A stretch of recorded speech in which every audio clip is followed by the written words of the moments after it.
Before the age of 17, Shen Yu was the illustrious daughter of a general, renowned for her valor. After turning 17, she became the ailing wife of the deputy minister of the Zhang family. With her father and brothers lost to war, the Shen family, known for their loyalty, had her bear the burden of disgrace as she wed Jiang Lian. She believed him to be her savior, only to discover he was a blade that would claim her life. Once a fierce warrior, this daughter of a general was ensnared in a conspiracy that left her drowning in an icy lake. Returning to the year of her family's demise, she walked alone through a world marred by suffering. For the grievances left unavenged, she would seek retribution. For the justice denied, she would provide it. If fate was unjust, she would overturn it. If treachery ruled, she would slay the traitors. As she revisited old cases, executed traitors, and avenged old grudges, she pressed forward with unwavering resolve, often finding a steadfast figure behind her. Xie Tingzhou would say, "Pursue your desires without fear. I shall accompany you in overturning this realm." Chapter 1. Taking a concubine, This winter, the snowfall was particularly heavy, blanketing the courtyard in deep drifts, with servants struggling to keep pathways clear, only to see them quickly covered anew by the relentless flurry. The study was not far away, and Shen Yu made her way there without a maid, traversing the corridor and passing under an archway, where the hushed chatter of her maids reached her ears. "Young master has finally brought back Miss Lin, though it is unfortunate that this destined match now relegates her to a concubine's role," one maid remarked. "But the young mistress," another maid interjected, laced with sarcasm, "how dare the daughter of a traitor occupy the position of the primary wife? One cannot speak so lightly. The young mistress is quite admirable, and her father and brother died in battle, so she is deserving of some compassion." What does that matter? Had her father not misjudged the military situation, our great Zhou's 100,000 soldiers would not have perished at the borders. Our young master is simply too kind-hearted. Even as the Shen family falls into ruin, he still marries a sickly girl. The wind and snow outside continued to swirl, burrowing deep into her bones. Shen Yu felt a chill settle within her heart, a bitter smile gracing her lips. It seemed even the servants had known of Jiang Lian's intentions to take a concubine long before she did, the rightful mistress only learning of it that very morning. Rumors had long circulated in the capital about Jiang Lian, the deputy minister of rights, and his childhood friend Lin Qingli, whose family had suffered disgrace 4 years prior due to a corruption scandal, leading to her father's execution and the exile of all female relatives. Thanks to Jiang Lian's efforts, Lin's family was exonerated this summer, and he hastened to bring her back. She had heard countless tales of Lin Qingli's beauty and grace from her mother-in-law and the maids. Had she not intervened, the two would have been an enviable couple. They said Jiang Lian's affections for Lin Qingli ran deep, and marrying Shen Yu was merely an act of benevolence. It appeared that all was not as it seemed. No wonder the servants' gazes were filled with avoidance, and Jiang Lian had recently been evasive, claiming to be overwhelmed with duties, having not returned to the main residence in over 10 days. Lin Qingli's arrival in the capital coincided with that time frame. Shen Yu, however, had come today solely to demand an answer from Jiang Lian. As she rounded the corridor, several maids paled upon seeing her. "Why, young mistress," they stuttered, kneeling, but she brushed past them, her elegant attire sweeping over their outstretched fingers as she made her way to the study. Jiang Lian, who preferred solitude, was alone in the study. Upon her entrance, he looked up and smiled. "Did you come through such heavy snow? Have you caught a chill?" His smile only served to tighten the knot in her chest. The man who had taken her enduring her family's downfall, treating her with utmost care, had embodied an ideal husband, and now she found herself unable to summon any hatred. It seemed he had done nothing wrong. Rather, he simply had devoted his heart to another woman long before her arrival. Yet, she longed to ask Jiang Lian if he had felt burdened in feigning concern over these past 3 years. Did he ever feel that he had sacrificed his own happiness while sharing a bed with her? Suppressing her discomfort, Shen Yu managed a faint smile. "I hear you have brought Miss Lin back." Jiang Lian's smile faltered, a flicker of warmth in his eyes dimming. After a moment, he replied, "Who's been gossiping about me?" Feigning ignorance to his expression, Shen Yu approached the desk directly. "Now that you have brought her back, how do you intend to accommodate her?" Jiang Lian averted his gaze. "I intend to take her as a concubine." Shen Yu noted his choice of words, intend rather than wish, leaving her no room for negotiation, merely informing her of his decision. Seeing her expression darken, Jiang Lian paused, then softly explained, "Qingli has been adrift for so long. I wish to provide her with a place of belonging. She is gentle and will not disrupt your position as the mistress of the Jiang family. Even with prior preparation, his words pierced her heart. Having lost her mother in childhood and her father and brother at 17, Xinyu was left with only a stepmother and sister. Before her marriage, her stepmother had repeatedly warned her that the Jiang family was one of the 4 great clans, and that they had shown kindness to the Shuns in their time of need. Once married, a woman must endure, for no one would support her. Once a valiant daughter of a general, she had wielded a sword against foes, yet since her marriage, she had suppressed her true self to the point of forgetting who she once was. This vast Jiang estate was suffocating her. Feeling a weight in her chest, Xinyu drew a deep breath. What if I refuse? Jiang Lian was momentarily taken aback, as if he had not anticipated her defiance. To him, she was always gentle, compliant, and it was the first time she had so resolutely opposed him. He sighed. You are not unreasonable. The Jiang family has no rule against taking concubines. I need to. Fine, I understand. Xinyu interrupted, nodding slowly, her hands unconsciously clenching within her sleeves. She knew what he required. He sought to relieve the emperor's burdens, thus marrying the daughter of the fallen General Shin to comfort the soldiers. The Jiang family needed heirs, and it was clear that she could never bear them. Since the year following her marriage, she had discovered that her meals contained substances preventing conception.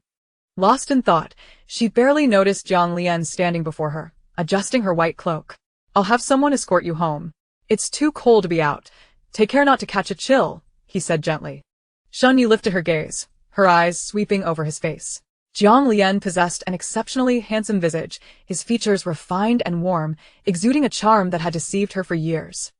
He had played his part so convincingly, embodying the perfect husband, offering care and warmth. In her most vulnerable moments, she had mistaken his outstretched hand for a lifelong support. She had once yielded to the comfort he provided, yet now it all felt painfully ironic. No need. It's just a short walk, Xinyu replied with a smile, turning away. A single tear fell, shimmering briefly before disappearing into the snowy white folds of her cloak. In this world, no one remained to rely upon. Ultimately, she was left with only herself. What should have been a brief journey felt interminable, as if she were traversing the entirety of her life in that moment.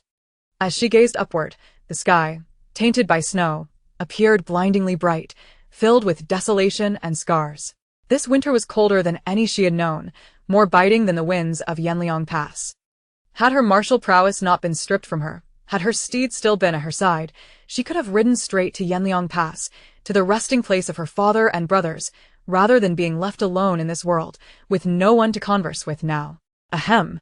Xinyu raised her hand, her fist pressed against her lips as she coughed several times.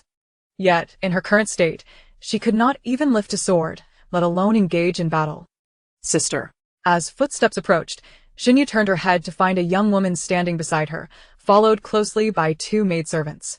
The woman possessed striking beauty, with delicate brows framing a pair of sparkling eyes that captivated anyone who beheld her. Although Xinyu had never encountered Lin Qingli, the moment she laid eyes upon her, an instinctive recognition dawned upon her. Chapter 2. The Fall into Water. She referred to herself as sister, yet she was clearly of the same age as Jiang Lianji, perhaps even slightly older than Xinyu. The harsh winds and sands of the exile had not aged her. Her cheeks were flushed, suggesting that even in banishment, Jiang Lianji had protected her well and she had not endured much hardship. A radiant smile graced the woman's lips as she spoke. Sister, I am Lin Qingli. I wonder if you have heard of me? Xinyu nodded and continued along the corridor, politely inquiring, does Miss Lin have business with me? Lin Qingli quickened her pace to keep up. I understand that you hold reservations about my entrance into the Jiang family through Lianji, but this is the greatest concession I can offer. You? A concession? Xinyu replied with a faint smile, her tone tinged with sarcasm. Internally, she scoffed, observing that Lin Qingli was indeed the gentle soul Jiang Lianji had described, though it seemed love had rendered him blind. Indeed, Lin Qingli raised her chin slightly, her demeanor laced with a hint of arrogance. My father died unjustly, and now that his name has been cleared, the emperor intends to bestow a marriage upon me to appease the Lin family. You must understand that such a marriage cannot be for a concubine. Xinyu maintained her smile. Jiang Lianji already has a legitimate wife. You should know that such a marriage cannot be granted to him. Lin Qingli's complexion paled instantly, and seeing Xinyu distance herself, she hurriedly followed. Your father and brothers were buried with the 10,000 soldiers of the Great Zhou at Yanliang Pass. Do you not realize that your survival is a stroke of luck? Marrying Lianji will only burden him and make him a laughingstock in court. Xinyu retorted sharply, the fate of my father and brothers has yet to be determined. The emperor has not spoken on the matter, so it is not your place to meddle. She harbored no ill will towards Lin Qingli. Having both lost loved ones, she empathized with her suffering. However, she could not tolerate insults directed at her own family. Her strides were long, forcing Lin Qingli to almost jog to keep pace. That is the emperor's benevolence, giving your father and brothers a semblance of dignity. A guilty party remains a guilty party. Their lives do not equate to the sacrifice of 10,000 soldiers. Suddenly, Xinyu halted, slowly turning her head. Her piercing gaze caused Lin Qingli to catch her breath and involuntarily take a step back. In a hushed whisper, Lin Qingli stammered, "What are you trying to do?" Xinyu regarded her coldly, and with each step closer she took, Lin Qingli was compelled to retreat further. How could this be? She had heard from the servants in the manor that the young Mistress Jiang was the most gentle of souls. At first, she had doubted it, but after secretly observing Xinyu several times over the past few days, she had come to see her as kind and forgiving, even ignoring the gossip of the servants. Lin Qingli had always believed her to be weak and easily bullied. Yet now, that gaze seemed capable of devouring her whole. Why are you looking at me like that? Lin Qingli stuttered. Everyone in Shengjing knows your father was reckless, and there are rumors of him colluding with the Shijue people, only to be. Smack. A sharp sound echoed as Lin Qingli turned her head away. Miss! Miss! The startled cries of her maidservants rang out simultaneously. Lin Qingli was taken aback, clutching her face in disbelief as she stared at Xinyu.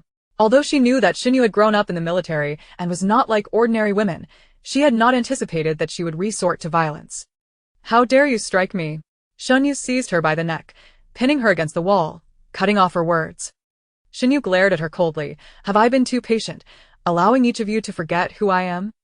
I am the daughter of General Xinzhongin, the sister of General Xinzhao. I have been on the battlefield, slain enemies, and severed the heads of Shijue people. If I hear you defame my family again, I shall cut out your tongue. Therefore, you had better control your mouth. With each word she spoke, Lin Qingli's fear deepened. She could no longer articulate her thoughts, her cheeks flushed. The two maidservants beside her were anxiously watching but dared not intervene. Suddenly, Xinyu released her grip, casting a glance at Lin Qingli, who was gasping for breath while clutching her neck. You are welcome to go to Jiang Lianji and report me. Do not forget, even if you have not yet entered the household, it is only right for the mistress to discipline her concubines. She shook her sleeves and moved forward, her right hand weak, causing her sleeve to tremble slightly. 3 years had passed, yet she had never felt such a sense of liberation in reclaiming her true self. The snowstorm seemed to intensify. Beneath the pavilion, the wind whipped through, swirling snowflakes across the frozen lake. Lin Qingli grasped her neck, her eyes fixated on Xinyu's retreating figure, her hatred nearly boiling over. How dare she? This was once her rightful place, yet this woman had usurped it, now boldly flaunting the title of mistress before her. Suddenly, hurried footsteps echoed behind Xinyu. Before she could turn to see, she felt a tremendous force thrusting her towards the corridor.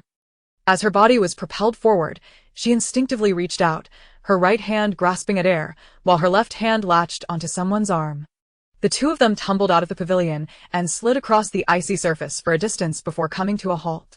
Xinyu lay on her back on the ice, the violent impact causing a sharp pain in her shoulder blade. The woman beside her cried out in agony, while the two maidservants on the shore called out for their mistress. Lin Qingli turned over and scrambled to her feet, attempting to flee to the shore. With her movement, Xinyu distinctly heard the ice beneath her crack, the fissures spreading like a parched earth beneath her. Do not move. Xinyu barely managed to shout before the ground gave way beneath her, and an icy chill enveloped her body. The frigid water pierced her like a blade, and as she opened her mouth, the lake water surged in, choking her. Help! Miss Lin has fallen into the water. Xinyu could not swim. As she sought something to hold onto, she managed to grasp a piece of broken ice, only to be kicked in the chest by Lin Qingli, who was thrashing about. Since her martial arts had been rendered useless, she had developed an acute aversion to the cold. Clad in heavy clothing for the winter, with her thick cloak weighing her down, she was becoming increasingly submerged in the water. It is said that when one is about to succumb to silence, the last sense to fade is hearing. She heard cries for help from the shore, yet none were directed towards her. She also heard the lake's tumultuous sounds, clamoring to pull her into darkness. She seemed to see Zhang Lianji rushing towards her, diving into the water and swimming her way. She reached out to him, only to witness the hand that had once braided her hair and adorned her brows grasping Lin Qingli, who was flailing nearby. He did not choose her. Xinyu stared in despair as the two figures gradually drifted away, her hand still outstretched in vain. The raging wind and snow seemed to halt, and cheers erupted from the shore.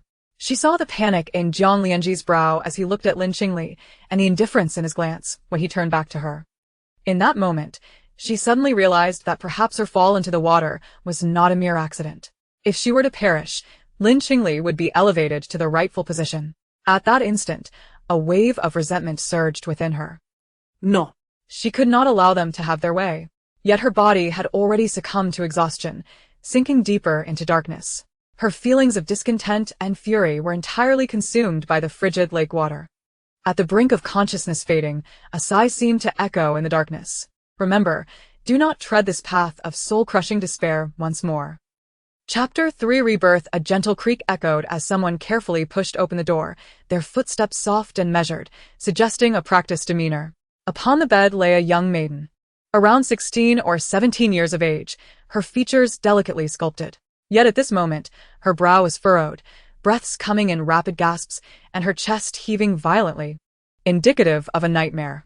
The maid extended her hand toward the girl on the bed, but before she could make contact, the girl suddenly rolled over, her movements as swift as lightning, and in an instant, the maid found herself pinned to the bed by a grip around her throat. "Miss!" the maid exclaimed, her eyes wide with shock, her complexion reddening from the constriction of breath. As she recognized the maid's face, the girl, Xinyu, abruptly released her hold, uncertainty lacing her voice. "Green medicine?" Green medicine was one of her closest attendants. Years ago, when she ventured to the front lines to collect the remains of her father and brothers, she encountered a band of rogues, and her martial prowess was rendered useless. Both Green Medicine and Hong Qiao had perished before her eyes in an attempt to save her. Xinyu stared blankly at the bed curtains, pondering if this was merely a dream. If it were a dream, it was alarmingly vivid. Yet if it were not, the notion of rebirth was altogether unfathomable. The maid, named Green Medicine, rubbed her neck and asked, "Miss, did you have a nightmare?" Xinyu continued to breathe heavily, cold sweat almost soaking her back. Just moments ago, she felt the chilling grasp of the lake's depths and the suffocating terror. "What are you doing here?" Green Medicine, having wrung out a cloth to wipe her sweat, replied, "You've finally broken your fever, Mississippi. You've been in a deep slumber for 3 days, and even the palace physician has come to examine you." Xinyu surveyed her surroundings, a long-forgotten sense of familiarity washing over her. This was her boudoir. Though she had not spent much time here, every detail, the furniture and layout, was arranged by her brother. By the window stood a dressing table. Xinyu brushed aside Green Medicine's hand and rushed to the mirror. The girl reflected back at her had bright eyes and a radiant smile, her countenance free from the frailty she once bore during her time with the Jiang family. There was no hint of the despair that occasionally clouded her gaze. Seeing herself in the mirror, Xinyu couldn't help but smile. Heaven had indeed shown mercy. She had been reborn, with Green Medicine still by her side. What of her father and brother?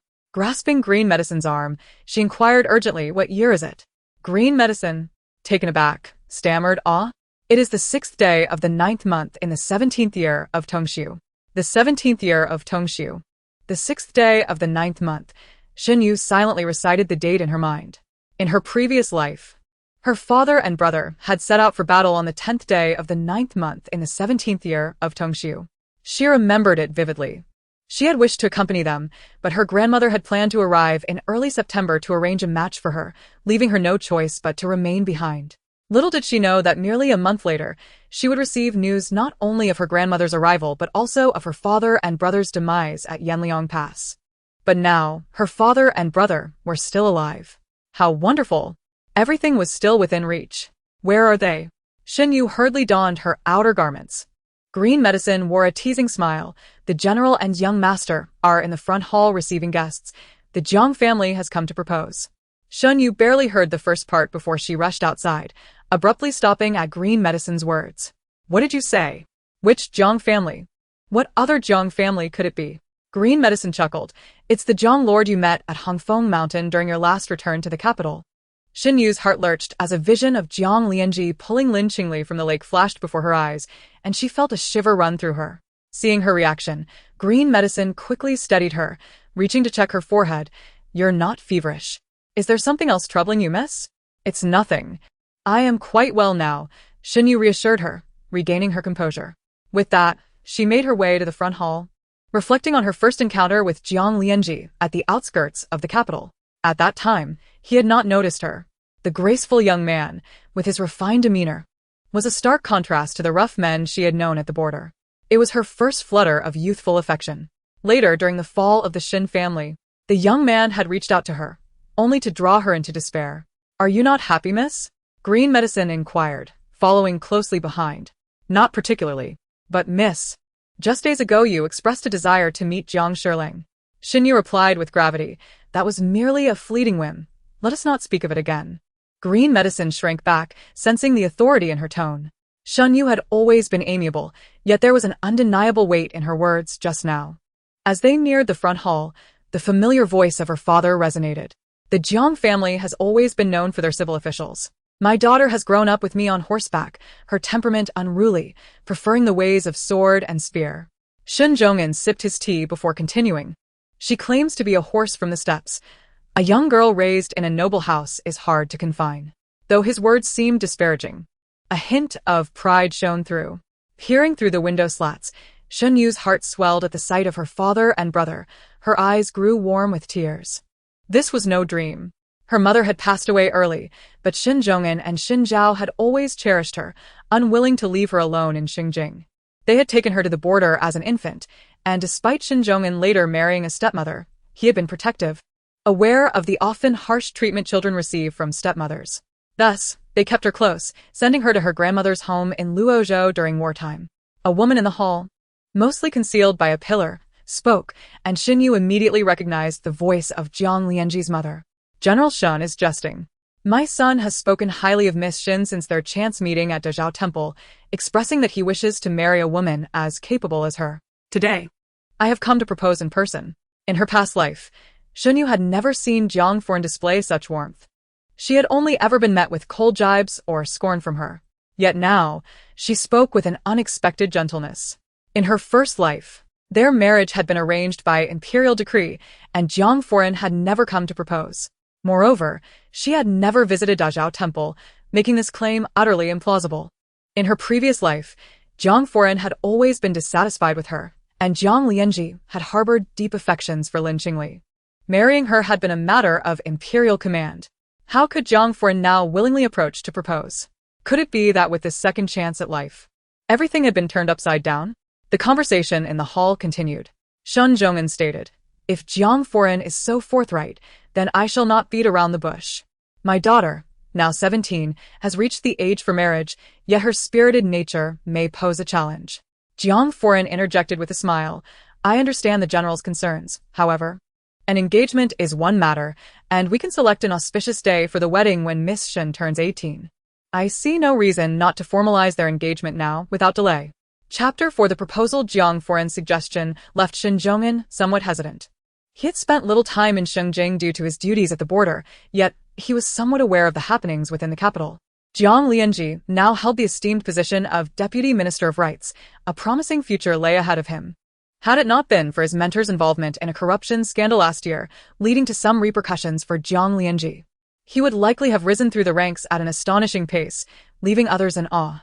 Though Shen Zhong'an was indifferent to the ranks, he had met Jiang Lianji a few times and found him to be a remarkable young man, gracious and polite.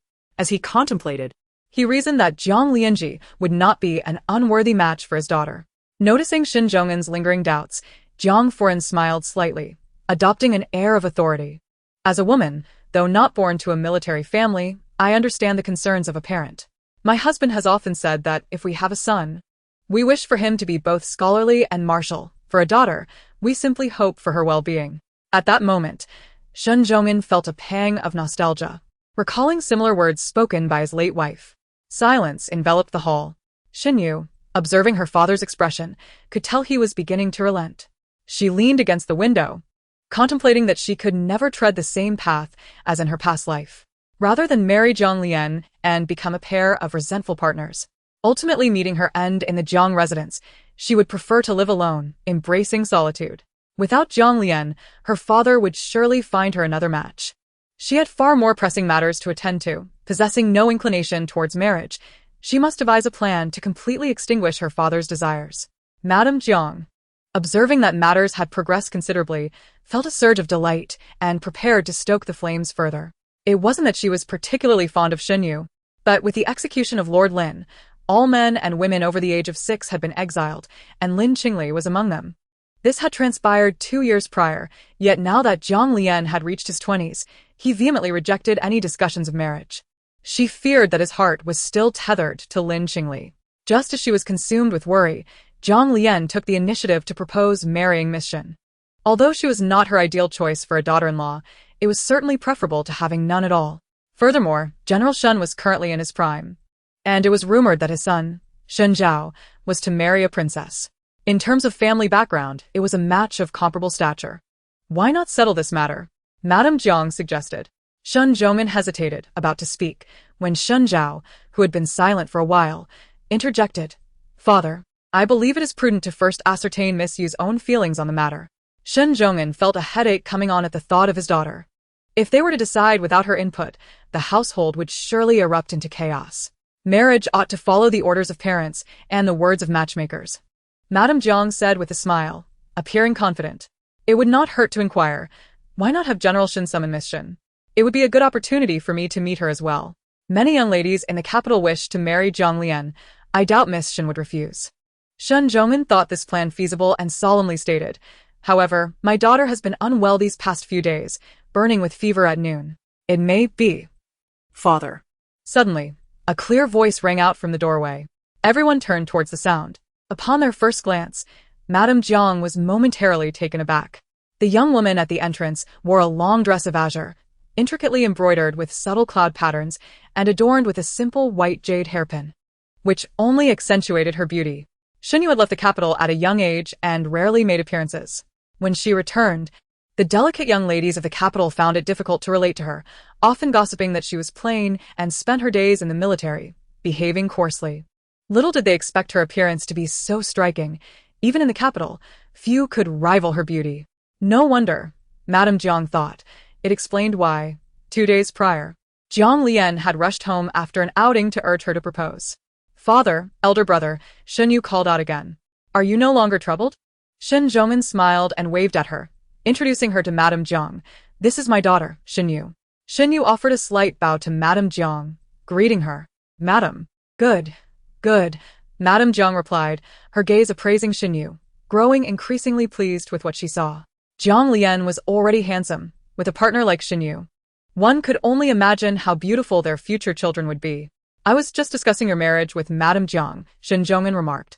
Shen Yu nodded, taking a few steps inside, but Madame Jiang's expression suddenly froze.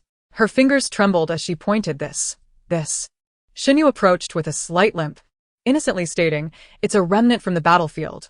I've injured one leg. Shen Zhongmin's beard trembled as he stammered, nonsense. Before he could finish, Shen Zhao tugged at his sleeve, suppressing a laugh and shaking his head. Madame Jiang was left speechless, her mind racing. Fortunate, she had not hastily finalized the match. A limping bride would bring shame to the Jiang family.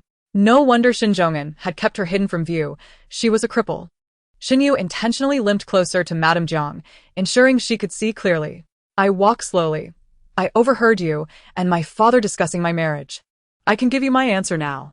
Madame Jiang quickly replied, No, there is no rush. She squeezed her handkerchief, her smile awkward.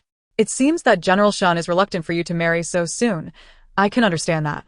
Madam, you must not heed my father, Shen Yu said, affectionately linking her arm with Madame Jiang's.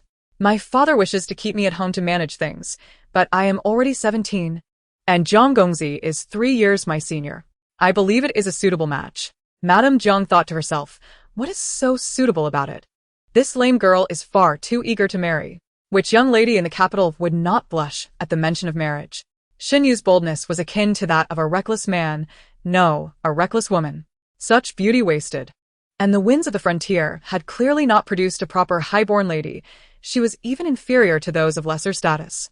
Madame Jiang attempted to withdraw her hand, but Xunyu's grip was too strong, causing her pain. Madame Jiang feigned a few pats on the back of Xunyu's hand, forcing a laugh. General Shen spends most of his time on the frontier. He likely cherishes the time he has with you and would not want you to marry so soon. Xunyu blinked, responding, "That is not the case. I often visit the frontier and see my father often." She countered Madame Jiang's reasoning directly. Madame Jiang awkwardly glanced at Shen Zhonghan, who, contrary to his usual demeanor, nodded in agreement. Having spent many years in the officialdom, he could easily discern Madame Jiang's thoughts. Xunyu's actions were a test of Madame Jiang's stance. But feigning a limp was excessive. Should word get out, the entire capital would think Shen Zhonghan's daughter was a cripple, and who would dare propose then? Little did he know, Xunyu was precisely thinking along those lines. In her past life, she had encountered unworthy suitors. This time around, remaining unmarried was the best option. Chapter 5. The lame one. Xunyu smiled and added, "Moreover, seeing your kind demeanor, madam, you appear to be a benevolent and amiable mother-in-law. I would surely get along splendidly once married to your son, and we could often go out shopping together." Shopping? At the mere mention of the word, Madame Jiang's mind conjured an image of her escorting a lame girl through the streets, while onlookers pointed and whispered. How could she ever hold her head high among the other ladies? No, this marriage cannot proceed. Madame Jiang raised her hand to her forehead, frowning. Today, the wind is fierce. It must have stirred something, for my head has suddenly started to ache. Behind her, a maid understood and moved a step forward. "Allow me," Xunyu said, rolling up her sleeve. "Madam, do not be fooled by my limp. My massage skills are exceptional. I treated Ban Xiao's headache." "Ban Xiao? Who is that?" Madame Jiang asked casually. Shen Zhao coughed lightly, suppressing his amusement, and replied, "Ban Xiao is my younger sister's beloved horse." Madame Jiang's brows twitched in irritation. She was nearly driven to exasperation that Xunyu would compare herself to a horse. Shen Zhonghan watched the exchange, fearing Xunyu's antics would lead to an undesirable outcome. Tentatively, he inquired, "So, shall we finalize this marriage?" "Not so fast, not so fast," Madame Jiang quickly interjected, her arm still caught in Xunyu's grasp, pulling painfully. "I have yet to discuss this with my husband. Today, I merely came to express my thoughts. I will need to consult him first." Madame Jiang concocted numerous excuses, employing her skills of persuasion until she finally saw Shen Zhonghan nod. She promptly took her leave, accompanied by her maid. "Madam, do not hurry away. I have not yet showcased my talents. I am quite skilled at carrying large jars." Madame Jiang hurriedly replied, "No need. Please stay." As she glanced back, she saw Xunyu limping and flailing her arms as she chased after her, marveling at how quickly she could run despite her limp. Fearing being caught, Madame Jiang quickened her pace, disregarding her demeanor, and tripped over a threshold, falling to the ground. The maids on either side helped her up, as if they were aiding her in a hasty escape. After finally stepping out of the general's residence, Madame Jiang felt as though she had lost half of her life. Watching the figures recede into the distance, Xunyu gradually let go of her smile. In her previous life, her father and brother had departed for battle on the 10th day of September, and the date was fast approaching.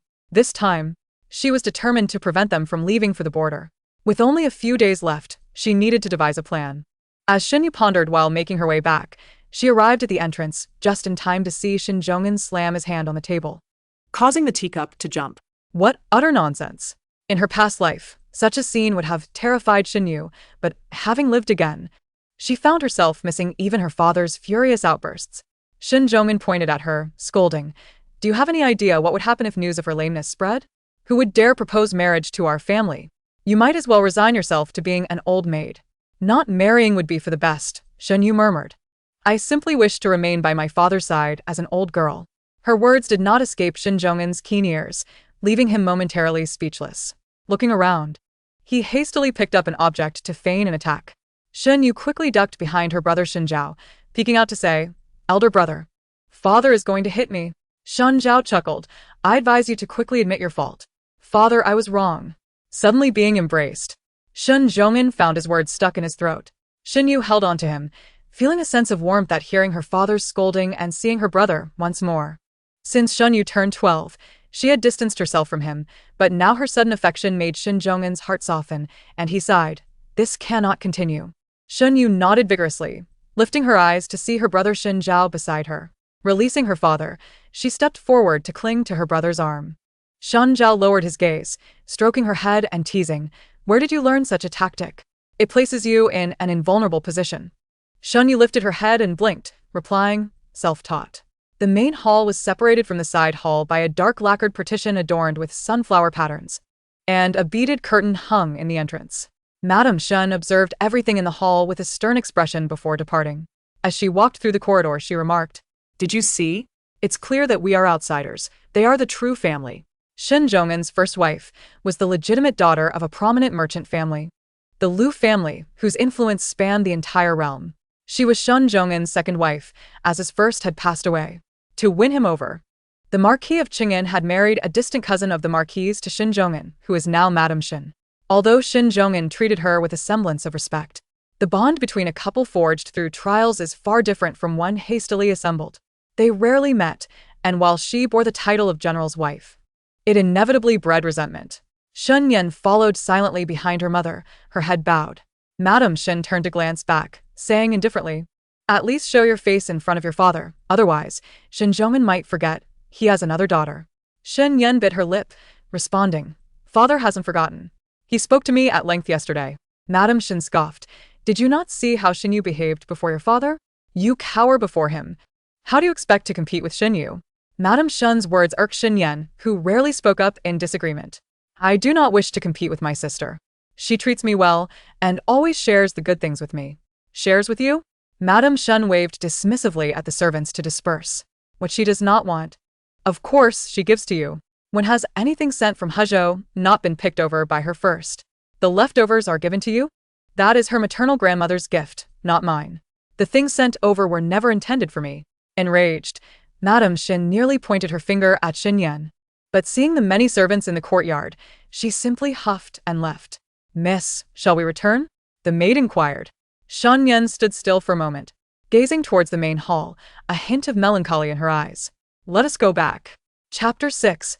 Not marrying. When Madame Jiang left, she was in high spirits. But upon returning, she was filled with sorrow. Entering the house, she immediately asked, "Is Lianji back?" The doorman replied, "Madam, the young master has been back for a while and instructed me to inform you upon your return." Madame Jiang's expression darkened. "No need for announcements. I shall find him myself." Jiang Lianji cherished tranquility, and his study was located on the northern shore of a serene lake in the Jiang residence. When Madame Jiang located him, Jiang Lianji was standing by the water, gazing into its depths, his expression distant. It was already late autumn, and he wore only a thin blue long robe, which added an air of desolation as he faced the wind. Madame Jiang's initial intent to confront him dissipated, and she called a servant to fetch him a cloak. Hearing footsteps behind him, Jiang Lianji turned. "Mother, I know what you wish to ask." Madame Jiang interrupted. "Let me be frank, that Shin Yu cannot enter the Jiang family." Jiang Lianji's brow furrowed. "Why not?"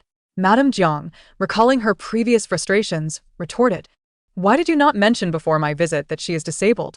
A thunderous disbelief struck Jiang Lianji's mind. "Disabled? Impossible. How can it be impossible?"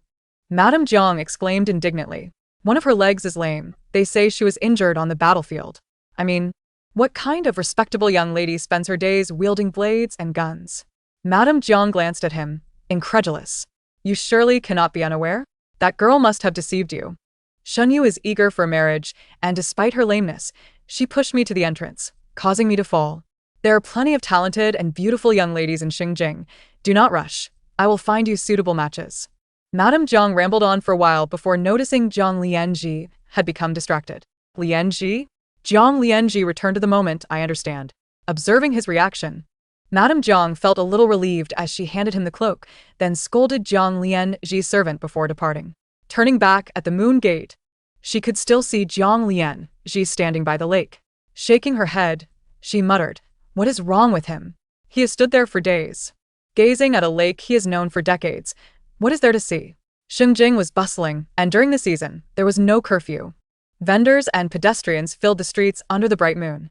It seemed a time of peace, yet who could predict that in 2 days, the Western Jew army would invade? The eastern part of the city was lined with residences adorned with green tiles and high walls, and though the general's residence was among them, it was hardly extravagant. Just as the clock struck the second watch, a carriage halted at the back gate of the general's residence. As the vehicle came to a stop, Shinyu prepared to disembark, only to hear the driver say, "Miss, please wait a moment." He then called into the shadows, "Who is there?" Shinyu lifted the curtain to peer outside, spotting a carriage parked against the back wall, and she wondered how long it had been there. As the horse was growing impatient, two figures sat in the carriage. The shorter one alighted and stood beside it, cupping his hands in salute. "Is the young lady of General Shun's household present?" "Indeed," Shinyu replied. "What business do you have with me?" "Miss Shun, please wait." The servant turned and withdrew the curtain, revealing a tall young man who stepped down from the carriage. Shinyu was all too familiar with his figure. To her surprise, merely 3 days after her rebirth, she encountered Jiang Lianji. Her heart raced, and her hand instinctively reached for the dagger hidden in her soft boot. "Miss, what are you doing?" Green Medicine looked on in shock at Shinyu's movements. Startled, Shinyu quickly retracted her hand. In that brief moment, Jiang Lianji had already approached. She instinctively wanted to evade him, uncertain if she might inadvertently harm him. To murder a court official was a grave crime, and she could not ascertain whether he had played a role in her own demise. Jiang Lianji reached the side of the carriage, Mississippi. The Green Medicine winked at Shinyu. "Miss," she said, but Shinyu quickly covered her mouth and pushed her into the carriage, pretending not to recognize the person before her. "Who are you?" Jiang Lianji remained silent, his gaze fixed on her, his red eyes obscured by the dim light. He had finally seen her again. In his past life, he had witnessed her demise right before his eyes. The lantern at the courtyard entrance no longer shone, and every time he passed by, it was engulfed in darkness. Only then did he realize that she had waited there daily, lantern in hand, for his return. With this thought, Jiang Lianji painfully closed his eyes. The anguish from his past life, akin to a heart torn asunder, had not diminished in this life. He understood far too late that some individuals are cherished only after they are lost. He longed to call her a you once more, yet he found himself unable to do so. But surely it was still early, was it not? Earlier than their encounter in the previous life. Seeing her still gazing at him, Jiang Lianji smiled gently. "Miss Shin, my surname is Jiang, my name is Ji, and my courtesy name is Ji." Shinyu responded with a long, drawn-out acknowledgement. A famed courtesan. What an honor. The attendant behind Jiang Lianji wore a serious expression. "My lord, it's fine." Jiang Lianji interrupted, raising his hand. "My mother proposed marriage 2 days ago. Miss Shin must be aware of this matter." Shinyu replied nonchalantly. "Of course I am aware." Lady Jiang fled from the general's residence, indicating her deep regret regarding the marriage proposal. Jiang Lianji raised his eyes, the dim light at the entrance casting a yellow hue, revealing only half of Shinyu's profile. Under the lantern, her beauty was accentuated, making her already striking features appear even more radiant. He had never seen her like this before. Even the wind-tousled strands of hair exuded vitality. Yet hostility lingered in her eyes. Jiang Lianji frowned. Indeed, rumors had circulated in the capital these past few days, claiming that the eldest daughter of General Shin had a lame leg. This news likely originated from his mother, and it was only natural for her to harbor animosity. He owed her a proper apology. "Regarding the rumors about Miss Shin, I extend my apologies on behalf of my mother." Shinyu replied politely, "Lord Jiang, you overstate the matter. I have not taken it to heart." Jiang Lianji relaxed his brow. "You may call me by my given name, Lianji. Apologies, but we are not familiar enough. Does my lord have any other matters to discuss?" Jiang Lianji nodded. "I have come to express that regardless of my parents' opinions, I wish to marry you." Shinyu's heart stirred slightly, suddenly recalling how resolute he had been when he initially intended to take a concubine. "Would you marry me even if I were a cripple?" she inquired. Jiang Lianji stepped forward, his handsome face illuminated by the lantern. He gazed unwaveringly at Shinyu and replied, "Even if you were a cripple, I would still marry you." Shinyu met his gaze, his face still retaining its charm and elegance, yet this person and his visage could no longer stir her heart. "What of your childhood companion, Miss Lin?" Jiang Lianji was momentarily taken aback, but quickly responded, Shinyu interjected, "I have heard that when the Lin family was exiled to Chongzhou, Lord Jiang rode for dozens of miles to see them off." Jiang Lianji's expression darkened. Shinyu bent down and exited the carriage. Jiang Lianji instinctively reached out to assist her, but she deftly evaded his hand, landing gracefully on the ground, showing no signs of physical limitation. Jiang Lianji, perceptive as he was, quickly deduced that her lameness was likely a ruse. Shen Yu raised her voice. I have something to say to you as well. I will not marry you, she reiterated earnestly, even if I were a cripple. Chapter 7. The obstruction. As she was about to step through the back door of the general's residence, Jiang Lianji called out to her. Why? Shen Yu had already placed one foot inside when she paused, looking down at him from a few steps higher. Because I already have someone I like. Is that reason sufficient? Who? Jiang Lianji pressed closer, not willing to relent. Shen Yu had no one she truly liked. Any hesitation would betray her. Lan Iwe Gongzi, she declared, and with a resounding bang, she slammed the door shut. The sound startled the servant, who remarked, Miss Shen has quite the temper. She doesn't appear to be limping at all. She moved swiftly. Jiang Lianji gazed at the closed door for a long moment before a smile crept across his lips. She knows nothing of Lan Yu Gongzi. She likely only heard of him from others and dared to use that as an excuse. It remains to be seen whether I believe her. The attendant, observing Jiang Lianji's expression, was puzzled by his apparent amusement at the lantern.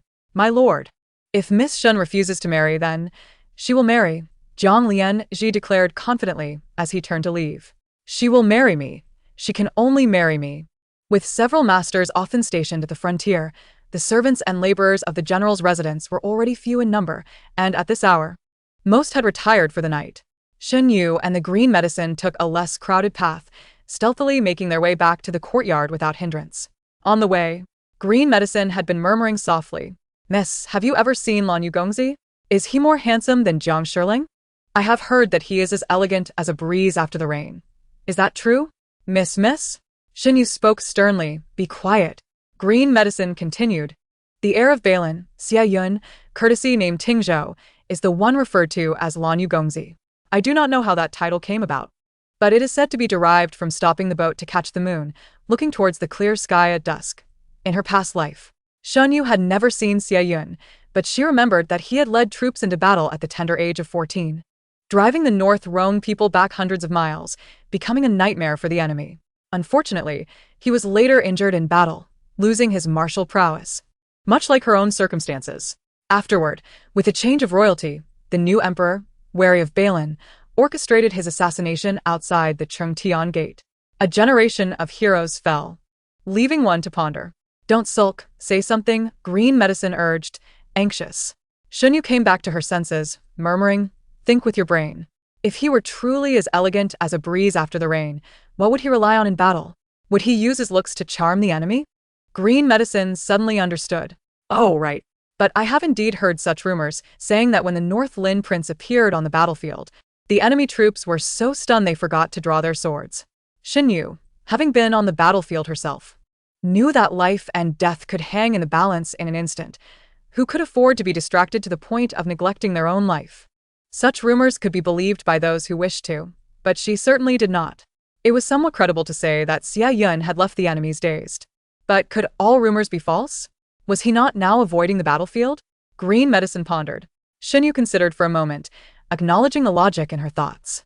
Years ago, he had sustained severe injuries on the battlefield, allegedly from a poisoned arrow, and had not been deployed since. Balin was affluent, and the young lords there were all cultured. It was possible he had chosen a different path after retiring. Most of the lights in the courtyard had been extinguished. The two had sneaked out, and upon entering, Shen Yu softly called, Hong Qiao. Hong Qiao had been pretending to be Shen Yu all night, and upon hearing her voice, quickly turned over from the bed, lifting the curtain to come out. You're finally back. The eldest young master came by earlier, but I managed to send him away. Did I give anything away? Nothing at all, Hong Qiao replied. Shen Yu removed her hairpins and ornaments, tossing them onto the dressing table.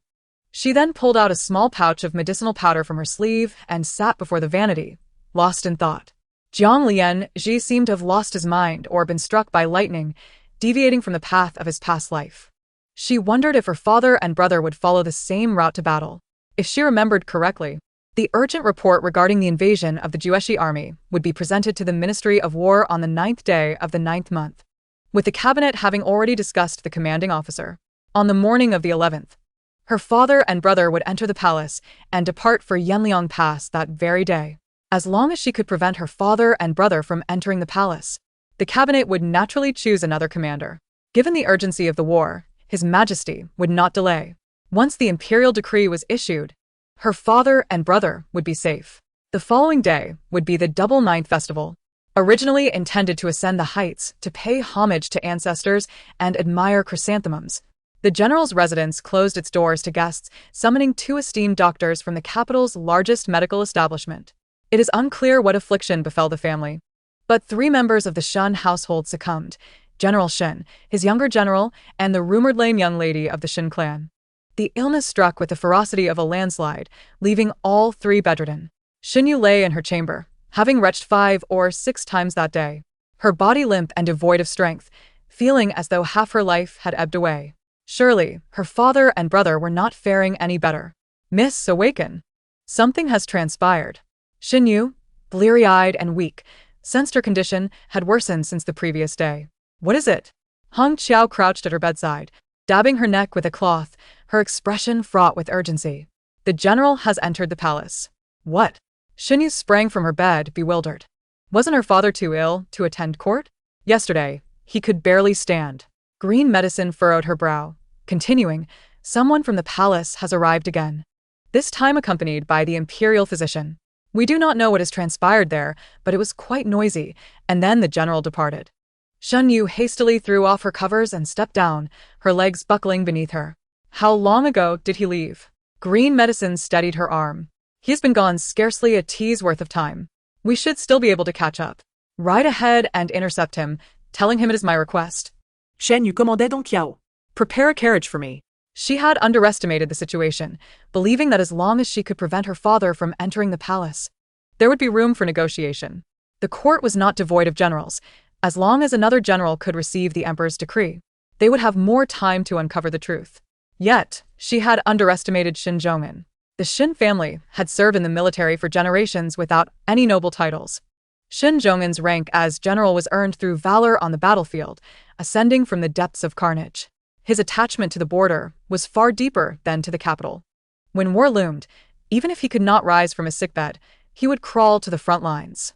As dawn broke, the carriage sped towards the palace gates, where Shinyu did not see Shin Zhong'an, but rather found Hong Qiao anxiously waiting. "Did you not catch up?" Shinyu inquired, lifting the carriage curtain. Hong Qiao's cheeks flushed, having ridden hard and drenched in sweat. "I did catch up, and I said what needed to be said, but I could not stop him." A heavy weight settled in Shinyu's heart. Before she could formulate a plan, the sound of hooves suddenly echoed nearby. Chapter 8. Neil Jiang Lianzi had just dismounted when he spotted Shinyu at the palace gates. He had heard of her illness the day prior, and when he sent a few medicinal ingredients to her, they were returned. It was unexpected to see her here. "Miss Shen." Shenyu turned toward the voice, finding Jiang Lianzi in his peacock-patterned official attire, approaching her. "Lord Jiang." Jiang Lianzi scrutinized her complexion, noting the pallor that suggested she was indeed quite ill, reminiscent of her previous frail state. "What brings you here, Miss Shen?" Shinyu remained silent. After a moment of contemplation, Jiang Lianzi deduced the answer. "General Shin has entered the palace?" Last night, urgent reports had reached him, and the Ministry of Revenue officials worked through the night to arrange military funds and supplies. He himself had endured a sleepless night, only returning home at dawn to change into his official robes for court. The border conflict had claimed the lives of Shin Zhong'an and Shen Zhao in a previous life, and upon hearing of their illness, he had suspected they were feigning sickness to evade battle. Now, it seemed that was not the case. Shinyu nodded, still silent. Seeing her grave expression, Jiang Lianzi pondered for a moment and reassured her, "Do not worry, General Shin will return shortly." Indeed, he would return shortly, yet upon his return, he would hasten to the border, and by then, he might already be a corpse. Shinyu felt as though she was witnessing a tragic repetition of the past. As the hour for court approached, Jiang Lianzi glanced at the palace gates and then at her troubled countenance, his heart heavy with compassion. "Is there anything I can assist with?" Shan Yu's mind raced. It seemed fate was unyielding, leaving her with no choice but to act as if a dead horse could be treated as a live one. Yet, some matters were too sensitive to disclose to outsiders, for uttering them could lead to dire consequences. With a clenched jaw, Shinyu replied, "Please convey to Lord Jiang that I am gravely unwell." Given Shin Zhong'an's affection for her, this reason might delay him. Jiang Lianzi appraised her with a puzzled expression. What for? Because I cannot allow my father to go to Yanliang Pass at this moment. Jiang Lianzi felt a jolt of shock. Why not? Shen Yu shook her head. No reason. Just relay my message. Jiang Lianzi exhaled, his tightly clenched fist gradually relaxing, and he offered her a faint smile. Rest assured, I shall deliver your message. The dawn had fully arrived, the sun inching higher in the sky. The heavy palace gates swung open, and officials began to emerge in succession. Shun Zhong'an, in poor health, lagged behind, accompanied by a few colleagues, with Jiang Lianzi by his side. Shen Yu's gaze fell upon Jiang Lianzi, who happened to glance back at her, shaking his head slightly. She had anticipated this outcome. On the return to the general's residence, the father and daughter shared a carriage, and throughout the journey, Shen Zhong'an spoke not a word. Upon entering the residence, he led Shen Yu to the ancestral hall. Inside the hall, the scent of incense wafted through the air, and dozens of tablets were arranged. Shen Zhong'an's gaze swept over them, and he inquired solemnly, "Did you administer the medicine?" He had found the situation suspicious, and after hearing Hong Qiao's message that morning, he harbored doubts. Shan Yu's lips moved, and she gave a faint affirmative. Why? I did not wish for you and my brother to go to battle. Kneel. Shen Zhong'an suddenly barked. Shen Zhao entered the ancestral hall. Witnessing Shen Yu's pale face as she collapsed to the ground, her knees striking the floor with a painful thud. Father. As Shen Zhao began to speak, Shen Zhong'an raised a hand to silence him, turning to Shen Yu. Repeat what you just said before the ancestors' tablets. Shen Yu gritted her teeth, raising her head to speak earnestly. I did not want you and my brother to go to battle, so I added medicine to your meals. You? Shen Zhao exclaimed in shock. No, father, there must be a misunderstanding. The urgent report only arrived last night. You could not have foreseen this. Shen Zhong'an interjected. Let her speak for herself. I feared that if only the two of you fell ill, people would suspect you were evading battle. If more were unwell, it would be different. Shen Zhong'an scoffed. You certainly thought this through, even going so far as to summon doctors from the Huichen Hall, all because of a mere dream. That was not merely a dream. Shen Yu, kneeling, turned to face Shen Zhong'an, gazing up at him. Father, please do not go. I have never begged you for anything before, but I implore you, do not leave me alone. Very well, Shen Zhong'an replied. Then tell me, what will happen to the people at the border? If you do not go, other generals will inevitably take your place. Time did not relent to grant her the luxury of devising a plan. She had no alternative. Shen Zhong'an shook his head, disappointment glimmering in his eyes. The Shen family has never produced those who fear for their lives. Do other generals not have families? Tell me, who can take your place? He continued. The Shao family's army is stationed at Chiha, and the border of Chongzhou is frequently troubled by the nomads of the north. The generals along the southern routes have not returned home for 3 years. Tell me, who will fill the void? Who will fend off the Jueshi people beyond Yanliang Pass? Do you truly believe the world is as peaceful as Shengjing? That tranquility is but a facade, paid for in the blood of warriors. It is not that they fear death, rather, they cannot abandon their people. As soldiers, their very essence has long been intertwined with the land of the Great Zhou. What does it matter if they march into battle with valor? What does it matter if they are wrapped in horsehide upon their return? Each general, before embarking on their campaign, has already prepared for the possibility of never returning. Tears brimmed in Shen Yu's eyes, for she understood her father's sentiments all too well. Though she could not voice her thoughts, even if she did, he would undoubtedly rush to the front lines without a second thought. The thought of her brothers perishing in battle, only to suffer disgrace, pained her heart deeply. Shen Zhong'an gazed down at her, proud of his daughter. A natural talent for martial arts, her physique even surpassing Shen Zhao's by a few degrees. Alas, she was a girl, and had she been a boy, the Shen family would surely have produced another general, one even more distinguished than he. Unfortunately, there had never been a precedent for female generals in the Great Zhou. He sighed, raising his hand to gently stroke her head. You, even if what you say is true, I cannot retreat. You have fought alongside me, stronger than many men in Shengjing, and having witnessed the horrors of war, those words should not have crossed your lips. Shen Yu's tears flowed freely. In her past life, she would never have uttered such things. However, having endured the pain of losing her loved ones, all she desired was for them to live, even if it meant sacrificing her own life to ensure their survival. Shen Zhong'an, still unwell, felt fatigued standing for a while, yet he remained upright. gazing at the array of ancestral tablets. Kneel here and reflect.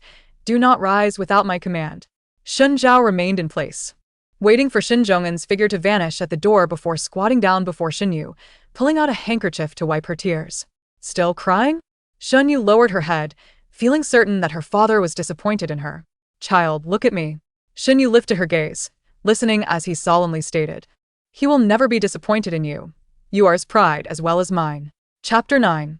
Concealment. Shin Yu's eyes ached, fixed intently on Shun Zhao. Perceiving her reluctance, offered comfort. Everything will be fine. I am invincible in battle. Come, smile for me. Shin Yu pursed her lips and forced a smile. Yet it appeared more grotesque than tears. Forget the smile. It's dreadful, Shin Zhao teased, reaching out to pull her up. You can rise after kneeling a bit. After all, father is unaware.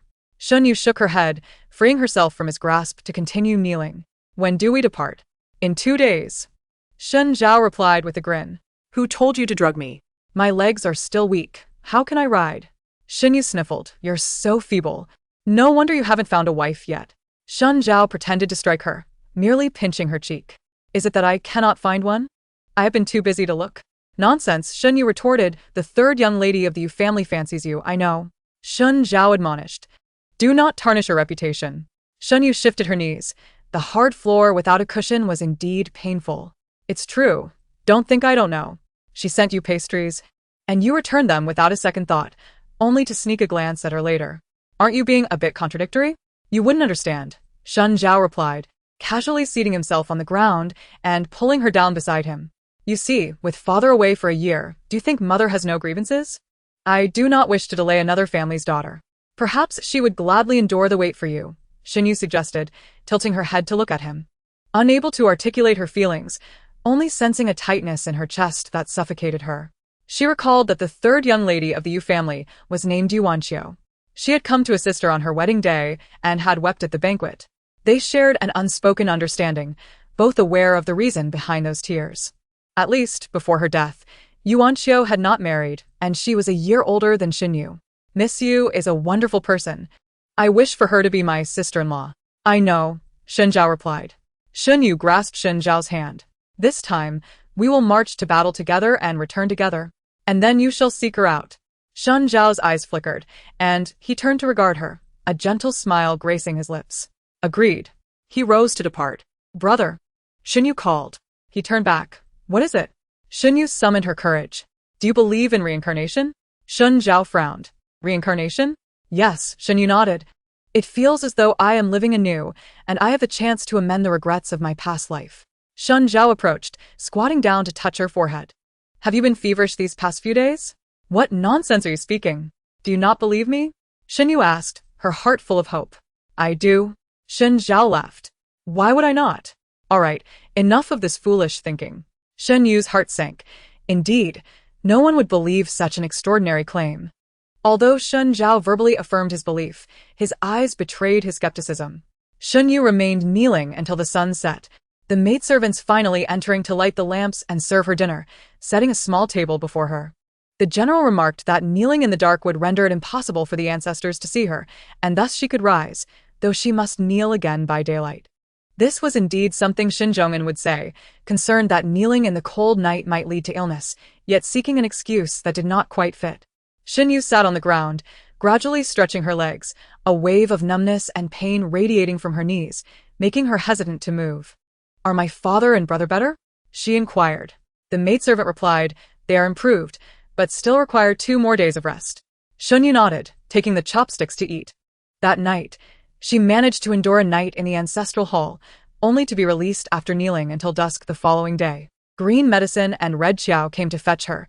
Shin Yu could hardly stand, her legs unable to straighten, and the two supported her back, preparing medicinal soup for her to apply warmth.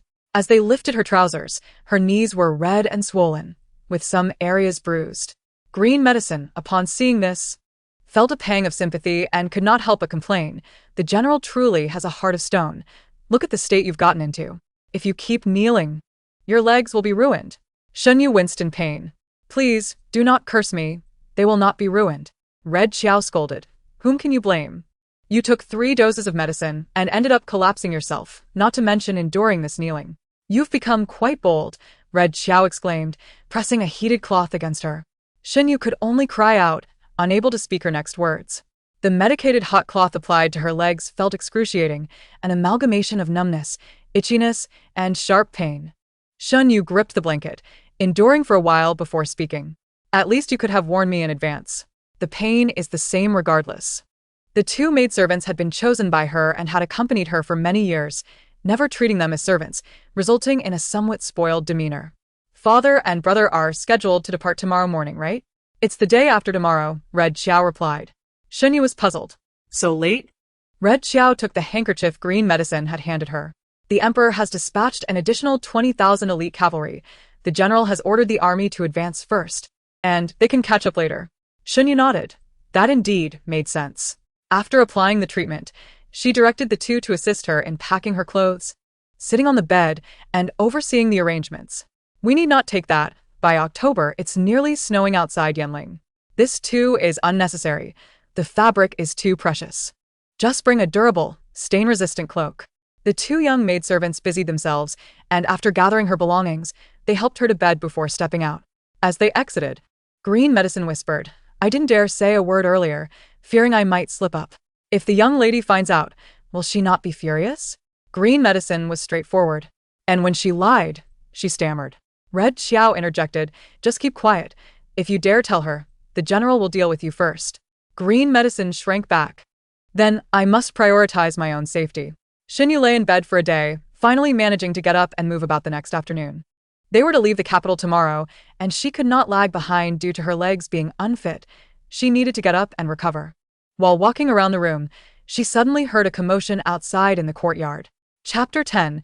Detainment. Xinyu supported herself against the wall and opened the door, only to find Shan Yan standing at the courtyard entrance, accompanied by her personal maid, who was carrying a food box. Is it not permissible for me to meet my elder sister? Hong Qiao replied, Second miss, I beg your pardon. But the general has commanded that no visitors be allowed in these days. Xin Yan's expression darkened, and from the corner of her eye, she suddenly spotted Xinyu opening the door. Elder sister. Xinyu waved at her, come in. Xin Yan's gaze flicked between the obstructive Hong Qiao and Lu Yao, who seemed to harbor some reservations. Do not mind them, Xinyu said lightly. If they dare to stop you again, I will send them to clean the stables. With no more hindrance, Shan Yan smiled as she approached to support Xinyu's arm and sat down, inquiring, Is your leg feeling better? It is manageable, Xinyu replied. Shan Yan signaled for the maid to place the food box down, revealing an assortment of delicate pastries inside. Do try some. As Xinyu picked one up to take a bite, she caught sight of Lu Yao and Hong Qiao standing at the door, their eyes fixed on her as if they were glued to her. Would you two like to eat? Both Lu Yao and Hong Qiao shook their heads simultaneously. Xinyu remarked, Then why are you standing there like sentinels? The door is wide open and quite chilly. You may leave. The two retreated, closing the door behind them, leaving Xinyu and Shan Yan alone. Although they were sisters, their bond was nowhere near as close as that with Xin Zhao. After all, they had not grown up together. One was proficient in the arts, while the other was skilled in martial pursuits, leaving them devoid of common ground for conversation. They could only exchange trivial pleasantries. Your hairpin looks lovely today. Shan Yan touched her temple and replied, You gave it to me. Oh, did I? Xinyu appeared somewhat taken aback. Shan Yan nodded and extended her wrist, revealing an exquisite jade bracelet that appeared to be of considerable worth.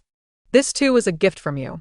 You have given me so many things that I cannot remember them all, but I do recall clearly what I have used, as it is mostly from you. Though the general's residence was not as opulent as those of noble families with thousands of servants, it still needed to maintain appearances. The family had few members, yet there were at least 100 servants. Xin Zhongmin entrusted all his military rewards to Madame Xin, who managed the household. Thus they could only maintain a facade of prosperity, relying solely on the meager rents from their shops and properties. Xin Yan could hardly afford to acquire many decent pieces of jewelry in private. In contrast, Xinyu was different. Her mother had passed away early, and old Madame Lu cherished her as her only granddaughter, showering her with precious items. However, she had little interest in adornment, feeling that the jingling of jewelry would hinder her martial training, and any slight movement could send her hairpins flying. The two exchanged a few more idle remarks, but soon Xinyu found herself at a loss for words, stuffing pastries into her mouth. These pastries are delightful. Where did you buy them? Xun Yan's eyes flickered. And she softly replied, "They were sent by Lord Jiang for me to pass on to you." Shen Yu suddenly choked on a piece of pastry. The memory of Jiang Lianji drugging her food still lingered vividly in her mind, and she was immediately compelled to expel what she had just consumed. Losing her appetite, she tossed the half-eaten pastry onto the table and began to pick at the crumbs on her fingers, saying, "I instructed the door attendants not to accept anything from him. Please refrain from delivering anything from him in the future." Shen Yin stole a glance at her, contemplating, "Is it that you harbor no feelings for him?" Shen Yu replied, "I do not like him, thus there is no need for him to waste his time." Shen Yin pursed her lips, "I understand," as silence enveloped them. Feeling the awkward atmosphere, Shen Yin rose to leave but paused at the door, hesitating for a moment before saying, "Father and elder brother actually left 2 days ago." Shen Yu looked at her in shock. Shen Yin continued, "Father instructed me not to tell you. They departed after you were punished to kneel for an hour." "Why did you tell me?" Shen Yu inquired. "Because I know you wish to go." The situation at the border was dire, and Shin Zhong'an and his son could not afford to rest. Knowing his daughter would certainly want to accompany them, he had, for once, allowed her to kneel for 2 days, intending to confine Shin Yu at home. Once the war commenced, it could last for months or even a year or two. Shin Yu, having reached a certain age, was still a girl and could not squander her youth at the front lines. After Shen Yan departed, Shin Yu summoned her 2 maids. Lu Yao pushed the door open and immediately spotted a bundle on the table, one that she had helped Shin Yu collect yesterday. Upon seeing this, Hong Qiao felt something was amiss and timidly called out, "Miss." Shin Yu looked up and asked, "Did father mention when he would depart?" "Tomorrow," Hong Qiao replied. "At what time?" "At the hour of the rabbit." With a loud clap, Shen Yu slammed her palm against the table, exclaiming, "Is it you or I who departs at the hour of the rabbit tomorrow? Father's been gone for 3 days, and you kept this from me until now." Lu Yao glanced at Hong Qiao, her legs buckling as she knelt down. After kneeling, she tugged on Hong Qiao's sleeve, causing both of them to kneel at the door. Shin Yu, feeling exasperated, commanded, "Bring my horse." Lu Yao attempted to rise but was pulled back by Hong Qiao. Hong Qiao looked up and said, "The general has a message for you, Mississippi speak."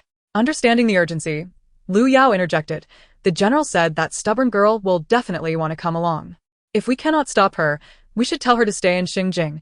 This is a military order, miss," the general's exact words. With such crude language being used, Shin Yu could hardly mistake the words for anything else. Lu Yao mimicked Shin Zhong'an's tone, which only served to amuse her further. Shin Yu replied coldly, "I am not enlisted in the military. Military orders do not bind me. While my father is absent, I hold the highest authority here. Whoever brings my horse will accompany me." "Mississippi," Hong Qiao began. "All right," Lu Yao responded, and before Hong Qiao could finish her sentence, Lu Yao dashed off in a flash. The cold wind howled, and on the watchtower, soldiers on duty stifled yawns, diligently watching for any movements in the surrounding area. One soldier rubbed his hands together, remarking, "It's so damned cold. I reckon it's going to snow." Indeed, another soldier, weary to the bone, squatted down to shield himself from the wind. "You keep watch for a bit. Be careful. We'll switch shifts soon." The soldier leaned against the railing of the watchtower, his eyes fixed on the area outside the camp. "All right, 1 hour. Soon it will be my turn." "Wait, what is that?" Hearing an unusual tone, the squatting soldier immediately stood up. "What is it?" The first soldier rubbed his eyes and looked again, but saw nothing. "Perhaps I was mistaken. There was a shadow, and I thought it was a person. It vanished too quickly. A human couldn't move that fast." In the dark of night, those stationed at the watchtower possessed keen eyesight and hearing. The startled soldier became alert, also leaning over the watchtower to scrutinize the scene. Shen Yu crouched behind the wall for what felt like an eternity and, under the cover of darkness, stealthily crept into the camp. Soldiers patrolled the encampment at night, and she sheltered herself in a windbreak beside a tent for the night, managing to blend in with the soldiers during their morning exercises. Chapter 11. Entering the camp, the vast army was camped on the southern side of Heijua Mountain, with less than 100 miles to Yanliang Pass. Leading the troops, Shen Zhong'an acted as a shield, standing between the Western Jew people and the citizens within the pass. Shin Yu followed at the rear of the line as the group approached a temporary assembly area, coming to a halt in a wide space. Shen Yu, tall and striking among the women, found herself less conspicuous in the midst of a throng of men. The individuals in front of her towered over her by nearly half a head. One man turned to glance at her, then looked back again after a moment. Shen Yu touched her face.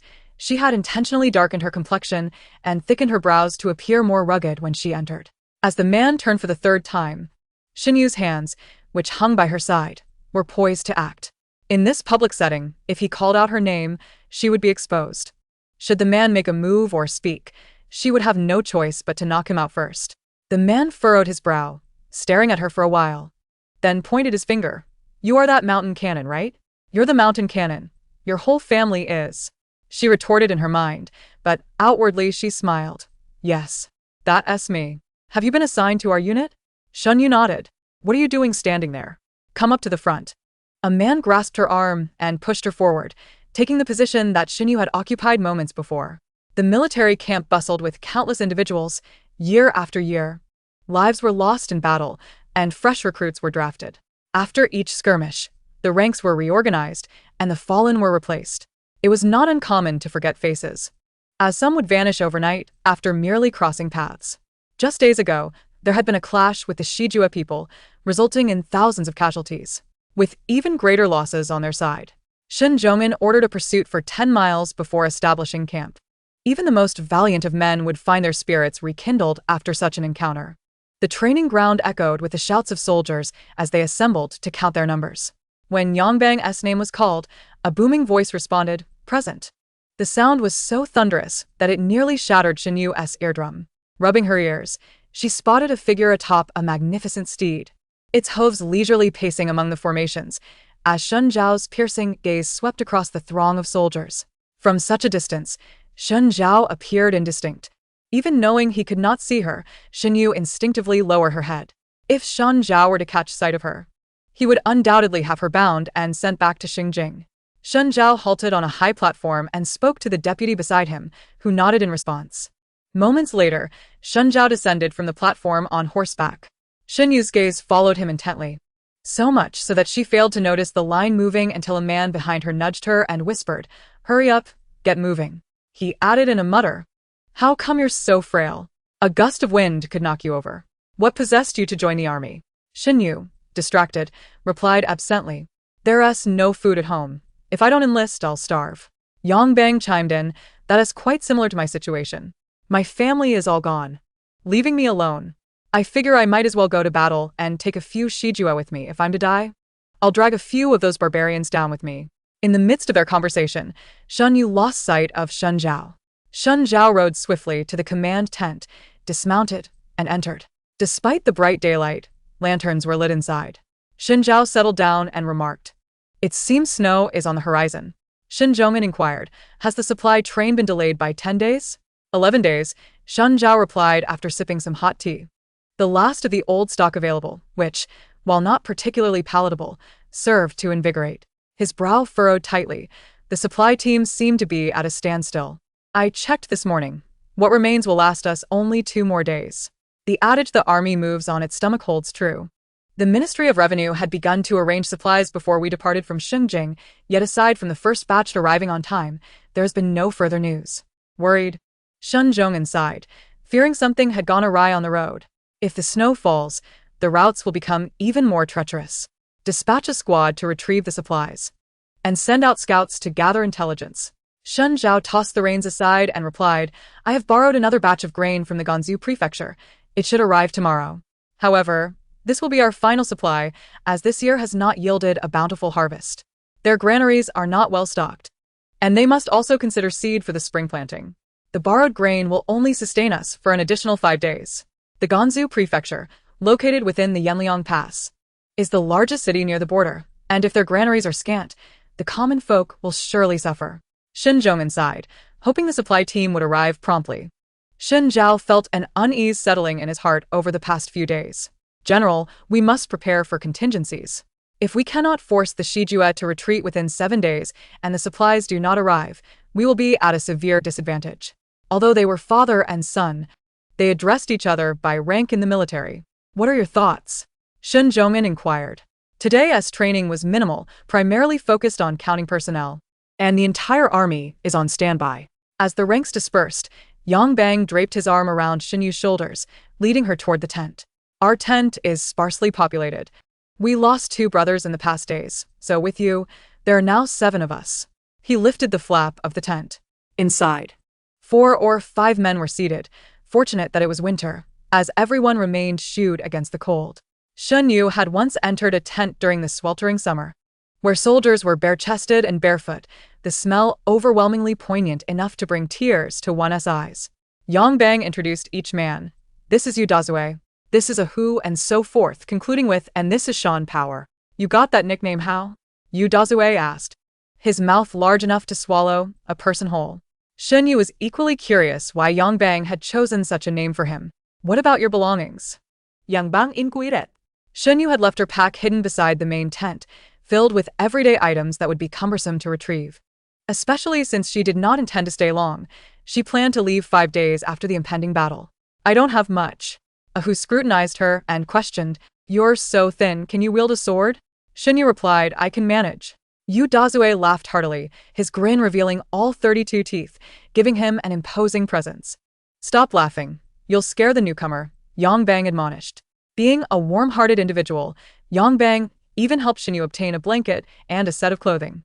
Chapter 12. The ambush as night fell. The tent was filled with a chorus of snores.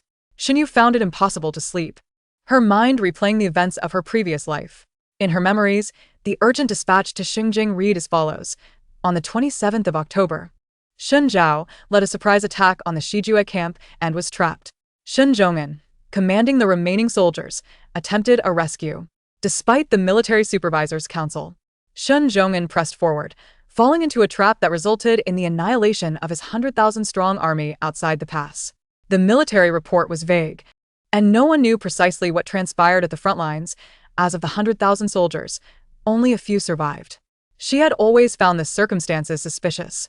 She knew her father well, his temperament was cautious, and the notion of rashness did not suit him at all. However, being absent from court, she had remained in the dark until after marrying Zhang Lian, from whom she gleaned some information. That battle likely had an insider betrayal. Those were living soldiers. 100,000 of them. Someone must bear the blame for that confrontation. Regardless of any doubts, Shen Zhong'an became the prime suspect. During the day, Shen Yu took the initiative to run errands between the tents, using the opportunity to familiarize herself with the camp's layout. Aside from the heavily guarded supply area, she detected no unusual activity elsewhere. Based on the current situation, she found no evidence of defeat. The state of affairs at Yanliang Pass left her feeling like a headless fly, colliding aimlessly while seeking opportunities to prepare for the worst. Even sneaking out of the camp to meet a few individuals in the city. As night fell, temperatures plummeted, and a biting northern wind swept through, sharp as knives against her cheeks. A steed galloped swiftly toward the camp, and a scout rode furiously, raising his token as he approached the gates. The sentinels, having inspected the token, permitted him entry. The scout did not dismount but made a beeline for the command tent. General, urgent report. Shen Zhong'an, unable to find rest, stirred at the voice. Enter. Once inside, the scout knelt on one knee and reported, the supply team has been completely annihilated. There is no sign of the supply train. Shen Zhong'an's expression darkened as he threw a heavy cloak around his shoulders. Summon Shen Zhao to my tent. Shen Zhao had just risen from bed. The man sent to fetch him dared not speak of the matter until he entered the tent and heard Shen Zhong'an's account. The supply team was small, Shen Zhong'an observed. It appears they were ambushed by bandits. Shen Zhao shook his head, asserting, the supply team carried nothing of value. Bandits would not engage in such fruitless endeavors. It is likely a setup. Their eyes met, and each recognized the danger reflected in the other's gaze. Shen Zhao rubbed his face vigorously to shake off the drowsiness and declared, we must act swiftly before our remaining supplies are exhausted. We may need to resort to the second plan. Shen Zhong'an nodded and summoned the commanders for an urgent meeting. By evening, Yang Bang retreated into the tent. The wind sliced through the air like a blade, making the prospect of snow seem more appealing. Yuda interjected, it seems the snow won't fall just yet. They are mobilizing troops over there, likely preparing for some operation. Shen Yu had been closely monitoring the movements within the military camp and had not noticed any signs of deployment. Moreover, today was only the 25th. Wasn't that 2 days earlier than in her previous life? She grasped Yuda's arm tightly. What did you say? How do you know this? Yuda, startled, hushed her. Don't speak of it outside. I have a fellow townsman in the vanguard camp. He mentioned it when we met before. Xinyu did not inquire further and lifted the tent flap to exit. Yuda called after her. Make sure you don't let this slip. In the biting wind, Xinyu paused for a moment, the chills snapping her back to reality. She knew that she could not afford to remain passive, regardless of how events would unfold. She needed to alert Shen Zhao in advance. As Shen Zhao emerged from the main tent, he headed toward his quarters, contemplating the strategy of the impending battle. Upon nearing his tent, he casually glanced around, but suddenly froze, disbelief washing over him as he focused on a figure in the distance. The dusk had settled, obscuring the figure from 5 meters away. Shen Zhao retrieved a torch from the entrance and approached the individual, his expression darkening as he drew nearer. By the time he stood before the person, his face was as grim as coal. His chest heaved with indignation as he lifted his hand from the hilt of his knife, pointing at the person. You come in. Xinyu, head bowed, sheepishly followed Shen Zhao into the tent. Once inside, Shen Zhao tossed his blade onto the table and turned to face Xinyu. What audacity! You've donned a military uniform. Where did you steal it? It was taken from a deserter, Xinyu replied in a hushed tone. Shen Zhao strode over, wiping the grime from her face with his sleeve, admonishing her. Look at the state you've put yourself in. Feeling the sting on her cheek from his ministrations, Xinyu brushed his hand away and, with a serious demeanor, stated, Brother, let us not rush into reprimands. I have something of greater importance to discuss. Shen Zhao, well acquainted with her character, recognized that despite her playful nature, she never acted recklessly when it came to significant matters. What is it? He asked. Are you planning to launch a surprise attack on the Shijue camp tonight? Shen Zhao's expression darkened, and after a long pause, he asked, How did you find out? I don't have time to explain, Xinyu replied, but we cannot proceed tonight. Shen Zhao sat down at the table, contemplating her words. After a moment, he shook his head. Time is not on our side. We can no longer afford to waste it against the Shijue. Snow is imminent, and our warhorses are ill-equipped for the cold. The Shijue will perform better in the snow than we will. He did not elaborate further. Shan Yu stepped closer.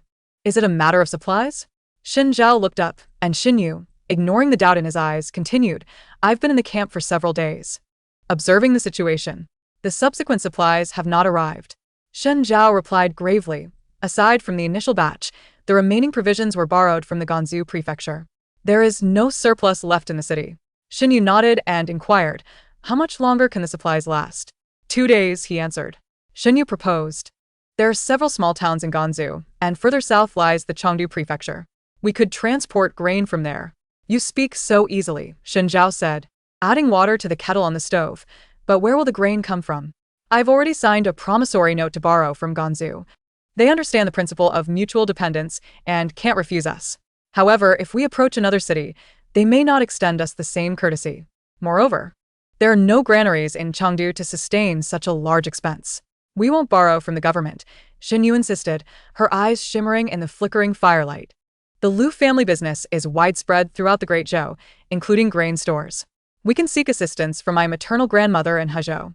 Shen Zhao's eyes brightened momentarily, but then dimmed again. He shook his head. There's no time. Even if we rushed to Hezhou now, it would take at least 10 days. Added to the time needed to procure the grain, we would require over half a month, and we cannot last that long. 5 days.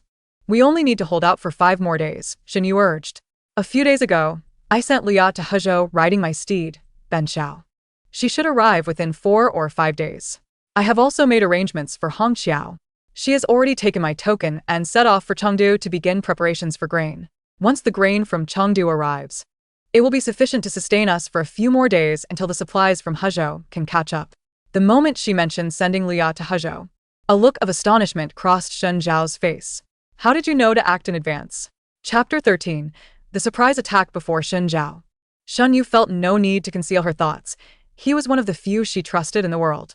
I only learned of the supply issues upon arriving at the camp and had to seek alternative methods. I remember telling you I had a dream. Shen Zhao nodded. Shen Yu continued, Regardless of whether you believe it or not, I took it as a warning. What did you dream? Shen Zhao inquired. Shen Yu recounted. You led 10,000 light cavalry to ambush the southern camp of Shijue, but fell into a trap and became trapped. Father raised troops to rescue you, but to no avail. The battle at Yanliang Pass resulted in a devastating defeat for the Great Zhou, and after Ganzhou fell, the people were slaughtered. Shen Zhao gasped. He had indeed ordered 10,000 light cavalry today and planned to set out at night. If this were mere coincidence, it would be an extraordinary one. The kettle on the stove began to boil, the sound of bubbling water breaking the silence.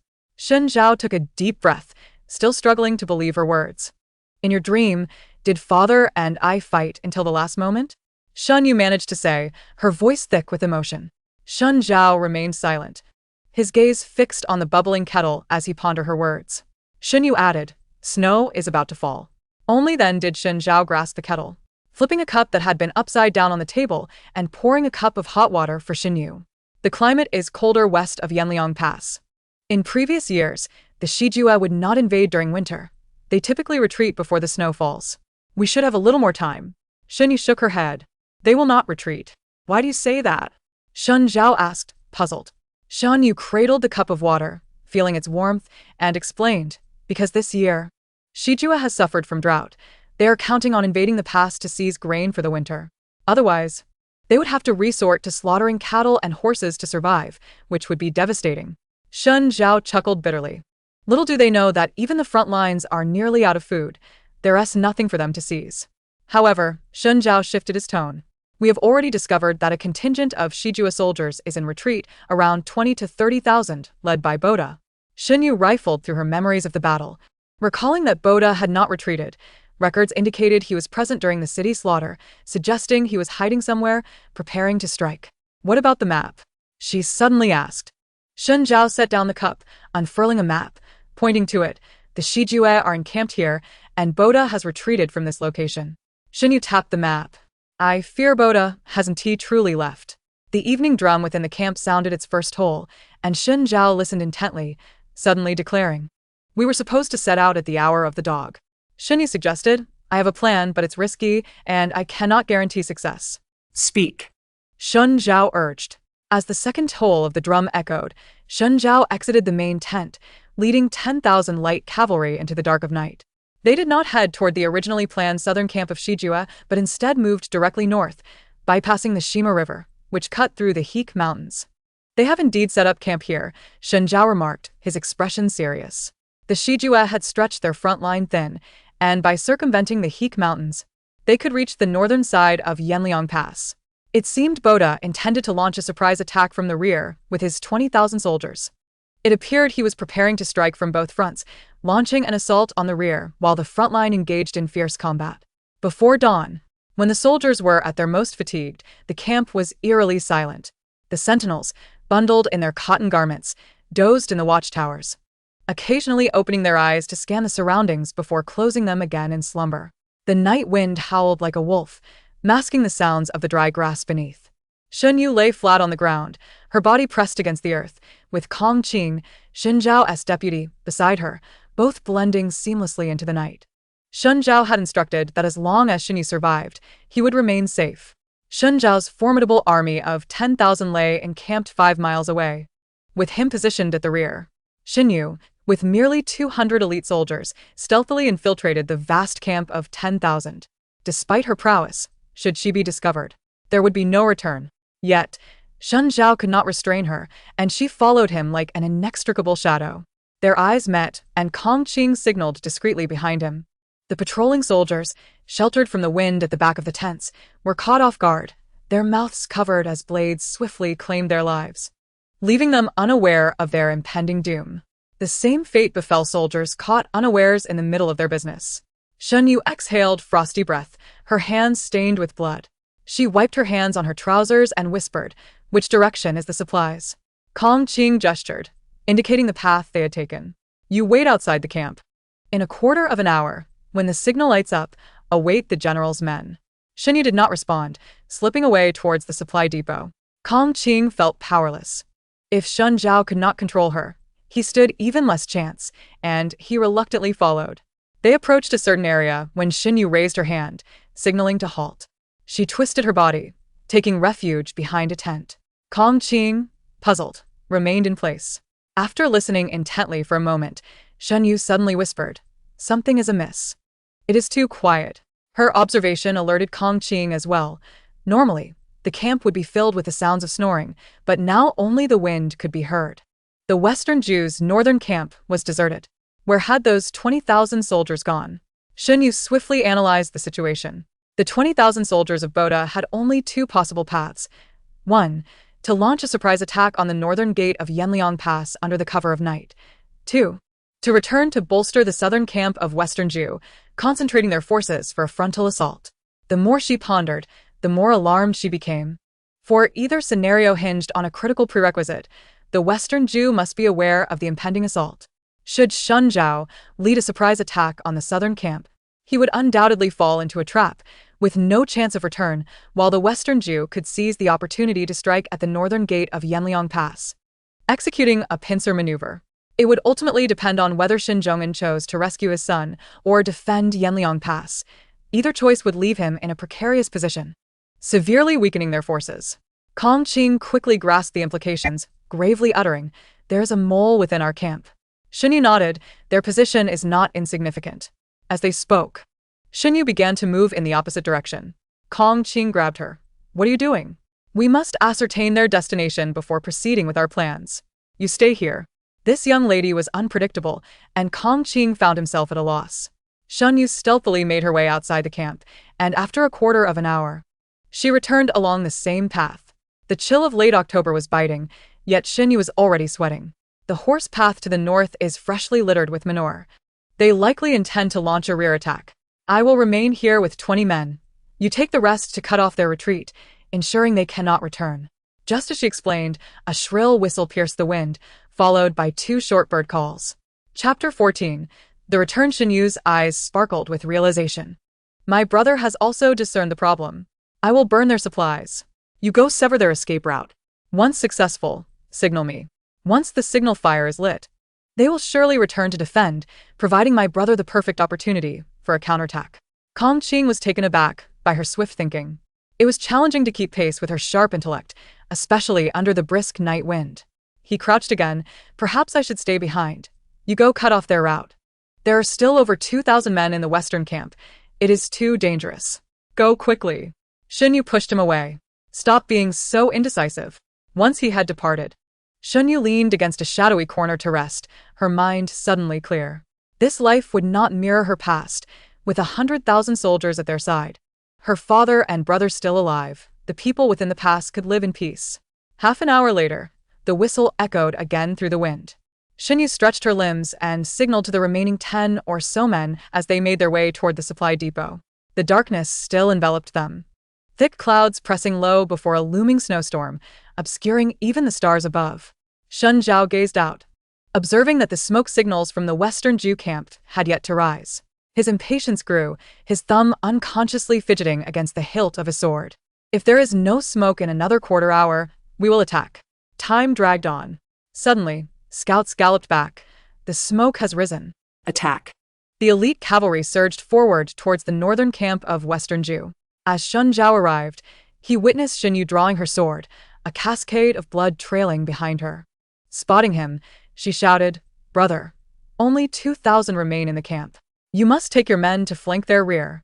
With flames raging in the camp, Shun Zhao drew his bow, taking down an enemy soldier. "I will leave 2,000 men for you." 1,000, she insisted. "I said 2,000, Shun Zhao countered. And before she could retort, he commanded his troops and departed, leaving 2,000 behind. The camp was thick with a stench of blood. The cavalry counted their numbers and captured 300 Western Ju soldiers. By the time Shun Zhao reached the southern camp, dawn was breaking, and he, with 8,000 soldiers, encircled from the right rear, while Shen Zhong'an pressed from the front. Though the Western Ju had suffered considerable losses last time, their numbers were greater than anticipated. Even with the encirclement, they did not hold a significant advantage, and the Western Ju forces were still formidable. Shen Zhong'an extended his hand into the frigid wind, the biting gusts passing through his fingers as he surveyed the battlefield. After careful consideration, he commanded retreat. The army fell back, and as they were midway, heavy snow began to fall. They were fortunate to leave early. The deputy general, riding alongside Shen Zhong'an, exclaimed, "It has been ages since we fought such a satisfying battle." The Western Ju thought we would assault the southern camp, but upon hearing the northern camp was ablaze, they rushed to assist. "For the first time, we have outsmarted the Western Ju." Shen Zhong'an replied, "It is snowing. This battle was not easy." The Western Jew did not suffer grave casualties and can regroup to attack again. We must not let our guard down. The deputy general nodded in agreement. Shen Zhao entered the camp with a furrowed brow, urgently inquiring, "Has another group returned?" The guard replied, "No." Shen Zhao gazed northward, his brows knit tightly. With only a little over 2,000 in the northern camp, Shen Yu could not possibly be delayed for so long unless the path had not been severed and the attacking Western Jew had returned in time to trap her there. The more he pondered, the more alarmed he became. He turned to the soldiers who had just returned to rest. "Relay my orders. Gather 30,000 troops immediately. We march to the northern camp of Western Jew." Before Shen Zhongyan could return to his tent, he heard Shen Zhao shout. He quickly turned and asked, "What are you doing?" Shen Zhao, his voice thick with emotion, reined in his horse beside Shen Zhongyan, his complexion pale. "You only took 2,000 to remain in the northern camp of Western Jew. And she has not yet returned." What? "When did she arrive?" Shen Zhongyan nearly lost his breath, pointing at Shen Zhao with his whip, struggling to find words. He mounted his horse first, cracking the whip against its hindquarters, but as he reached the gates, he halted once more. Snow fell heavily, transforming the world into a vast, white expanse. Shen Zhongyan stood amidst the snow, torn between his beloved daughter and the greater duty at hand. To deploy troops at this moment could very well lead to a scenario where they would be ambushed by the Western Jew from both sides amidst the blizzard.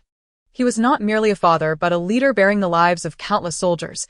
The decision weighed heavily upon him. "Relay my orders. The entire army shall rest." "General!" Shen Zhao exclaimed in despair. Shen Zhongyan raised his hand to silence him. He, too, felt the weight of his heart. But he could not gamble the lives of thousands for the sake of his personal affection. Shen Zhao understood his father's thoughts, and after a moment of silence, he suddenly raised his whip, galloping out of the camp. Their father could abandon Yu, but he could not. He was her brother, always following closely behind her since her earliest steps. At that time, when people were still unarmed, there were cries to practice martial arts with elder brothers. Shen Zhao's eyes were ablaze with determination. He had to rescue her, even if it meant going alone. "Stop him!" Shen Zhongyan bellowed. The heavy gate ahead was shut tight. Soldiers were pushing the deer barricade to block the entrance securely. "Step aside, or I shall strike you down as well," Shen Zhao commanded, pointing her blade at the soldiers by the gate. Shen Zhongyan retorted, "What audacity! You dare to threaten your own kin with a knife? Bring him to me." Disarm him. As both sides stood at an impasse, a soldier atop the watchtower suddenly sounded an alarm, shouting, "A troop approaches." The winds howled, snowflakes were swept sideways by the gale, obscuring visibility from the watchtower until they drew near enough to recognize their own. "It is our elite cavalry," a soldier called from the tower. "Open the gate." Shen Zhao, not waiting for the soldiers to act, took it upon herself to open the heavy gate.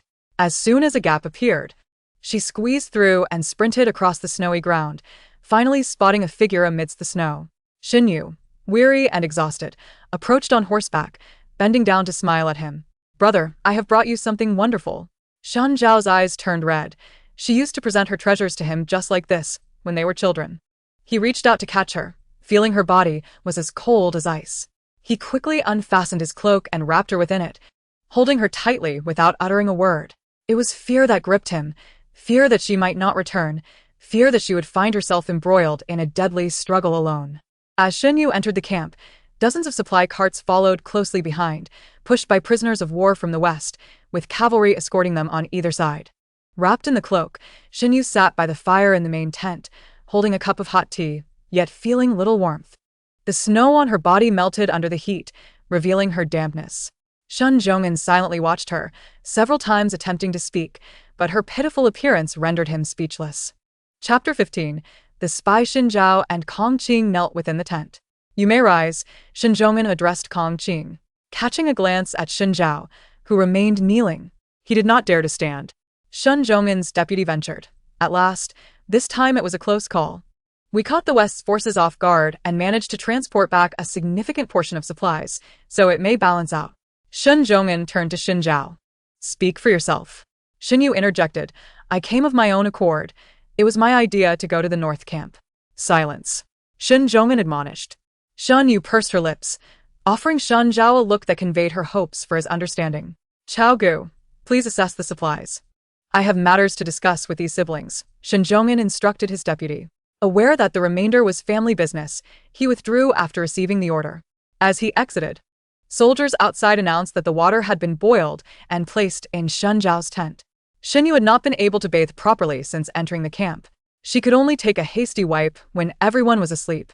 Now, having returned soaked in blood, she felt the discomfort of the dried remnants clinging to her. She gazed at Shin Zhong'an, awaiting his words. Shin Zhong'an averted his gaze and waved his hand. Zhaoer, take your sister to your tent. After she washes up, come back. I have something to say.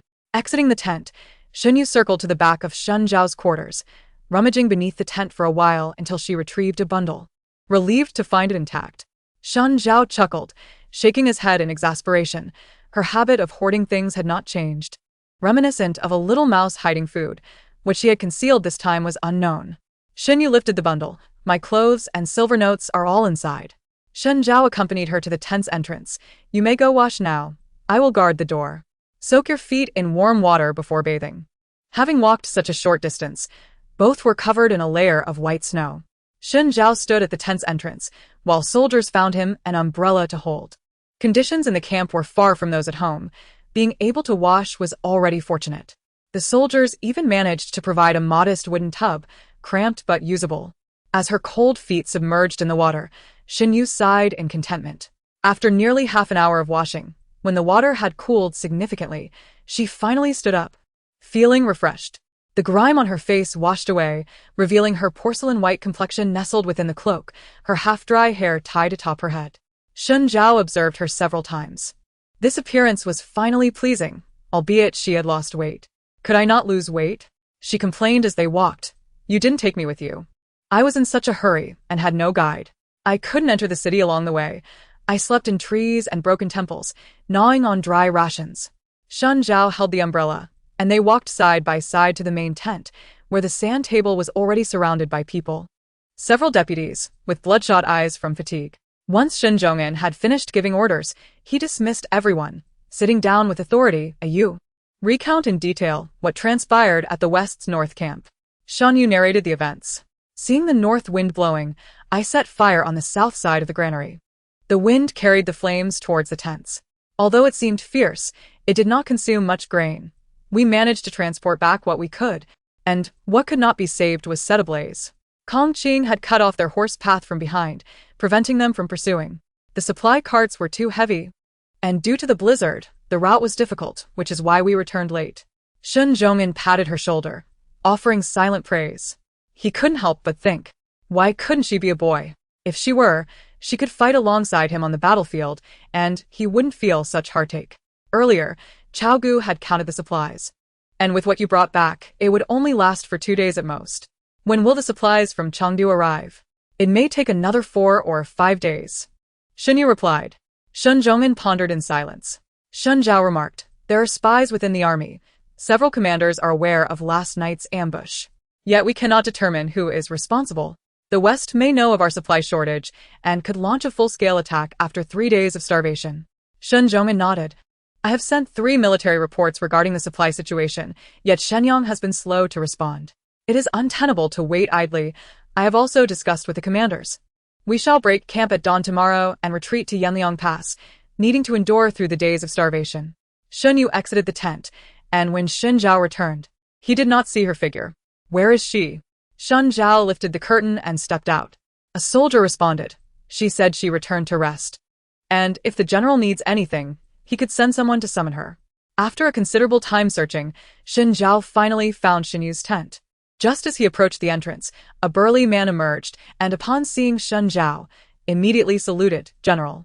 Shen Zhao nodded, opening his mouth, unsure how to inquire about Shen Yu's alias in the army. He could only ask, where is she? Yang Bang inquired, who? The new recruit in your tent. Oh. Yang Bang realized, you mean Shan Power? She just went into sleep. Shen Zhao's brow twitched. Well done, Shan Power. He entered the tent, spotting the figure curled up in the corner of the cot, his eyebrows twitching uncontrollably. Shan Paya. Shen Zhao hissed through clenched teeth. The figure in the corner remained still. The others in the tent held their breath. Only Yu Da's big mouth dared to speak. She just returned this morning, said she went to help another team. And just lay down. Shen Zhao abruptly turned his head, startled by the large mouth, and directly pulled Shinyu up from the cot. "Shan Power, come with me." Shinyu, still drowsy, followed behind, listening to Shun Zhao's continued reprimands. "You are a girl, at least act like one. What is it to share a large cot with a group of men?" Shinyu, half opening her eyes, retorted, "I slept in a corner, and besides, I had my own quilt. In urgent times, I am practically a man now." Shun Zhao tugged at her hair and led her back to his tent, pulling a cloth curtain to create a divide. "From today onward, you shall rest here." Chapter 16. The predicament. The snow outside the pass fell particularly heavily, and even in Shenyang, 1,000 miles away, it began to snow like goose feathers. Jiang Lianji departed from the Ministry of Revenue, and his carriage traveled along Zhongbao Street. The snowy weather rendered the roads treacherous, and the streets were crowded with pedestrians, causing the carriage to come to a complete halt. Gao Jin, his attendant, lifted the curtain and remarked, "My lord, it seems we may be stuck for a while. Fortunately, Sanwei Tower is nearby. Would you like to step inside and rest a bit?" Jiang Lianji leaned out to observe the scene, noting a horse from an unknown household standing motionless in the road, frozen and unyielding to the whip, thereby blocking the thoroughfare entirely. Resolutely, Jiang Lianji exited the carriage and, upon entering Sanwei Tower, happened upon a waiter delivering dishes to a table, which included a small plate of pineapple pastries. He paused momentarily before following the waiter upstairs to a seat. "Are those pineapple pastries still fresh?" he inquired. The waiter smiled and replied, "You are in luck, sir. They're just out of the oven and quite fresh. Would you like a portion?" Jiang Lianji instructed, "Please pack it carefully in a food box. And if you have any osmanthus sugar steamed chestnut cake or pine nut lily pastries, include some of those as well." The waiter nodded eagerly and soon returned with an exquisite wooden food box. Jiang Lianji lifted the lid and silently examined the pastries within. In the past, Shinyu had been on medication for years and relished sweet treats, so their home was always stocked with her favorite confections. He pinched a piece from the box and tasted it, finding it overwhelmingly sweet. He did not have a penchant for sugary delights. Perhaps it was because Yu had endured so much hardship that she craved such sweetness. "You, with your swift feet, take this food box to the general's residence." Gao Jin, aware of whom it was intended for, felt a twinge of displeasure, yet promptly set off, delivering food and clothing to the general's residence every few days. Miss Shen rarely made an appearance. It was always the second Miss Shen who came to relay messages, maintaining an air of considerable importance. Upon Gao Jin's return, the road had cleared. Jiang Lianji inquired, "Was it still the second miss who came out to receive the delivery today? Has there been any news regarding her health?" Gao Jin responded, "Yes. The second miss mentioned that the elder sister's condition has improved considerably, though she remains reluctant to venture outdoors. However, today the second miss brought a message from her elder sister." Jiang Lianji raised an eyebrow. "What message?" Gao Jin replied, "She requested that no more items be sent, and she wishes to inquire if there are any updates regarding Yanliang Pass." Jiang Lianji furrowed his brow. Tomorrow marked the 27th of October, the day Shinzhongin would face defeat. In a few days, Shunyu would be traveling to retrieve the remains of her father and brother, and it was during that journey that calamity would befall her. He must prevent her from undertaking that journey. At the very least, she should be in good health, for he wished to accompany her for many more years. Outside the pass, the wind and snow raged, and several tents had collapsed overnight. Fortunately, those below were unharmed. By morning, the army had begun to pack up and retreat into the pass. Shinyu had darkened her face and eyebrows once more, following closely behind Xin Zhao. Suddenly, a soldier rushed in, exclaiming, "General, Supervisor Liang has gone missing." Xin Zhao's expression hardened. "What happened?" The soldier replied, "The camp guards reported that just as dawn broke, Supervisor Liang departed with his own troops toward Yanliang Pass." Xin Zhao waved his hand. "Go after him and see if he can be brought back." The supervisor was tantamount to the imperial presence within the army. Since Liang Jianfang had entered the camp, he had done nothing but remain cooped up in his tent, indulging in fine food and drink. In recent days, with supplies dwindling, complaints had been voiced multiple times. Such a cowardly individual was of no use to the military. The pass lay over 100 miles away. Marching through the snow, the army could only cover a maximum of 50 miles in a day. The remaining rations would barely last until they reached Yanliang Pass, with no further provisions in sight, leading them to face starvation for several days as they braced for the impending battle.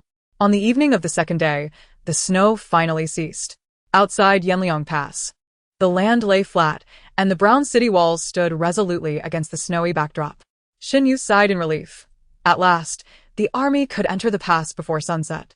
Tonight, the troops would rest, allowing everyone a much-needed respite, though the days of hunger still lay ahead.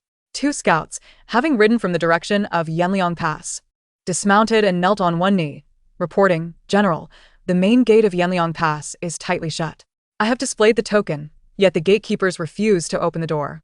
Shen Zhongman tightened his grip on the reins and nodded toward Xin Zhao, and the two men led a contingent of soldiers forward.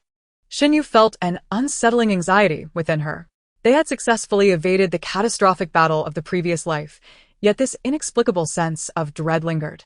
After advancing for 2 more miles, they were informed to set up camp, with the city gate less than 5 miles ahead. Only 5 miles remained, yet they could not enter the city, causing murmurs of speculation among the troops. Shen Yu urged her horse forward, drawing closer to hear Shen Zhongman's tirade. "Tell Liang Jianfang to open the gate." Liang Jianfang's voice rang out from atop the city wall. "General Shen, it is not that I refuse to open the gate. It is merely that before the campaign, His Majesty decreed that this battle must end in victory. Now that the two sides are locked in a stalemate, how can our army retreat?" Shen Zhongman's face flushed with fury, and before he could respond, the deputy general erupted in anger. "You coward!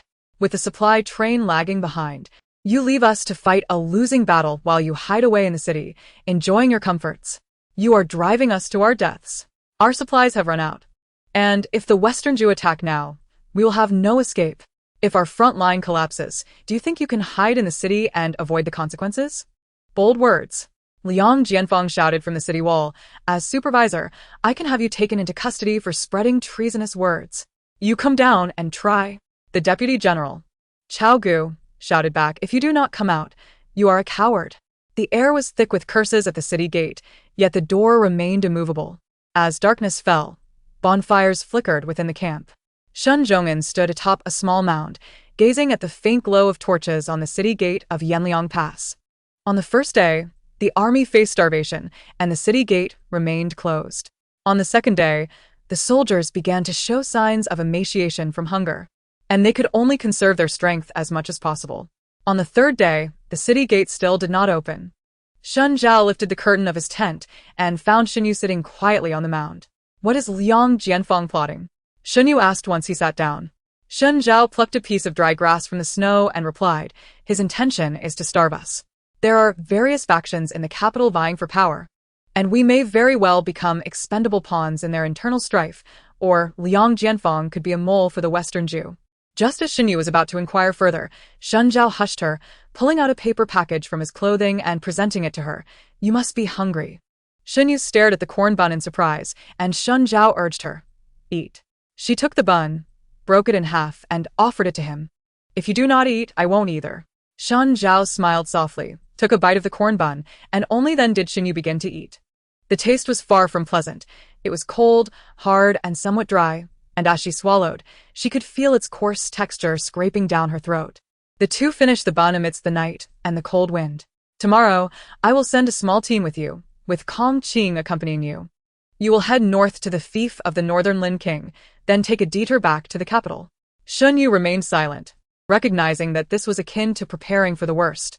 "No, I have tried so hard. Why can I not prevent the impending tragedy?"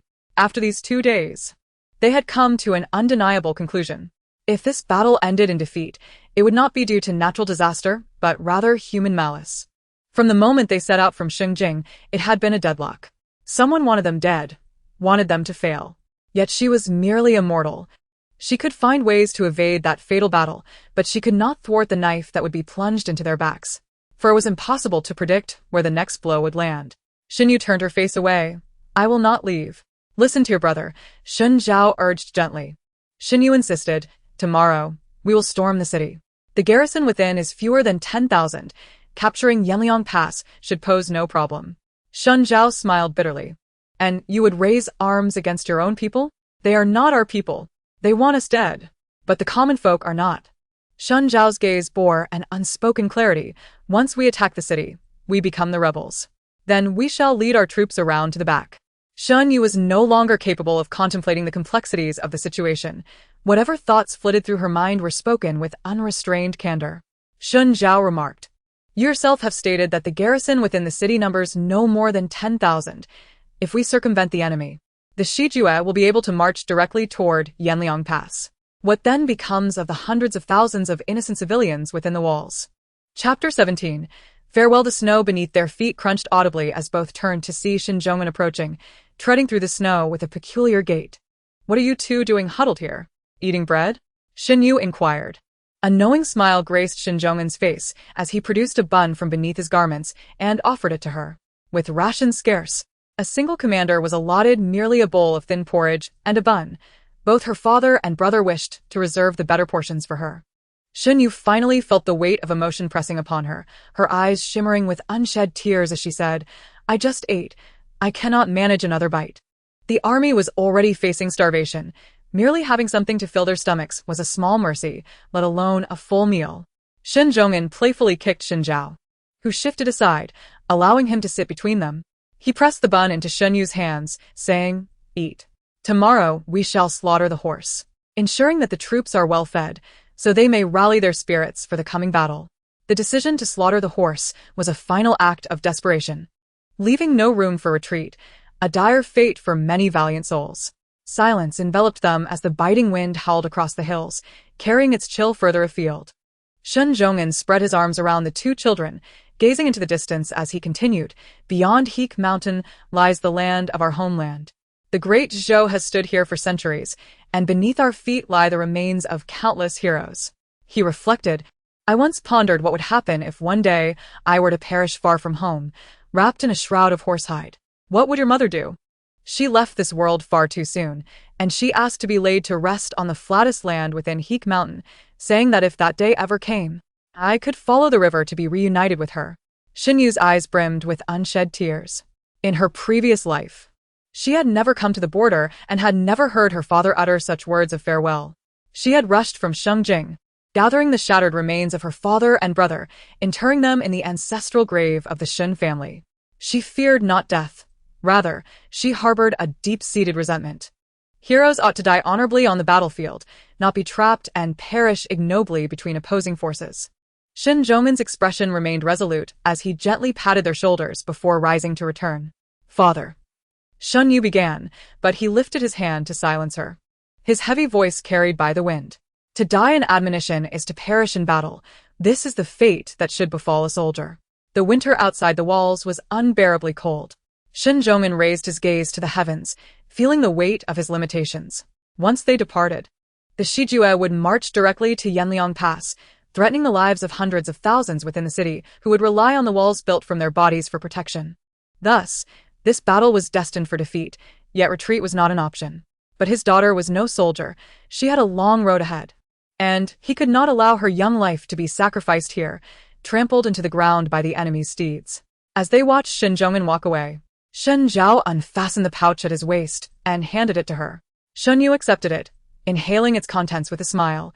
It was strong liquor. Take a sip to warm yourself, but do not overindulge, Shen Zhao advised. She took a small drink, the fiery liquid coursing down her throat, warming her body. She returned the pouch to him, but he shook his head, gazing toward the camp and said, Send her a message for me. Who? Xinyu tilted her head. Shen Zhao's gaze softened as he stared toward Xingjing. Tell her not to wait for me. Xinyu understood whom he referred to, her eyes reddening instantly. I cannot convey that message. You must tell her yourself. Shen Zhao chuckled softly, never mind. It is perhaps best to say nothing.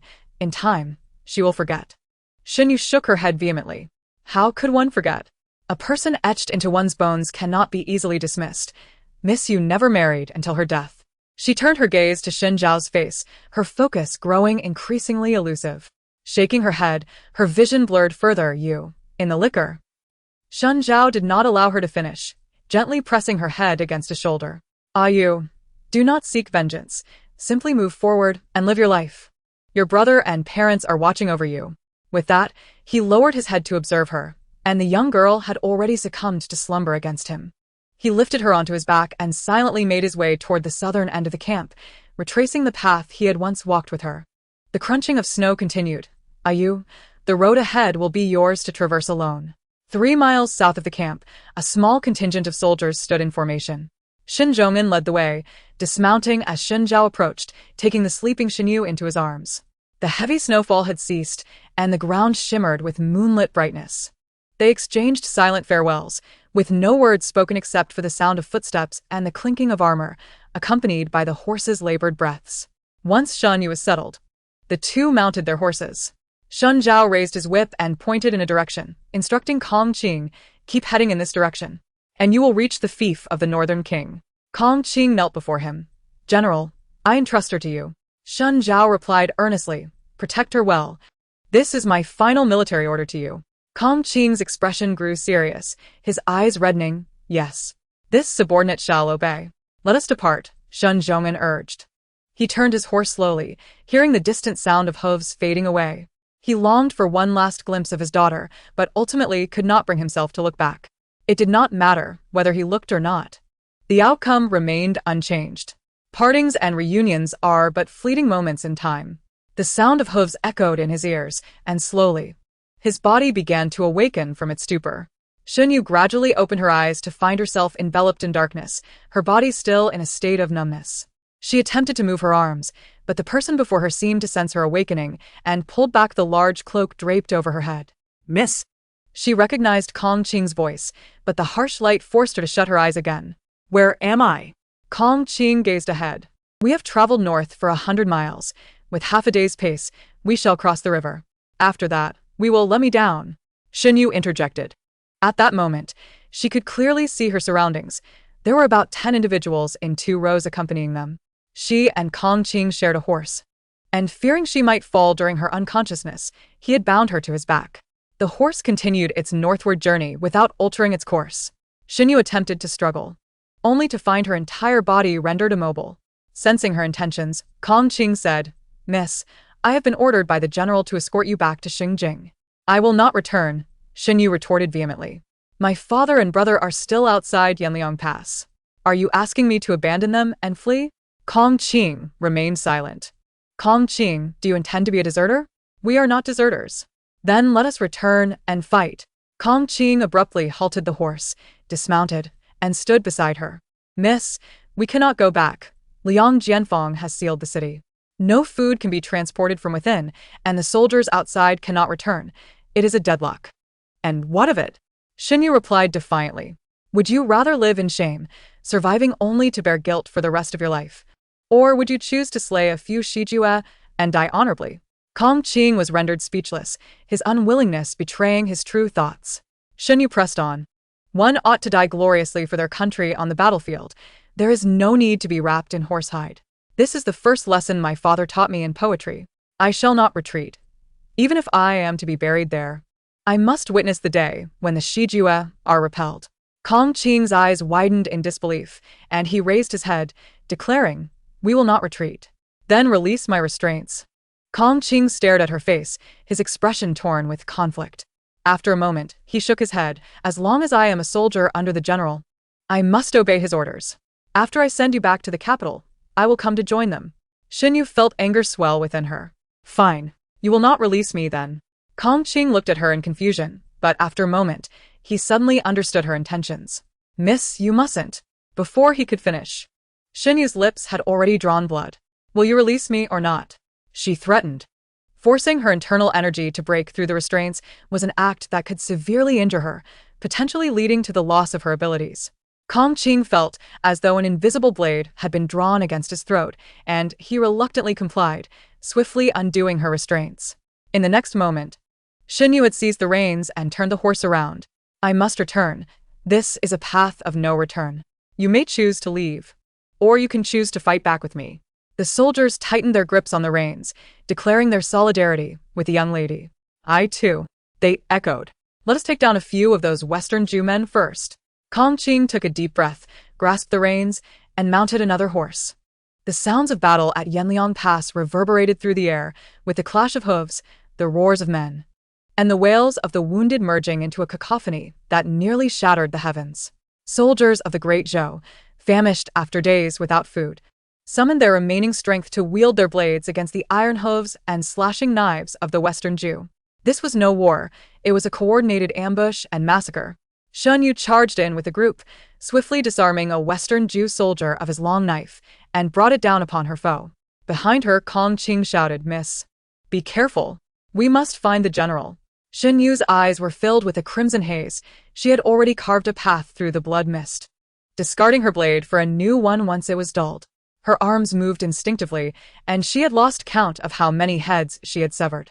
Outnumbered and outmatched, the soldiers of the Great Zhou began to show signs of despair, retreating toward the towering walls of Yanliang Pass, where the gates stood resolutely closed, offering no escape.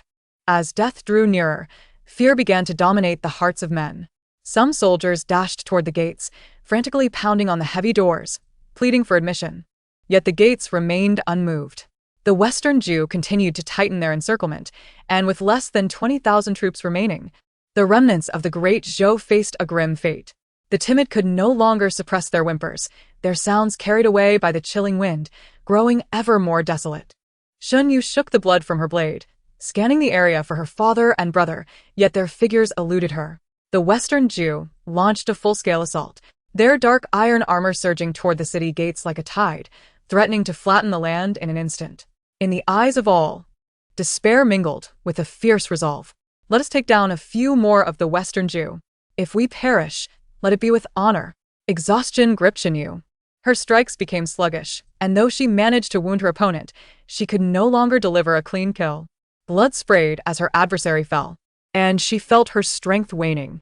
After severing a man's arm, her blade stood upright in the ground. She had lost track of how many weapons had been ruined and how many lives had been taken. Her hands were torn. Yet she bound the blade to her grip with cloth. All that filled her mind was, "Where are my father and brother?" This was not how it was meant to be. Her rebirth was not intended for her to relive past sufferings. It was not. But who could come to her aid? Just a hand to pull her up would suffice. She only wished for their survival. She could no longer muster the strength, collapsing to one knee. As her knees struck the ground, the earth seemed to tremble. With one hand pressed to the ground, her palms sank into the blood-soaked mud. Yet she felt a tremor beneath her, growing ever stronger. Reinforcements. They were reinforcements. She looked up to see a legion clad in black armor charging from the south. A wave of soldiers surging forth like a tide. The snow stirred up in layers. The earth quaked, and the black-armored troops surged forward, spreading their ranks and encircling the Western Zhou. A voice suddenly cried out, "It is the Qingyun Guard from Balin." With a resounding thud, the long-closed gates finally emitted a deep sound. Countless soldiers in black armor poured forth from the wide-open gates, forming a three-sided encirclement. The tide of battle shifted dramatically. Indeed, it is not yet time to surrender. Shen Yu, finding a reserve of strength from somewhere, stood with the help of her blade. Slowly, she unwrapped the cloth binding her hand, and as a Western Zhou soldier attempted to sneak up on her, she drew her blade, leaving a gash on his face. And he fell heavily to the ground. Dropping her knife, she pivoted on her toes and kicked, sending a long blade flying into the chest of another enemy. She picked up a new weapon and charged back into the fray. The towering city gates loomed above, a dark blue battle flag fluttering at the top, adorned with a pale blue cloud. Xia Tingzhou gazed down from the battlements, squinting against the wind, his brows and eyes appearing even more aloof. The deputy stood silently by his side, his expression dark enough to wring water from it. How cruel! 100,000 troops, trapped outside the pass, starving and waiting to be slaughtered by the Western Zhou. The soldiers of the Great Zhou were being treated as livestock, destined for slaughter. Men who had once fought alongside Shinzhong'an. The deputy Chang Hung leaned over the parapet, craning his neck to get a better view. After a moment, he exclaimed, "Look at that young warrior. There's someone remarkable among Shinzhong'an's troops. Their blade work is superb." Xia Tingzhou followed his gaze, easily discerning the figure amidst the chaos of battle. In truth, this warrior stood out amidst the throng, blood mustard with every strike, claiming a life with every 3 steps. Wherever they went, the bodies of the Western Zhou lay strewn at their feet, cutting through the enemy ranks like a hot knife through butter. In the midst of the turmoil, this figure wielded a blade in each hand. When a long knife from the enemy descended, they blocked it with their left hand and swiftly retaliated with their right, severing a foe's neck in an instant. Blood spurted forth, and the warrior was drenched in it, as if they had emerged from a pool of hellish gore. When their long knife dulled, they simply switched to another, never pausing in their onslaught. While Xia Tingzhou had skilled warriors under his command, none were so recklessly daring. As the Qingyun Guard pressed the Western Zhou back, Boda, sensing the tide had turned against him, ordered a retreat. Chang Hung clasped his hands in respect, asking, "Your Highness, shall we pursue them?" Xie Tingzhou, watching the retreating forms of the Western Jew, replied calmly, ordered Ji Wu to pursue them for 30 miles and drive them across the Shima River. Chang Hung took his leave from the battlements. Soon, footsteps echoed once more on the city walls. Xie Tingzhou turned slightly, seeing his guard, Shifeng, ascend the battlements with a hand resting on his sword, his demeanor fierce. "Your Highness," Shifeng knelt on one knee. Xie Tingzhou looked down, adjusting his sleeves, and inquired, "Where is Liang Jianfeng?" Shifeng replied, "He fled with his men when the Western Jew attacked, but he has just returned and is now locked in a prison cart." "Bring him up," Xie Tingzhou commanded. Liang Jianfeng was brought to the battlements along with 2 of his guards. The wind howled atop the walls, and Liang Jianfeng was pressed to the ground by Xie Tingzhou's guards. Before him lay the dark robe, adorned with intricate cloud patterns, swaying gently in the breeze. Liang Jianfeng trembled violently, attempting to reach for Xie Tingzhou's clothing, but before he could touch it, he was kicked aside, falling to the ground and blood streaming from his face. "Why, young master, I am a minister of the court," he stammered. "A minister of the court?" Xie Tingzhou raised an arm, pointing beyond the walls, saying, "Let him see for himself." The guards dragged Liang Jianfeng to the edge of the parapet, half of his body hanging over the wall. The front lines had long since receded, leaving behind blood-soaked earth, where streams of crimson water traced patterns in the snow. And thousands of bodies lay in chaotic heaps, extending endlessly into the distance. It was a scene of unimaginable horror. If one were to awaken from a dream and witness such a sight, they would surely question whether they had fallen into the depths of hell. Yet this is reality. A hell forged by Liang Jianfeng, who remains shut away from the world. The lifeless bodies below, their eyes wide open in eternal unrest, seemed to gaze back at him, as if demanding retribution.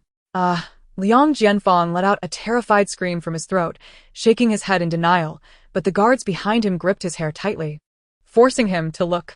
Xie Tingzhou slowly raised his hand, his long, flawless fingers emerging from his sleeve. The sound of a sword being drawn echoed. Xie Tingzhou pressed the blade against Liang Jianfeng's chin, compelling him to gaze into the distance. He whispered, "Do not lower your head. Pay close attention to this inferno of humanity, all of which is the work of your courtly hands." Liang Jianfeng pleaded, "It was not me, your Highness. Spare me, I beg you." Xie Tingzhou let out a light laugh, his gaze shifting sharply to the guards kneeling beside Liang Jianfeng. The intensity of his stare made the guard break into a cold sweat. "Your Highness, we were merely following orders. I have a family to care for." The guard's eyes widened in horror as he beheld the corpse of himself, his head rolling on the battlements before finally coming to a halt. The air was thick with the scent of blood, mingled with a faint odor of urine. Once released, Liang Jianfeng crumpled to the ground like a puddle of mud. Xie Tingzhou cast a disdainful glance at him. "Do you think I would dare to behead you right here?" He tossed the sword to Shifeng, and a nearby guard offered him a clean handkerchief. "Your Highness," he said. Xie Tingzhou accepted it, lowered his gaze to wipe his fingers, and commanded, "Keep a close watch on him. There are plenty in Shengjing who seek his life." Shen Yu searched through the mountains of corpses, each moment a torment, fearing that the next face she might see would be that of her father or brother. Among the bodies, she recognized familiar faces. The young lad who delivered meals, the soldiers on night patrol, and comrades who had fought alongside her in the northern camp of Shijue. Some had limbs severed, others had their bellies ripped open, and still others were trampled beyond recognition. Outside Yanliang Pass, the cold wind howled as she gritted her teeth, holding back tears, her nails broken and bleeding. Yet she persisted in her search. Finally, as she turned over a body riddled with arrows, she could no longer suppress the sobs that choked her throat. "Father." She clung tightly to the corpse, but the back was covered in arrows, leaving no place to grasp. Her father, her towering mountain of strength, had collapsed once more, this time right before her eyes. Shen Yu held onto Shin Zhong'an's lifeless body, which felt cold, her heart equally so. She longed to embrace her father's broad shoulders, but he was transformed into a human porcupine, his back bristling with arrows. The body had long since bled dry. Pulling out the arrows left only gaping wounds. As she removed the last arrow, she fiercely hugged Shin Zhong'an's body. The grievances and unfulfilled desires surged forth, overwhelming her. These people had risked their lives, yet some viewed them as mere ants. They charged into battle, risking life and limb, only to be betrayed by their own and sent to the execution grounds of the Shijue. Treachery and malice reigned, causing the heart of the great Zhou dynasty to rot from within. Her thirst for vengeance, anger, and bitterness coiled around her like an unbreakable tether. With only her sobs carried away by the wind, the soldiers cleaned the battlefield, bringing the barely breathing wounded back for treatment. At the Gan prefecture camp, there was a constant flow of injured being carried in, while some who could not hold on to life were taken out. Xie Tingzhou stood before the tent, listening to the reports from the generals beside him. We pursued them for 30 miles, as per your highness's orders. The Shijue suffered thousands of casualties. And upon crossing the Shima River, we established a defensive position for several hours, confirming that they would not return before withdrawing our forces. General Han Jiwu had just returned from the battlefield, still clad in armor, the scent of blood lingering on him. Han Jiwu dared not approach too closely. It was a well-known fact that the young master had a touch of cleanliness. The garrison in Gan Prefecture was utterly incompetent, having relied entirely on Xinzhong'an to hold the Shima River banks. Now, with Xinzhong'an's near total loss if our Qingyan Guard were to withdraw, Gan Prefecture would be in dire straits. Xie Tingzhou observed the soldiers passing by and remarked, "The Shijue have been severely weakened. It will be difficult for them to regroup in the near future. This winter, they are unlikely to launch any attacks, granting Xinjiang the time needed to rebuild its defenses." Reflecting on the battle's brutality, Han Jiwu could not help but curse. Those scoundrels do not regard our soldiers as human.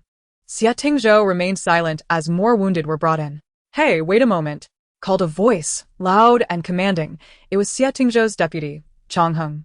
He intercepted two soldiers carrying a stretcher, bending down to inspect the person on it, probing for a pulse. "This one is barely hanging on. What happened?" The soldier replied. "The injuries aren't too severe, but it seems he has been frozen." As Xie Tingzhou and Han Jiwu approached, Chang Heng continued, "Your Highness." He saluted.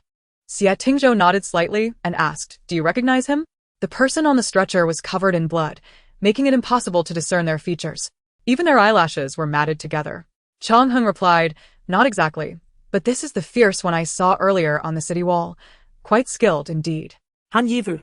Rarely one to hear compliments from Chang Heng, became intrigued and scrutinized the figure on the stretcher, shaking his head. "Too thin, doesn't appear strong." "You did not see the scene," Chang Heng said excitedly. "This one fought with two blades." He placed a hand on Xin Yu's neck, asking, "How did he get so frostbitten?" The soldier recounted, "It seems he spent the entire night searching for someone on the battlefield.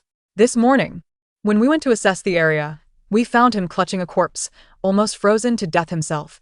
It took considerable effort to pull him away." Chang Heng shook his head. "It sounds tragic.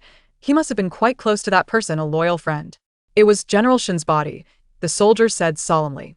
Chang Heng and Han Jiwu exchanged glances with Xie Tingzhou, who asked, "Where is General Shen's body?" The soldier relayed something to those nearby, and shortly thereafter, another stretcher was brought over, this time covered with a white cloth. Chang Heng reached to lift the cloth but was stopped by Xie Tingzhou, who immediately felt awkward and scratched his head. "I meant no disrespect to General Shen. I just wanted to confirm." Xie Tingzhou's expression was grave as he prepared to take care of General Shen's remains. "This is the pillar of the nation.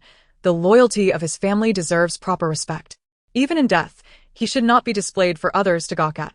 The morning atmosphere was stifled by the wind, and no one wore a pleasant expression. Chang Heng instructed the soldiers, "Take him inside and treat him well. I have my eye on this young man. Once he recovers, I want him in my camp." The soldiers quickly complied, lifting the stretcher to take the person for treatment, but in the next moment, everyone stood frozen in shock. On the stretcher lay a bloodied hand, now draped over Xie Tingzhou's sleeve. The prince, known for his penchant for cleanliness, found this utterly intolerable. Chang Heng, ever the protector of talent, feared that Xie Tingzhou might unsheath his sword and sever the hand, so he hurriedly reached out to pull it away, advising, "Your Highness, this is a fine martial arts prospect. It would be a shame to cut him down." Xie Tingzhou remarked, "Chang Heng, you're tugging at Xin Yu's hand, which is rather strange. Even in a fainting state, he retains such strength, clinging to my sleeve with unwavering resolve. What are you standing there for?" Chang Heng urged. "Quickly, help pull him away." Soldiers rushed forward, one grasping Xin Yu's hand, painstakingly prying each delicate finger loose. Alas, Such slender fingers, if broken, would never wield a blade again. The soldiers found themselves in a dilemma, neither able to pull nor to leave him be. Suddenly, the figure on the stretcher stirred, tightening his grip on the sleeve. His cracked lips barely moving to utter a barely audible, "Father." Everyone froze in disbelief. Chang Heng's eyes widened. "Your Highness, this lad just called you father." Xie Tingzhou shot a glance at Chang Heng. "I can hear that." Chang Heng and Han Jiwu stifled their laughter. The prince had not yet wed, and here he was, prematurely dubbed a father to such a sizable child. Xin Yu had discerned well, indeed, to choose the heir of such lineage. Xie Tingzhou cast his gaze downward. The hand clutching his sleeve was exerting considerable pressure, the fingertips turning a pale blue. The individual on the stretcher lay limply, his head tilted weakly to one side, his neck so slender that a gentle squeeze could snap it. "Do not leave," Shen Yu murmured again. Xie Tingzhou frowned, his patience wearing thin. Chang Heng sensed the tension. "Your Highness," with a swift motion, the sleeve tore apart. Xie Tingzhou sheathed his sword, slightly raising his eyelids. "What?" "And nothing," Chang Heng stammered, his heart racing as he touched his chest, chuckling inwardly that it was fortunate the severed part was not a hand. Xie Tingzhou swept away, and Chang Heng nudged Jiwu's shoulder, whispering, "Is this the legendary severed sleeve?" Han Jiwu shot him a warning glance. "You might want to reconsider your words, if you value your life." Xin Yu was burning with fever, her senses clouded. In her dreams, she floated between memories of past lives and the sight of her father's body, pierced and lifeless. "Where is my brother? Where is Shun Zhao? Have you found him? Where is Kong Qing?" The wind at Yanliang Pass seemed less frigid, though the sky darkened ominously, like blood seeping from the horizon. Xin Yu trudged through the snow, every step weighed down by an unseen force pulling her deeper. She glanced down, seeing the ground soaked in blood, countless hands struggling in the crimson tide. It felt as if she could not move any longer. A familiar voice suddenly echoed in the wind. "Do not look down. Keep your eyes forward." "Father!" Xin Yu cried out, staggering toward the direction of the voice. The figure in the distance grew closer. Standing atop the high city wall was Shen Zhonghan, reaching out to her. "Come, take a look.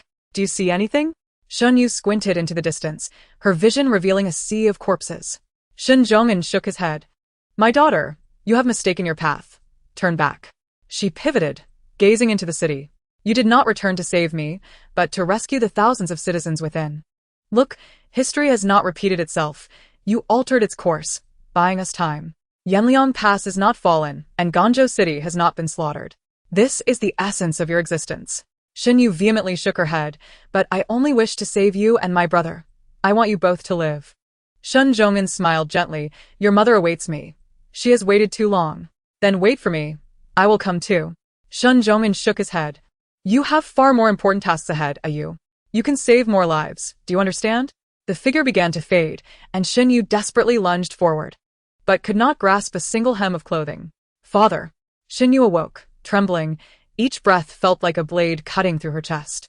Her eyelids felt heavy, and though she did not open her eyes, she sensed the presence of others in the room. Something warm and fragrant approached her lips, infused with a strong medicinal scent.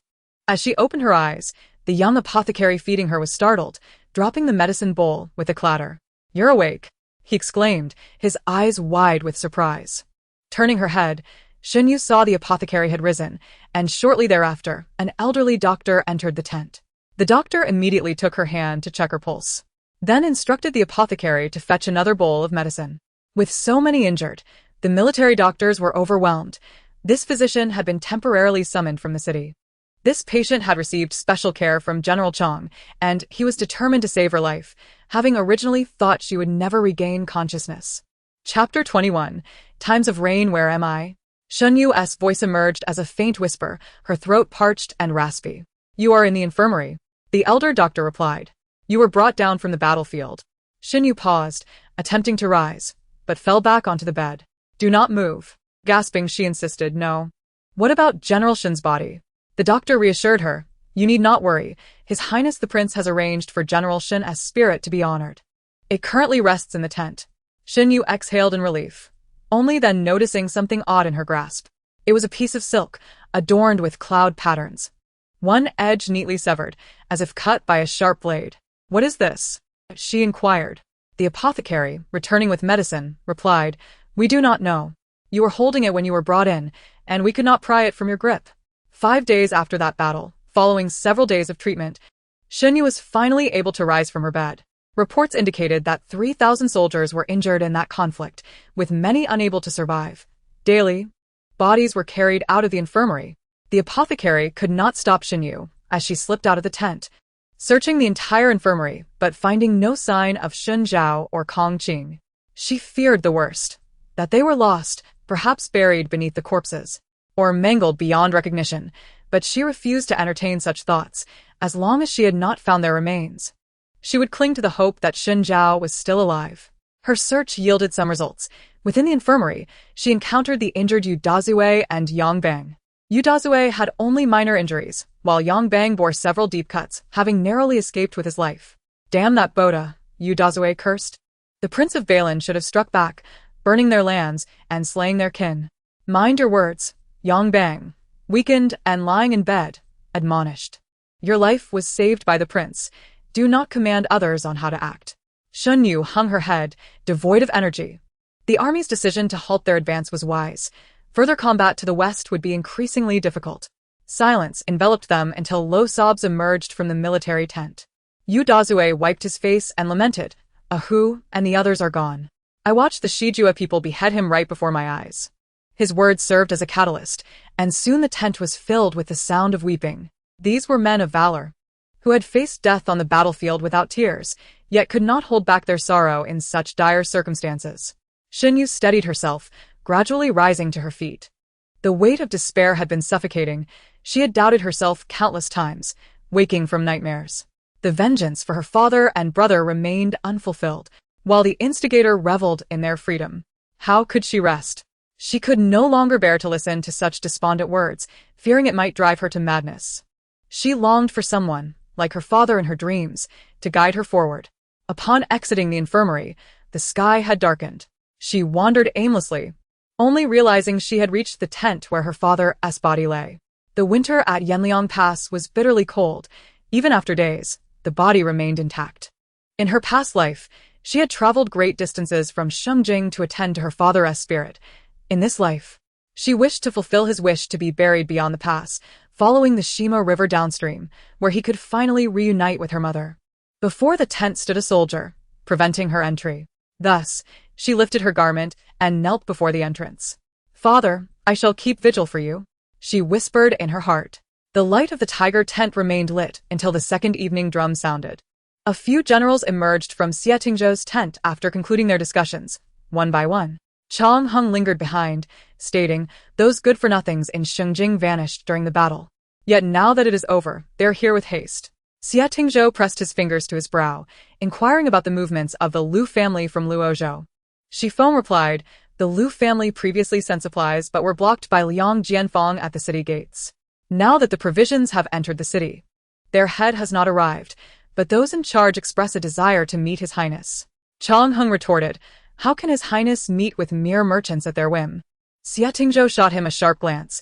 Were it not for Liang Jianfang sealing the city, the merchants you speak of could have saved tens of thousands of soldiers. Realizing his blunder, Chang Hung lowered his head in silence. Suddenly, the tent flap was lifted, and Han Jiwu peered in. "Old Chang, someone is looking for you outside." Chang Hung bowed to Xie Tingzhou and stepped out, where voices could be faintly heard. "General, the person you instructed us to watch is quite restless. He has only just managed to stand and has already been wandering around the wounded soldiers' camp during the day. In this cold weather, kneeling there will surely make him sick." As Chang Hung spoke, he exhaled warm breath. "Is that fellow ill? Why is he kneeling?" The doctor explained he is a soldier of General Shun, kneeling before General Shun's spirit tent. "Such loyalty. He must be a personal guard," Chang Hung remarked. At that moment, the tent flap was lifted again, and Shifeng held it up as Xie Tingzhou stepped out, striding directly toward the tent where Shin Zhong'an's spirit lay. Chang Hung hurried to follow. This matter should be resolved by the subordinate. How can it trouble His Highness personally? Xie Tingzhou replied calmly, "There are too many uncertainties regarding this battle. If he is indeed General Shun's personal guard, he should possess some knowledge." Torches flickered at the tent entrance, their flames scattered by the wind. The frail figure knelt on the ground, motionless, facing the direction of the tent. As Xie Tingzhou approached, he lowered his gaze to the person on the ground.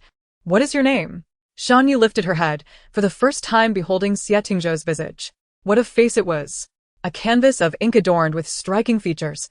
Yet the curve of his eyes imposed a certain aloofness. Too much brightness would be excessive, too little would seem cold. Beneath that picturesque facade lay a captivating allure. Indeed. Xie Tingzhou was as breathtaking as the rumors suggested. Yet, in this moment, Shan Yu had no time to admire his appearance. Upon encountering him, she suddenly grasped certain connections. She needed to position herself at the center of power, otherwise, her own strength was like a mantis trying to stop a chariot. The person before her was undoubtedly the most accessible path available. I am Xiyu, she stated. In her earlier years, navigating the military as a woman had proven cumbersome, hence she adopted the alias Xiyu. Xiyu, Xie Tingzhou repeated, the syllables rolling off his lips with a certain elegance. He gazed toward the tent. Why do you kneel before him? Shan Yu clenched her teeth.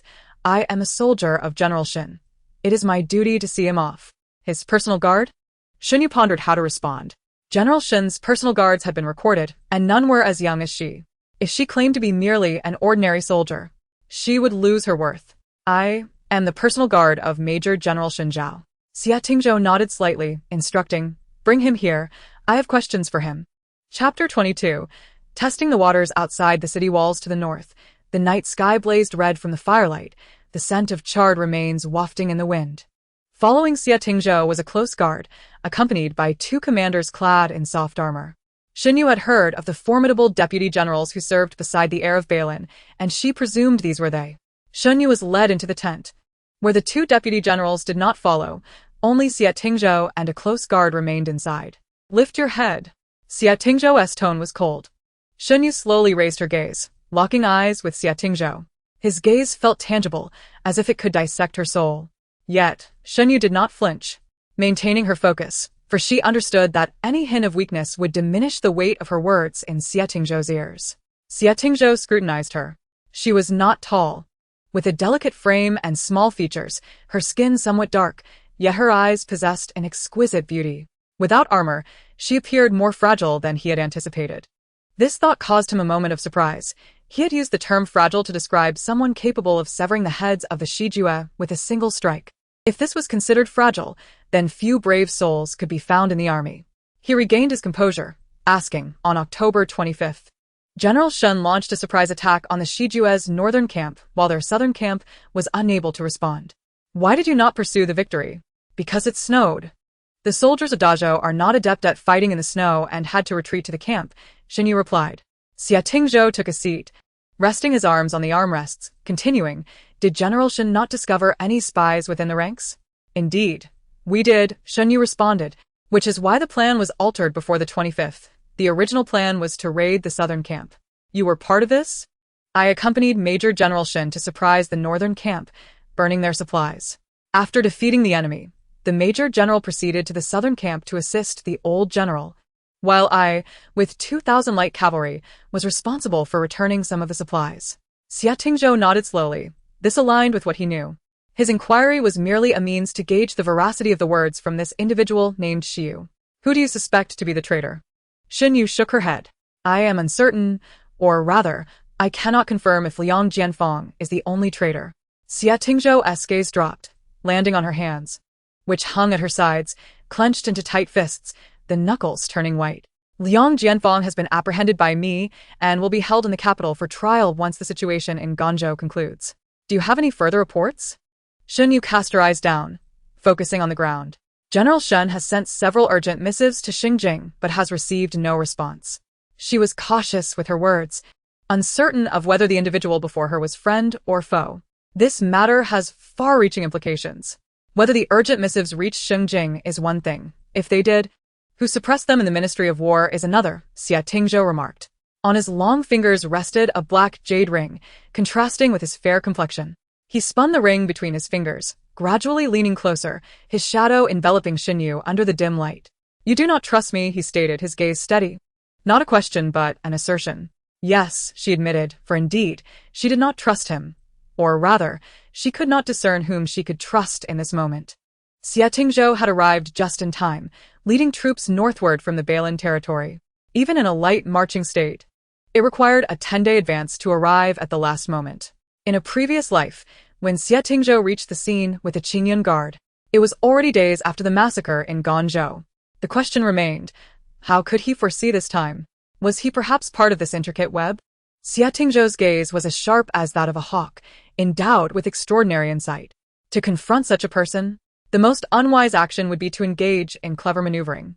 Your Highness, Shinyu replied calmly, I have no allies, thus I dare not trust anyone easily. Xie Tingzhou reclined slightly, the corners of his lips curving faintly. Clearly, my leverage exceeds yours, and you have far less to lose than I. Shinyu pressed her lips together, contemplating. Indeed, what else could she lose? She was nearly swayed by his words. Xie Tingzhou resembled a languid hawk, cornering his prey, yet refraining from a swift strike. Before the matter in Guangzhou concludes, you still have ample time to contemplate, Shiyu. The utterance of her name made her heart tremble. She felt as if she had become his quarry, with him not hastening to ensnare her, but watching her willingly step deeper into his web. You may leave now. Xie Tingzhou spoke before she had a chance to respond. Shinyu rose to leave, her gaze inadvertently sweeping over a coat rack inside the tent, causing her steps to falter.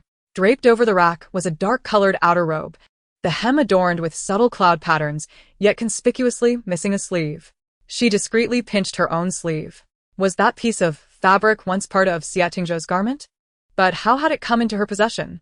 Xie Tingzhou lifted his gaze, a smile playing at the corners of his lips. Are you curious as to why the garment is missing a sleeve? However, I am more intrigued as to why you refer to me as father. She called him father? When did that happen? Shinyu stared at him in shock, only to meet the smile on Xie Tingzhou's face. When he smiled, his demeanor softened considerably. A man who was typically so sharp and aloof appeared surprisingly carefree and unrestrained. Shinyu exited, and Xie Tingzhou's smile began to fade. He dispatched someone to follow her. He must have some insider information. Shifeng, do as you are commanded, he instructed. Yes, Your Highness. Outside the tent, 2 campfires burned brightly, and several soldiers sat around them, feasting on roasted potatoes. Upon seeing Shinyu emerge, Chongheng waved her over. Come here, come here. Shinyu approached, and Chongheng tossed her a steaming potato, which she quickly caught and wrapped in her sleeve. He scrutinized her closely. Where did you acquire such skills? I learned beside the young general, Shinyu replied. Come, sit. Chongheng took a bite of the potato, wincing from a heat.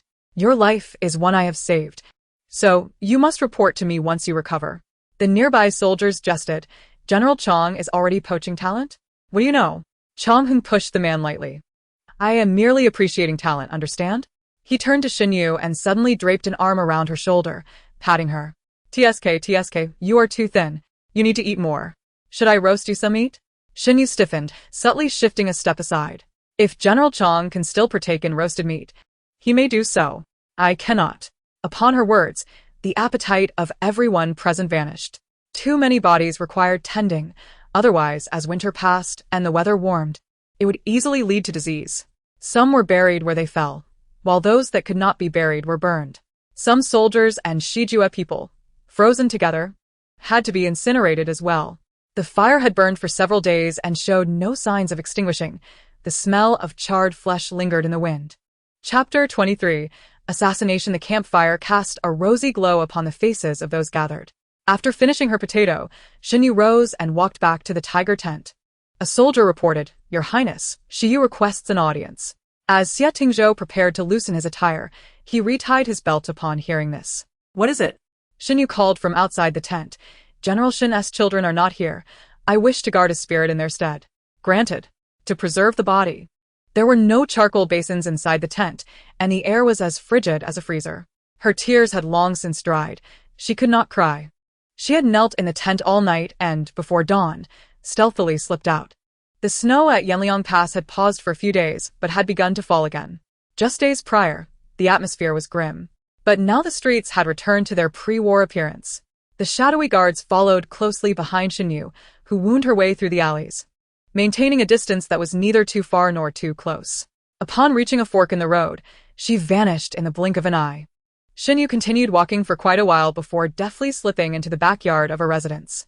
Inside, 2 people were already waiting. Upon seeing her, Hong Qiao and Lu Yao knelt before her. Miss, I have failed in my duties. Please punish me. Hong Qiao and Liu Yao split up, one heading to Luozhou to deliver news, the other to Ganzhou Prefecture to procure supplies, yet they ultimately arrived too late. Xin Yu's eyes glistened with tears. You have already done well. Hong Qiao sobbed. If only I could have delivered the supplies a bit sooner, the general and the others. Xin Yu knew this was impossible. No matter how early they arrived, they would not have been allowed entry into the city. Hong Qiao wiped her tears. What shall we do now, miss? Xin Yu replied, there are too many uncertainties regarding this battle. It is certainly not something a mere supervisor can influence. Liang Jianfeng must have others backing him, and I must capture him. Her eyes glinted with a fierce resolve that sent shivers down their spines. We will follow you, miss. They chorused. Xin Yu shook her head. I am currently within the army of the North Lin's young master, Xia Tingzhou. Soon, he will escort Liang Jianfeng to the capital. And I must find a way to remain by his side. What instructions do you have, miss? Hong Qiao inquired. Xin Yu stated, my brother borrowed supplies from Ganzhou City. Please return them for me. Hong Qiao objected, why should we repay it? The general and the young master are fighting on the front lines to protect Yanliang Pass and the people within, yet they shut the gates and forced them to their deaths. Xin Yu understood this reasoning all too well. However, she did not wish for Xin Zhao to bear the burden of debt on their journey. Even if they had to leave, they should do so with a clear conscience. I want him to leave unencumbered. Upon hearing this, both Hong Qiao and Liu Yao's eyes glistened with tears.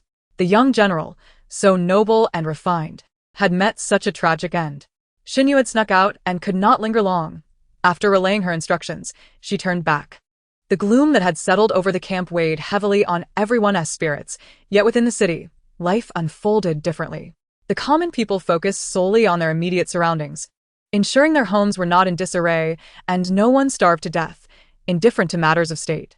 The streets bustled with hurried pedestrians, the sounds of vendors calling out, everywhere emanating the vibrancy of life. The tea stalls were filled with patrons discussing the recent battle at Yanliang Pass. An old man remarked, it was truly tragic. You should have seen the scene.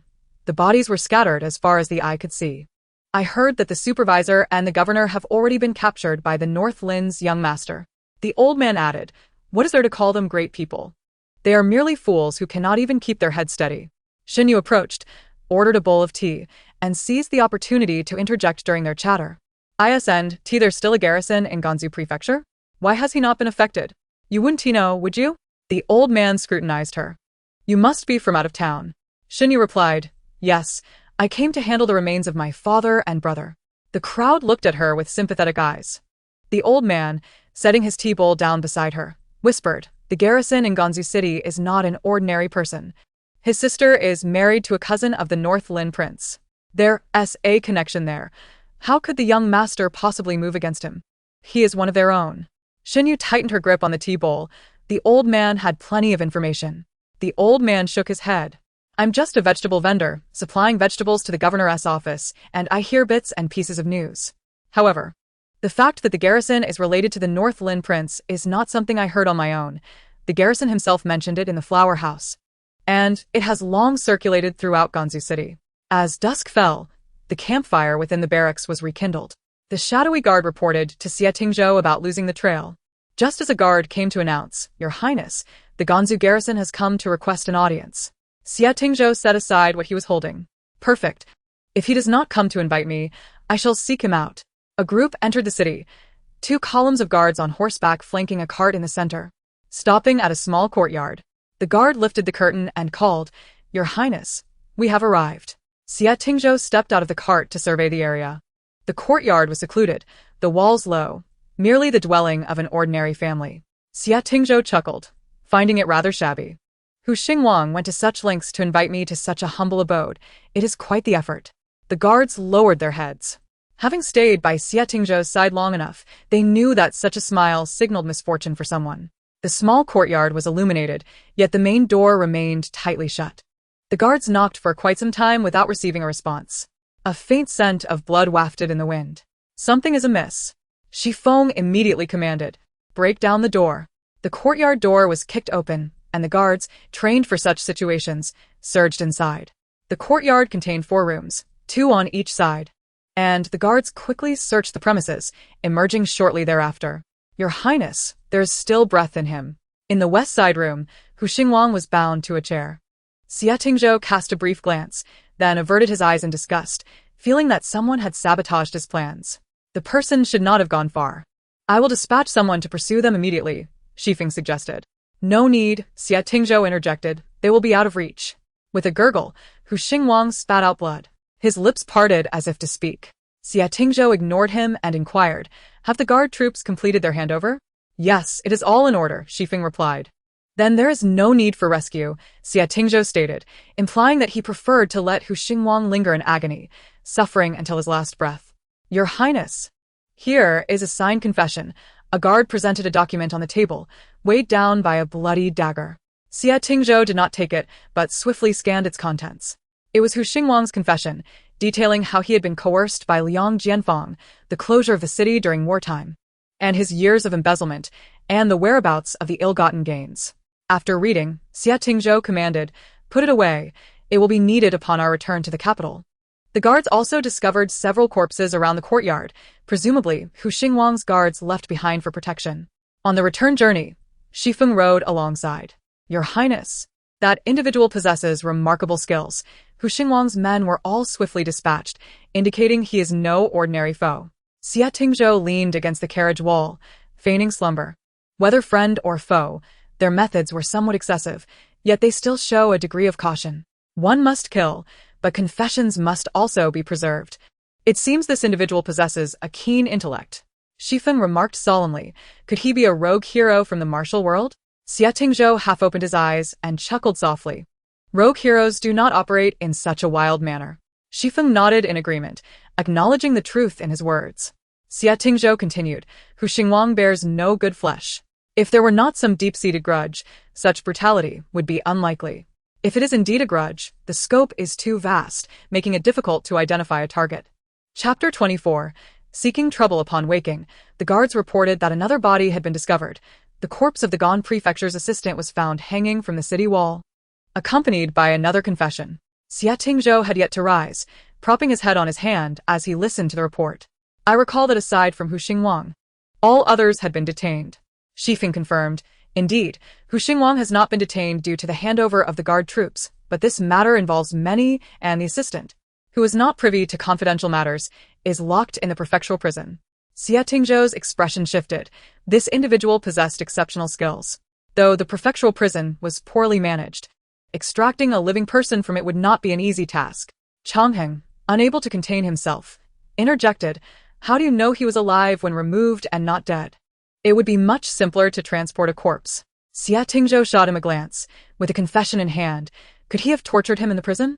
Changheng's face lit up with realization. However, since there is a confession, it indicates that it was not an accomplice silencing him. Keep a close watch on Liang Jianfang. He is of utmost importance and must not come to harm. As long as he is alive, there are plenty in Xingjing who will be restless. Xie Tingzhou rose, accepting the cloak that Shifeng offered, his gaze falling on a sleeveless outer robe hanging on the rack. He paused momentarily and asked, where is Shiyu? Shiyu? Shifeng was momentarily taken aback before recalling who Shiyu was. He is not a crucial figure, so I did not pay attention. I instructed the shadow guards to keep watch.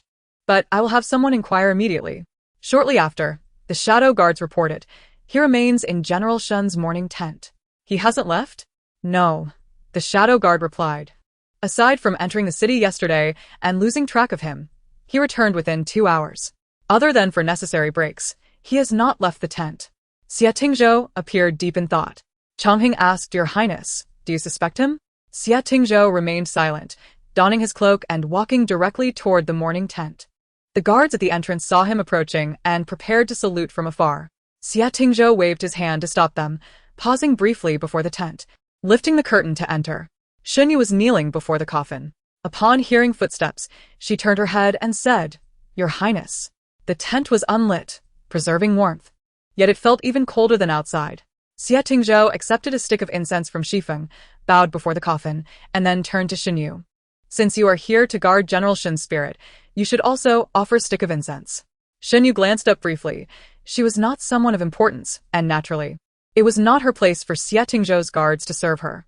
After kneeling too long, her blood had pooled, and with considerable effort, she shifted her legs, a look of pain crossing her face. After completing her offering, she knelt again. Xie Tingzhou observed her for a moment, then paused at the entrance before leaving.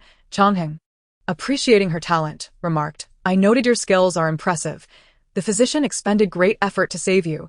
Do not squander his goodwill. Xinyu did not raise her gaze. Fixating on his boots, Your Highness is concerned. After watching Xie Tingzhou exit the tent, she collapsed onto the ground. For reasons unknown, Xie Tingzhou always instilled in her a sense of oppression. When his cold gaze locked onto a person, it felt as though he could easily see through them. Shifeng followed Xie Tingzhou outside, and once they had moved a distance away, he spoke, Your Highness, it appears this person is not suspicious. The incense offering was merely a means to observe Shiyu's reaction. All her actions were quite reasonable, including the discomfort from kneeling for too long and the expressions that surfaced during her stretches. Xie Tingzhou smiled faintly. Did you not notice his shoes? His shoes? Shifeng had indeed overlooked that detail. Xie Tingzhou continued walking. He has something on his shoes that does not belong to the camp. At that moment, Shifeng wished to return and examine it more closely, curious about what could be out of place within the camp. The following day, the guards reported that the Liu family had returned the grain borrowed by Shen Zhao from Guangzhou and had already departed for home. Initially, they had expressed a desire to meet with the heir of Bailing, yet they left quietly, without a word. Bodies cannot be left for long. After a few days of guarding the spirit, Xie Tingzhou arranged for a team to transport the remains back to the capital. Burying the deceased at the border was Shen Zhongmen's wish, but she could neither prevent it nor stop it. The military had recently accounted for the deserters, approximately 10,000. Shen Zhongmen's remains must be returned to Xingjing, as the dead must be seen, lest they face scrutiny and blame. Those who sacrificed at the border must not bear the stigma of being deserters.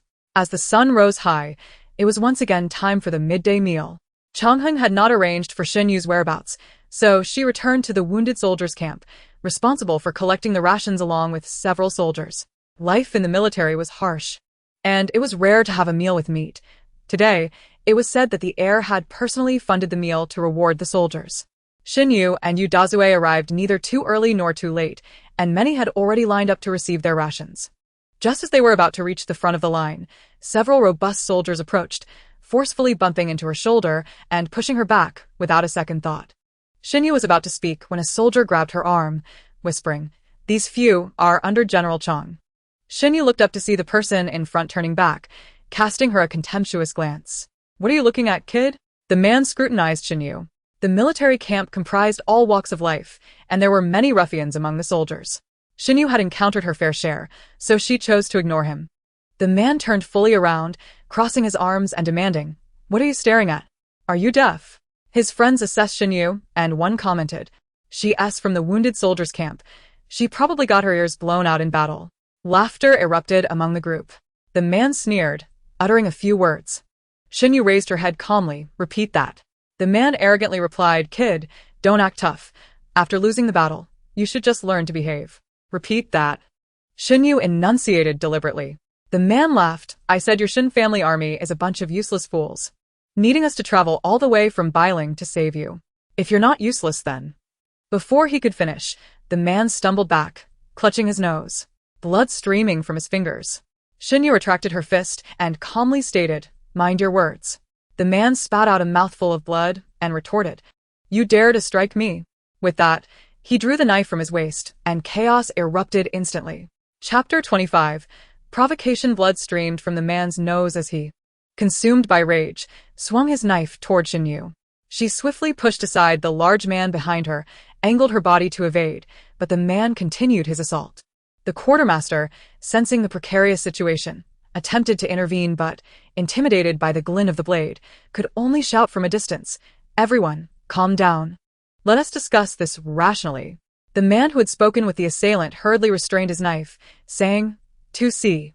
Do not draw your weapon. 2C hésitated. Still wanting to attack, but was embraced by another who whispered a few words in his ear. As he listened, 2C's expression changed dramatically. His anger subsided slightly. But as he continued to hear, his demeanor shifted from anger to malice. He looked at Shen Yu and said, You struck me today. Kneel and bow your head to me, and I shall consider this matter as if it never occurred. 2C towered over Shen Yu, who raised her chin defiantly and replied, Why don't you bow to me first, and I shall disregard your previous remarks. Her face bore a challenging expression. and 2C's repressed fury threatened to resurface, only to be quelled by a reminder from those nearby. Kid. This isn't a place for scrawny little chickens to feast. You must possess skill. The large man behind Shen Yu craned his neck and shouted. He has killed hundreds of West Jew warriors on the battlefield. Can you do that? 2C had heard of him, though only by rumor. He hailed from a bandit background, and it was said that he once had thousands of brothers on the mountain, though the truth was far less grandiose, demonstrating how easily tales can be exaggerated. Furthermore, looking at the slender figure before him, it was hard to believe she could fell hundreds of men. Perhaps it was more likely that she would find herself on the receiving end of such a pursuit. 2C sheathed his knife and gazed down at Shen Yu, proclaiming, anyone can boast. In the military, one must speak with strength. Are you willing to compete with me? Why would I shy away? Shen Yu's gaze was piercing, showing no sign of retreat. 2C scoffed. Very well, I will not take advantage of you. Let us compete after you have eaten your fill. At the appointed time, we shall meet on the training grounds. With that, 2C departed with several companions, neglecting even to collect the rations he was due. After fetching their rations and distributing them, it took nearly half an hour for them to finally eat, and by then, their meat pies had grown cold. Seated in the tent, the large man offered his meat pie to Shen Yu, whispering, you should eat more. We have a competition this afternoon. Yang Bang? Leaning against the wall sipping soup, inquired, competing what? The large man recounted the events briefly. I shouldn't have made that remark, he lamented. Otherwise, he wouldn't have thought to challenge you. And what should you have said? Yang Bang asked. The large man replied. I intended to intimidate him a bit, hoping he would back down, but he clearly did not take the hint. He had only heard rumors and had never witnessed Shen Yu's prowess firsthand. However, he sincerely doubted that someone who had slain 300 warriors could possibly be Shen Yu. Observing her slender arms and legs, he mused that a single punch could easily shatter her face. Regret washed over him. Had he not boasted, 2C would likely not have sought to challenge the mountain cannon to a duel. 2C's arms are thicker than your thighs. Perhaps it would be best to avoid the match, the large man suggested. Yang Bang countered. You are merely boosting his ego at the expense of your own. I believe in our mountain cannon. Shen Yu, momentarily perplexed, wondered who this mountain cannon was. The large man, wearing a worried expression, cautioned, if you cannot endure, simply admit defeat. Losing is not embarrassing, especially if your life is at stake.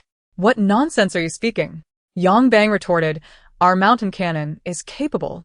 After a moment of contemplation, he added uncertainly, except for being somewhat frail. As the time for their match approached, Shen Yu arrived fashionably late. The large man followed closely behind, insisting on offering encouragement, while even Yang Bang limped along with his crutch. The training grounds were already bustling with spectators, forming layers of onlookers around the arena.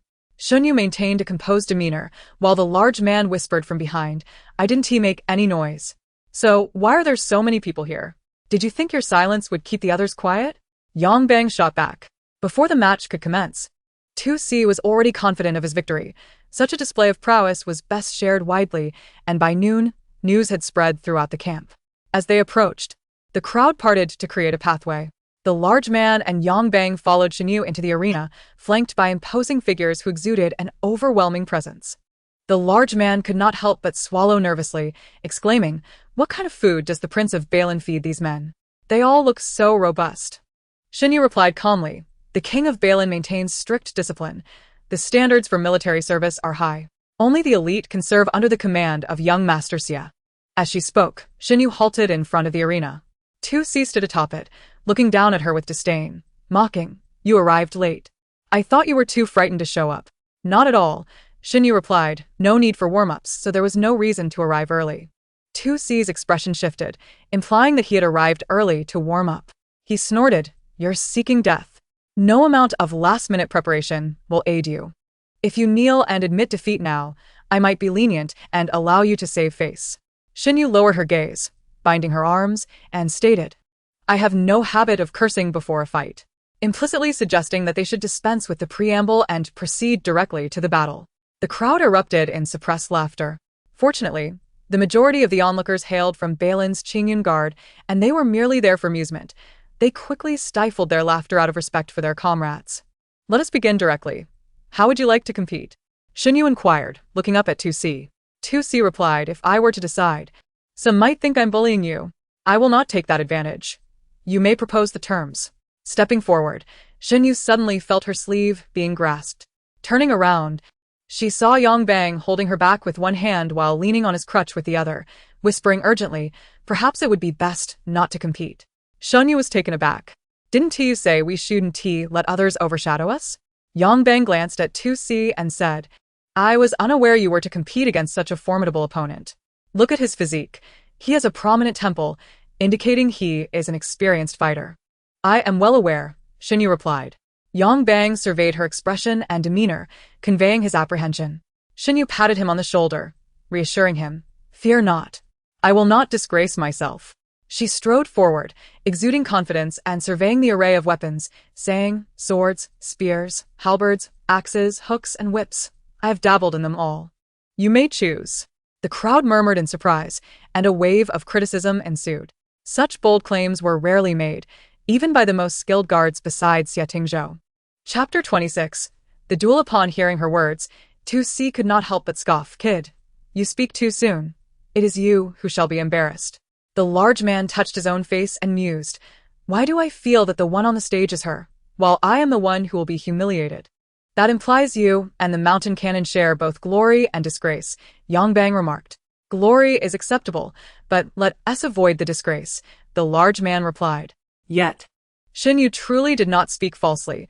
Her assertion of merely dabbling was indeed an understatement. Since childhood, she had been by Shenzhong and side, and each military commander wielded different weapons. Her restless spirit drove her to want to try them all.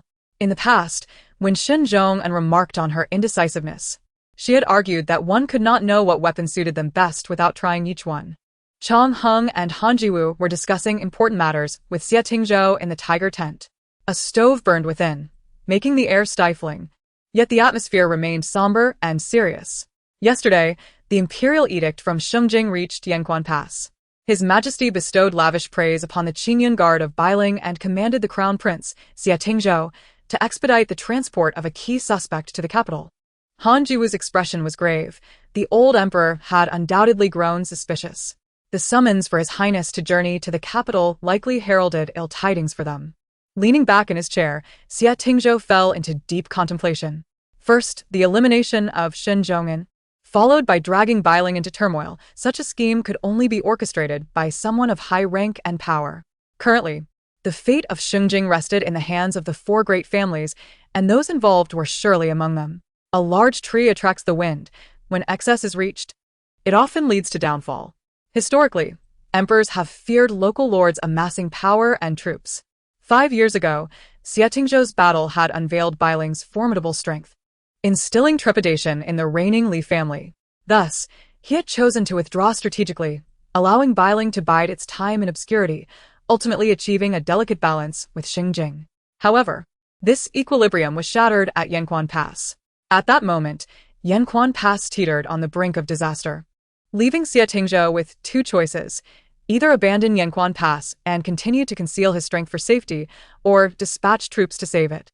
Ultimately, his choice was clear. He opted to rescue countless citizens, yet this decision thrust Bailing into a perilous situation. Chang Heng pondered aloud. Could this be related to the Shin family? Han Jiwu shook his head, replying, Shenzhong'an has never sought aid from Bailing. Yet his father-in-law's conspicuous efforts to gather provisions made it impossible for them to remain unaware. Was this not a different way of informing us of Yanquan Pass's plight? Furthermore, the outcome was evident. We have arrived. The two debated heatedly until Xie Tingzhou interjected. In the end, Shenzhong'an perished in battle. He too is a player in this game. A visitor sought an audience outside the tent, looking for Chang Heng. After a brief moment, Chang Heng returned, preparing to take his leave.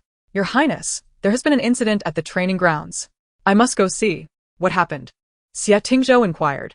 Chang Heng replied, My men, 2C and Shiryu, have clashed during sparring. I need to intervene to prevent 2C from injuring Shiryu, whom I rather like. Xie Tingzhou smiled faintly. You should remind Shiryu not to strike too hard. Chang Heng dismissed the concern. 2C was a capable fighter under his command, able to take on 100 on the battlefield, while Shiryu was strong. He was unlikely to gain the upper hand against 2C. Xie Tingzhou scoffed. Do you not believe me? He set down his teacup and rose. Let us see. At the arena, 2C had already chosen his weapon. He was an exceptional swordsman, yet winning with his favored blade would not bring him glory. Thus, he aimed to win with a different weapon to showcase his prowess. 2C regarded the slight Shiryu with disdain, twirling his spear and creating a silver arc in the air before thrusting it into the ground with a resounding thud. The crowd erupted in applause. The opening move was impressive. 2C felt a surge of pride. The spear was his second-best weapon, and he had no doubt he could easily best the likes of Shiryu. Have you made your selection? Tu sais acquired. Shiryu surveyed the weapon rack, then walked deliberately towards it, his fingertip gliding over the options before resting on a plain, white wax rod. This one will do. He casually retrieved the wax rod. 2C's expression soured, and murmurs rippled through the crowd. The wax rod, crafted from white waxwood, was pure as jade, resilient yet flexible, ideal for crafting a spear. While 2C had chosen a spear, this boy had opted for a bare wax rod devoid of a spearhead. Was this not a humiliation? Are you certain of your choice? 2C asked, his tone heavy. Blades are indiscriminate. Do not blame me for striking too hard. I return your words to you, Shiryu replied. As soon as the words left his lips, Shiryu gripped the wax rod, and with a swift motion, a gust of wind followed, the rod slicing through the air. This vigorous attack caught 2C off guard, prompting him to retreat hastily. As the rod seemed destined to crash to the ground, the youth closed the distance, his hand gliding from the tail of the rod to its tip, executing a dazzling flourish. 2C's pupils constricted. The thought I underestimated him flashed through his mind. The clash of the long spear and the wax rod reverberated through the air, leaving 2C's arm numb. He was a towering figure, and one would expect that such a strike would not leave Shiryu unscathed, yet he was mistaken. As the weapons collided, the wax rod slipped from Shiryu's grasp, propelled skyward after the impact, spinning several times before losing its momentum. The youth deftly caught the rod, pivoting gracefully for another strike. The crowd erupted in cheers. 2C had yet to recover from the previous shock when the second blow followed swiftly. This time, 2C dared not engage directly, sidestepping as Shiryu's spear lunged toward him. The exchange unfolded rapidly. One was fierce, the other agile. Udazue, wide-eyed, had not closed his mouth since the sparring began, staring in disbelief at Shiryu. Although he could not comprehend the techniques, it was evident that Shiryu had the upper hand, his steps light and body agile, the sound of their weapons clashing resonating sharply. Pinch me, Udazue urged. Yang Bang, engrossed in the spectacle, ignored him. Udazue pinched his arm. Ah! Why did you pinch me? Yang Bang exclaimed. I am not dreaming. Udazue insisted. Is this really Shan power? Is this truly Shan power? Udazue asked again, excitement bubbling as he clasped Yang Bang as shoulder. Chapter 27. Arrogant Xia Tingzhou, Chong Hung, and the others stood atop the high platform at the training grounds, their keen eyes capturing every detail of the duel below. The youth moved like a dragon, each thrust and strike relentlessly keeping 2C on the defensive. Chong Hung leaned against the railing, exclaiming in admiration. I told you this lad possesses remarkable skill. It was worth my effort to rescue him. Han Jiwu, fixated on the match, could not resist taunting him. Who was it that claimed he could not defeat 2C? Chong Hung adamantly denied. Did I say that? Did I? I never said so. I merely suggested 2C refrain from striking too hard. We are all on the same side. Look at this. These are my two esteemed generals. They are not your soldiers, Han Jiwu countered. Shiryu is still in the infirmary. He will be mine in due time, Chong Hung declared proudly. On the arena floor, 2C's face flushed with exertion, barely managing to fend off each attack. He realized his opponent was waiting for him to concede.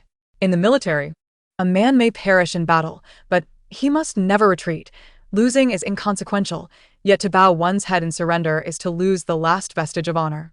As the duel continued, the expressions of the onlookers grew increasingly serious. It was clear to all that Shiryu had multiple opportunities to defeat 2C, yet he continued to toy with him. Xia Tingzhou remarked, the youth is spirited, yet he must temper his temperament. He paused, turning to Chong Hung. Can you manage him?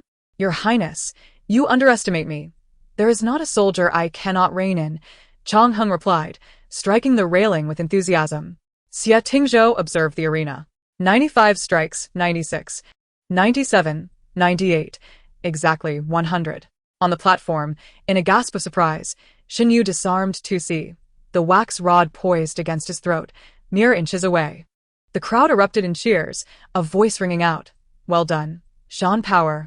Shen Yu retorted, Shan Power, you old fool, I thank you. The youth, facing the wind, his hair billowing, exuded confidence. 2C gasped for breath, watching as Shen Yu retracted the wax rod, casually tossing it into the weapon rack. 2C clasped his hands, intending to concede, but Shen Yu spoke first. Is this the caliber of your Qingyan guard? She laughed lightly, her voice clear and youthful, ensuring her words reached every ear in attendance. The arena fell silent, the tension palpable as all eyes fixated on the figure upon the stage. How audacious to belittle the Qingyan guard after a single victory! From whence did such boldness arise? They had just traversed 1,000 miles to render aid, only to be met with scorn. Could the soldiers possibly endure such affront? Yu Dazue cautiously tugged at Yang Bang, inquiring, what is he attempting? Is he courting trouble? Yang Bang's expression darkened, uncertainty clouding his thoughts. Though they had not known each other long, it was evident to both that he was inherently modest and reserved.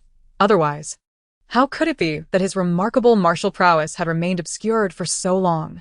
Yet today, as actions starkly contradicted his usual demeanor, was he intoxicated by triumph?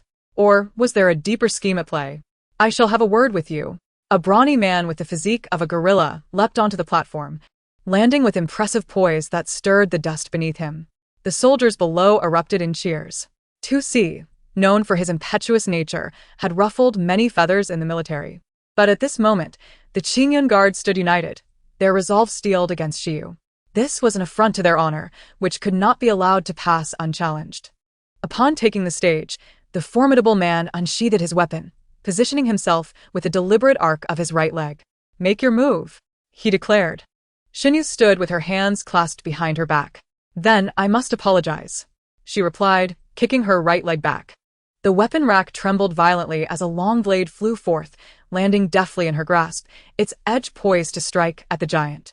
This time, she would not indulge in a prolonged contest. Her visage was serene, yet her eyes sparkled with intensity. Each move was executed with lethal precision. In less than the time it takes for a stick of incense to burn, the long blade was pressed against the giant's throat. Concede, she stated briskly, glancing down at the audience. Is there anyone else? The crowd, eyes ablaze, witnessed another warrior ascend the platform, spear in hand. From a distance on the elevated dais, Chong Hung chuckled, that one is under your command. Let us see how long he can withstand this girl.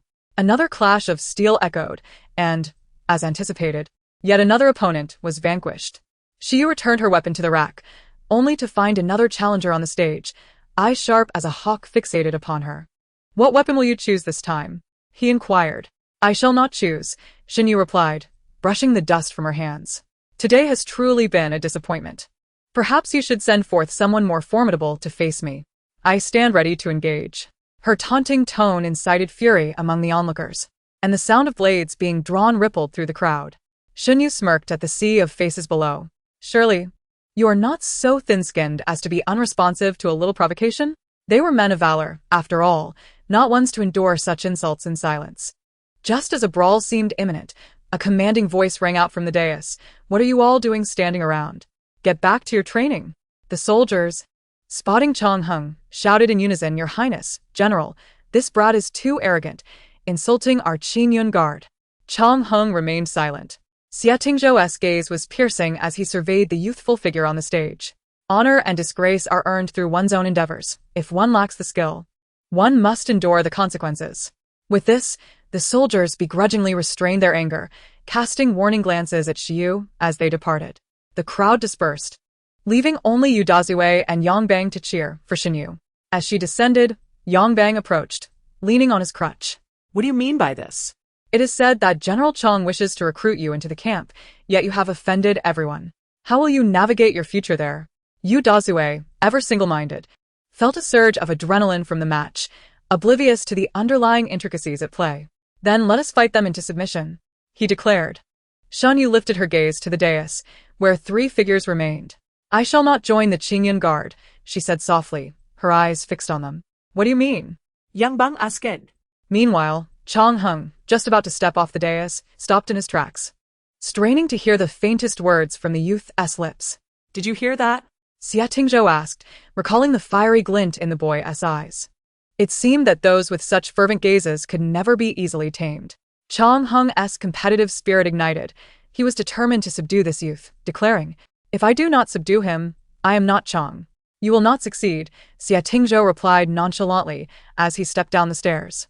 Han Ju chuckled, "Give it up. Even His Highness doubts your chances." Chang Hung, undeterred, retorted, "Just you wait and see." "You won't have the opportunity," Xia Tingzhou stated. "He will not enter the Qingyan Guard." Why? Chang Hung paused, then hastily followed, pondering, "Could it be because he has extinguished the spirit of our soldiers? Your Highness, though Xiu may be arrogant, were not many of our guards similar when they first joined the Qingyan Guard? We ought to be magnanimous in this situation." Xia Tingzhou, uninterested in further debate, cast a dispassionate glance at Chang Hung's face. "Summon Xiu to see me." Chapter 28. Temptation upon returning to the infirmary. Xinyu was promptly summoned by a guard. Before leaving, she specifically cautioned Yu Dazue against discussing the day's contest within the infirmary.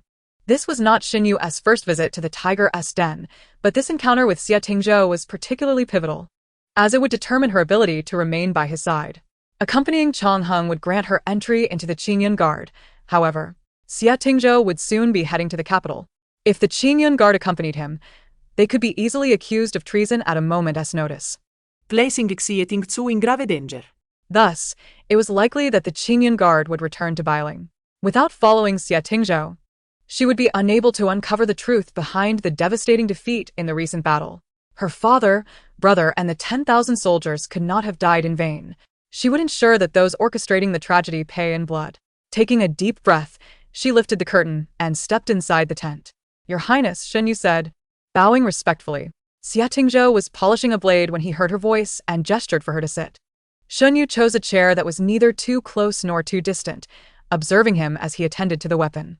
The blade gleamed, its edge radiating a cold light, though it remained unclear what he was actually polishing. The deer hide slid smoothly over the blade, its hue peculiar, a deep red as if steeped in blood. Once he finished, he tossed the deer hide onto the table and, glancing at the blade, asked, "What do you think of this sword?" He tossed it to Xinyu. She caught it deftly. The weapon felt light in her hands, and she examined it with genuine admiration. "A fine sword," she declared. "One must have the best tools for the job," she mused, having developed a passion for martial arts from a young age, naturally fostering an interest in weaponry. She had encountered many exquisite items, yet this sword held her gaze captive. "Is this the Blade of Frost?" she inquired. Xia Tingzhou raised an eyebrow. "You've heard of the Blade of Frost?" Xinyu nodded, aware of its legend, which claimed that the blade never tasted blood. Xia Tingzhou chuckled lightly. "That's an exaggeration. The Blade of Frost is actually a sword." Xinyu was astonished. The tales spoke of Xia Tingzhou, the heir of Bailing, wielding the Blade of Frost, a weapon said to slay, without shedding blood, existing only in folklore since he had sealed its edge after sustaining injuries on the battlefield. Xinyu felt a tinge of regret, never having witnessed the legendary Blade of Frost in action. Placing the sword on the table, she adopted a serious demeanor. "Why has your Highness summoned me?" Xia Tingzhou regarded her intently. "I presumed you would understand." Xinyu's heart raced. "I do not comprehend your meaning, your Highness." He sheathed the blade and continued, "You wish to remain by my side. I will grant your desire." Her fingers tightened momentarily before relaxing. "What do you mean, your Highness?" "Do not feign ignorance with me." Xia Tingzhou pierced her gaze. "Xiu, I appreciate intelligent individuals." That familiar sensation of being seen through washed over her. The carefully crafted excuses she had prepared caught in her throat. She managed a faint smile, surrendering her resistance. "Indeed, I am grateful for your Highness's understanding." Xia Tingzhou crossed his fingers in front of him and provocatively inquired, "Pray tell me, what do you hope to gain by your elaborate efforts to remain by my side?" With such a visage uttering such words, it was both enchanting and tantalizing, as if to say, "What is it that you desire? Speak, and I shall grant it to you." Xinyu regarded him and thought, "Indeed, he is a captivating enigma." She steadied herself and replied, "Naturally, I seek to forge a promising future. Serving under General Chang is far less appealing than being in the presence of His Highness." Xia Tingzhou scrutinized her for a moment before calling out, "Shifeng." Shifeng entered, lifting the curtain. "Your Highness, from today onward, she will be assigned to the Imperial Guard," Xia Tingzhou announced. Shifeng cast a glance at Xinyu, refraining from further inquiries. Understood. Within a day, the news spread throughout the camp. Upon hearing it, Chang Heng approached to voice his grievances. I laid claim to her first. How can His Highness steal her away from me? This is sheer bullying. I recall Your Highness once admonishing us against such behavior. Xie Tingzhou chuckled. If he does not desire you, what can I do about it? Generally, in matters unrelated to official business, Xie Tingzhou treated his subordinates with great leniency, occasionally indulging in jest when in high spirits, as he was now. Chang Heng retorted. He does not desire me? I have no interest in male beauty. What does he need to find appealing in me? Xie Tingzhou, in an unusually good mood, patiently pointed out, today, he has thoroughly offended the Qingyun Guard. What do you think the consequences would be if he were placed among them? Chang Heng pondered, realizing it was a dilemma he had long grappled with. During the arena battle, the youth had exhibited arrogance, trampling upon the honor of the Qingyun Guard. Once such a rift was forged, it would be difficult to mend. Xie Tingzhou nodded. You have shown him considerable attention. He cannot be oblivious to your desire to induct him into the Qingyun Guard. Thus, he has deliberately alienated himself from them, making it impossible for you to reinstate him. Chang Heng suddenly comprehended. So he truly does not desire me? On what grounds? What is lacking in me, Chang Heng? Shi Feng interjected with a laugh. Did you not just claim to have no interest in male beauty? Chang Heng glanced at Xie Tingzhou. Then, he wishes to remain by His Highness's side. Losing to His Highness, I can accept, yet such a person must have ulterior motives.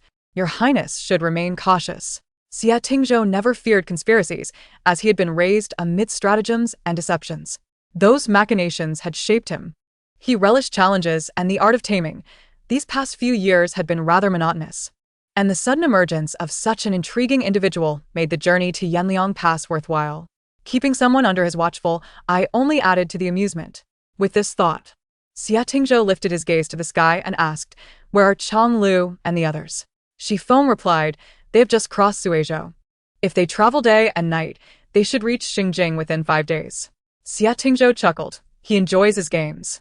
I fear he may not arrive until the end of the month. In the capital, 2 imperial edicts had been issued, and it was only when the newly appointed governor of Guangzhou arrived at Yanliang Pass with the final decree that all matters here were finally arranged. As December of the 17th year of Tongshu approached, Xie Tingzhou led several key prisoners related to the Yanliang Pass case to the capital. Chapter 29. Intrigue. The forces of the Qingyun Guard retreated to Bailing, leaving 2,000 soldiers to escort the prisoners to the capital.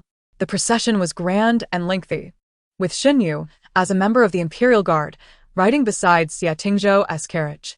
With less than a month until New Year's Eve, Xie Tingzhou appeared unfazed. As the convoy moved at a sluggish pace, covering less than 100 miles in 3 days. At this rate, it seemed they would take 2 months to reach Xingjing. The carriage traveled smoothly along the official road, with barely any sensation of movement within. Even the sound of the wheels upon the snow was muted. Xie Tingzhou reclined on the couch, absorbed in a game of chess, a white piece delicately held between his fingers. His long fingers, pale as jade, rivaled the color of the piece itself. Just as he was about to make his move, the distant sound of hooves suddenly grew louder. Due to the slow pace of travel, the horses' footsteps were calm, yet one set of hooves sounded markedly louder than the rest, creating an abrupt interruption. Xie Tingzhou lowered his gaze, concealing the white piece in his palm.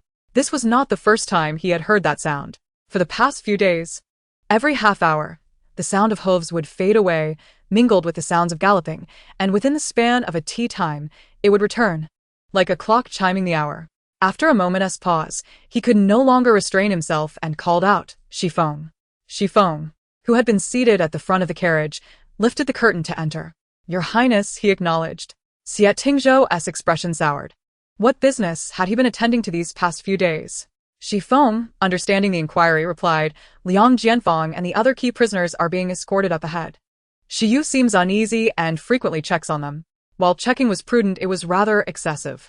Bring him in, Xie Tingzhou said, irritably tossing the chess pieces into the box. Xinyu, having heard her name called, was surprised. During her time as Xie Tingzhou's Imperial Guard, she had seldom seen him, as he had never explicitly summoned her. Moreover, she had noted that her shifts were fewer than those of her peers, leaving her uncertain if it was Shi Feng's design or Xie Tingzhou's intent. Today, however, it felt as if the sun had risen in the west. Little did she know, Xie Tingzhou was genuinely vexed by her presence.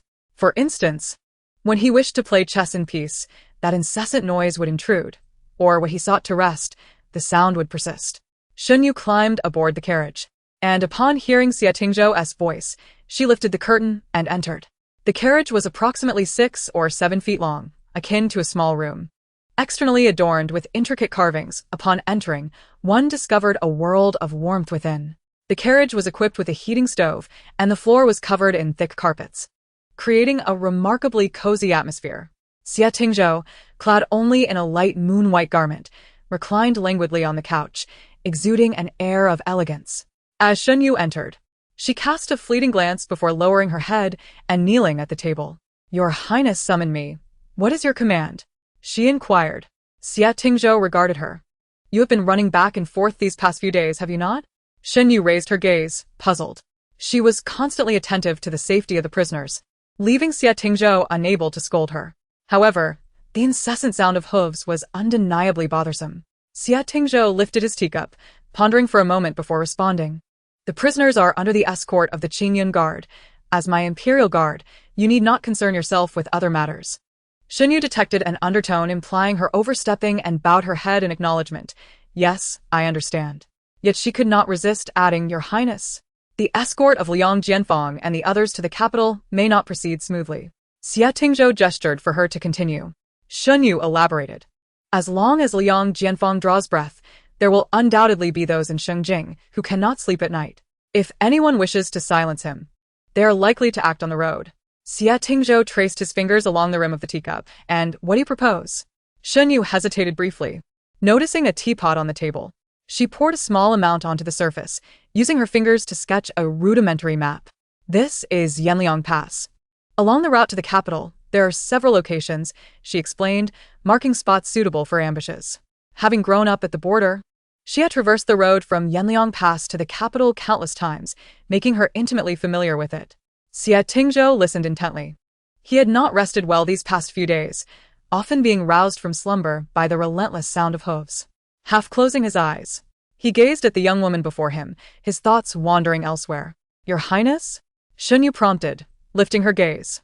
Xie Tingzhou returned to reality. "I understand. You may leave now." As Shen Yu stood, her brow involuntarily furrowed.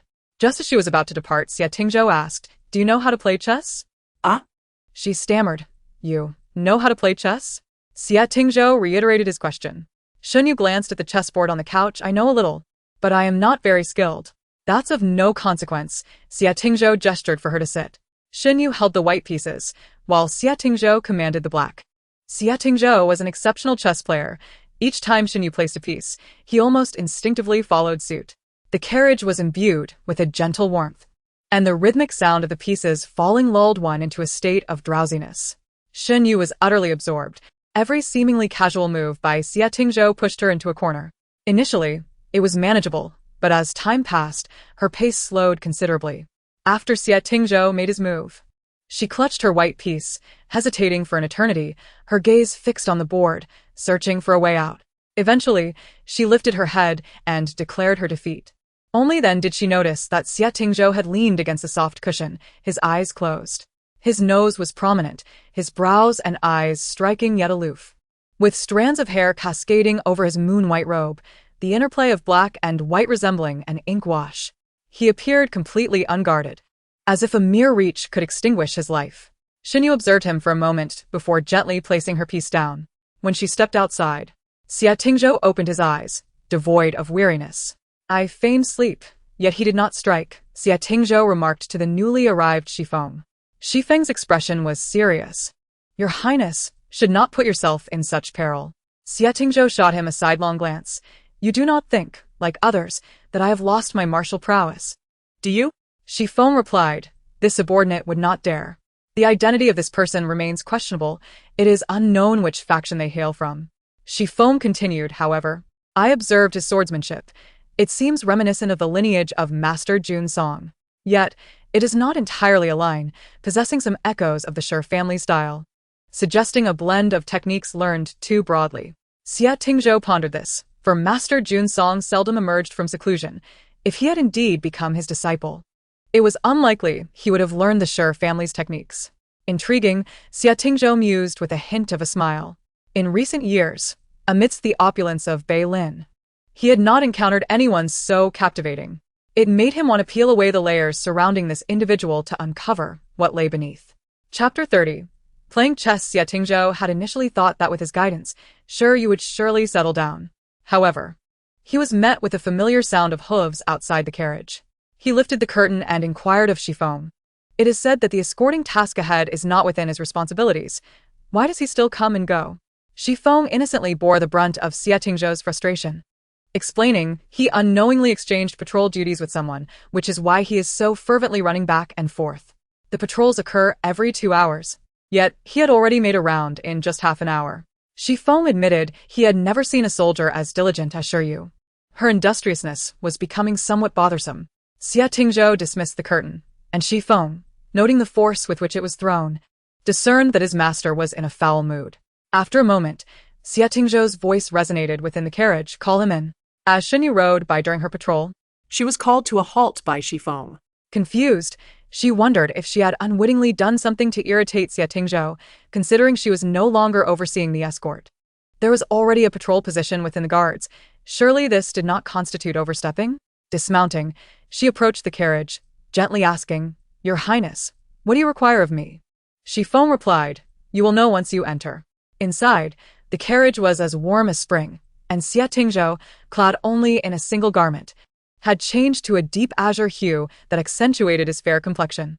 A faint medicinal aroma lingered in the air, and remnants of medicine still rested at the bottom of the bowl on the table. Yu recalled the rumor that the once fearsome Xie Tingzhou, known as the Son of the Moon, had lost his martial abilities after being poisoned in battle. She thought of her past life and understood that kind of suffering. Cultivating martial arts was akin to constructing a towering edifice. There were no shortcuts. Only through relentless effort in both the sweltering heat of summer and the biting cold of winter could one achieve mastery. To have such a grand structure crumble suddenly was a calamity for anyone, especially for someone like Xie Tingzhou. Observing him, Yu involuntarily displayed a look of sympathy. Xie Tingzhou found her gaze peculiar. What prompts you to run back and forth daily? Yu replied earnestly, I have taken on the patrol duties. ISNT the patrol every 2 hours? Xie Tingzhou queried. She glanced up and caught his gaze, quickly averting her eyes. I am just more diligent. Diligent? Xie Tingzhou nearly chuckled in disbelief. Having just taken his medicine and prepared for sleep, he could hear the sound of someone galloping back and forth outside. And it was obvious who it was. You are indeed diligent. Your horse must regret following such a person. Yu was uncertain if her face had flushed, but she felt a warmth spreading. In truth, her diligence was merely a means to combat the tedium of their slow journey. 30 miles a day felt akin to a burdensome trek. It was exceedingly dull, and in the cold weather, she found herself nearly drifting off on horseback. Thus, running back and forth kept her more alert. In the past, every return to the capital had been a spirited gallop, competing with Shen Zhao, with Shen Zhongmin trailing behind, often accompanied by their father's hearty laughter. Reflecting on this brought a sharp pain to her heart. Xin Yan and her mother were still alive, yet she was left alone. After saying this, Xie Tingzhou turned to look at her, only to find her gritting her teeth, her eyes reddened as if on the verge of tears. Perhaps she was still too young, too tender, to be so easily moved to tears by a single remark. Feeling a surge of annoyance, Xie Tingzhou thought that no one had dared to confront him with such disrespect before. Did you summon me to keep you company for a game of chess? Yu suddenly inquired. Xie Tingzhou paused, realizing that his midday rest had indeed been disrupted, and as he could not return to slumber, passing the time with a game of chess would suffice. He summoned someone to tidy up, and they both washed their hands before beginning their match. The carriage was enveloped in silence, save for the sound of the pieces being placed. After half an hour, Xie Tingzhou casually glanced up and noticed that Yu was perspiring profusely. Are you anxious? He asked. Yu retorted, I'm simply hot. You wear but a single garment, while I am sweltering in this cotton coat, practically succumbing to heat stroke. The stove in your carriage is quite effective, Yu remarked subtly. Only then did Xie Tingzhou notice her thin attire. Then you should remove it.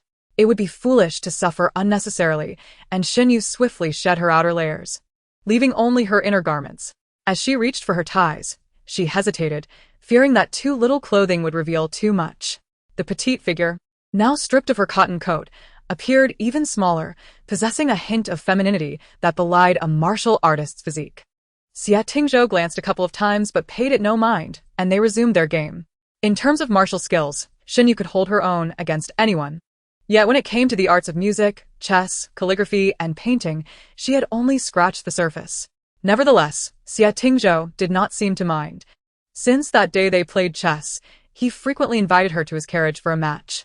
Xinyu suspected that his chess skills were not as formidable as they seemed, merely relishing in the ease of defeating her. When in a good mood, Xie Tingzhou would offer her guidance. Surprisingly, with the mentorship of a skilled teacher, Xinyu found her chess abilities improving significantly over the days, discovering considerable enjoyment in the game, particularly as it spared her from the biting cold outside. In the afternoon, she continued her routine of playing chess with Xie Tingzhou. Xinyu was now quite accustomed to the process.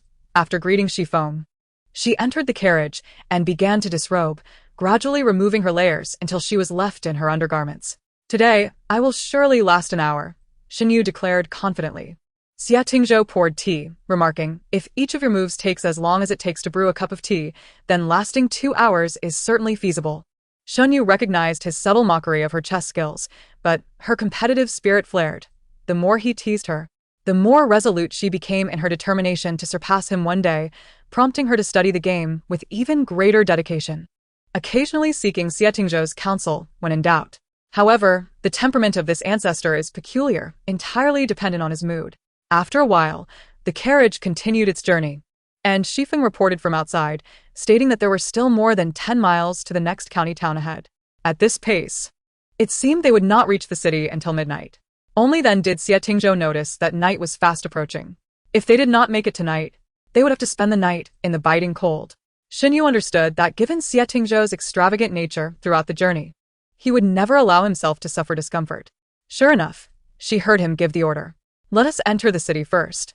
The patrols ahead were notified, and the pace of the procession immediately quickened.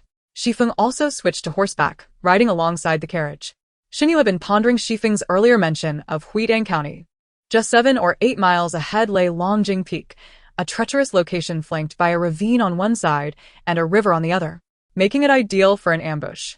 A few years prior, a group of bandits had emerged from this very area, and if someone in the capital wanted to silence witnesses, this would be the perfect place to lie in wait. She had been lost in thought, absent-mindedly holding a chess piece without making a move. Tapping the chessboard lightly with 2 fingers, Xie Tingzhou reminded her to focus. "Your Highness," Xinyu decided to set down her piece. The front at Longjing Peak was suitable for an ambush, and she needed to alert those ahead to be more cautious. She spoke only briefly. Xie Tingzhou studied her for a moment, then lifted the curtain of the carriage window, and immediately someone on horseback rode closer. At this moment, the pace was brisk, with the sound of hooves echoing everywhere. Xie Tingzhou spoke in a low voice. Xinyu could not hear clearly, but saw him issue a few brief commands before lowering the curtain again. "Continue," he instructed Xinyu. Chapter 31. Ambushed on one side of the official road lay dense forests blanketed in pristine white snow, while on the other rushed a torrent of river water, the only sounds being the clatter of hooves and the creaking of wheels. Suddenly, a faint rustle of startled birds from the woods broke the silence. Shifeng cautiously reined in his horse, raising a hand to signal the convoy to halt. Traveling north and south, encounters with bandits were common, yet in such frigid weather, one rarely saw a soul on the official road. If there were robbers lying in wait, they would likely find themselves empty-handed, perhaps even sacrificing their own lives. Moreover, with such a large entourage, what ordinary bandit would dare to attack imperial soldiers? As soon as Shifeng raised his hand, everyone formed a protective circle around the carriage, remaining alert to their surroundings. The horses fidgeted nervously, sensing danger. Deep within the forest, a figure concealed behind a towering rock wondered, "What should I do if I've been discovered?" There was no alternative. After such extensive planning, if they did not take action now, it would be even harder once Xie Tingzhou returned to the capital. A masked man beside him, eyes gleaming with malice, declared, "The further south we go, the terrain becomes flatter. If we miss this opportunity, we may not find another chance. Let us wait until they advance a bit further before we strike." A gust of wind lifted the edge of his mask, revealing a ghastly scar running down the right side of his face. Apart from the earlier rustle of birds, the surroundings fell silent once more. Shifeng scanned the area and turned back, suggesting, "Perhaps it was just a bird. Let us proceed, but remain vigilant." The convoy continued onward, and soon the escort ahead turned a corner. On the mountaintop, The scarred man clenched his teeth and raised a hand. Attack. A thunderous explosion reverberated through the air. Xinyu, lifting the curtain, suddenly looked up as snow mixed with gravel cascaded down from the mountain, followed by a torrential rain of arrows. She heard Shifeng shout sternly, "Protect the young master. Your Highness, hold on tight." Without looking back, Xinyu threw open the door curtain. Xia Tingzhou had already grasped the sword hidden beneath the mat. Hearing her words, he released his grip, only to hear Xiyu in front say, "First get dressed properly." He raised an eyebrow, amused that even the young master was no longer being addressed formally. The carriage suddenly accelerated, and amidst the swaying of the curtain, Xia Tingzhou noticed that the original driver had disappeared, replaced by Xiyu. Xunyu swung her sword, cutting down several incoming arrows, only to hear the relentless thudding from behind and turn to see the carriage riddled with arrows like a porcupine. Another deafening crash sounded as a larger boulder tumbled down the mountain, swiftly blocking their path. The carriage was pulled by 4 swift horses, and with great effort, Xunyu tightened the reins. She felt as though her bones might be crushed by the force, but the horses let out a long whinny and suddenly changed direction. The carriage lurched toward the precipice, and below lay a raging torrent. The 2 rear wheels hung precariously in midair before crashing back down. Xia Tingzhou was violently thrown against the wall of the carriage, barely stabilizing himself when the carriage surged forward again, tossing him backward once more. He grasped the window, realizing that if it weren't for his composure, he might have ticked Xiyu out of frustration. He had never encountered such poor driving skills from a guard. Yet this one had the gall to volunteer to help him escape. Xia Tingzhou was thoroughly exasperated. Outside, the sounds of battle roared. He lifted the curtain for a glance. Numerous masked assailants charged down the mountain, and judging by their agility, they were far from ordinary bandits. Clearly, the attackers had invested heavily and were numerous, showing considerable audacity. Not only did they wish to silence Liang Jianfang, but they also sought his life. Xia Tingzhou let out a cold laugh and stepped out of the carriage to stand beside Xinyu. "Let me take the reins."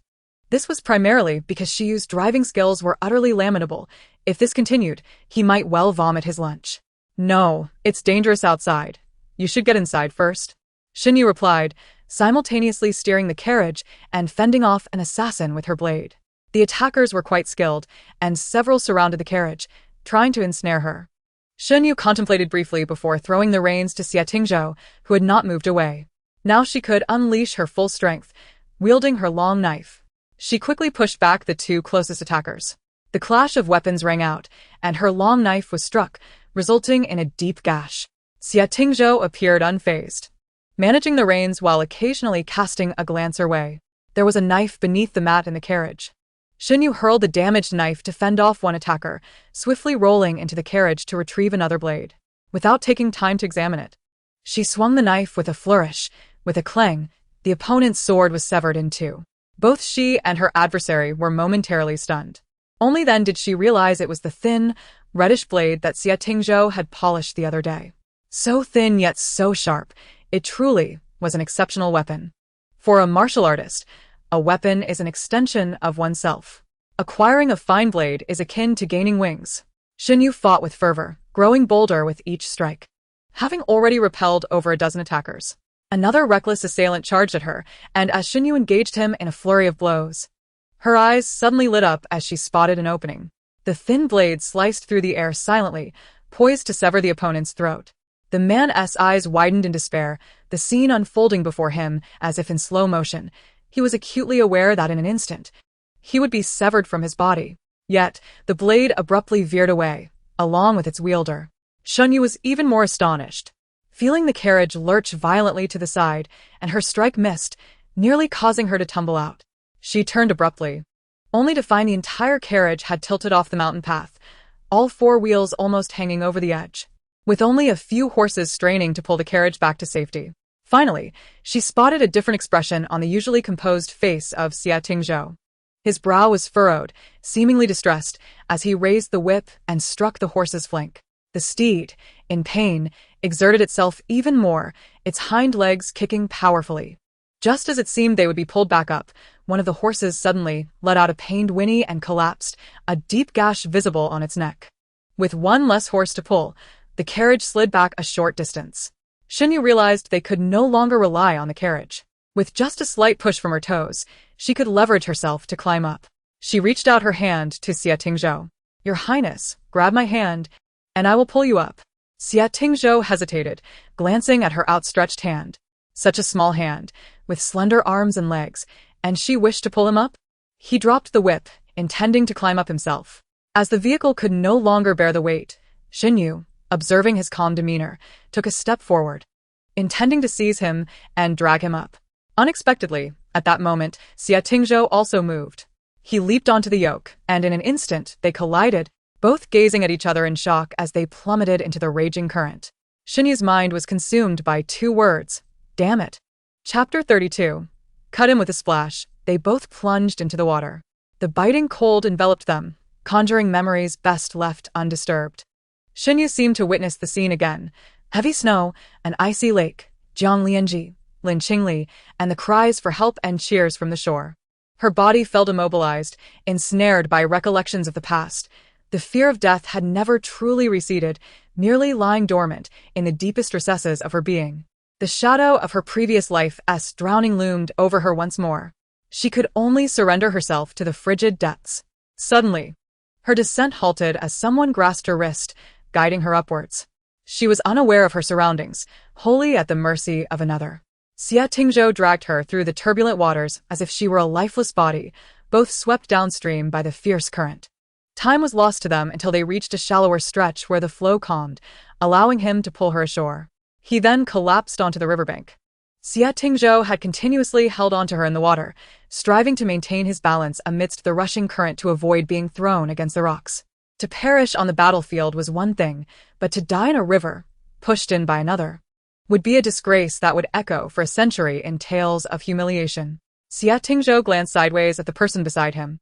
She lay flat, drenched and shivering, her complexion pale and lips a shade of purple, yet she was evidently conscious, her closed eyelids betraying restless movements beneath.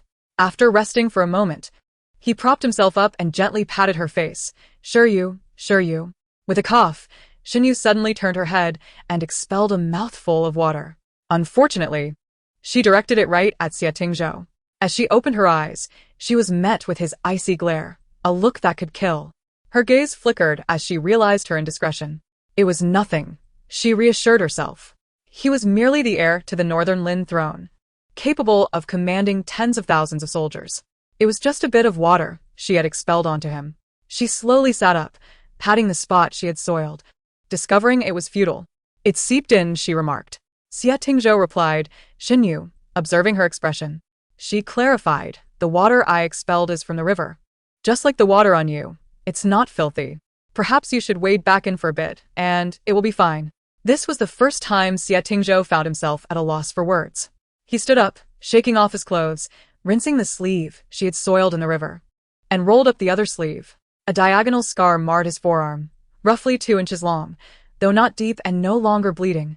The edges were swollen and white from exposure to the river, creating a grotesque appearance. When did your highness sustain this injury? Xinyu inquired, clearly recalling him sitting calmly in the carriage, merely handling the reins while she wielded her blade with fierce precision, clearing the area of threats to protect him. She was certain that not even a mosquito could have approached him then. So, from whence came this wound? Upon hearing her question, Xia Tingzhou's expression of disbelief intensified. He glanced at her right hand, where she clutched the knife she had refused to discard despite being swept along by the current. Grip it as you will, he thought.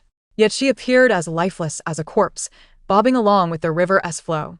The wound must have been inflicted accidentally while in the water. He was fortunate not to have met his end by her hand amidst the chaos. Xinyu lowered her gaze to the knife in her hand, uncertainly asking, Did I do this?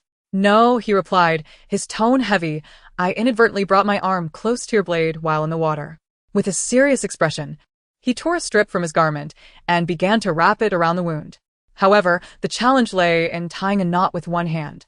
Xinyu, sensing his sarcasm, felt a twinge of guilt and slowly approached. I can help. Xia Tingzhou did not refuse, allowing her to secure the cloth before rising to find a place to rest. The night air was frigid, and her damp clothing clung to her, causing her to shiver uncontrollably. All around them lay a blanket of snow, glistening under the moonlight. With the moon as their guide, they moved forward, Shan Yu quietly following behind Xia Tingzhou, the only sounds being the crunch of their footsteps in the snow. The surroundings were devoid of human presence, rendering the night eerily silent. After walking for some time, Xia Tingzhou felt his head growing heavy, his steps becoming increasingly labored. He recognized this as a warning sign. The poison from years past had not claimed his life, yet it had sown the seeds of danger within his body. Residual toxins lay dormant, waiting for a moment of weakness to strike. Having fallen ill days prior, and just taken his last dose of medicine, he had been on the verge of recovery when he fell into the water again. The fever had clouded his mind, but he understood he must remain lucid. Otherwise, should an assailant pursue them, Shiryu would struggle to manage his incapacitated form alone. Furthermore, there lingered the possibility that, in a bid to escape, Shiryu might abandon him. Though he knew this likelihood was slim, he could not shake the inexplicable trust he felt in her. "Are you afraid of water?" Xia Tingzhou suddenly inquired, desperate to find a distraction, fearing he might falter. When he had fallen in, he had noticed how she became as if devoid of spirit upon encountering the water. The footsteps behind him halted abruptly. Turning around, he saw that Shiryu had paused for just a moment before continuing to follow. Her gaze was fixed on the ground, recalling her own past encounters with water on such cold winter days, which had instilled a fear in her. "Why not learn to swim?" Xia Tingzhou asked. "I didn't have the chance," she replied. Having just been reborn, she had arrived at the border without the opportunity to learn. To Xia Tingzhou, this response felt dismissive. The conflict at Yanliang Pass had commenced in September, and she implied that such a cold winter day must surely refer to the previous year. With so many months available for learning, it seemed implausible that she had not found the time. Everyone harbored their own secrets, and Xia Tingzhou was unwilling to pry into others' lives. In the northern Lin territory, there is a tranquil lake not far from the palace where I learned to swim in my youth. He suddenly paused, uncertain why he was sharing this with her. Perhaps due to his illness, he had lowered his guard. He added, "In summer, you could learn at my estate. I have a skilled swimmer who can teach you." "Summer," Xinyu repeated, savoring the word. So, his implication was that he could not return to the territory until then. Did it mean the case at Yanliang Pass would not conclude before summer? She voiced her concern, and Xia Tingzhou forced himself to remain alert, stating, "The case at Yanliang Pass will be resolved swiftly, whether you believe it or not. No matter who is behind it." They are eager to unearth a scapegoat to avoid digging deeper. In an instant, Xinyu recalled Liang Jianfang and wondered if he had been silenced. If Liang Jianfang were to perish, the situation would become exceedingly complicated. Chapter 33. The beauty scheme. As Xinyu gazed at the tall, upright figure of Xia Tingzhou ahead, a spark of inspiration ignited in her mind. "Your Highness," she quickened her pace to walk alongside him, "in our returning convoy." Her words were abruptly cut off as Xia Tingzhou suddenly coughed, blood staining his lips. He raised a hand to wipe the corner of his mouth and glanced at her. "Are you afraid I might die on the road?" The blood on his lips contrasted sharply with his pale complexion, creating a hauntingly beautiful visage. Shunyu believed he could summon the moon. With such an appearance, the moon would gladly come to him. "Yes," she replied earnestly. "I fear that no one will unveil the truth behind the defeat at Yanliang Pass. In the previous life, it was believed by everyone that Shun Zhongmen's ambition led to the suffering of 100,000 soldiers and the people of Ganzhou. Although she herself did not subscribe to such notions, being far away in Shengjing, she remained oblivious to the true events that unfolded at the border. Thus, she married in a daze and departed this world in a similar haze." Xia Tingzhou's lips curled into a chilling smile as he slowly approached, his gaze fixated upon her. "Then do not let me die." Xinyu had yet to comprehend the meaning of his words when his body suddenly toppled toward her. In a flurry, she steadied him, feeling the heat radiating from his body, nearly collapsing under his weight. Turning her head, she found his pale face resting upon her shoulder, his eyes tightly shut, his breath feverishly warm. With a sigh, Xinyu pondered if he had just employed the art of seduction to prevent her from abandoning him in his unconscious state. Perhaps the one who least wished for his demise was indeed herself, as she awaited his assistance in clearing the grievances of her father and brothers from the last life. Fortunately, having trained in martial arts from a young age, she possessed greater strength than the average woman. Nevertheless, after trudging through the snow while carrying Xia Tingzhou for so long, she was nearing her limits. Her legs were numbed by the cold, moving only by instinct. When she stumbled over uneven ground, causing both her and Xia Tingzhou to fall to the ground. Once the momentum was lost, lifting him became a daunting task. She grasped his arm, attempting to hoist him over her shoulder, but after several failed attempts, she realized she could not carry him. Thankfully, being in the wilderness, there was an abundance of vegetation. She skillfully cut several branches and tore her clothing into strips to fashion a makeshift stretcher, dragging him through the snow, taking labored steps. She dared not walk by the riverbank, fearing that the assassins might trace them downstream, so she continued in one direction. Time passed, and slowly the sky began to brighten. The sound of a rooster crowing reached her ears. It was a small village, with a few humble cottages. Shunyu concealed the knife within the stretcher and approached a door to knock. The homeowner, an elderly man, upon hearing their plight, kindly invited them inside. Shunyu, Of course, did not reveal the truth. She merely stated that they were brothers traveling to the capital to seek relatives when they encountered a band of mountain bandits. In a moment of desperation, they jumped into the water to evade capture and were swept downstream, having traveled all night to reach this place. The cottage was modest, with only 3 small rooms and a cooking area. The elderly man arranged for them to stay in one room and provided them with some of his own clothing. Shunyu laid Xie Tingzhou on a simple wooden bed, which was covered with straw and a thin mattress. His clothes had long been dried by his own body heat, only to be soaked with sweat.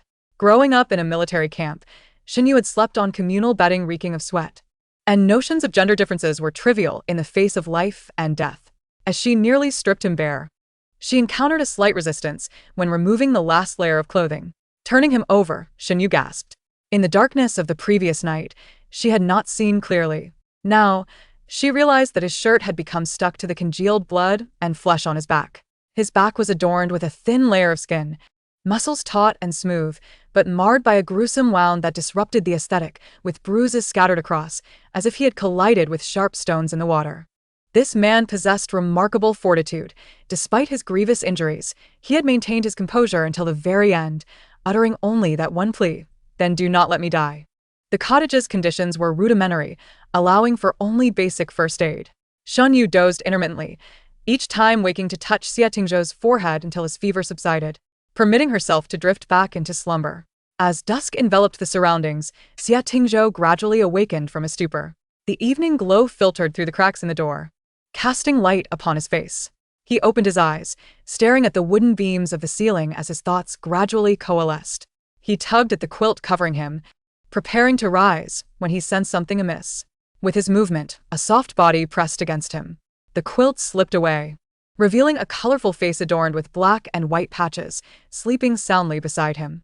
Xie Tingzhou froze. It was his first experience sharing a bed with another man. Lowering his head for a closer look, he noted that this man was rather handsome, with eyelashes as thick as crow feathers and delicate features, albeit marred by his skin tone. Just as he was contemplating, the man stirred awake. Shunyu, still dazed, opened her eyes to find Xie Tingzhou's face mere inches from her own. In the cramped room, with only a narrow wooden bed, her exhaustion compelled her to share the space with him. Blinking rapidly, she suddenly sprang upright. Xie Tingzhou's nose throbbed painfully from her collision, jolting him fully awake. "Apologies," Shunyu said, observing Xie Tingzhou clutching his nose with a look of displeasure. "Are you feeling better?" Xie Tingzhou, still harboring some irritation, closed his eyes in silence, unwilling to engage with her. It dawned on him that he and Shuryu were indeed fated to clash. First, they fell into the water. Then she had inflicted a wound upon him, and now, his nose was likely broken as well. "Where is this?" he inquired. Shunyu left the bed to fetch him some water, honestly replying, "In a farmer's home.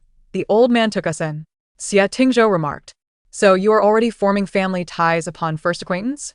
As she handed him the water, she muttered softly, "That is because I am endearing." "Not quite," he retorted. Outside, the sound of barking dogs broke the tranquility. Shunyu rushed to open the door, where she spotted the elderly man returning, illuminated by the evening glow, carrying 2 wild ducks. "Grandfather, you have returned." The old man smiled upon seeing her. "Awake now, little you? I caught 2 ducks. They will nourish your brother this evening." Shunyu nodded with a smile. "Thank you, grandfather." She prepared to assist him when she suddenly remembered the presence of her companion inside. Turning back, she noticed Xie Tingzhou watching her, his hand resting on his knee, lazily propped against the bed frame.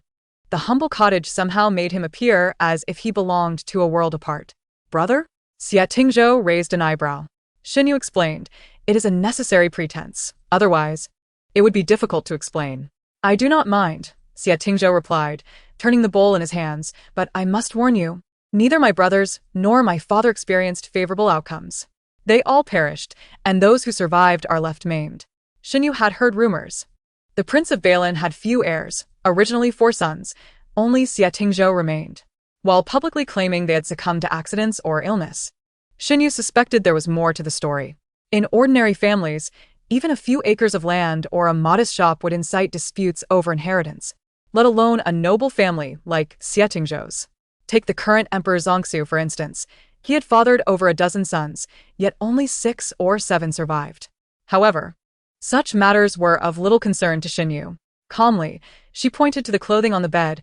You are too tall for your grandfather's garments. I dried your underclothes, and I mended the torn areas. You will have to manage with them for now. I shall assist. Xinyu turned to leave. Wait, Xie Tingzhou called. Yes. Wash your face. Xinyu stiffened. Could he have noticed? Instinctively, she began to explain. I was often teased in the military for appearing effeminate, not masculine enough. So, is smearing your face with dirt the solution to looking masculine? Xie Tingzhou scrutinized her, adding, eat more and grow taller. Xinyu replied, Chapter 34. Petty. Xie Tingzhou averted his gaze, but paused when he picked up the clothing, noticing the uneven stitches on the torn fabric, which looked as if a centipede had crawled across it. No wonder Shiryu had seemed a bit embarrassed earlier, accustomed to finer things. Xie Tingzhou was momentarily at a loss as to whether to wear them or endure the cold. After a long sigh, he donned the garments. As he stepped outside, he found Xie Tingzhou chatting amiably with the elderly man who was cooking while he sat behind the stove, tending to the fire. Previously, I was unaware of the dark substance smeared across his face, but it has since been cleansed, revealing his original features. His fair complexion enhances his handsome visage, imbued with a hint of gallantry. The village comprises merely 7 or 8 households, situated at the edge, beside a grand tree. Xie Tingzhou stands before the door. A soaring eagle glides across the horizon. The evening glow is resplendent, and wisps of smoke intertwine with the radiant sunset, allowing Xie Tingzhou to savor a rare moment of tranquility. Born into privilege, his life is destined to be anything but ordinary. Time for dinner. The elderly man beckons with a warm smile. Xie Tingzhou nods and approaches. He has not eaten for a day and a night, and his empty stomach churns uncomfortably. In the frigid winter, vegetables are scarce, and the dining table is adorned with pickled vegetables, potatoes, 2 red eggs, and a steaming bowl of wild duck soup. Quite a sumptuous feast indeed. Xinyu is grateful. Having met by chance, the elder offers all he is to host them. Yet she finds herself devoid of funds. She contemplates that, upon returning, she will arrange for someone to repair the elder's humble abode and provide him with silver, ensuring his twilight years are free of worry, allowing him to refrain from the burdensome task of hunting in his old age. Every gesture of Xie Tingzhou exudes nobility, unmistakably marking him as one not of common lineage, causing the elder to hesitate in engaging him while he converses amiably with Xinyu. The family at the village had just welcomed a plump baby boy. I delivered a wild chicken as a gift, and these red eggs are their offering. The elder places the eggs before them, explaining that he did not mention having guests when he brought the gift, hence they only provided 2. Xinyu politely declines, smiling. I do not particularly enjoy eggs. Please, you have them, grandfather. The elder insists, gently placing both eggs in front of Xie Tingzhou, saying, you should eat them. They will help restore your strength. Xie Tingzhou gazes at the eggs in silence, the sight invoking uncomfortable memories. Abruptly, his arm is nudged, causing his chopsticks to scatter rice from his bowl. He turns to his companion, Shiryu, questioning with his eyes why he was jostled. Shiryu gestures subtly, and when Xie Tingzhou remains puzzled, he lowers his voice, be more amiable. Xie Tingzhou purses his lips, this being the first time he has received such a request. He then notices the elder, who compassionately gathers the rice that fell from Xie Tingzhou's bowl into his own. Touched. Xie Tingzhou glances at the untouched rice in his bowl and transfers some to the elder's bowl. The elder, seeing this, wishes to refuse but is deterred by Xie Tingzhou's expression, fidgeting with his chopsticks while repeatedly insisting, that's enough. How many people are there in your household? Xie Tingzhou inquires as the meal progresses. The elder replies, there used to be several, with my spouse and 2 sons. And now? Xinyu asks. Noticing Xie Tingzhou's gaze upon her. Now, I am the only one left, the elder says, looking down at the table. Both sons enlisted and went to the front lines, never to return. My daughter-in-law ran away, and my half-grown grandson fell ill and could not survive. My spouse, heartbroken, followed him soon after, leaving only De Huang to keep me company. Shen Yu comprehends the unspoken connection between Xie Tingzhou and the elder. They share a common plight, both of their families obliterated by war, leaving them solitary. She considers herself fortunate. She still has a grandmother in Luozhou who cherishes her deeply, and a half-sister, Shen Yan, with whom she shares a blood bond, albeit distant. Yet the elder stands utterly alone. Xie Tingzhou's eyes glisten with unshed tears. Shen Yu, Noticing his gaze, suddenly smiles. If you do not mind, grandfather, consider me as your grandchild. I will visit you whenever I can. The elder quickly waves his hands, exclaiming, no, no. You both clearly belong to a noble class. How could you call an old man like me grandfather? It would invite mockery. I have never met my grandfather, Shen Yu asserts, and since I have seen you, I feel a kinship. I have called you grandfather countless times. You cannot deny it. Shen Yu's own grandfather perished on the battlefield, having taken up arms before he was even married. Who could bear to marry their daughter to a general stationed at the border? Moreover, at that time, Shen Zhongyan had yet to make a name for himself. However, during a chance encounter while returning to the capital to report, he met the legitimate daughter of the Lu family in Luozhou, and together they journeyed to the capital, leading to the births of Shun Zhao and Shen Yu. After the meal, night envelopes the world. The elder retires early, while Xie Tingzhou and Shen Yu, having slept throughout the day, find themselves wide awake. The night is bitterly cold, and a moonlit stroll is the last thing on their minds. They confine themselves to the modest room.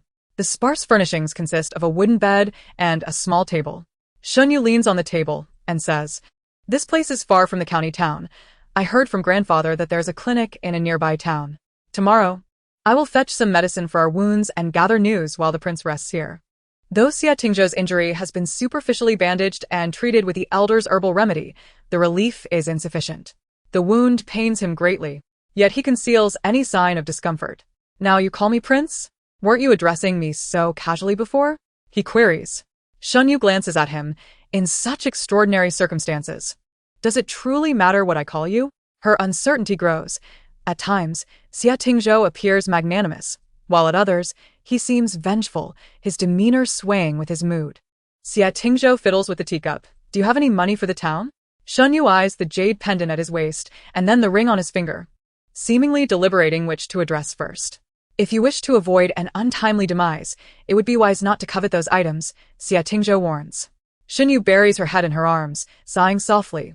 So stingy. Xie Tingzhou hears her clearly. Initially reluctant to explain, he unexpectedly changes his mind. Should these items be discovered, it could lead pursuers to us. How can you be certain they are allies and not assassins? Oh, Shen Yu contemplates this. Realizing the significance of Xie Tingzhou's possessions, which are undoubtedly of exceptional quality and too conspicuous to be taken lightly. Meanwhile, she herself possesses nothing of value, having lost her previous belongings long ago. After a moment's thought, she declares, Then I shall find another way. Chapter 35. Where to touch. Last night, Xie Tingzhou retired late and awoke to a bright day. Today, the sun shines brilliantly, illuminating the snowy landscape with a dazzling glow. Xie Tingzhou does not see Shi Yu. The elder sits beneath the eaves, playing with De Huang, tossing a bamboo ball that De Huang retrieves eagerly. Upon noticing Xie Tingzhou, the elder rises with a grin. The pot still holds warm rice. I shall serve you some. No need, we can eat together at noon, Xie Tingzhou replies. The elder turns away, heading to the kitchen while chattering away, You must eat well. Neglecting your health in youth will lead to suffering in old age. Abruptly, the elder falls silent, realizing he has been chiding him as if he were his own child. Xie Tingzhou appears more affable than the previous day. Being a slow-to-warm person, he reassures. It's all right, please continue. The elder continues. In youth, one often neglects their health, only to be plagued by ailments in later years. Xie Tingzhou nods. For he has endured ailments for many years, pain having become an integral part of his existence, one to which he is accustomed. He inquires, Where is everyone else? The elder understands the question pertains to Shi Yu, saying, He left at dawn, claiming he had business in the town. Oh, and by the way, the elder slaps his forehead, recalling, He asked me to tell you to return before dark. As day transitions into night, The sun dips below the horizon, and the sky darkens gradually. Shiryu has yet to return. The elder grows anxious, expressing a desire to venture out to search for him, fearing he might lose his way or encounter trouble alone.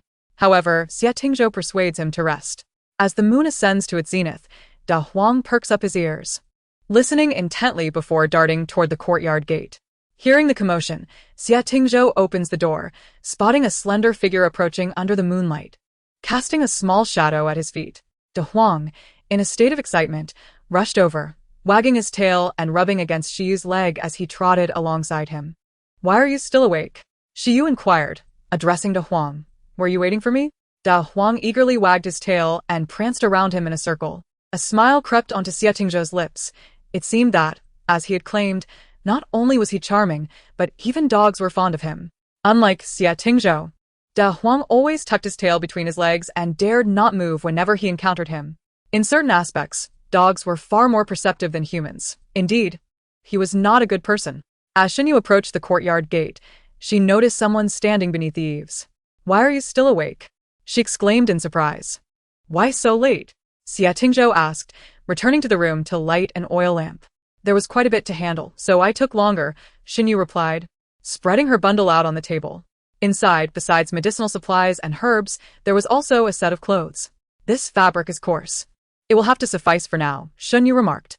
Xie Tingzhou's luxurious attire was quite conspicuous, especially in the village where there were still many households. It could easily draw attention. As Xie Tingzhou took the clothes, their fingertips accidentally brushed against each other, sending a chill through him. "Where did you get the money?"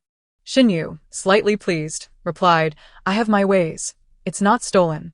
Xie Tingzhou glanced at him and mentioned, "Your father left you some food in the pot." Xinyu, feeling hungry, hurried to the kitchen, reminding him, "Wait for me to return so I can tend to your wounds."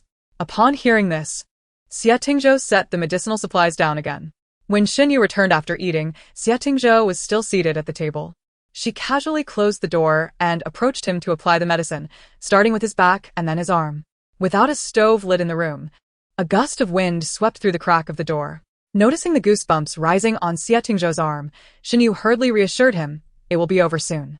Xie Tingzhou lowered his gaze, observing the slight flutter of his eyelashes before averting his eyes again. The silence in the room was palpable, prompting Xinyu to seek conversation. "Do you think I returned late because I secretly ran off? Or perhaps to betray you?" In truth, such thoughts had fleetingly crossed Xie Tingzhou's mind. However, it was merely a habit. His position dictated that he could trust no one, as too many sought his life. Yet regarding Shiyu, he pondered for a moment, then glanced at Shiyu's face, sensing an inexplicable trust, though his instincts resisted this notion. Having not heard his response, Xinyu continued, "By the time I arrived in the town, it was already afternoon. After purchasing what I needed, I gathered some information, which is why I returned so late." "What news?" Xie Tingzhou inquired. Xinyu replied, "There are reports from people returning from Huideng County that the magistrate is actively searching for someone. From the descriptions, it seems they're looking for the prince. We can head to the county tomorrow, and then the magistrate can send someone to escort us to the capital." Xie Tingzhou fell silent, contemplating for a moment before stating, "We cannot go." "Why not?" Xinyu asked, having just finished bandaging his wounds. Xie Tingzhou explained, "There are no fewer than 300 people sent to eliminate us. Huideng is not a large city, and such a large group crossing from the county would not go unnoticed by the magistrate." Xunyu's realization dawned upon her. "So, you suspect the magistrate is with the enemy?" Xie Tingzhou glanced at his arm, now wrapped not in torn rags, but in well-applied gauze. "Huiteng County is plagued by bandits. The government has attempted to eradicate them several times, but has yet to succeed." "Why is that?" He paused before continuing. "Each time they claim to apprehend a few bandits, it is merely a token gesture. The bandits share the spoils with the county office, which turns a blind eye. Such individuals can be swayed by profit." Xinyu nodded. "Then what should we do?" Xie Tingzhou gazed at the moonlight streaming in through the window, contemplating for a moment before suggesting, "We shall rest for 2 days and then set out, taking a detour through Pingtan." Xinyu thought for a moment.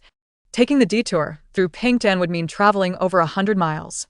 Without any means of transport, she questioned, "Can your body endure it? Your wound looked quite alarming during the dressing just now. I truly cannot fathom how you have endured it." "It is of no concern," Xie Tingzhou replied, rising. "Get some sleep." Xie Tingzhou was already alert, while Xinyu, remembering he was the son of the Beilin, dared not bring up the matter of sharing a bed while he was awake. Naturally, Xie Tingzhou would not invite her to sleep with him, which is why Xinyu had spent the previous night resting on the table. During the day, Xie Tingzhou had exchanged a few words with her father, who had brought a wooden board to widen the bed slightly. Upon seeing the bed, Xinyu understood. Am I to sleep with you tonight?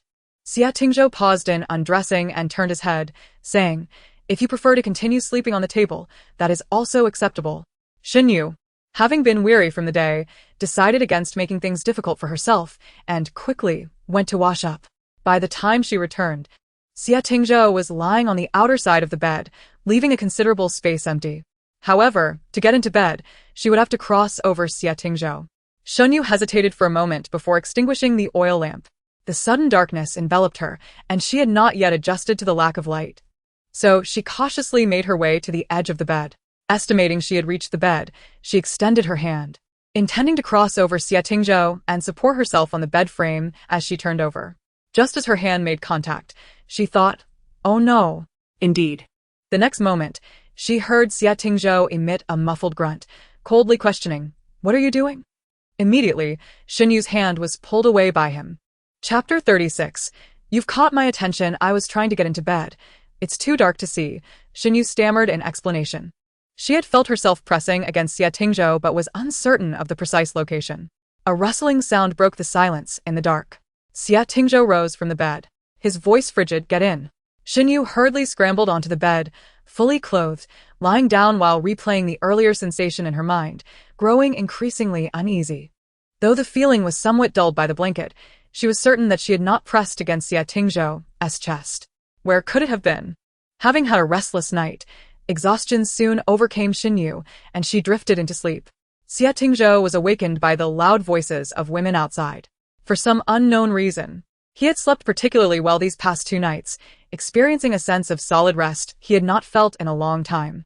Xinyu sat at the table with her back to the bed, one arm resting on the table as she fiddled with something, occasionally letting out soft inhalations. What are you doing? Xie Tingzhou asked as he rose. Xinyu suddenly turned around, looking at him like a startled deer, her eyes glistening like clear springs, carrying a hint of vulnerability. Xie Tingzhou's heart inexplicably fluttered. Before he could decipher this unfamiliar feeling, Xiyu had swiftly turned away. Xie Tingzhou donned an outer robe and approached, finally able to discern what she was doing. Several gruesome wounds marred his arm, suggesting they were inflicted by wild beasts. Did you encounter a wild animal on the road yesterday? Xie Tingzhou asked. As the powder was applied to the wounds, Xinyu winced in pain and could not speak. In the past, when injured, she would whine and complain, able to seek comfort from her father and brother. After the passing of her father and brother, she learned to endure hardships and pain in silence. After a considerable pause, Xinyu finally spoke. It was a leopard. I shouldn't have been injured. I crouched for too long. The cold slowed my reaction, but at least I managed to slay it in the end. You went hunting? Xie Tingzhou inquired. Xinyu gently blew on her wounds, still aching from the pain. I asked my grandfather yesterday. There are indeed ferocious beasts in the mountains. I was fortunate today. Leopard skin is valuable, or I wouldn't have obtained so much silver. Xie Tingzhou gazed at his own clothing, feeling an indescribable emotion within. He parted his lips, intending to speak, when suddenly, a woman's voice outside interrupted. Zhengde, I heard from Zhao Shun's family that you have guests. Both paused simultaneously, exchanging a knowing glance. Xinyu swiftly moved to retrieve the knife hidden beneath the bed frame. Xie Tingzhou pressed his hand firmly on the shoulder of the other, shaking his head in disapproval. He turned to glance at the door, where he could hear his elder-in-law explaining, It's a distant relative of mine, come to visit during the new year. Both sighed in relief simultaneously. Xie Tingzhou cast a fleeting glance at the knife in Xiyu's hand and said softly, Were you planning to silence me? How could that be? Xinyu replied, her expression perplexed. I was preparing to flee. Then, why do you have the knife?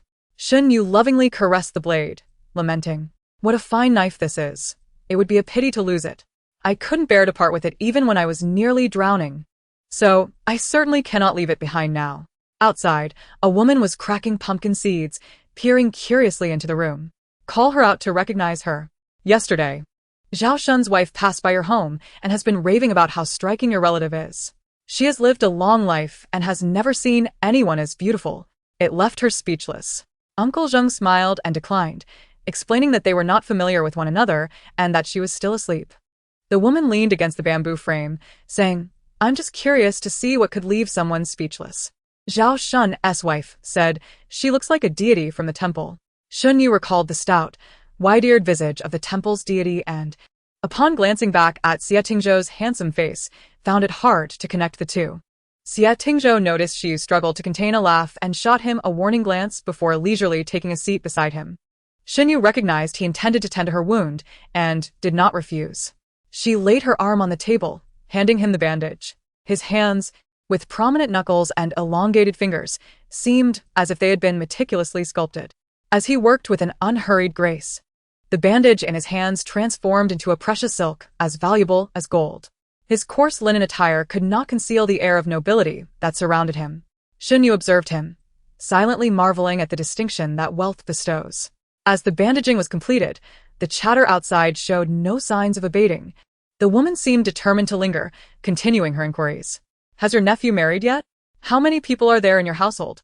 How much land do you own?" Uncle Zheng, growing weary of her incessant questioning, maintained his composure as best he could.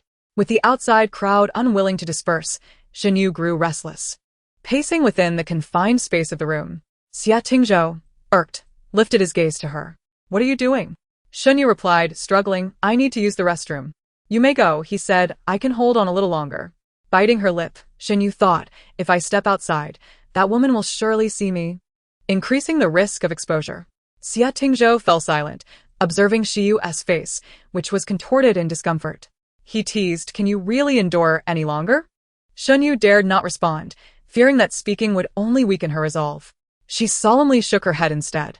With a light laugh, Xie Tingzhou urged, "You should hurry." Feeling as if she had been granted a pardon, Shun Yu bolted through the door. The woman was employing all her efforts to persuade Uncle Zheng to summon his nephew to make an appearance, eager to witness the living embodiment of the deity. "Come now. Uncle Zheng, you're being too stingy.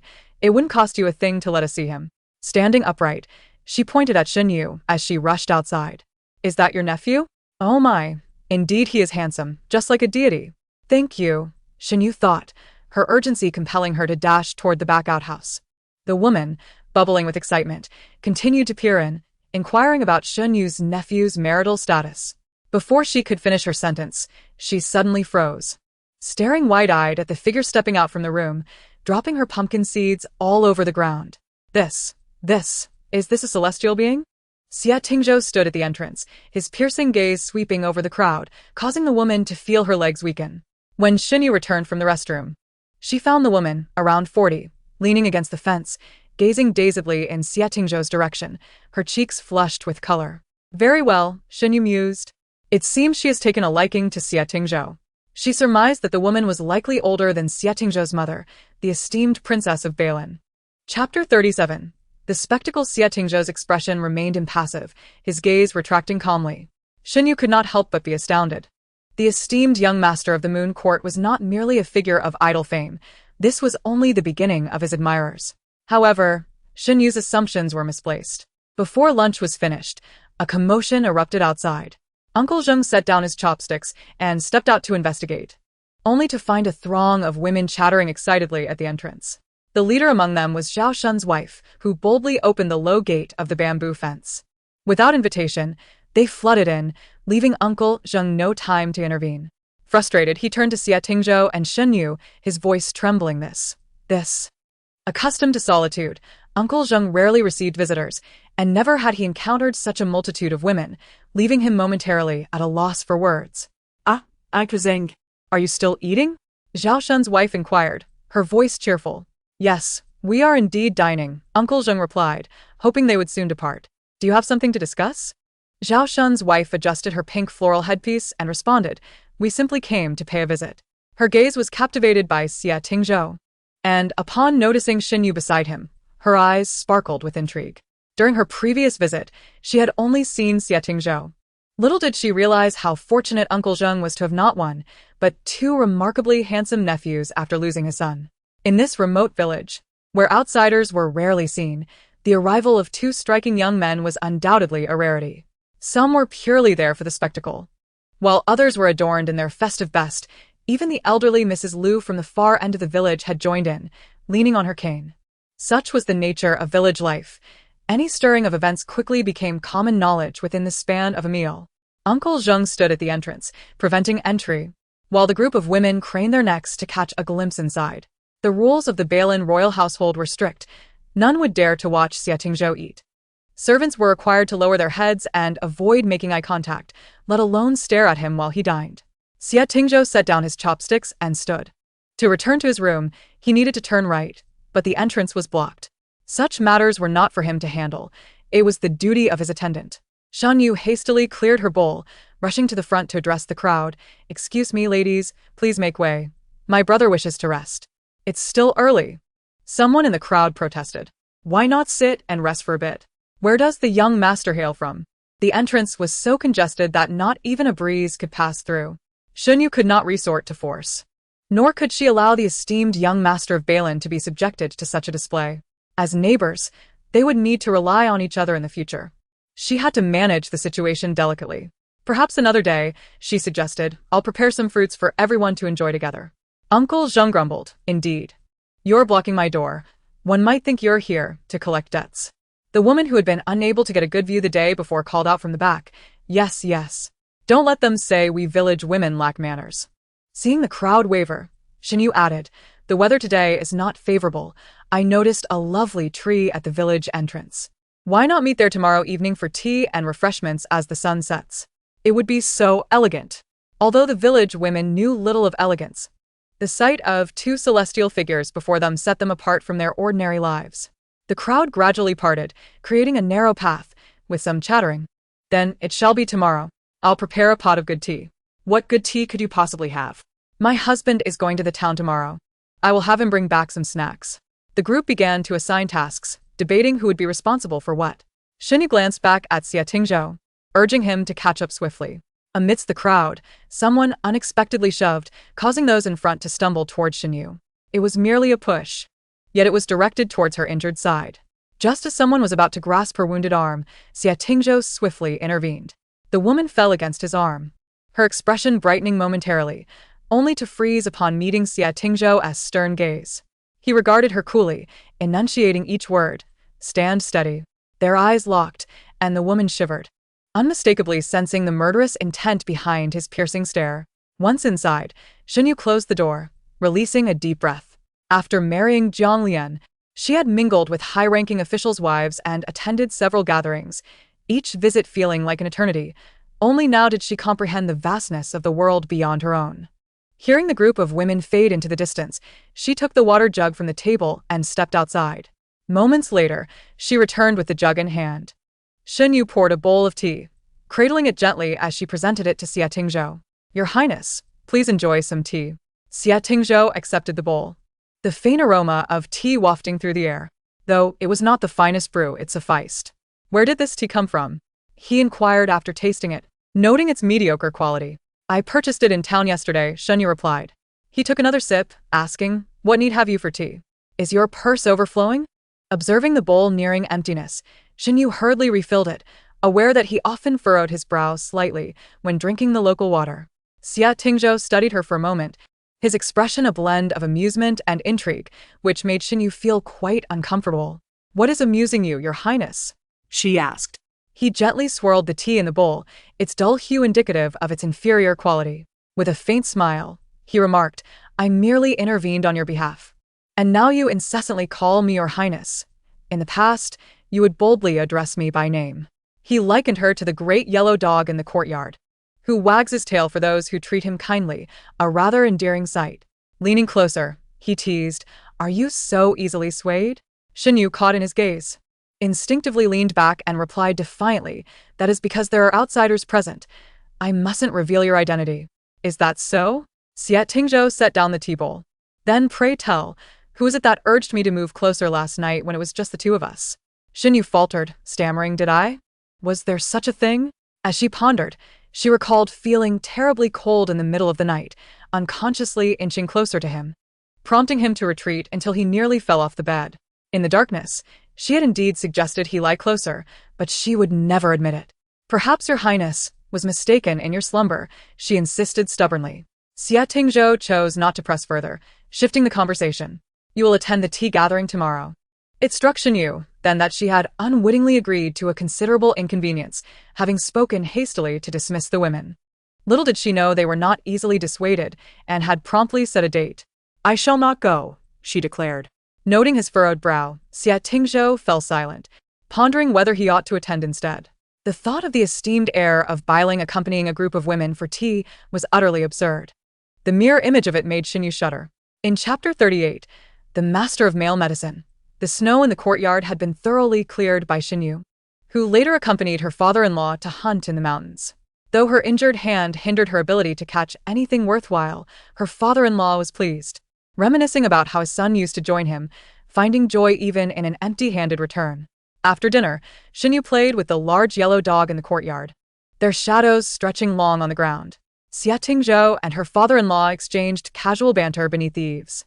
As they grew more familiar over recent days, Xia Tingzhou's demeanor revealed a warmth not evident at first, and her father-in-law no longer viewed him with trepidation. Go, da huang. Shenyu tossed the bamboo ball, and the dog bounded after it, returning to drop it at her feet, his front paws resting on her knees as he wagged his tail excitedly. Shenyu praised him. Arda Huang is truly magnificent. There you are, a woman's voice called from outside the courtyard. A figure leaned against the fence, one hand clutching a basket. Upon recognizing her, her father-in-law's expression darkened, and he turned to Xia Tingzhou, saying, "That's widow Lu from the village." Her father-in-law, not one to gossip, struggled to articulate his concerns. Shenyu, confused, asked, "Grandfather, what's wrong with her?" Xia Tingzhou, older than the father-in-law, understood the implications behind the sigh. Her father-in-law, flustered, stammered, "I'll explain later." Shenyu felt a growing anxiety, realizing that only she and De Huang remained oblivious to the unspoken tension. She sat on a small stool, gazing at Xia Tingzhou in bewilderment, while De Huang nudged her leg, then settled down beside her, both fixated on Xia Tingzhou. This endearing tableau prompted a smile from him. With an air of calm, he cleared his throat and remarked, "She possesses considerable insight into matters of courtship." The father-in-law expressed admiration, exclaiming, "Indeed, knowledge makes a difference." Shenyu was momentarily stunned before understanding dawned upon her. A widow, lacking a supportive figure at home, was naturally vulnerable to advances. And widow Lu's demeanor suggested she was no paragon of virtue. Noticing their indifference, widow Lu raised her voice. "Old Lu, I heard you have guests. So, I thought you might lack provisions to entertain them. I've brought some offerings." With that, she pushed open the low gate, sauntering in with exaggerated movements. Shenyu was taken aback. It was her first time witnessing someone move with such serpentine grace. Upon catching the youth's gaze, widow Lu tossed him a flirtatious glance. Old Lu, unable to bear the sight, turned to the bare tree in the courtyard, puffing on his tobacco. Widow Lu approached Xia Tingzhou directly, unveiling a roasted chicken from her basket. "Young master, this is my personal creation." Her eyes sparkled with intent, as if she wished to ensnare him at that very moment. Shenyu thought to herself, surely she's being too forward, but refrained from interjecting. The woman retained her allure, and who could say whether Xia Tingzhou would be inclined?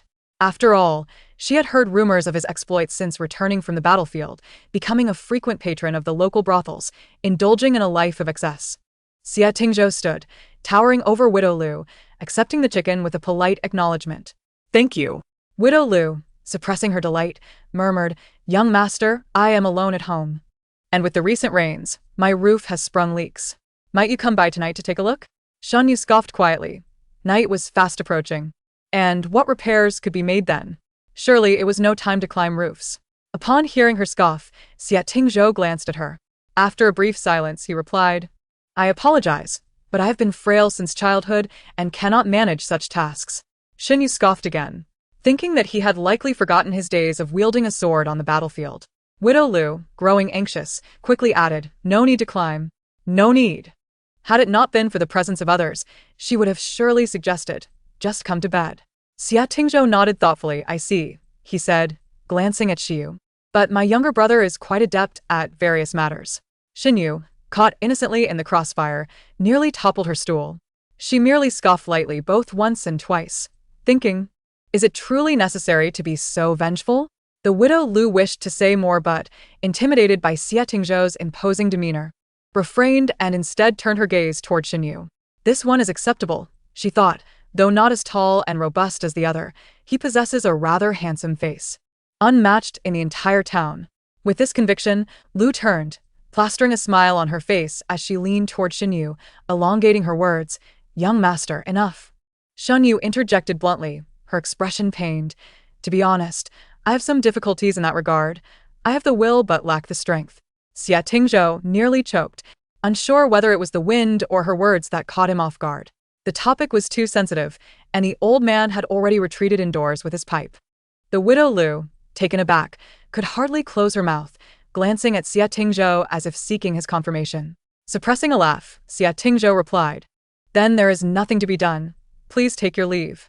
Lu awkwardly stepped back a few paces, casting a lingering glance at the basket in Xie Tingzhou's hand. What a loss indeed. She had thought that being a widow herself, after a night together, she could surely show that young master her worth. And remarry would not be out of the question. Now, having failed, she had lost her chance entirely. Once Lu departed the courtyard, Xie Tingzhou turned to Xinyu. Having the will but lacking strength? Xinyu fell silent, knowing it was his doing. Despite his kindness in providing her with medicine, tea, and clothing, he had thrust her forward as a shield when danger approached, as if his conscience had been devoured by a dog. With a frown, Xinyu's expression was filled with indignation, and Xie Tingzhou, finding it amusing, felt a playful urge arise within him. "For your loyalty, once we reach the capital, I shall find you a renowned physician and grant you several concubines." "That is unnecessary," Xinyu bet out. "Give me something else instead." What? "That knife." Xie Tingzhou smiled at her. "Do you fancy that knife?" Xinyu nodded vigorously. Xie Tingzhou replied, "Do not even think about it. Are you not going to give it to me? Then why ask?" Xinyu thought, wishing she had tossed it into the river long ago. Chapter 39. You have a romantic interest. You bull. Xie Tingzhou extended the basket he held, and Xinyu lifted the cloth covering it, releasing a wave of savory aroma.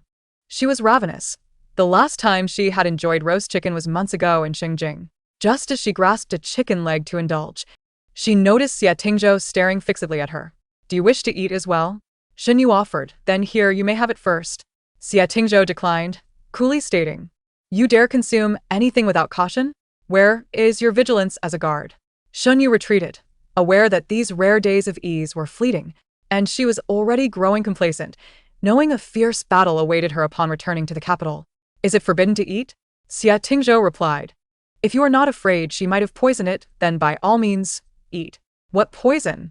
Xinyu inquired, but upon seeing Xie Tingzhou's expression, she quickly understood. As a widow, what poison could she possibly concoct? Naturally, after a moment's thought, Xinyu reconsidered. She feared that if she ate it, she might uncontrollably pounce on Xie Tingzhou later that night. Given his current frailty, he could hardly withstand her.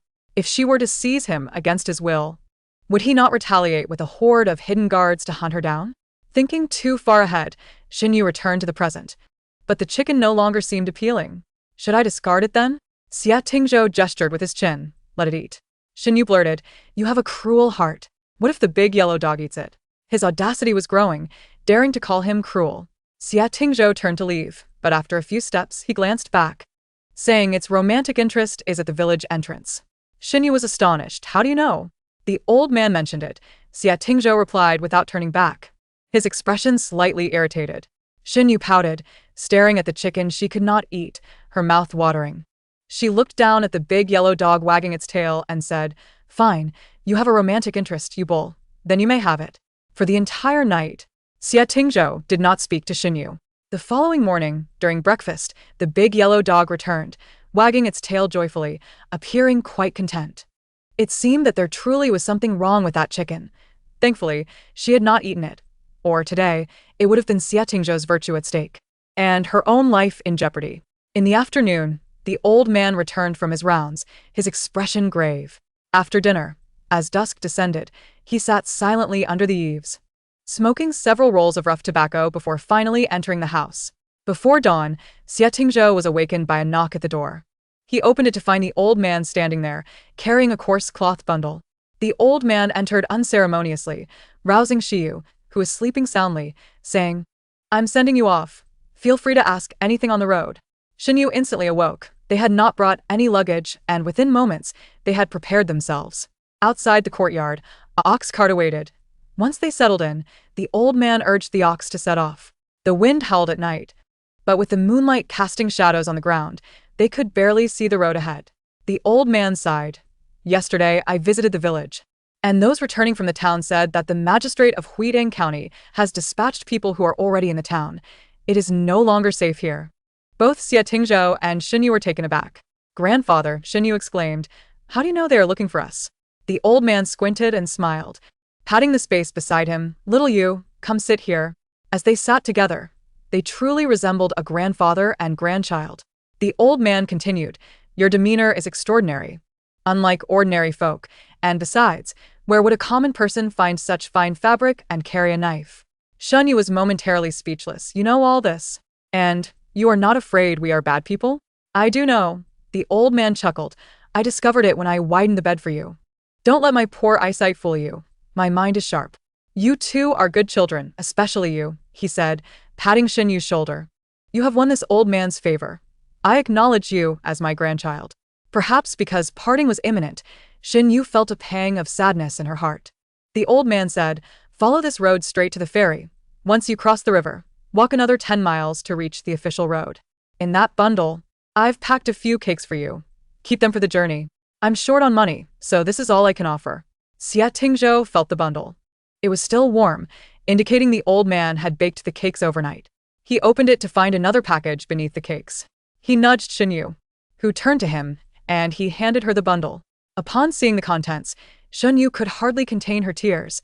The package wrapped in vegetable leaves contained a chicken, already cooked and emanating a delightful aroma. It was undoubtedly the chicken she had longed for, which her grandfather had seen. Where did you get this chicken? Shen Yu asked, fighting back tears. I borrowed it, the old man replied cheerfully. Next spring, I'll raise a brood of chicks. When the time comes, I'll give you one. Saving the rest for you. Shen Yu's eyes brimmed with tears. Unable to hold them back, she quickly turned her face away. This parting was uncertain, with no knowledge of when they would reunite. The cartwheels creaked against the snowy ground. As if fearing he would not finish his words in time, the old man murmured to himself, I once thought, with only myself left at home, that whenever I die, the villagers would bury me beside my late wife and son. But now it is different. His tone was light-hearted. Now that I have a grandchild, I have something to look forward to. As dawn approached, the ox cart arrived at the ferry. The old man called out, and the ferryman on the other side of the river began to row over. Shen Yu's eyes were red-rimmed. She wished to take her grandfather along, but the journey ahead was perilous, and they might encounter those sent to assassinate them. She could not let her grandfather risk his life. You must take care of yourself. Once I return, I will send someone to fetch you. I will ensure I honor you properly. The elder gently patted her head, saying, Good child, they are all buried here, and I must guard them. Then I shall deliver a message for you, Shen Yu replied. The elder nodded. Go ahead. As the ferryman docked, Shen Yu and Xie Tingzhou made their way to the boat. Just as they boarded, the elder waved his hand and called out, Ferryman, wait a moment. He approached breathless, clutching a parcel, the chicken Shen Yu had secretly left on the cart. He hurriedly handed the chicken to Shen Yu, saying, This is from your grandfather. Keep it for your meal. The ferry swayed as it departed from the shore, the sun gradually rising, illuminating a circling eagle in the daylight. The elder said nothing more, only smiled and waved, the first rays of sunlight casting upon his wrinkled face. Chapter 40. Amusement in teasing. A group traversed the official road, flanked by several fine steeds, each rider armed with swords and similar weapons. In the center were a few escort carriages, among them a modest-looking horse-drawn carriage. A woman dressed gallantly glanced at the sky, rode up beside the carriage, tidied her appearance, and spoke, Young Master Sure. Just as she began, laughter erupted from behind. Someone mimicked her, squeezing their throat. Young Master Sure. The woman turned, glared, and drew her sword to warn them. Upon turning back, she adopted a softer tone. Young Master Sure. There is still quite a distance to the next city. We plan to rest here tonight and continue our journey in the morning. I will prepare some hot water for you both shortly. Inside the carriage, Shen Yu looked pained and cleared her throat, saying, Miss He, I appreciate your trouble. Not at all, He Shuehui replied, before galloping to the back and striking the rider who had mocked her with her whip. Xie Tingzhou leaned against the cushion, propping his head on his hand. chuckling as he listened to the receding hoofbeats. Here marked, Miss He certainly has an eye for talent. Shan Yu silently turned her back to him, pondering whether Miss He was blind. How could she not see the remarkable Xia Tingzhou seated beside her, while she lavished attention on Shan Yu instead? This situation traced back to the day they parted from the elder. After crossing the river, Xia Tingzhou, unwell, struggled to keep pace. They walked from dawn until noon, yet fortune smiled upon them as they encountered an escort team upon reaching the official road. After dropping them off in Pinggan County, the escort team parted ways. Given the grueling nature of their work, it was already a kindness to have taken them along. That evening, they'd planned to stay at the worst inn in Pington County, but after Shen Yu quietly slipped out once Xia Tingzhou fell asleep, she returned to find the escort team waiting at the inn's entrance the next morning, claiming they were scheduled to escort goods to Xingjing and would conveniently take them along. In a mere night's time, they had changed their minds, and judging by their eager demeanor, Xia Tingzhou doubted the absence of payment. The carriage halted in a sheltered spot, the frigid air outside dissuading them from disembarking. Xia Tingzhou parted the curtain with 2 fingers to peer outside, catching a glimpse of Shi Yu pulling 2 pancakes from the bundle and offering him one. "Would you like to eat?" he asked. As he released his grip, the curtain fell back into place. Seeing he did not take it, Shen Yu began eating. Xia Tingzhou quietly watched, reclining to observe her munch on the pancake, which was tough and chewed like straw. He waited until she swallowed the last bite before suddenly speaking. "If there is so much silver, why endure such hardships?" Coughing, Shan Yu was suddenly choked by the dry pancake, and after a moment's pause, Xia Tingzhou struck her back, allowing her to finally swallow. "Where would I get silver?" she retorted. Propping his head up, he replied, "That is a question you must answer. I am quite curious about it myself." In truth, he had awakened when Shi Yu sneaked out that night, remaining silent as he observed her depart and return. The next morning, the escort team arrived, a feat impossible without funds. His gaze fixed on Shen Yu, leaving her with no escape. Xia Tingzhou was no fool. Ordinary excuses would not deceive him. Shen Yu contemplated. Simple lies were easily exposed, while half-truths were much more difficult to unravel. "I slipped out that night," she confessed. "Yes, I know," Xia Tingzhou replied. Shen Yu felt a jolt of surprise. His composure was remarkable, having waited 3 days into their journey with the escort team before asking. She silently rejoiced that she had not lied earlier, for otherwise, she would have been immediately discovered by him. Stealing a glance at him, she noted his relaxed posture on the cushion, fingers tapping lightly on his bent knee, as if awaiting her answer. "After I left, I went to a wealthy merchant's house in the city." Shen Yu paused, gauging his reaction before continuing, "to borrow some silver." Xia Tingzhou raised an eyebrow. "Borrow?" "I borrowed it secretly," she clarified. A faint smile crept onto his lips. Stealing is still stealing, even if you call it borrowing. Shen Yu bristled internally. She justified her actions as robbing the rich to aid the poor, and they were both equally impoverished at the moment. Otherwise, how could we afford this carriage? Where did the escort team come from? Without silver, could you be so comfortably leaning here? Can your precious health withstand such hardship? Next time you commit a misdeed, don't look at people like that, Xia Tingzhou remarked. Your eyes betray your secrets. Recently, it seemed he had developed a habit of teasing Shi Yu, feeling something was amiss when he did not. Shen Yu quickly averted her gaze. Indeed, it was stolen. Yet was it not for your enjoyment as well? Thus, this silver could also be considered a debt owed to you. Xia Tingzhou realized her inclination to take advantage of him, having been respectful in the military. Their time together had led to a more relaxed demeanor. Xia Tingzhou found her amusing and asked, "So, how much did you steal?"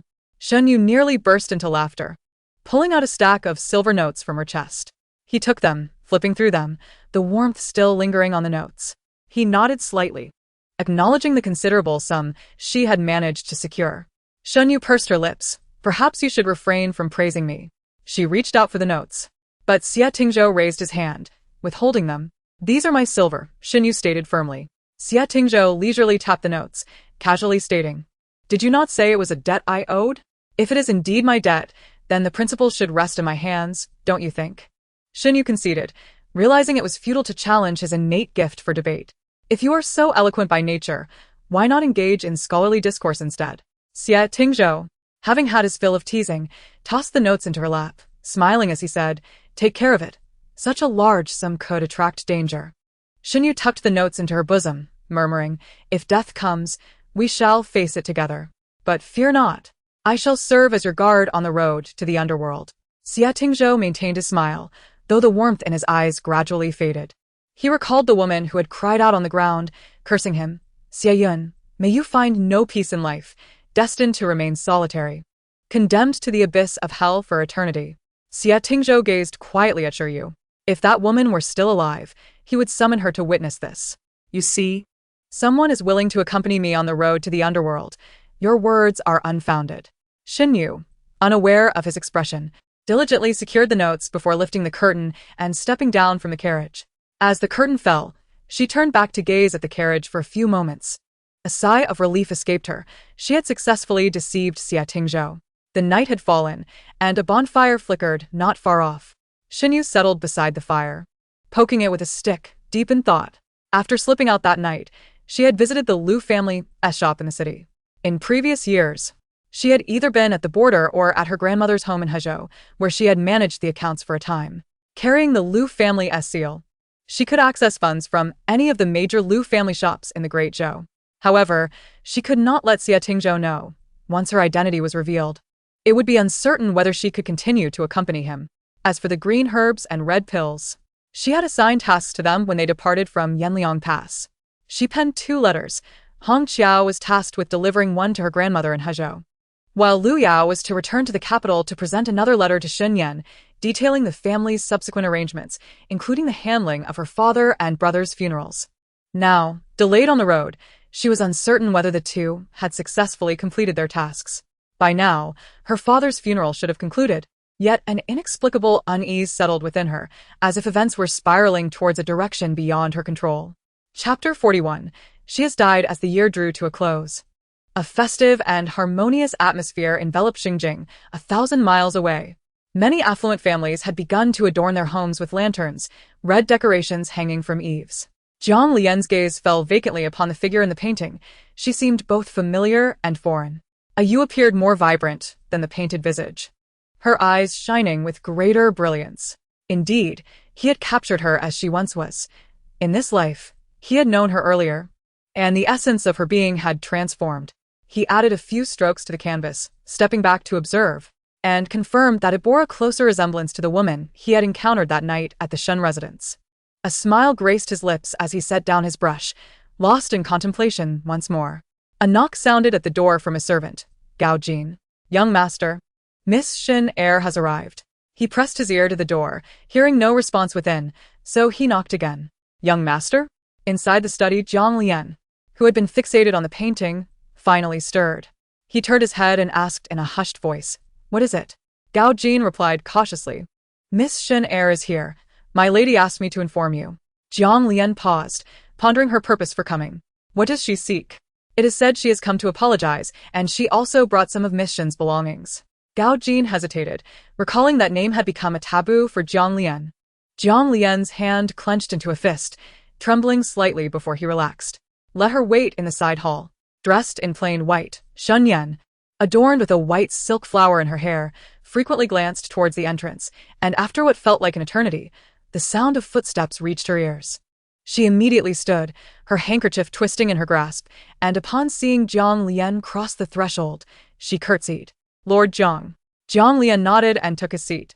"What brings you here so late, miss?" Shun Yan's eyes reddened, and she did not sit.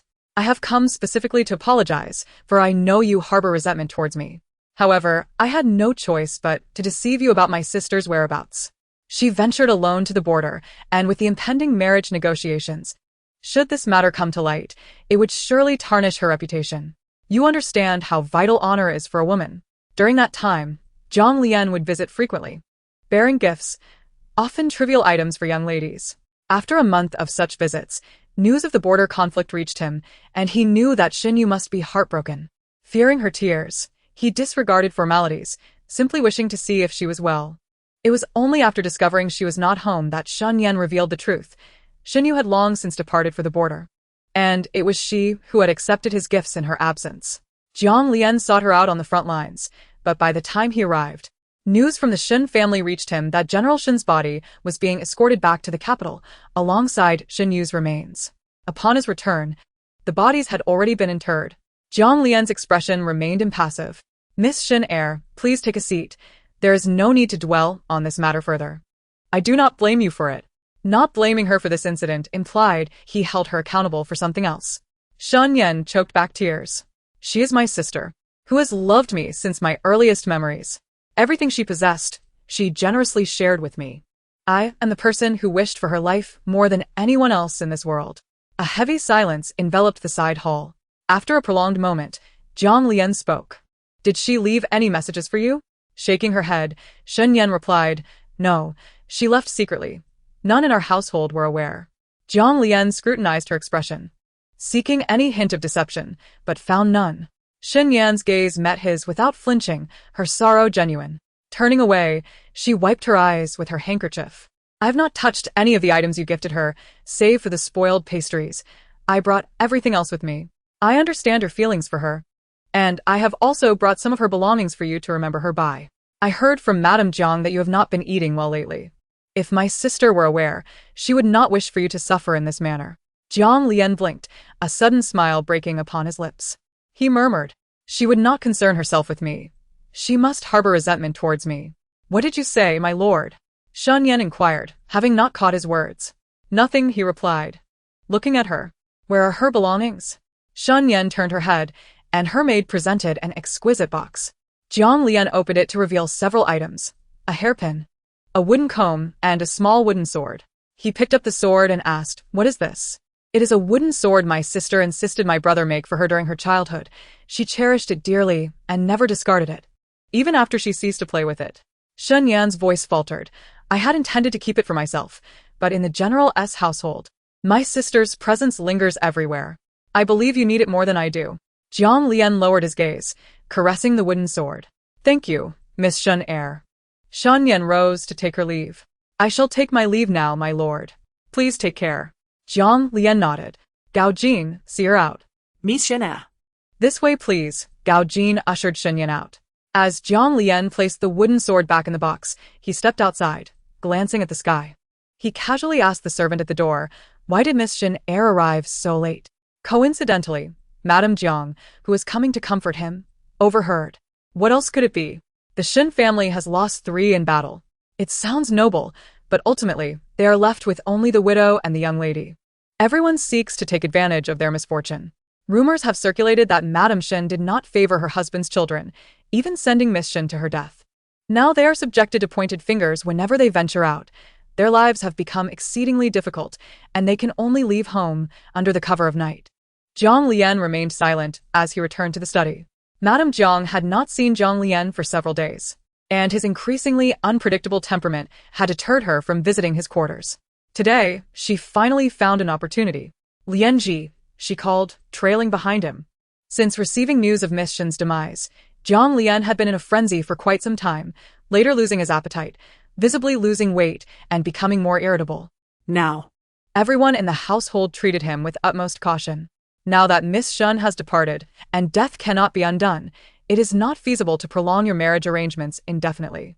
I shall take a step back and not rush you into a match. I have a young lady named Cui Yun in my household. She has grown up under my watchful eye and is familiar to you. She is gentle and skilled in caretaking. I thought perhaps you could take her as a concubine first, and once you marry your legitimate wife, she could be elevated to a secondary position. What do you think? Cui Yun blushed, stealing glances at Jiang Lian. He did not spare her a glance, his neck veins throbbing, but he remembered that filial piety is paramount. Forcing himself to suppress his anger. As they approached the courtyard, he quickened his pace and, upon entering, turned to his mother. Mother, it is late. I will visit you another day. Madame Jiang watched as the courtyard door closed before her, turning to Cui Yun. Did I say something wrong? He seemed quite angry. Cui Yun replied, The young master likely has not yet emerged from his grief. Chapter 42. A night visit. Jiang Lian closed the study door, leaning against it as he took a deep breath. She had only just passed, and already they were urging him to take a concubine and remarry. Just as in his previous life. Take a concubine? How could he? You would surely be upset, Jiang Lian thought, recalling that in his past life, it was his decision to take a concubine that had prompted her first and only protest. Regrettably, he had refused her then, telling her not to be unreasonable. Never anticipating that moment in the study would become a permanent farewell. The thought pierced his heart. How could she have died? How could she have possibly left this world? In her previous life, she had not ventured to the border. Where had it all gone awry? He has been granted a second chance at life, yearning only to rectify the regrets of his previous existence. He is determined to treat her with unparalleled kindness, vowing never to take a concubine, devoting himself solely to her in this lifetime. Yet, how could she abandon him so effortlessly? Jiang Lianji's breath quickened as he slowly approached the table. With a crash, he swept everything off the desk, causing the servant outside to flinch, followed by a series of loud noises from within the room. The interior was left in disarray. Jiang Lianji stood amidst the chaos, gasping for breath. She cannot be dead. He refuses to believe she could have perished. Gao Jin. Jiang Lianji shouted as he flung open the door. Gao Jin, just entering the courtyard, hurried over upon hearing his name. Jiang Lianji spoke in a low voice. Investigate. Gao Jin nodded, taking note as he rushed off to carry out the task. As they ventured further south, the snow dwindled. After a day of hurried travel, the escort team finally arrived at Ian, just before the city gates. Ian is a grand city, situated at the heart of Lingzhou, connecting to Dingzhou, which leads directly to Xingjing. Shenyu had visited this place before, witnessing its splendid prosperity. By the time they entered the city, it was already 1/4 past the hour of the dog, yet the streets remained bustling with pedestrians, and the riverboats were lined up, filled with laughter, music, and revelry. Shenyu lifted the curtain, glancing around, then turned to inquire, "How does this city compare to your northern Lin?" Xie Tingzhou casually surveyed the surroundings, deeming it slightly inferior. Shenyu pressed, "In what aspects does it fall short?"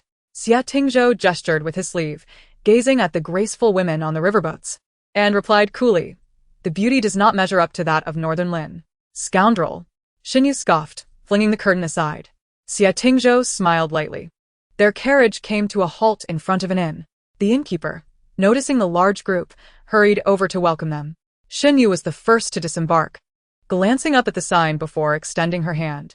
Just as Xie Tingzhou was about to step down, he noticed an arm blocking his path. The carriage's height was barely 2 feet. Did he truly appear so feeble? Shenyu waited for a moment until Xie Tingzhou finally placed his hand on her arm and stepped down. The silver she carried was more than sufficient to secure the finest in the city.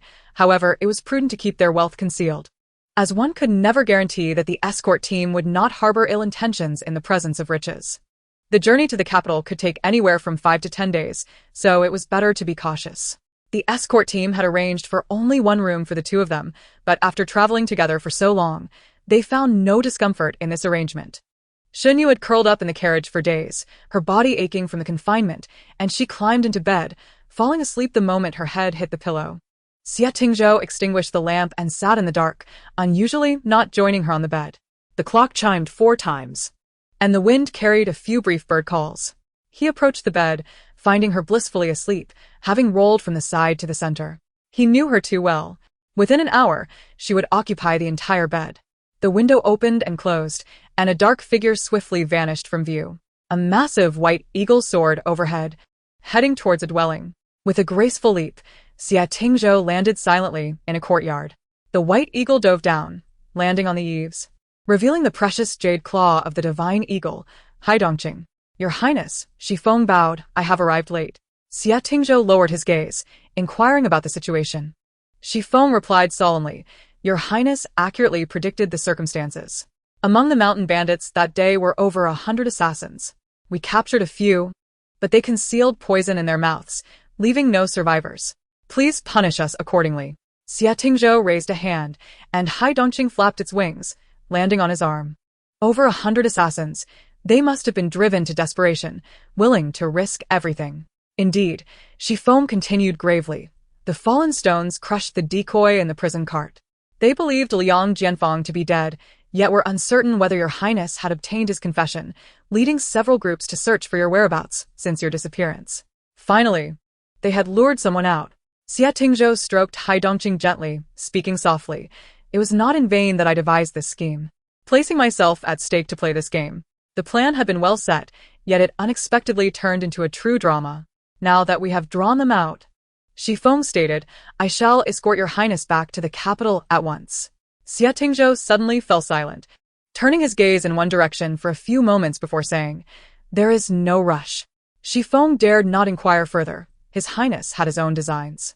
He merely asked, "Is Xiyu dedicated to escorting your highness?" "Ah, he is quite audacious," Xia Tingzhou chuckled softly. Xiyu was assigned to Shi Feng, who led Xia Tingzhou as personal guard. If his subordinates failed to protect their lord, Shi Feng would naturally share the blame. Shi Feng bowed his head, his voice hoarse. "It is my lack of discipline. You cannot control him." Shi Feng could not grasp the meaning of these words, as Xia Tingzhou changed the subject. "How are things in the capital?" "Everything is well," Shi Feng reported. "Liang Jianfang has been secretly imprisoned in the royal dungeon without anyone noticing. Chang Lu and Song have settled in the royal palace of Xingjing." Xia Tingzhou nodded slightly and proceeded to give Shi Feng further instructions. Once all matters were concluded, he lightly tapped Hai Dongqing's head, whispering, "Do not follow too closely." Then, with a swift motion, he sent Hai Dongqing soaring into the sky. Xia Tingzhou retraced his steps, having just closed the window when he turned to find a figure sitting on the bed. Shunyu had just awakened, rubbing her eyes sleepily and murmuring, "Where did you go in the middle of the night? Why didn't you take me?" Her voice was slightly hoarse from sleep, softened by vulnerability. Xia Tingzhou felt a sudden illusion, as if he were a husband caught red-handed by his wife after sneaking out at night.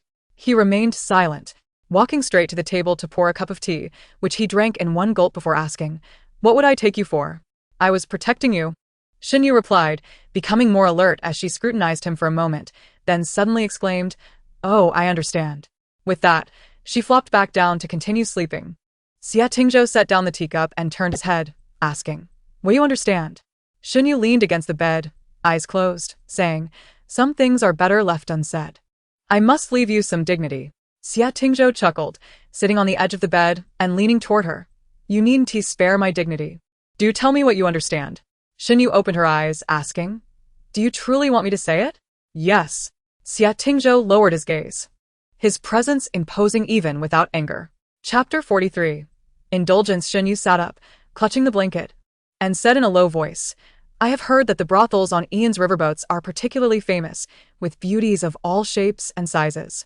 Your Highness has endured much on this journey, so it is only natural to indulge a little upon reaching Ian." Xia Tingzhou narrowed his eyes. "You certainly possess a talent for analysis." "Your Highness overestimates me," Xinyu smiled. "I merely have a slight understanding of you." Xia Tingzhou replied, "Tonight, you have been calling me Your Highness with such frequency. What misdeeds have you committed?" "Certainly none," Xinyu replied earnestly. "But speculating on your personal matters requires a certain decorum." Xia Tingzhou chuckled, lying down fully clothed and closing his eyes. Xinyu followed suit, but after a moment, she could not help but ask, "Your Highness, are the brothels in Ian truly as diverse as rumored, filled with beauties of all kinds?" Xia Tingzhou countered, "What do you think?" Xinyu pondered as the clock struck 5. A flash of insight came to her. It must not be that impressive, or else the prince would not have returned so early. After such a short time, if there were indeed a crowd of beauties, one would surely stay until dawn. The blanket covered her face entirely, and Xinyu slowly pulled it down, hesitant to speak, fearing the temperamental and seemingly feeble young lord beside her might suddenly turn hostile. The wound on her arm had scabbed over, while Xia Tingzhou's injury on his back was more severe and would require further recovery. As dawn broke, they went about their usual routine of changing dressings. The escort team arrived to rouse them, announcing that they would have breakfast before setting off on their journey. As she approached the door, just about to knock, a soft gasp floated from within the room. "Hush, be gentle. Does it hurt? How about this? It's a bit tight. Loosen it a little." Xinyu relaxed the bandage slightly, casting a sidelong glance at Xia Tingzhou, who was out of sight. How had this young master, who had endured so much hardship on the road, become so delicate? When he had first been injured, bloodied and bruised, he had remained stoic, yet now, with scabs forming, he whimpered in pain. Xinyu pondered for a moment and suddenly remarked, "Isn't it because you indulged too much last night?" "Be quiet," Xia Tingzhou replied coldly. The guards outside were left in stunned silence, opting not to disturb the two. After Xinyu had dressed Xia Tingzhou's wounds, she descended the stairs to find the guards dining below. As they took their seats, an unusual atmosphere enveloped them. Several guards stole glances their way, only to avert their eyes hastily when Xinyu looked back. Once they boarded the carriage, Xinyu drew the curtain and whispered, "Something feels amiss. We must remain vigilant today. I suspect they have discovered my wealth and may harbor ill intentions." Xia Tingzhou shot a perplexed glance at Xiyu. He too found it strange. Had he been spotted when he left last night? But he quickly dismissed the thought. The expressions of the guards did not suggest malice. Rather, they appeared curious. What piqued their interest? The escort continued towards Xingjing, traveling for yet another day before resting at an inn. The small town offered far less comfort than Ian, with even the water jug in their room left empty. Xia Tingzhou watched as Xiyu drifted into slumber.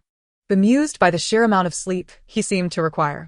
Though he was ostensibly the guardian, it felt as though he were the one keeping vigil over him. Taking the empty water jug, Xia Tingzhou headed downstairs, but as he stepped outside, the sleeping Shen Yu opened her eyes. She could not let the opportunity to discover his whereabouts slip away again tonight. Quietly, Shen Yu rose to follow him, careful with every creak of the door. She glanced around before stealthily making her way in the direction Xia Tingzhou had taken.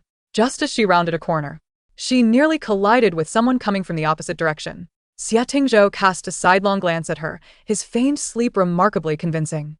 Caught in the act. Shen Yu feigned innocence, saying, "It's not to guard against you." Xia Tingzhou pressed further. "Then who is it for?" "Of course, it's for the guards." Ah, such audacity. Before she could finish her sentence, her lips were suddenly covered. Xia Tingzhou stared in astonishment. No one had ever dared to silence him in such a manner. Xiyu, covering his mouth, leaned in to listen as footsteps approached. Momentarily forgetting to react, he stumbled backward, pushed into the woodshed by Xiyu. The group paused in the adjacent kitchen. "It's freezing. This shabby inn doesn't even provide hot water." "Enough chatter. Get it boiling. The young lady is waiting." One of the guards remarked, "I told you. They don't look like brothers at all. They truly aren't." Shen Yu exchanged a glance with Xia Tingzhou, both reading the same thought in each other's eyes. Had their identities been exposed? Another voice chimed in. "I never would have guessed. The two are in such a relationship." Shen Yu mouthed. "What kind of relationship?" Xia Tingzhou shot her a glance, signaling her to continue listening. "Look at the taller one. How could a man look so delicate? It's only natural for him to lose control." Shen Yu remained perplexed. "That's not necessarily true. Young Master Shi is quite handsome too. Considering their size difference, it's possible that young Master Shi is the more submissive one." Understanding their implication, Shen Yu's mouth fell open, but before she could speak, Xia Tingzhou covered her lips once more. Revenge. This was undoubtedly retaliation for earlier. Shen Yu attempted to pry his hand away, only to find that his grip was surprisingly strong. She dared not exert too much force, fearing she might injure him, and thus resorted to glaring at him instead. A hint of amusement danced in Xia Tingzhou's eyes as he leaned closer, whispering, "What shall we do? It seems we have been misunderstood." Shen Yu gestured toward her mouth, indicating for him to release her, and he finally complied. She, being considerably shorter than him and unable to speak loudly, stood on tiptoe to whisper in his ear. "This means they are not after my money." The gentle breath near her ear sent an inexplicable shiver down her spine. Xia Tingzhou slightly furrowed his brow and turned his head away, as if to gather his thoughts before tightening his lips. The idle chatter continued next door. It should have been obvious. The young lady is always fawning over young Master Shi, yet he pays her no mind, his eyes only for that man. Shen Yu glanced at Xia Tingzhou, who happened to be looking down, their eyes meeting. A mischievous grin suddenly flickered across Xia Tingzhou's face, igniting a playful impulse within him. "I too am curious. Can you truly maintain your composure?" In an instant, Shen Yu understood his intention. Was he trying to feign a romantic interest in order to vex her? She was not afraid, as she was not a man. With a firm grip on his hand, she replied earnestly, "To be honest, it has been quite challenging to restrain myself these past few days. If it weren't for my immense self-control, I fear I would have long since taken the initiative with you." Xia Tingzhou's brow twitched slightly, visibly disgusted. Indeed, those devoid of shame are invincible. In comparison to Xiyu, he found himself lacking in this regard. Chapter 44. The revelation seizing the moment, Shen Yu lightly nudged him and said, "We will soon be heading to the capital. It seems we will have no more opportunities to share a bed. If you do not mind, perhaps we could." Before she could finish, Xia Tingzhou withdrew his hand and, without a backward glance, opened the door and stepped outside. Shen Yu stifled a laugh as she followed. It was all too amusing. Several guards in the kitchen heard the door open and emerged to investigate, only to see the two of them emerging from the woodshed, Xia Tingzhou's expression grim, while Shen Yu wore a smile. The guards exchanged awkward glances, realizing they had been overheard. How could they possibly be here? One wondered aloud. You wouldn't understand. It's a matter of passion, different places, different feelings. Look at the taller one's face. He must be furious at being interrupted. But young master sure seems to be smiling. I know. The one who had knocked earlier chimed in, wearing a mysterious expression. When I knocked this morning, I heard young master sure chastising him for indulging too much last night. It seems young master sure couldn't handle it, and now we have precisely disrupted their little rendezvous. Hence his cheerful demeanor. As the others considered this analysis, they nodded in agreement. Shenyu trailed closely behind Xia Tingzhou, who paused at the door. Turning to lean against it, with a teasing glint in his eyes, he remarked, "Your evident desire for me makes me wary of your self-control. Perhaps you should simply spend the night at the door." His lips curled into a smirk, the laughter in his eyes disappearing behind the door. Staring at the closed door, Shenyu was taken aback. She had merely been teasing, yet Xia Tingzhou seemed intent on subjecting her to discomfort. Truly, experience is invaluable. She raised her hand to knock, softly asserting, "I can control myself." "How would I know?" came Xia Tingzhou's voice from within. Shenyu raised her hand again, but he interrupted. "Knock again, and I shall chop off your hand." Reluctantly, she withdrew her hand with a sigh, reminding herself that he was a young master. Having previously slept in a dilapidated temple, she could manage a night at the inn's entrance. A guardian should be vigilant, she reassured herself. Adjusting her skirt, she settled at the door, leaning back. Suddenly, the door swung open, and Xia Tingzhou stumbled in, landing awkwardly on the floor while gazing up at her in surprise. He lowered his gaze, still not entering. The escort traveled for another 7 days, finally arriving in Xinjing the day before New Year's Eve. However, the sky had darkened, and the city gates were firmly shut, forcing them to wait until morning to enter the city. Many others remain outside the city, where the area is aglow with bonfires. The escort team has found a spot to camp, familiar with the process of setting up tents and gathering firewood. The crackling flames dance in the night breeze, sending sparks flying like rain. Shenyu sits pensively beside the fire. A few months ago, upon awakening, she was filled with joy, believing she could save her father and brother. Now she realizes how naive that thought was. She cannot alter their fate. A vast, unseen hand stirs the tumult. Gazing back at the city gates, she knows that once she steps into Xinjing, all ease and comfort will cease, and she will be faced with a battle for survival.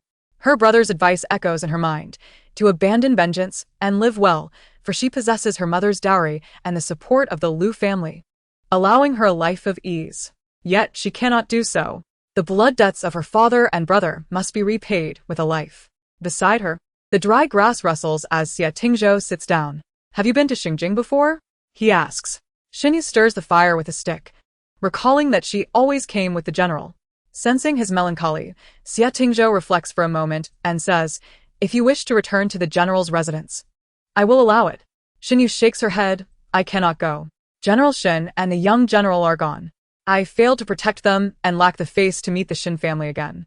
Xia Tingzhou gazes silently into the fire. "Do you wish to drive me away?" Shenyu suddenly asks, turning her head. He glances at her, his eyes deep.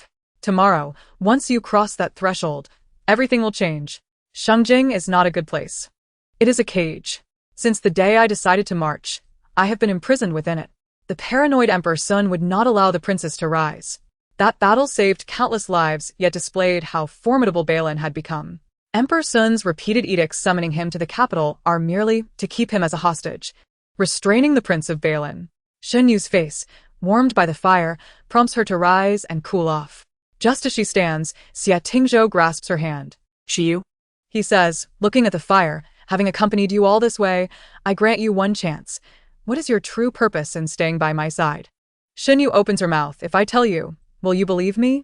Xia Tingzhou releases her hand, looking towards the distant, imposing city walls. "Speak now, and I will believe you. Once we enter that door, I will trust no one." Shenyu feels a flicker of uncertainty in her heart. She returns to her seat, gathering her thoughts before saying, "General Shen and the young general are my family, the closest people in this world. Now, The Shen family has only the madam and the young lady left, so I must avenge them." Xia Tingzhou stares into her eyes.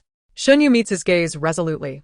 "You are the closest person to power I can access now. You may say I am using you to achieve my goals, but in truth, I willingly offer myself to your use, as long as it brings blood for blood. My life is yours." Her eyes blaze with unmasked, deep-seated hatred, tempered by an unyielding resolve.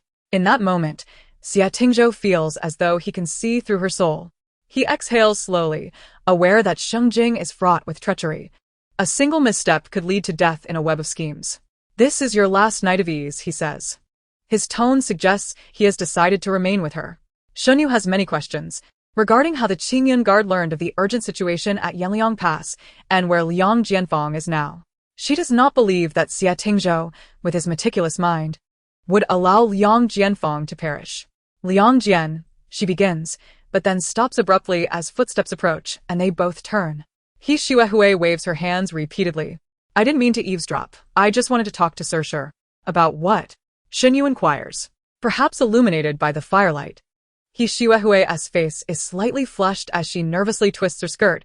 "Can I speak with you privately?" Shen Yu glances at Xie Tingzhou. "Are you alright with this?" Now that they have arrived in Shengjing, vigilance is imperative. Xie Tingzhou nods. "Go ahead." Shen Yu follows He Xuehui, who walks on, fidgeting and uncertain about how to begin. Chapter 45. The broken sleeve. Having walked several dozen meters, they find themselves in a deserted area. Shen Yu dares not venture too far, fearing unforeseen dangers. Though the escort has traveled the rivers and lakes for many years, they would be of little use against assassins, so she cannot stray far from Xie Tingzhou. "Miss He." Shen Yu halts. "There's no one here. You may speak your mind." He Xuehui turns around, wringing her hands. "Tomorrow we will enter Xingjing." "Indeed." Shen Yu replies with a smile. "I am grateful for the escort's assistance. I will settle the remaining balance with you all tomorrow." He Xuehui frowns. "That is not what I wanted to discuss." Shen Yu, no longer a naive girl, perceives the fluttering of young affection in He Xuehui's demeanor. However, she refrains from stating it directly, waiting for He Xuehui to speak first. He Xuehui hesitates before finally asking, "Has Sir Shi married?" "Not yet." Shen Yu sighs inwardly. He Xuehui smiles shyly, turning slightly, then, "What do you think of me?" "Miss He is lively and lovely, possessing a heart as pure as a fragrant orchid." Hearing the praise, He Xuehui beams, producing a small object and handing it over. "I embroidered this myself. I hope you do not mind my poor craftsmanship." He Xuehui, typically carefree, now feigns a demure demeanor, making it somewhat difficult for her. Shen Yu glances down, catching a glimpse of a sachet in the moonlight. "I cannot accept this." He Xuehui's expression falls. "Why not?" Shen Yu gently explains, "You are wonderful, but a man ought to achieve great things. I have no thoughts of settling down at present. I can wait for you." He Xuehui's hope rekindles. "I am still young. We can become engaged first and marry in a few years." Shen Yu is taken aback. Realizing subtlety will not suffice, she must be more direct. She bows her hands and says, "To be candid, miss, love requires mutual affection. I do not harbor such feelings for you." He Xuehui is stunned, tears welling up in her eyes. "Do you prefer delicate ladies? Do you disdain someone like me who wields a sword?" Shen Yu feels overwhelmed. She is also one who wields a sword and cannot possibly look down on her. She is not skilled at comforting others and hopes that upon returning, no one will mistakenly believe she has bullied He Xuehui. "Do not cry. What can I say? I cannot just tell you that I am a woman." He Xuehui suppresses her tears. "I understand now." "What do you understand?" Shen Yu presses. He Xuehui continues. "I heard them say that you and him. Are you truly a broken sleeve?" Shen Yu gapes for a moment, struggling to respond. "Yes." "Are you and he in a relationship? Isn't that so?" He Xuehui throws the sachet at Shen Yu's chest. "I do not believe you are a broken sleeve." If she does not cry, Shen Yu feels like she might burst into tears herself. "How can you believe me?" "Swear." He Xuehui declares defiantly. Shen Yu contemplates. She cannot swear that she and Xie Tingzhou are a couple, yet there is a way. She raises her hand. "I swear, I only like men." He Xuehui stares in disbelief. Then, after a moment, covers her face in shame and flees. Shen Yu breathes a sigh of relief, returning leisurely, but does not see Xie Tingzhou by the bonfire. "Where is he?" She asks a guard. The guard replies, "He seems to have gone to rest by the carriage." Indeed. Shen Yu finds Xie Tingzhou's silhouette by the carriage. He merely glances at her before lifting the curtain and entering. Shen Yu senses that glance is unusual, yet she cannot decipher its meaning. It is midnight. Perhaps it is the anxiety of returning home or the tension before the storm, but Shen Yu cannot sleep. The guard on watch roasts sweet potatoes by the fire, inviting her to join. The three of them sit around the bonfire, surrounded by the sounds of rhythmic snoring. A low, sonorous sound suddenly drifted through the wind, reminiscent of the heavy gates of a city being swung open. Shunyu tilted her head to listen, immediately pressing her ear to the ground. The earth trembled slightly beneath her, and the sound of galloping hooves grew increasingly nearer, suggesting a considerable number of riders were approaching. In the distance, torches stretched out like a dragon of fire, rapidly advancing towards her direction. Shunyu swiftly climbed onto the carriage, and as she drew her sword, she was promptly intercepted by Xie Tingzhou. "It is Shifeng," Xie Tingzhou informed her. Shunyu exhaled in relief and stepped out of the carriage, just as the group of riders arrived at her side. "Where is His Highness?" Shifeng inquired.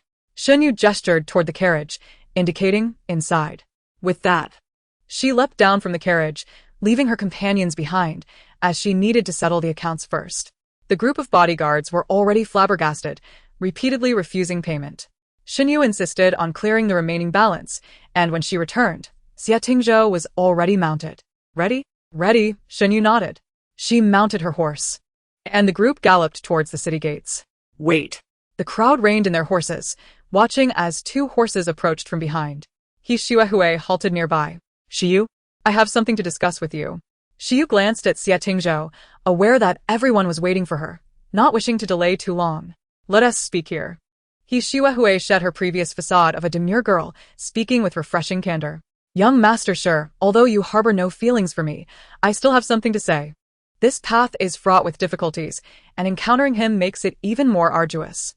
She glared at Xie Tingzhou, while the anxious bodyguard tugged at her sleeve.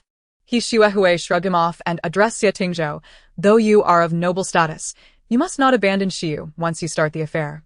Shunyu wished to cover her mouth in shock. Who knew He Xuehue could be so bold as to speak such words to Xie Tingzhou in public? She hastily gestured to He Xuehue. "Miss He, such idioms must not be misused." "Is that so?" He Xuehue paused, then continued. "Then, you must never abandon Shiyu once you start the affair, otherwise Your Highness." Shunyu quickly interjected, feeling embarrassed. "Let's hasten into the city." Aside from Shifeng, the other guards lowered their heads, sensing they had gleaned something significant. Xie Tingzhou unexpectedly chuckled, his gaze slightly lowered. He pulled on the reins, circling around He Xuehue, and remarked, "If I were to abandon him, what would you do?" He Xuehue, indignant, replied, "I would take him away, ensuring you never see him again. And I'll arrange for him to marry several wives." "Please be quiet." If it weren't for her unavenged grievances, Shunyu would have preferred to take her sword and end her own life, for she had never been subjected to such humiliation. Xie Tingzhou turned his horse and remarked nonchalantly, "He is mine. Whether he marries is for me to decide, so you need not concern yourself with that." With that, he squeezed his horse's belly, and the guards followed suit. Shunyu bowed slightly to He Xuehue, saying, "Miss He, that is truly not something to be said lightly." "I know," He Xuehue replied. "I will not spread it." Shiyu. Xie Tingzhou called. "I'm coming." Shunyu quickly urged her horse to catch up. Chapter 46. Special treatment. The group made their way to the North Lin Wangfu located in the eastern market of Xingjing, and from a distance, they could see a throng of people gathered before the gates. Xie Tingzhou reined in his horse, and immediately, a guard stepped forward to take the reins. "Your Highness." Chang Lu excitedly rushed down the steps, seeming to complain. "Your Highness has been gone for many days, and look, I have lost weight." Xie Tingzhou cast him a sidelong glance and replied flatly, "While I was away, you seem to have gained quite a bit." Chang Lu pouted, noticing the brightened expression of Xie Tingzhou's companions. "You must be Shiyu?" Although Shunyu did not recognize him, his familiarity with Xie Tingzhou suggested he was not an ordinary guard. He appeared quite youthful, even younger than Shunyu. "Yes," Shunyu responded.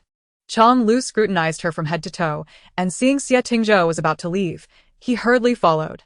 "Song has been waiting in your Highness's courtyard for quite some time. During your absence, he has hardly eaten or slept, and he looks quite gaunt." Xie Tingzhou chuckled and asked, "As thin as you?" "He is indeed thin," Chang Lu insisted. "I have tried everything to make him eat, but he won't budge. Even when I suggested taking him hunting in the mountains, he showed no interest." "Noted," Xie Tingzhou replied calmly. Shunyu trailed behind, unaware of who Tsong was.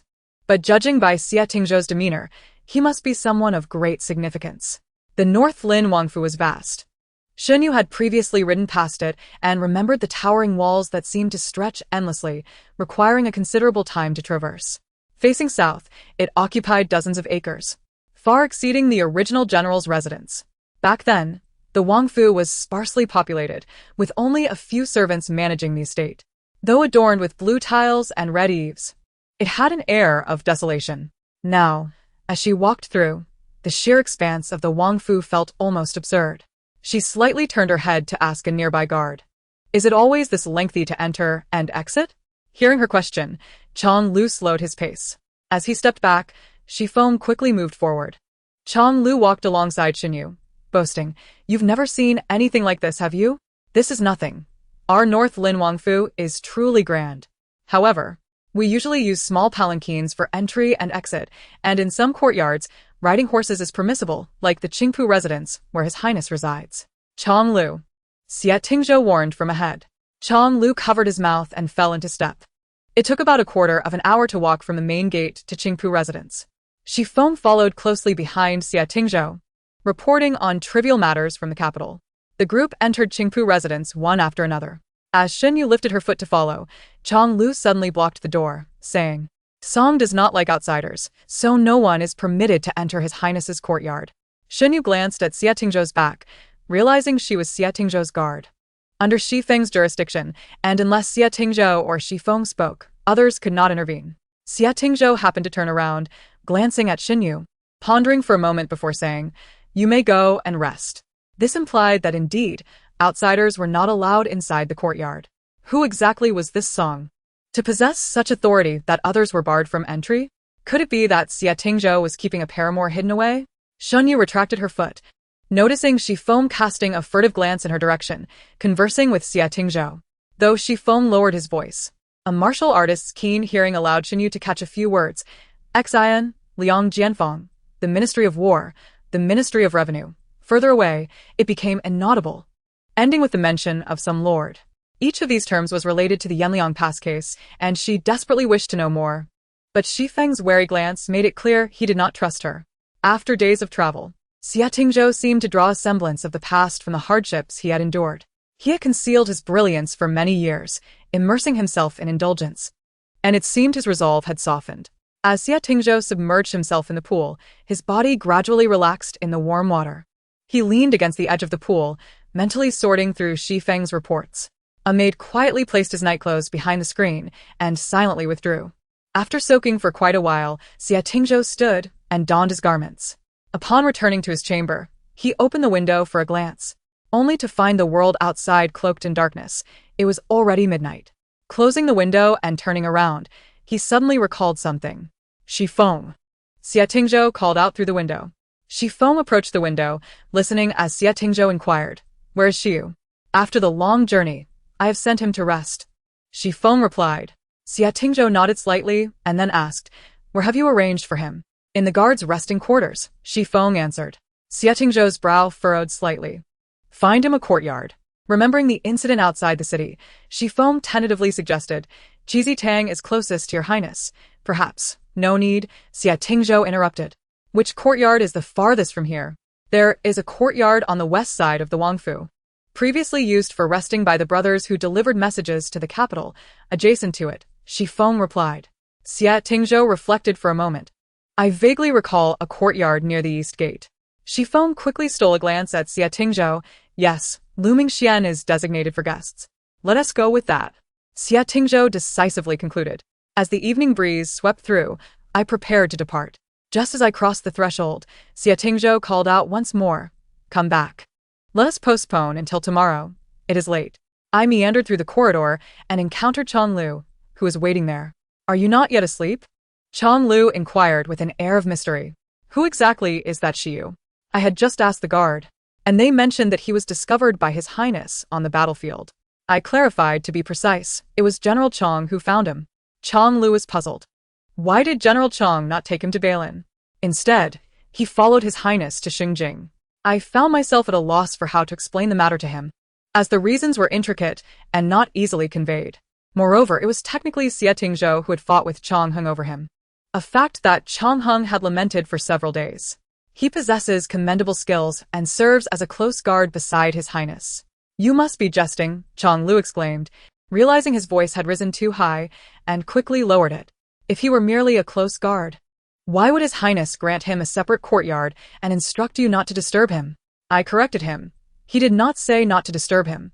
He merely mentioned that it was late. Is that not the same thing? Chong-Lu shrugged. How do you know that His Highness is not concerned about my exhaustion? Chong-Lu scoffed. Do you not have a sense of your own condition? You still have the night watch to attend to. Why did His Highness not suggest you take a rest? I pressed my lips together. Chong-Lu pondered aloud. It is indeed strange. Why grant him a separate courtyard, yet place it so far away? I too was baffled.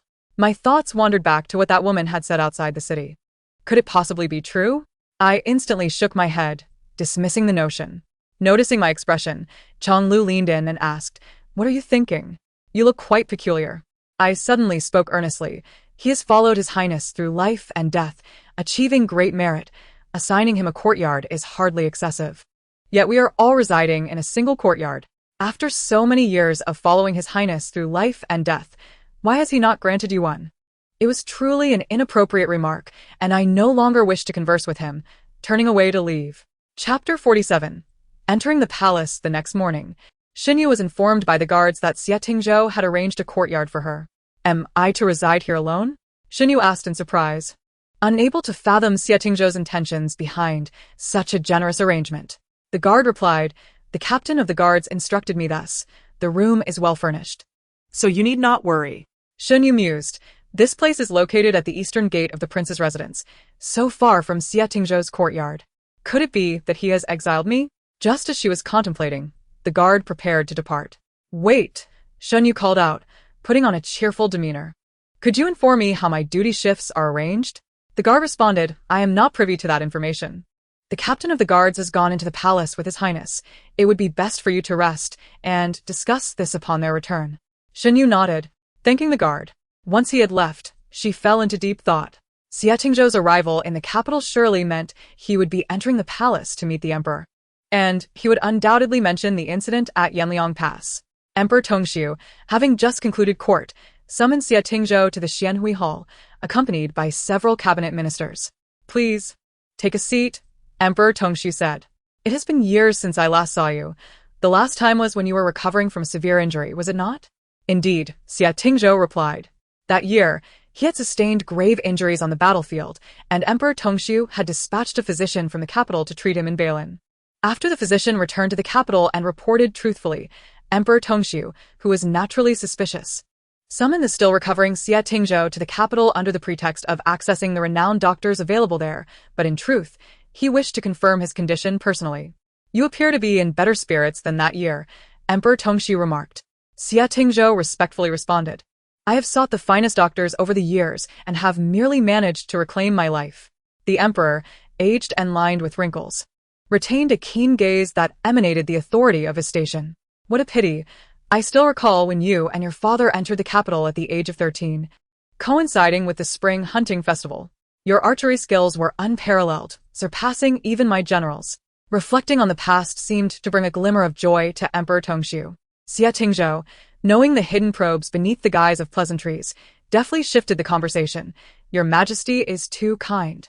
It was merely fortuitous that I encountered General Shun's absence from the capital, or else the accolades would not have been mine. Mentioning Xin Zhongin inevitably brought the atmosphere to a standstill, as all present were reminded of the Yanliang Pass incident. This was precisely the matter to be reported today, otherwise Emperor Tongxiu would not have summoned several cabinet ministers to attend. Emperor Tongxiu spoke gravely. Your efforts in rescuing Yanliang Pass warrant commendation. However, we shall deliberate on rewards later. Please recount your experiences at Yanliang Pass in full. Upon finishing his account, Emperor Tongxiu slammed the table in anger. Did you all hear that? Investigate. Liang Jianfang, a mere military supervisor. How dare he act with such audacity? There must be someone behind him orchestrating this. I intend to uncover who possesses such gall. Emperor Tongxiu breathed heavily, while the ministers urged him to take care of his health. De Fu hastily presented a cup of tea, rubbing the emperor's back to soothe him. After taking a sip to regain composure, Emperor Tongxiu asked, What do you all suggest? Minister of War Wen Hongyuan replied solemnly, However, Liang Jianfang is already deceased. Where do we begin? The deputy minister of the cabinet, Lu Cheng, suggested, in my view, we should investigate the circumstances surrounding Liang Jianfang's death. The heir possesses an army of 10,000 men. Knowing Liang Jianfang was a criminal, why did he only send a mere 2,000 to the capital? And why did they proceed at such a leisurely pace? Is he not practically laying Liang Jianfang's head on a platter for others to take? Xie Tingzhou chuckled coldly within. The implication of such words suggested that he and the mastermind behind the Yanliang Pass incident were allies, allowing Liang Jianfang to be killed. If he had brought more than 3,000 men into the capital without authorization, what awaited him would not be a warm cup of tea, but shackles. The Xianhui Hall fell into a profound silence. The minds of the ministers were hard to read, unsure of Emperor Tongxiu's stance. Even if they felt Lu Cheng's words were biased, they refrained from immediate rebuttal. Xie Tingzhou observed the expressions of those in the hall and slowly remarked, "Though I hold no official position, I must speak, as I am now entangled in this matter. There are numerous avenues to explore, such as where the grain supplies allocated by the Ministry of Revenue have gone, or the whereabouts of the 3 urgent reports sent back by General Shen." Minister of War Wen Hongyuan stated seriously, "Your Highness mentioned that General Shen sent 3 urgent reports. Do you have evidence?" Xie Tingzhou replied nonchalantly, "Naturally, there are witnesses." When Hongyuan pressed, "The Ministry of War has not received any urgent reports. Where did the communication falter?" "How fortuitous," Xie Tingzhou smiled. "It seems Minister Wen is similarly implicated." When Hongyuan knelt, exclaiming, "Your Majesty, I harbor no ill intentions. I implore you to investigate thoroughly and grant me justice." Emperor Tongxiu glared from beneath his lowered eyelids, his expression darkening. With just a few words, Xie Tingzhou had implicated the Ministry of War, the Ministry of Revenue, and even the Chief Minister of the Cabinet. However, Xie Tingzhou's assertion was not unfounded. This indeed warranted a rigorous investigation. Emperor Tongxiu turned his gaze to the Minister of the Cabinet, Yuan Qing. "What is your perspective?" The Chief Minister, Jiang Yuanqing, who had been silent, slowly replied, "I do not dare to speak frivolously. Jiang Ji, who serves as the Deputy Minister of Revenue, is indirectly involved, and I ought to avoid suspicion." Jiang Ji, styled Lianji, was indeed Jiang Yuanqing's legitimate grandson. Emperor Tongxiu snorted coldly, directing his gaze back to Lu Cheng, who had spoken out of turn. "It seems that no one is able to provide clarity." Lu Cheng was drenched in sweat, having initially intended to implicate Xie Tingzhou. Yet he never expected that his few words would entangle so many high-ranking officials. In light of Xie Tingzhou's statements, should such an investigation proceed, none among the 6 ministries would emerge unscathed, and the court would surely be thrown into tumult. Xie Tingzhou maintained his composure, not quite. "I have yet to finish my statement." He addressed those within the hall. "There exists a simpler method. We can compel Liang Jianfang to speak." Emperor Tongxiu replied, "A dead man cannot rise to point fingers, can he? Death cannot speak, yet the living can." Jiang Yuanqing sat upright, attuned to the prince's implication. Indeed. Xie Tingzhou gazed at him, confirming that Liang Jianfang was still alive. The hall erupted in an uproar. The emperor of the Su dynasty inquired, "Where is Liang Jianfang now?" Xie Tingzhou replied, "He is in my residence. Your Majesty may send someone to retrieve him from the Wangfu at any time." The emperor leaned back, listening as when Hongyuan questioned, "Is it not said in the reports that he was crushed to death?" Xie Tingzhou lowered his head slightly, explaining that without such a pretext, Liang Jianfang would not have been able to enter the capital. Under urgent circumstances, he hoped for the emperor's understanding. The emperor waved his hand, indicating that this matter should be set aside for the moment. Defu. Defu bowed, responding, "I am here. Convey my decree. Let the 3 departments of the Dali Temple, the Ministry of Justice, and the Supervisory Court conduct a joint trial, with the Imperial Guard assisting in the investigation. The Imperial Guard directly reports to the Emperor, serving as his blade, thus no leniency could be afforded." This matter was of utmost importance. The Emperor placed his trust in no one. The discussions within the Su dynasty hall lasted throughout the morning. Today was New Year's Eve, and the Emperor, considering Xie Tingzhou's recent arrival in the capital, graciously declined to press him, noting that there were many affairs at the Wangfu yet to be managed. Upon exiting the hall, Shifeng promptly followed, observing the expression on Xie Tingzhou's face, but remaining silent until they boarded the carriage. "Lu Cheng is targeting you so aggressively, eager to shift the blame onto your shoulders. He must be cornered," he remarked. Xie Tingzhou rested his head in his hand, recalling, "Do you remember that year during the spring hunt when I kicked his son off his horse?" Shifeng pondered for a moment, recalling that the boy had broken his leg and had been bedridden for several months. Are you implying he seeks revenge? Xie Tingzhou shook his head. Such blatant actions only obscured whether it was personal vengeance or a ploy to mask his true intentions. Shi Feng expressed his disdain for Sheng Jing, where everyone seemed to wear a facade, obscuring what lay beneath. Today, Shen Yu did not have duty and took a stroll around the courtyard before departing. She did not scale the wall but instead sauntered out through the east gate. The servants of the Wangfu, aware that the heir had arranged for her to stay in the usual guest quarters of the looming pavilion, hesitated to stop her, uncertain of her identity. She made her way toward the Shen residence, which stood ominously closed, devoid of even a single red lantern, exuding a chilling solitude. The area surrounding the official residence prohibited street vendors, prompting Xinyu to walk several streets before reaching a tea house on Baoshan Street. After settling in, she ordered a pot of tea and some snacks. This tea house, previously bustling with patrons, was curiously empty today.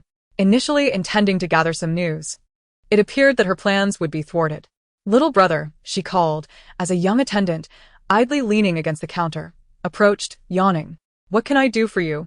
"Esteemed guest?" Xinyu inquired. "Why is the shop so quiet today?" The attendant shrugged, indifferent. "This is typical for New Year's Eve. Who would be out and about during the holidays?" Realizing the significance of the day, Xinyu reflected on how she used to celebrate it with her brother. Regaining her composure, she smiled. "What a pity. I have just arrived in the capital, hoping to hear some amusing tales, but it seems that will not be possible." The attendant perked up, saying, "If you seek tales of Sheng Jing, no one knows better than I do, as I work here daily. Nothing escapes my ears." "How should I address you?" Xinyu asked, pouring him a cup of tea. Though his attire was not of the finest quality, it was clear he came from a family of some standing, unlike the typical servants. "Just call me Sihue. What tales would you like to hear?" Xinyu tossed a peanut into her mouth, casually suggesting, "Perhaps something recent?" The attendant pondered before recounting a humorous incident from last month involving the son of Minister Liu, who had been kicked off a horse by the heir of Balin several years ago. "Oh, the Balin heir is the same one referred to as the Mooncatcher these days. You've heard of him, right?" Shan Yu nodded, secretly amused, reflecting that not only had she heard of him, she had also shared his bed. Last month, upon learning that the Balin heir was coming to the capital, Lu Yu publicly declared his intent to confront him. Guess what happened? The attendant took a sip of tea. Continuing, that very night after drinking, he fell from the building and broke his leg, ironically, the same one he had previously injured. Xinyu chuckled. "What dreadful luck." "Indeed." The attendant agreed. "Oh, and several months prior, Minister Jiang proposed to the general's household, only to be rejected. What do you think? Is the general's daughter blind? To overlook someone like Minister Jiang, her standards must be exceedingly high. I've met him. His grace is unparalleled in Xinjing." Xinyu forced a laugh, realizing the gossip had hit close to home. "Whether I am blind or not is for me to know, but mind your words." Look at my tongue." The attendant slapped his forehead. "The Shen family has always been loyal. I should not have spoken so of Miss Shen." The Shen family had suffered great losses, with 3 members deceased. "What do you mean?" Xinyu interjected sharply. 3 deceased? The attendant paused, surprised by her ignorance. "You didn't know? The old general, the young general, and Miss Shen, all gone." Xinyu clenched her fists, demanding, "Which Miss Shen?" "Surely, you mean the eldest daughter, who frequently ventured to the borders. It's said she died alongside the troops in battle." The attendant sighed heavily. Xinyu's expression darkened. "Is this news reliable?" "Of course," he replied. "I attended the funeral of the Shen family. I saw 3 coffins there. However, I've heard the body of the young general was never found. Only a ceremonial grave was erected." Xinyu's thoughts spiraled into chaos. This was not what she had instructed Xin Yan in her letter. She had explicitly stated that their father was to be cremated, and after 3 years of mourning, she would take his ashes to the borders, fulfilling his wish to be reunited with their mother by the river. Yet, the current events had strayed far from her intended course. It felt as though she had unwittingly become a ghost in the world. Why was this happening? Had the letter not reached its destination, or had something gone awry? Xinyu placed a silver ingot on the table, asking, "Little brother, would you like to earn some extra coin?" The attendant's eyes sparkled at the sight of the silver, rubbing his hands together with a grin. "What just is this, esteemed guest? Who wouldn't he desire wealth? But is this task difficult? You know, I'm just a humble server and I lack other skills." "Precisely because you are a server, I need you," Xinyu replied. tossing the silver into his arms.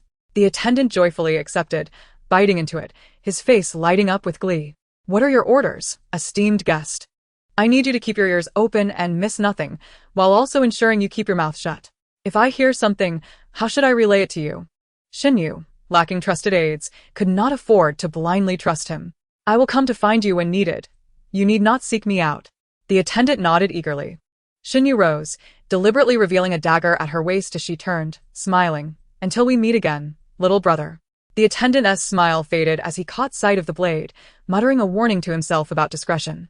Once outside the tea house, Xinyu meandered through the streets, visiting several shops before entering a clothing store. "Shopkeeper, do you have any fashionable styles?" The shopkeeper looked up, his expression shifting rapidly to one of delight. "What styles would you like to see, esteemed guest?" A quarter of an hour later, Shifeng returned to inform that Xinyu was not present in the courtyard. The gatekeeper at the east entrance mentioned that she had left early in the morning and had yet to return. Xia Tingzhou said nothing. Lightly tapping his fingers on the table, "Today is New Year's Eve. Instruct the kitchen to prepare a feast for everyone to celebrate." Shifeng tentatively inquired, "Which courtyard should the arrangements be made in?" "You may decide," Xia Tingzhou replied, lowering his head. "When Xiu returns, have him come to see me." Shifeng understood his intention behind the question. He sought to gauge whether Xia Tingzhou would join them in the festivities. The answer, as he anticipated, confirmed that since that person's passing, Xia Tingzhou had spent every New Year's Eve alone, impervious even to the invitations of the prince and princess. Shifeng withdrew. Xinyu returned only after dusk, entering to hear that Xia Tingzhou was looking for her. She was led to the entrance of Qingpu residence, where the guards did not follow her inside, allowing her to enter alone, with instructions that the study adjacent to the bamboo grove was Xia Tingzhou's. The study was easy to identify. Xinyu knocked softly on the door. "Your Highness, it is I, Xiu." "Come in," Xia Tingzhou responded in a calm tone. Upon entering, a wave of warmth enveloped her, as a stove burned brightly within. She noted that Xia Tingzhou seemed particularly sensitive to the cold, favoring warm environments, whether in the carriage or now in his study. "Your Highness, did you summon me for something?" Xinyu asked, pausing at the table. Xia Tingzhou, engrossed in a book, inquired, "I heard you went out." "Yes," Xinyu replied candidly. "My shift had not yet come, so I took the opportunity to stroll around." "What did you buy?" "Just some daily necessities, a few sets of clothing and winter boots," she recounted, her tone even, which caused Xia Tingzhou to furrow his brow slightly. Over the past month since arriving in the capital, he had not known Xiu to be so compliant. He recalled her mischievous eyes from their time in the inn's woodshed. "I have matters to discuss with you," he said, lifting his gaze. Upon seeing her face, he was momentarily taken aback. It seemed a long time since he had seen that expression on her youthful visage, the last being during the vigil for Xinzhong'an. Noticing his prolonged silence, Xinyu asked, "What is it that you wish to say, Your Highness?" Xia Tingzhou remained silent. Earlier in the Xianhui Hall, he had mentioned a witness, who happened to be Xiu herself. Liang Jianfang and several criminals had already been taken by the Imperial Guard, and now the 3 judicial officers were busy interrogating Liang Jianfang. However, once they reached the 3 urgent reports, they would inevitably interrogate Xiu as well. He had intended to discuss this matter with her in detail, but seeing her emotion now, he felt there was no need to rush. "There is a banquet set up in the outer courtyard. You should go celebrate with them." "I have already eaten," Xinyu countered. "Why do you not join them, Your Highness?" A sudden wave of inexplicable irritation surged within Xia Tingzhou, and he averted his gaze. "Is my business any of your concern?" Xinyu pressed her lips together. "I do not dare to intrude, Your Highness. If there is nothing else, I shall take my leave." As she exited, she took a moment to observe her surroundings.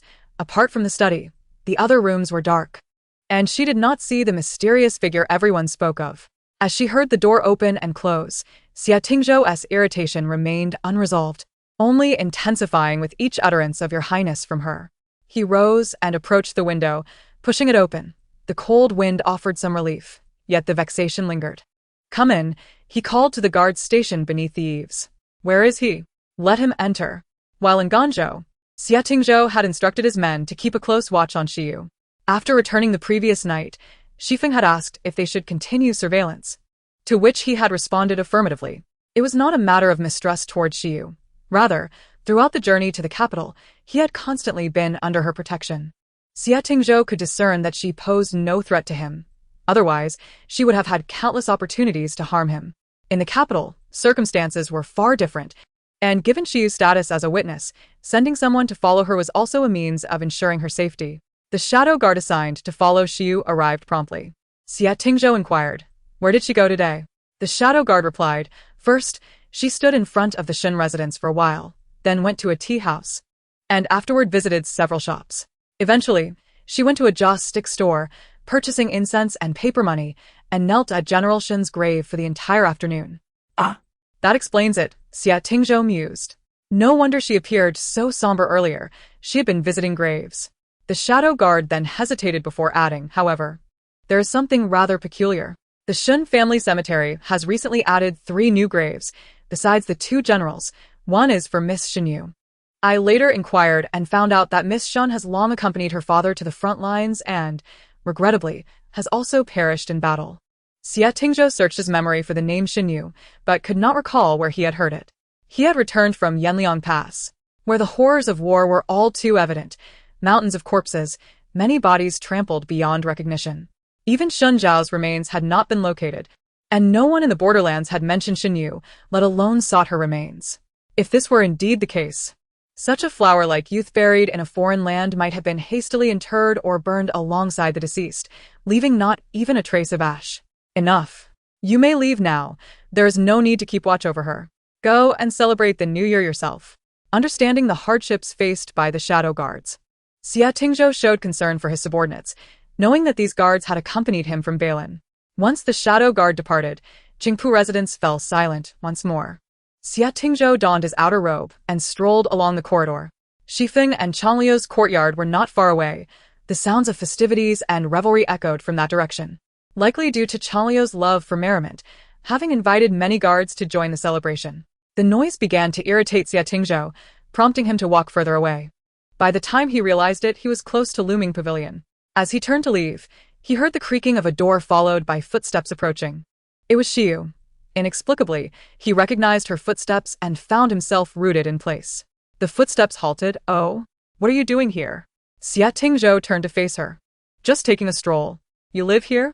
Xinyu nodded. "Yes, Shifeng arranged for me to stay at Looming Pavilion." For some reason, Xia Tingzhou felt an unexplainable sense of relief. He glanced at the lantern in her hand. "Where are you headed?" "It's a bit cold inside."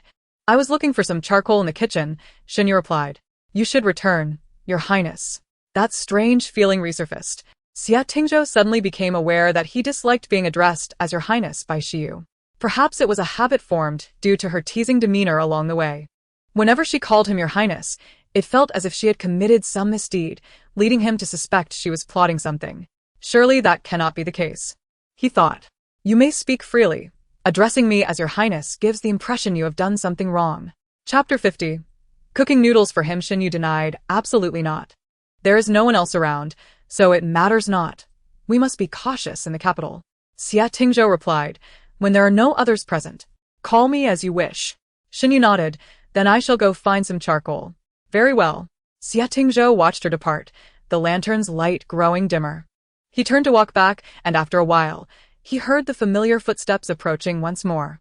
He stood still in the middle of the path, waiting for the person to come closer, and asked, "Weren't you going to find charcoal?" Xinyu, startled by Xia Tingzhou's sudden voice in the darkness, exclaimed, "How did you end up here?" Xia Tingzhou pressed his lips together slightly.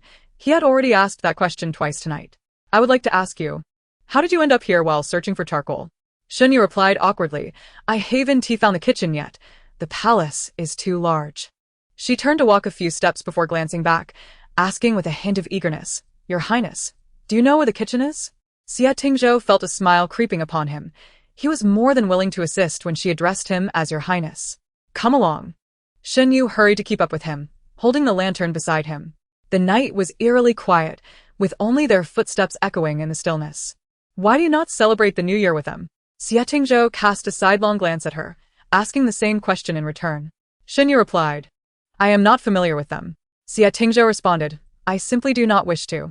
A smile flitted across Xinyu's face before she quickly composed herself, hinting at her stubbornness. "I am accustomed to being alone." Xinyu regarded him with surprise. They walked side by side, as they had before, exchanging an occasional word. When Xia Tingzhou felt amiable, he would respond, If not, he would remain silent.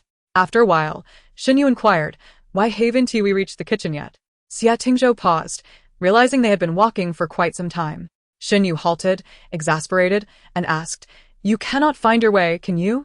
Xia Tingzhou simply replied, "I forgot."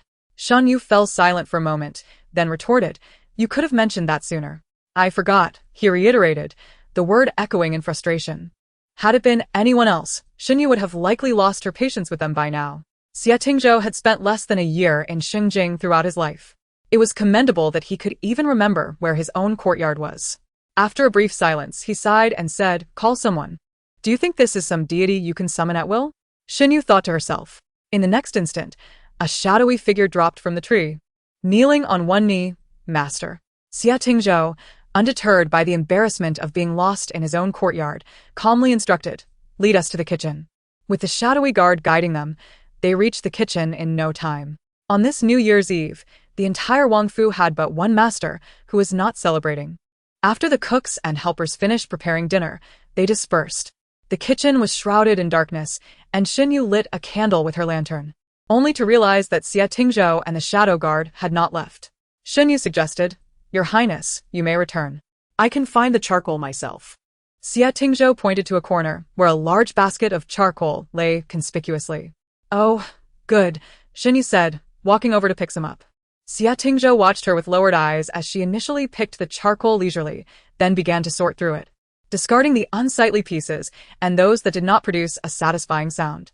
Unable to contain himself, Xia Tingzhou asked, "Are you planning to sort through it until next year?" Shinyu glanced at him, lifting a piece of charcoal to weigh it in her hand. "I will take my time. Your Highness may leave first." The shadow guard, sensing the pressure emanating from Xia Tingzhou, immediately knelt on one knee. Xia Tingzhou exhaled and asked, "Can you find your way back?" Shinyu was taken aback. Having forgotten about that. "Why not leave the shadow guard with me? I will return after I finish gathering the charcoal." Xia Tingzhou did not respond but moved beside her, asking, "You did not come here just to find charcoal, did you?" Shinyu looked up at him and quietly admitted, "I actually did not eat dinner. Not to mention lunch.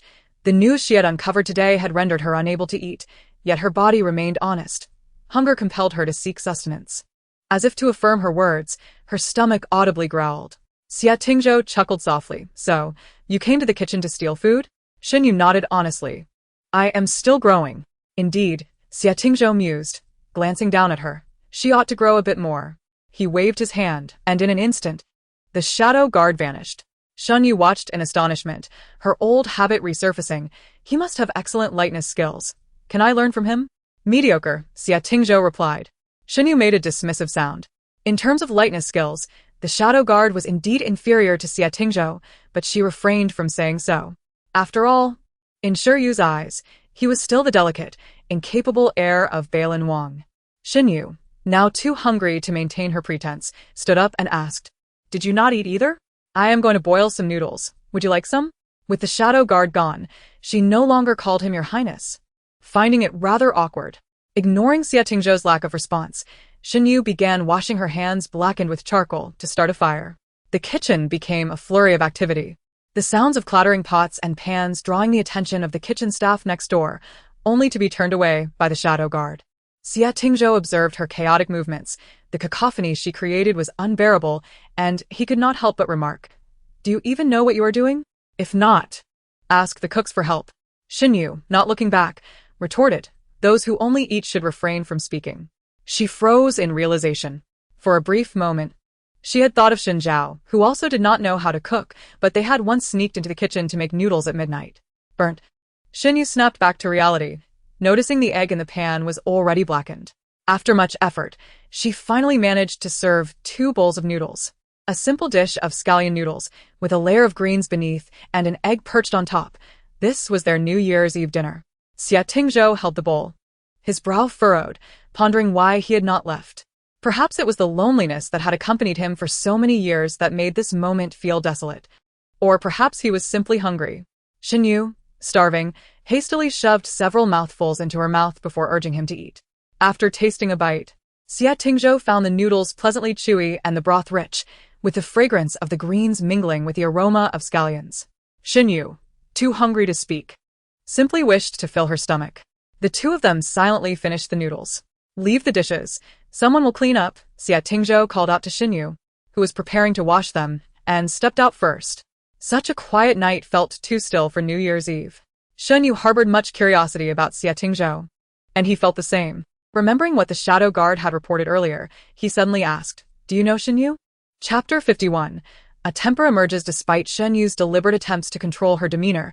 She could not help but unconsciously slow her pace. Xia Tingzhou turned back. Do you know her? I do, Shenyu replied, steadying her breath. At that moment, she felt as though he had uncovered her secrets. Xia Tingzhou scrutinized her in the lantern's glow, recalling the battle at Yanliang Pass. Was she in the army? Shenyu swallowed hard and answered, yes. Xia Tingzhou pressed on.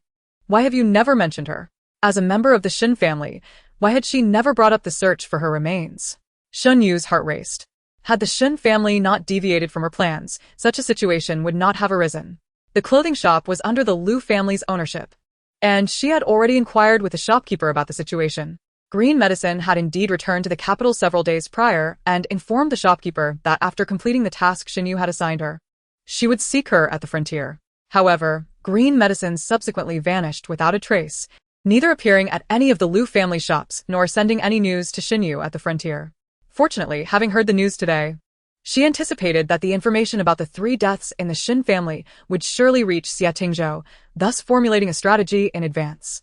Because I dared not speak of it, Shenyu said. Xia Tingzhou slowly approached her, lowering his head slightly. Why were you afraid? Under his penetrating gaze, Shenyu knelt on one knee, because Miss Shun is not dead. Xia Tingzhou was taken aback. What do you mean? Shenyu explained. The general could not bear to let her die at the frontier, so he sent her away on the eve of battle. Where is she now?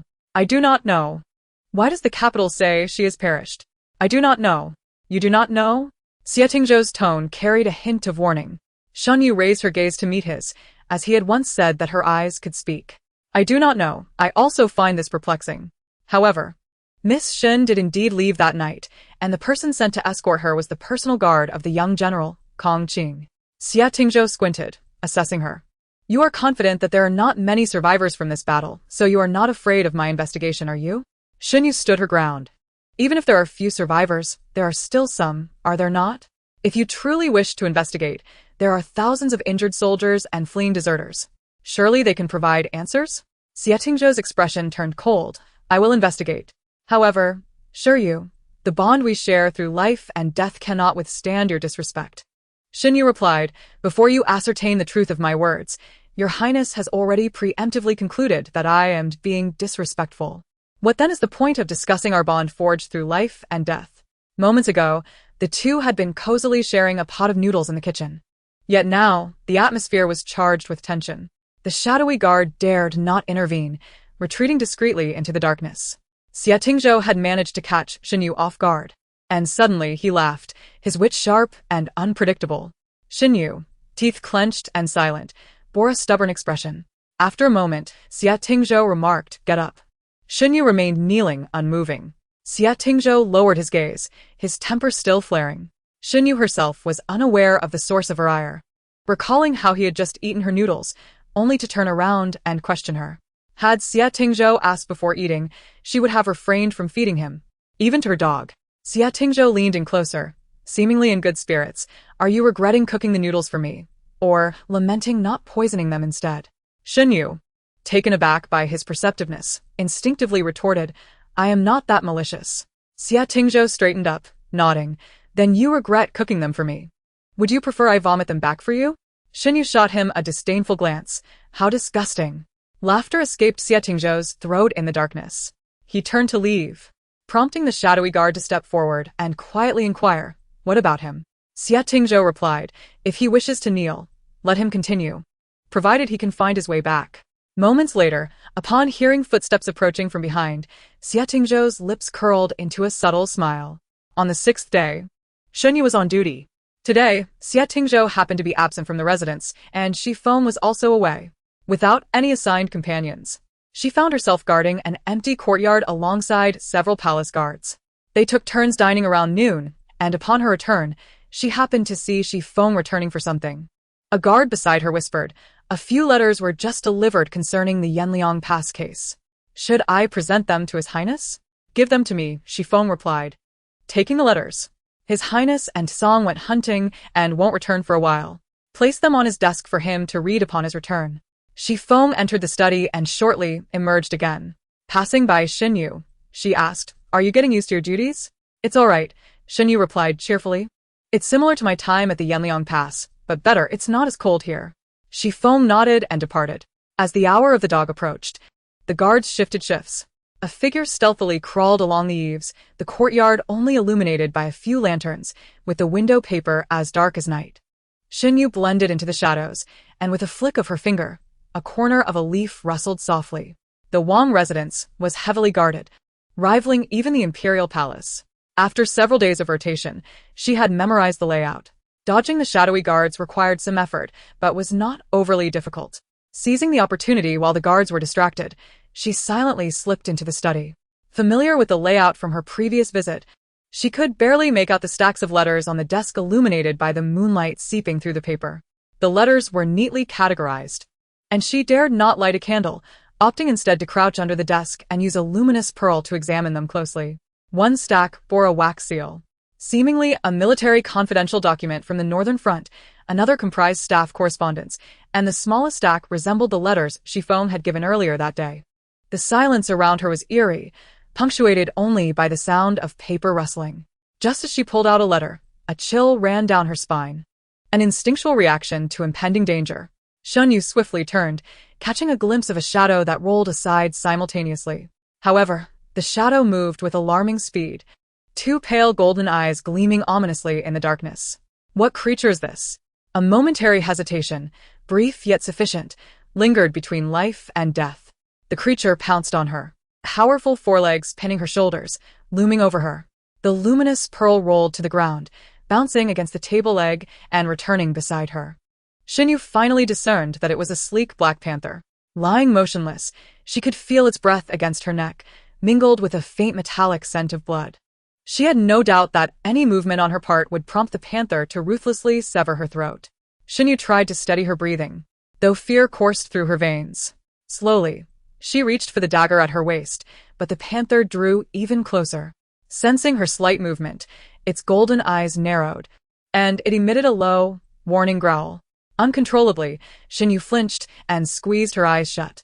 Suddenly, the bookshelf shifted, a soft scraping sound echoing in the darkness. Chapter 52. Disappointment. Xinyu dared not move, shifting her gaze. The bookshelf against the wall slid aside, revealing a small door, through which a dim yellow light flickered. The light grew brighter, and soon, she heard footsteps. She couldn't help but feel a mix of amusement and despair at her misfortune, pondering whether it would be better to be killed by the panther or to fall into Xie Tingzhou's hands. As she watched Xie Tingzhou approach slowly, emerging from the hidden door without casting a glance at her on the ground, she noted that he must have just bathed, steam still rising from his body. He donned a flowing moon-white robe, draped loosely over him, and as he raised his hand to extinguish the fire, the sleeve slipped down, revealing a cold, pale arm. Xie Tingzhou extinguished the flame and approached her with deliberate calmness, squatting down to meet her gaze. Xinyu adhered to a principle of remaining still unless provoked, waiting for him to speak first. What are you trying to steal? Xie Tingzhou inquired. I wasn't trying to steal anything, Xinyu replied, lacking conviction. The sharpness in Xie Tingzhou's eyes was unmistakable. I warned you, Xiyu. Xinyu felt a surge of anxiety. I merely wished to see the letters regarding the Yanliang Pass case. Xie Tingzhou's gaze swept over the two stacks of military and staff correspondence, while the scattered letters on the floor included one that had been pulled out but not yet unfolded. Curious to know? Xie Tingzhou's long fingers pinched the letter, scanning it rapidly before leaning closer, his shadow enveloping Xinyu, almost tangible. Shall I read it to you? A bead of water from his damp hair fell directly onto Xinyu's brow, sending a jolt of cold through her, triggering a low growl from the panther. Xie Tingzhou's fingertip brushed her brow, his voice barely above a whisper. How disappointing. His hand lingered, pressing twice against her forehead. Song.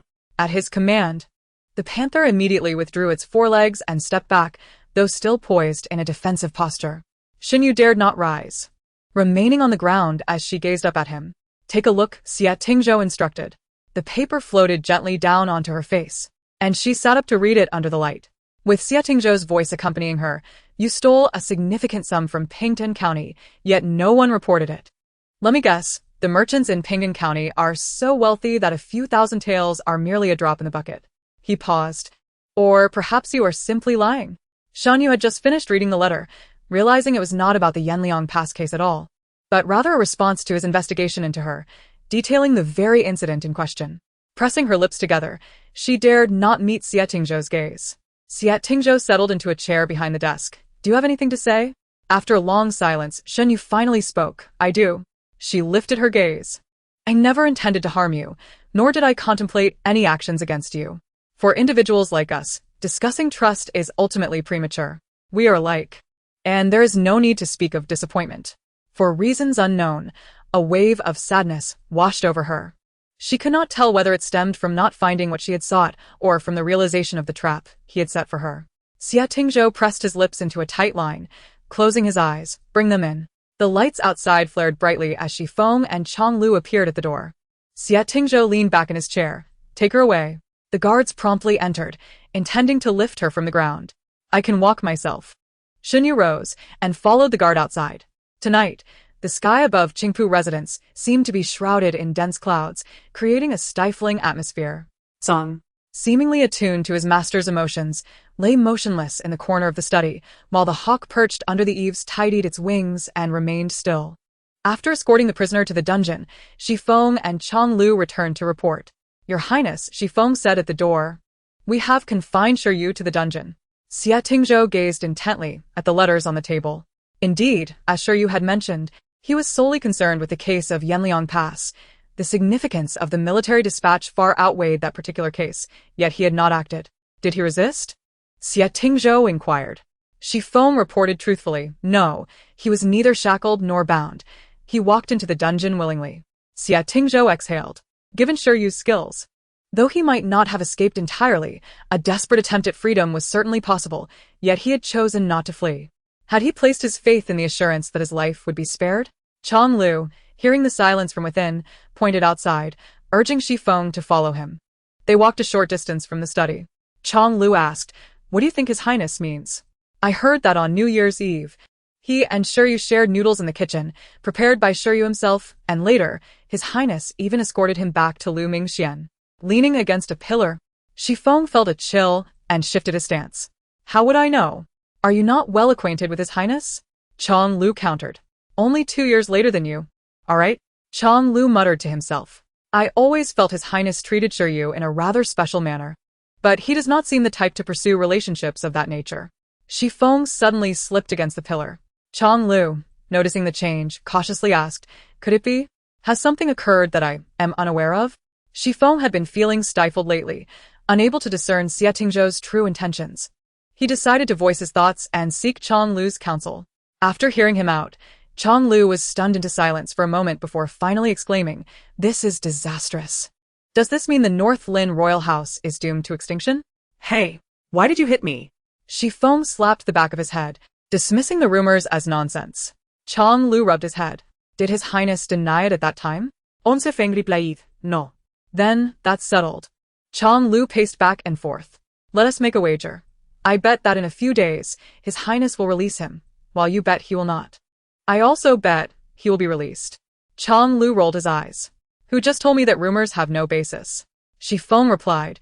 A guest has arrived at the North Lin royal residence. It is none other than the 9th son of the current emperor, Li Jifeng. Xie Tingzhou had a number of acquaintances in North Lin, though few in Shengjing, and Li Jifeng was the foremost among them. They had met during a spring hunt that year. The enemy of my enemy is my friend. Li Jifeng harbored a strong disdain for the son of the second assistant of the cabinet, Lu Yu. Yet the constraints of royal life left him with no opportunity to confront that rogue. Xie Tingzhou, as the heir of North Lin, held a measure of respect even from the royal family. Since the year Xie Tingzhou had kicked Lu Yu off his horse, breaking his leg, Li Jifeng had regarded him as a confidant, clinging to him like a piece of sticky candy whenever he was in the capital. The warm pavilion was as inviting as spring, with the sound of flowing water and rocks outside. Li Jifeng, sweltering, removed his outer robe and leaned against the couch, playing chess with Xie Tingzhou. Today, Xie Tingzhou's moves were bold and aggressive, driving Li Jifeng into retreat after retreat. Li Jifeng scratched his head, making a move. But as he noticed Xie Tingzhou preparing to place his piece, he quickly interjected, "Don't be so ruthless. Just because I arrived a few days late. You're taking it out on me, as if I were the heartbreaker in this scenario. You have no idea how busy I've been." Xie Tingzhou coldly replied. I am letting go. Li Jifeng clicked his tongue and released his piece. During the new year, why are you so filled with murderous intent? Chapter 53. Xie Tingzhou ignored him, pressing a black piece onto the board. Li Jifeng looked down for a long time. You really leave me no chance at all.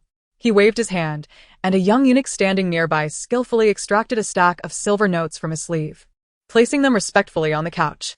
There was already a small pile of notes, each worth 1,000 taels. Xie Tingzhou did not even glance at them, but instead asked, "Shall we continue?" Li Jifeng looked at the eunuch, who shrugged with a mournful expression, indicating that there was no more money left. "Let us not continue, then." Li Jifeng brushed his piece aside. "You're being too stingy. What kind of friendship is this? We bonded over breaking legs for the same person, and now you want me to pay to play chess with you?" Xie Tingzhou tossed his piece into the basket, declaring, "I wouldn't play even if someone else paid me." A maid quickly stepped forward to collect the chessboard, replacing it with tea and snacks. Li Jifeng glanced at a few of the maids and asked, "What happened to the beauties I sent you last year?" "I gifted them away," Xie Tingzhou replied nonchalantly. "Gave them away?" Li Jifeng raised his voice. "Even a most beautiful one?" Yes. Li Jifeng clutched his chest, heartbroken. Xie Yun. "I couldn't even bear to use that girl myself, saving her just for you, and you gave her away like that. If you don't want her, just return her to me." Xie Tingzhou lifted his teacup, skimming off the foam. "I thought you didn't want her, which is why I gave her to you." Li Jifeng felt a pang of regret, like saving a delicacy only to have it tossed away. "What about Song? In the neighboring courtyard. You should let it out. Let it bite me, for all my sincere feelings have gone to waste, you scoundrel." Xie Tingzhou interrupted. No. Li Jifeng quickly laughed, pressing Xie Tingzhou's arm. "I was joking. Don't let it out. That creature always looks like it wants to devour me." He picked up a piece of pastry and popped it into his mouth, noticing Xie Tingzhou staring intently at the treat in his hand, his gaze oddly unsettling. Li Jifeng glanced at it, chewing the pastry. "You wouldn't be so stingy, would you? It's just a piece of pineapple pastry." Xie Tingzhou remained fixated, causing Li Jifeng to shudder and timidly place the remaining half of the pastry back on the plate. "Here, it's yours." Xie Tingzhou remained silent, continuing to fixate on the pastries on the table. How could he be reminded of Shiryu? He recalled their journey back to the capital, playing chess. Initially, he adhered to the rules, but as boredom set in on the road, he had purchased a chess set. Shiryu had arranged everything meticulously, providing hot tea and snacks. And he remembered one particular treat that Shiryu adored, the pineapple pastry. Often, before they had finished a game, a whole stack of pineapple pastries would disappear. A wave of irritation swept over Xie Tingzhou as he pressed his fingers against his brow. Li Jifeng sensed something unusual in Xie Tingzhou during this reunion. It hadn't even long since they last parted, merely a couple of years, and while they occasionally exchanged letters, he had never seen Xie Tingzhou so deeply troubled.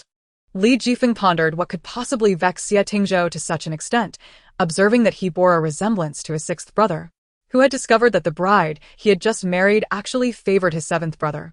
At that time, his sixth brother had likely worn a similar expression.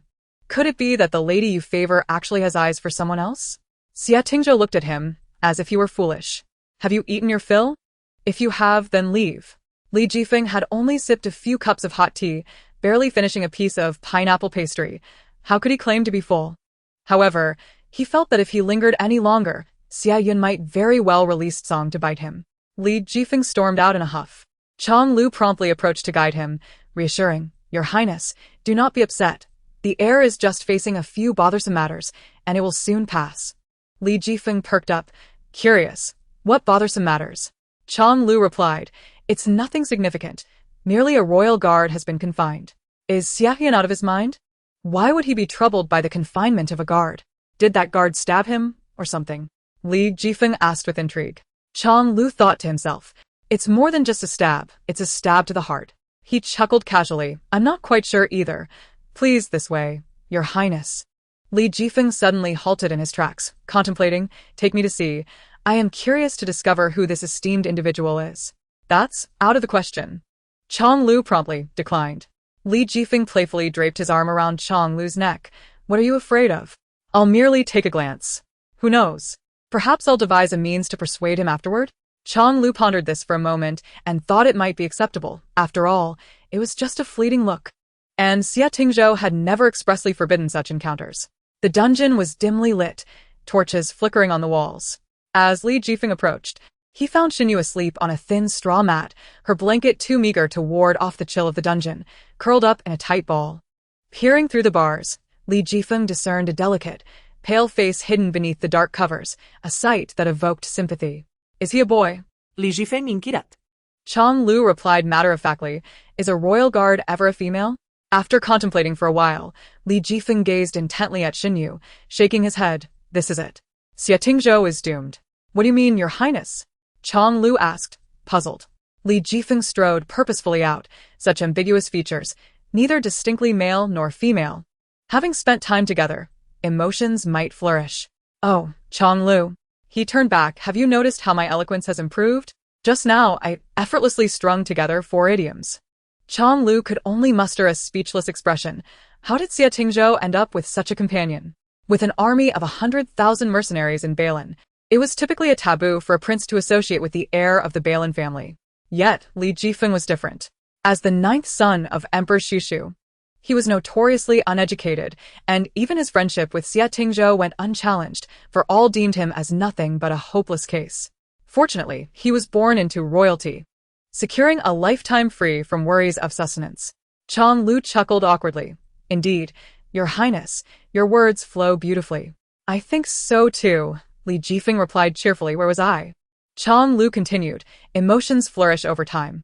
Yes, emotions flourish over time. Xia Tingzhou is finished. Your Highness, you're heading in the wrong direction, Chong Lu reminded him, observing Li Jifeng's excitement leading him astray. I must verify something first. Li Jifeng strode confidently towards Xia Tingzhou's courtyard, exclaiming, My dearest friend is facing a significant challenge. How could I abandon him at this moment? Chapter 54. Into the Dream-Drunken Cloud Tower was the largest brothel in Shengjing City. Though night had fallen, the establishment remained lively and bustling, frequented by the affluent and noble, all capable of lavish spending. After much persuasion, Li Jifeng finally managed to drag Xia Tingzhou out of the royal palace. A frequent patron of this place, he often came in disguise. The matron warmly welcomed him. Young Master Foam, it's been a while. What brings you here today? In this establishment, everyone was astute. The matron, being wise, never pried into the identities of her guests, treating all who could pay as gentlemen, regardless of their status. Despite the winter chill, Li Jifeng, dapper and charismatic, waved a folding fan. I have brought my brother today. Behold, he is the esteemed guest. He stepped aside to reveal Xia Tingzhou, leaving the matron momentarily speechless. What are you staring at? Quickly usher him inside. Snapping back to her senses, the matron ushered them into the finest room. As they entered, a group of young masters, already lounging about, stood up. These were seasoned patrons of the nightlife, who, understanding the unspoken rules, exchanged smiles and bows without revealing their identities. Li Jifeng called out, Bring in a few girls, clean ones. My brother has discerning tastes. Of course, we shall present the most beautiful courtesans from Drunken Cloud Tower, the matron eagerly responded, though she secretly felt it a disservice to the young master, unsure who truly benefited from the arrangement. As the matron left, the young masters began to engage in light conversation. Your Highness, young master. All present were from esteemed families, aware of the immense power wielded by the Xia family in Balin, where the Balin prince was destined to conquer the world, succeeded by the heir, Xia Tingzhou. Xia Tingzhou, having gained fame in his youth, had encountered misfortune on the battlefield, which perhaps led him to indulge in a life of revelry. In terms of debauchery, none could surpass him. He nodded in acknowledgement. It is only the 9th prince who can summon the presence of the esteemed heir. I sent several invitations without receiving a reply. Naturally, Li Jifeng boasted. What is our relationship? Before long, a procession of elegantly dressed courtesans entered, some carrying musical instruments, others fanning themselves. Upon seeing the newcomers, the courtesans couldn't help but admire them, their hearts secretly delighted.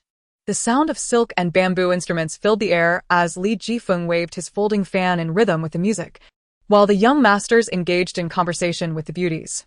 Xie Tingzhou leaned back, toying with a wine cup.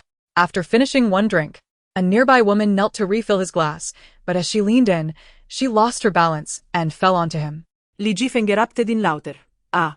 A lady who knows her trade. The boldness of the woman's gesture was immediately apparent, her cheeks flushing with embarrassment as she softly called out, "Young master." Xie Tingzhou gazed down, his expression unreadable, picking up Li Jifeng's folding fan from the table to examine the courtesan's face. Her beauty, ethereal, seemed untouched by the mundane world.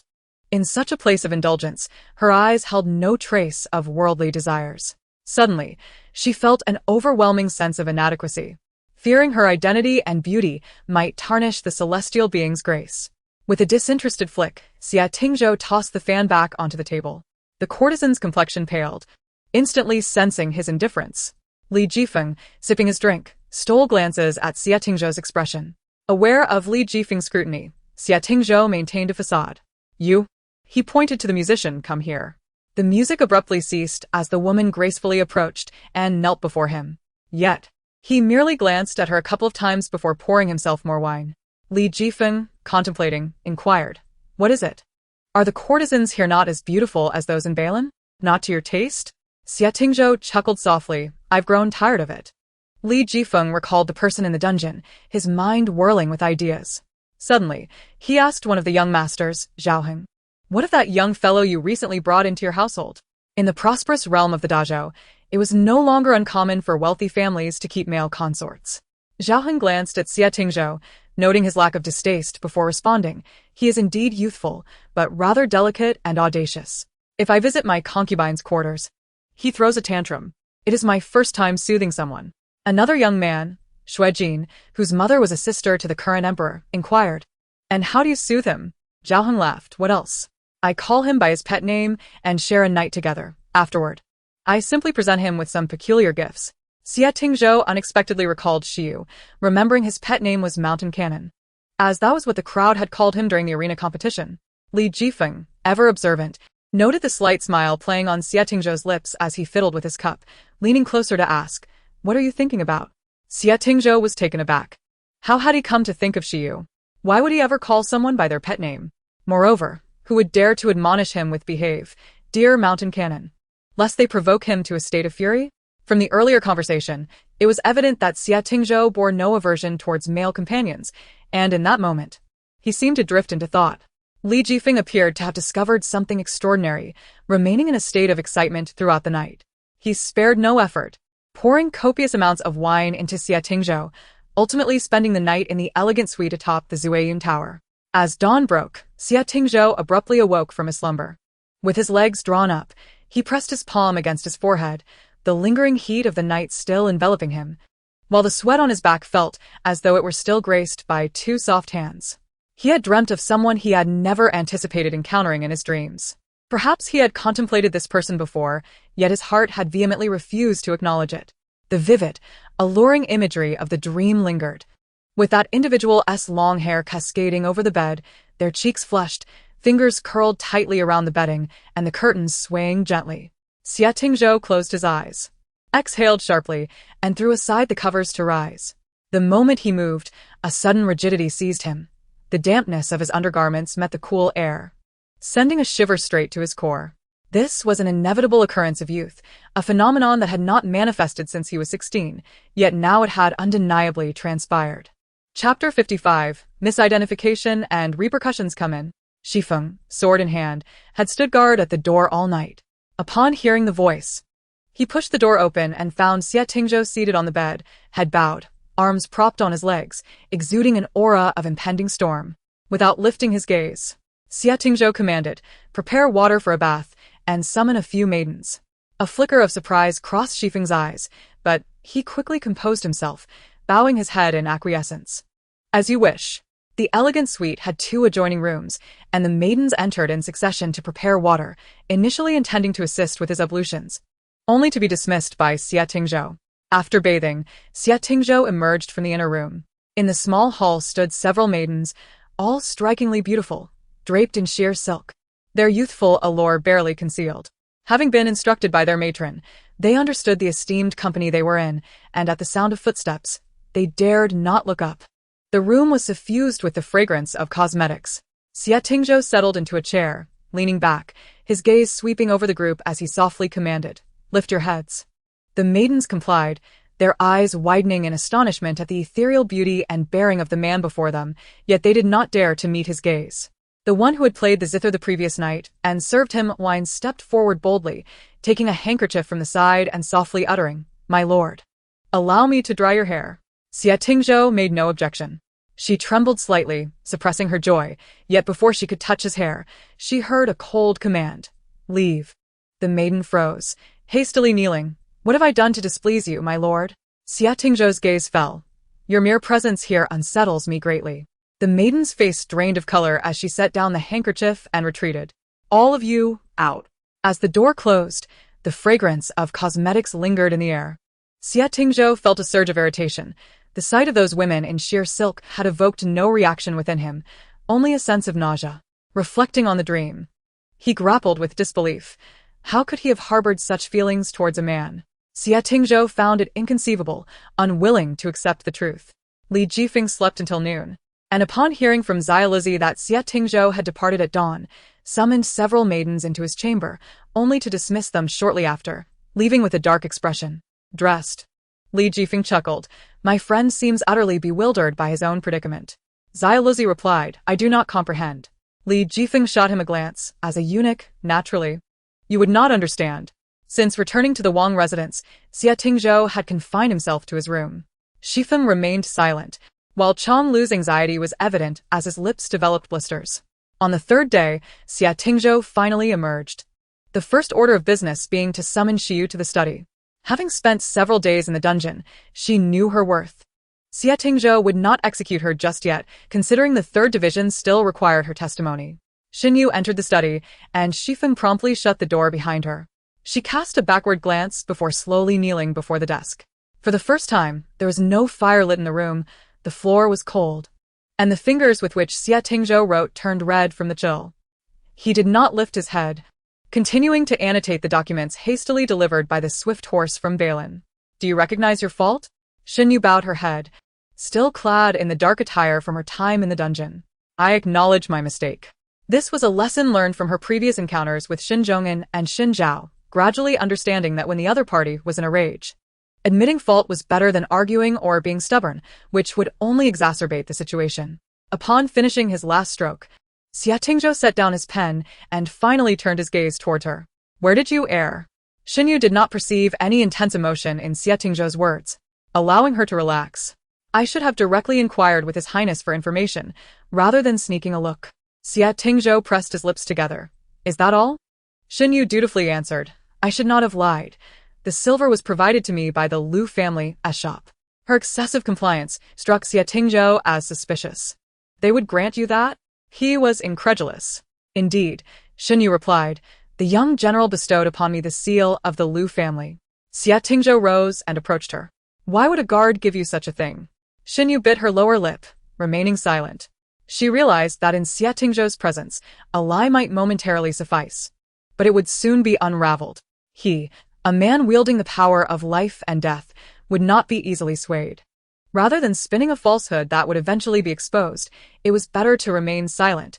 He already had his conclusions. Xie Tingzhou lowered his gaze, the neckline of her dark attire revealing a delicate nape, so white and slender that it incited a desire to seize, to bite, to tear apart. He wished for her to be as helpless as in his dream, pleading for mercy while trembling, clinging to his back. "Your Highness?" Xinyu lifted her head. Meeting the bewildered gaze of Xiyu, Xie Tingzhou snapped back to reality, incredulous as he turned away. He strode to the window, his fists clenched beneath his sleeves. Madness. What had he just been contemplating? Xie Tingzhou closed his eyes, and upon reopening them, masked his emotions. "Since you saved me once, your death sentence may be avoided. But your punishment remains. Go find Shifeng to receive your lashes." Once Xiyu departed, Xie Tingzhou immediately instructed for a horse to be prepared, swiftly galloping away. Feng, having learned of Xiyu's intention to claim her punishment, was uncertain of the amount and sought Xie Tingzhou's guidance, coincidentally catching up to him just as he mounted his horse. Shifeng explained his purpose. Xie Tingzhou, whip in hand, inquired from atop his steed, by convention, how much should she receive? Proceed according to the rules. Shifeng replied, how so? Is it beyond your capability? Xie Tingzhou's tone turned frosty.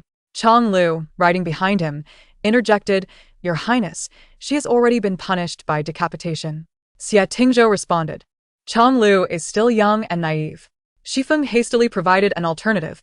If it is light, 20 lashes. If heavy, then 20.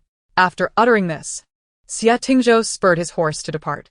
Chang Lu, wishing to follow and discuss further with Shifeng, tossed a remark as he passed by, See, I told you he is different. Xie Tingzhou rode swiftly to Zueyun Tower, dismounting and tossing the horsewhip aside. The brothel madam hurriedly approached, beaming, just in time. Master Feng is also here. Are you looking for him? Not looking for him. Xie Tingzhou ascended the stairs, his gaze sweeping over the courtesans moving about, suddenly inquiring, Are there any young male companions? The madam, covering her lips with a silk cloth as she laughed, replied, Certainly, whatever you desire, we can procure for you.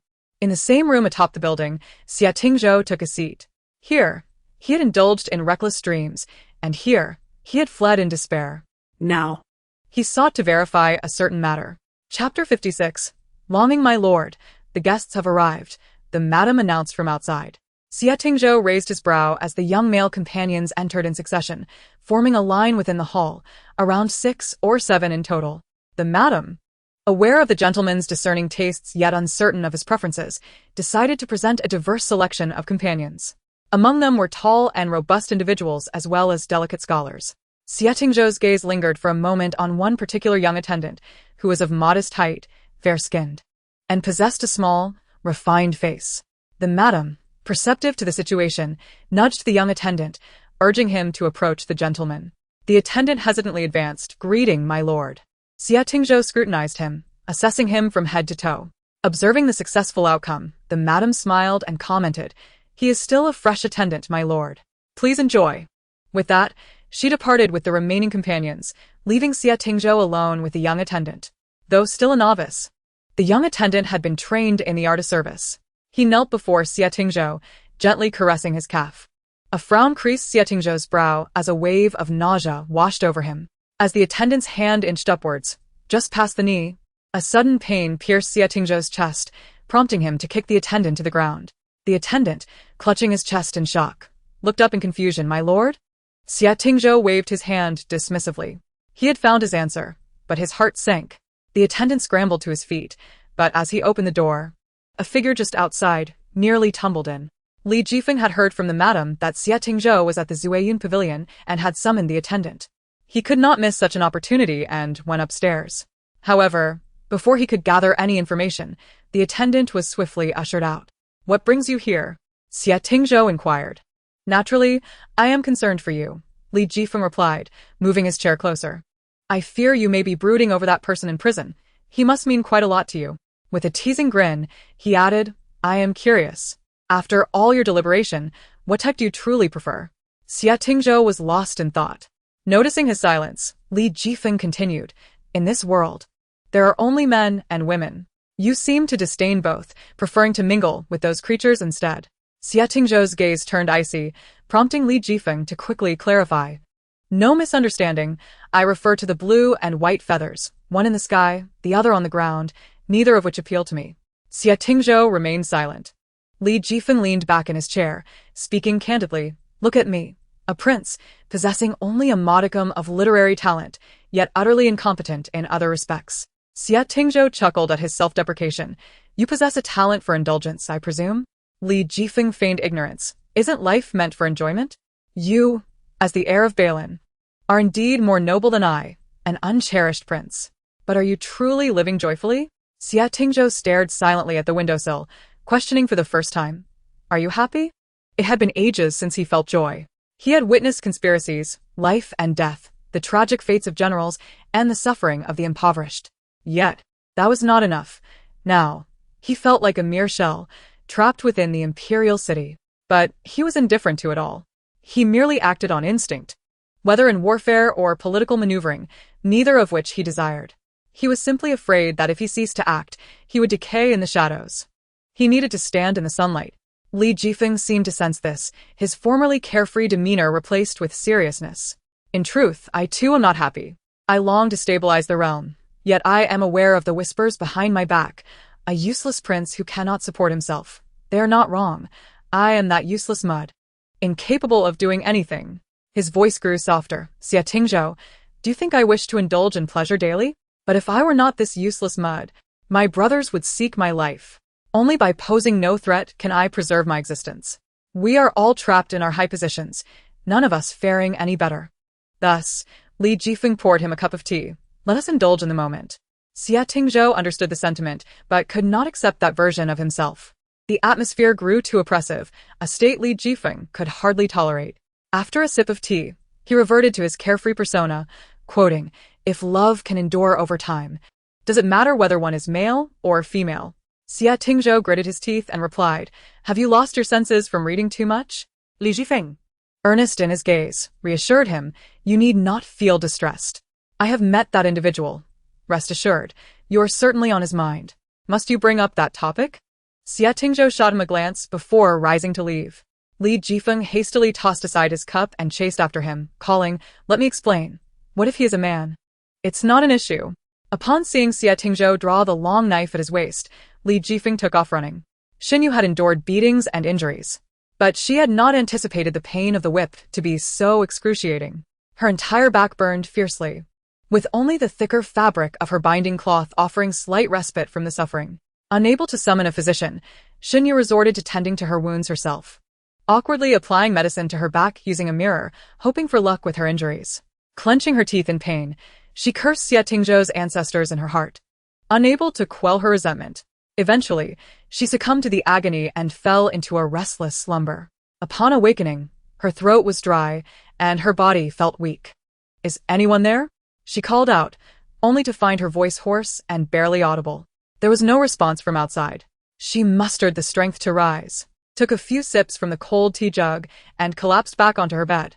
Meanwhile, Xie Tingzhou had not left. He had chosen to stay overnight at the Zuayan Pavilion. Shifeng ascended the stairs in haste, encountering Chang Lu at the entrance. "Where is His Highness?" he inquired. Chang Lu gestured towards the room inside. As Shifeng passed by, Chang Lu discreetly warned him, "His Highness is in a foul mood today." Shifeng nodded, entering the room and standing silently to the side. Xie Tingzhou reclined on the couch, flipping through the pages of a book. "What are you doing standing there?" With a serious expression, Shifeng replied, "I have come to report that Shiyu's punishment has been served." "Then let it be," Xie Tingzhou stated calmly. "There is no need to report such matters to me." Shifeng observed Xie Tingzhou's demeanor, noting the lack of any change, although he had not turned a page in quite some time. After a moment of silence, Shifeng bravely ventured, "I have suspended his duties for 3 days." After which, he fell silent upon meeting Xie Tingzhou's gaze. Xie Tingzhou, indifferent, remarked, "Do you all believe I treat him differently?" The answer was evident, yet Shifeng dared not respond. Xie Tingzhou, realizing the truth from Shifeng's silence, understood that he had long since lost control, a fact that everyone else recognized while he remained oblivious. With downcast eyes, he resumed reading, stating flatly, "He need not serve any longer. Ensure he does not appear before me again." Shifeng, taken aback, hastily lowered his head. "What shall we do about the Yan Liang case?" "Let him be. If he wishes to leave, so be it. If he chooses to stay, find him a position in the capital." Xie Tingzhou did not lift his gaze. After Shifeng had exited, he finally turned to look out the window and called for a jug of wine. Love arises without reason and fades without cause. Perhaps if one cannot see the person, the longing will simply fade away. One will eventually grow accustomed to it, for he has long since learned to let go. Chapter 57. The daughter's body. At the 5th watch of the morning, the bell chimed. The sky was still dark, and the gates of Xingjing were wide open. A few fine steeds galloped into the city, heading directly for the Balin prince's residence in the Eastern Market.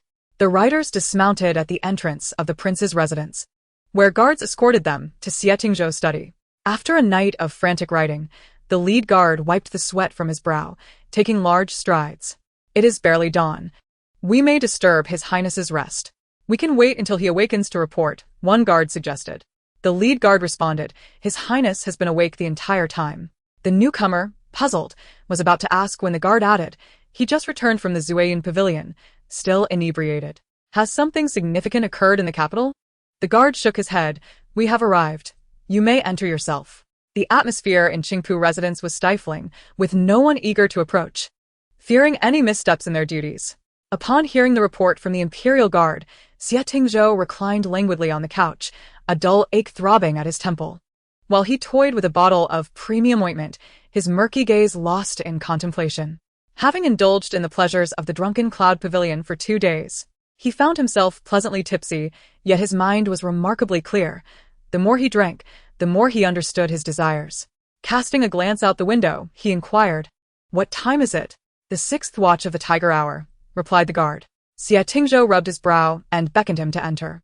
The guard stepped inside and reported that the task had not been accomplished.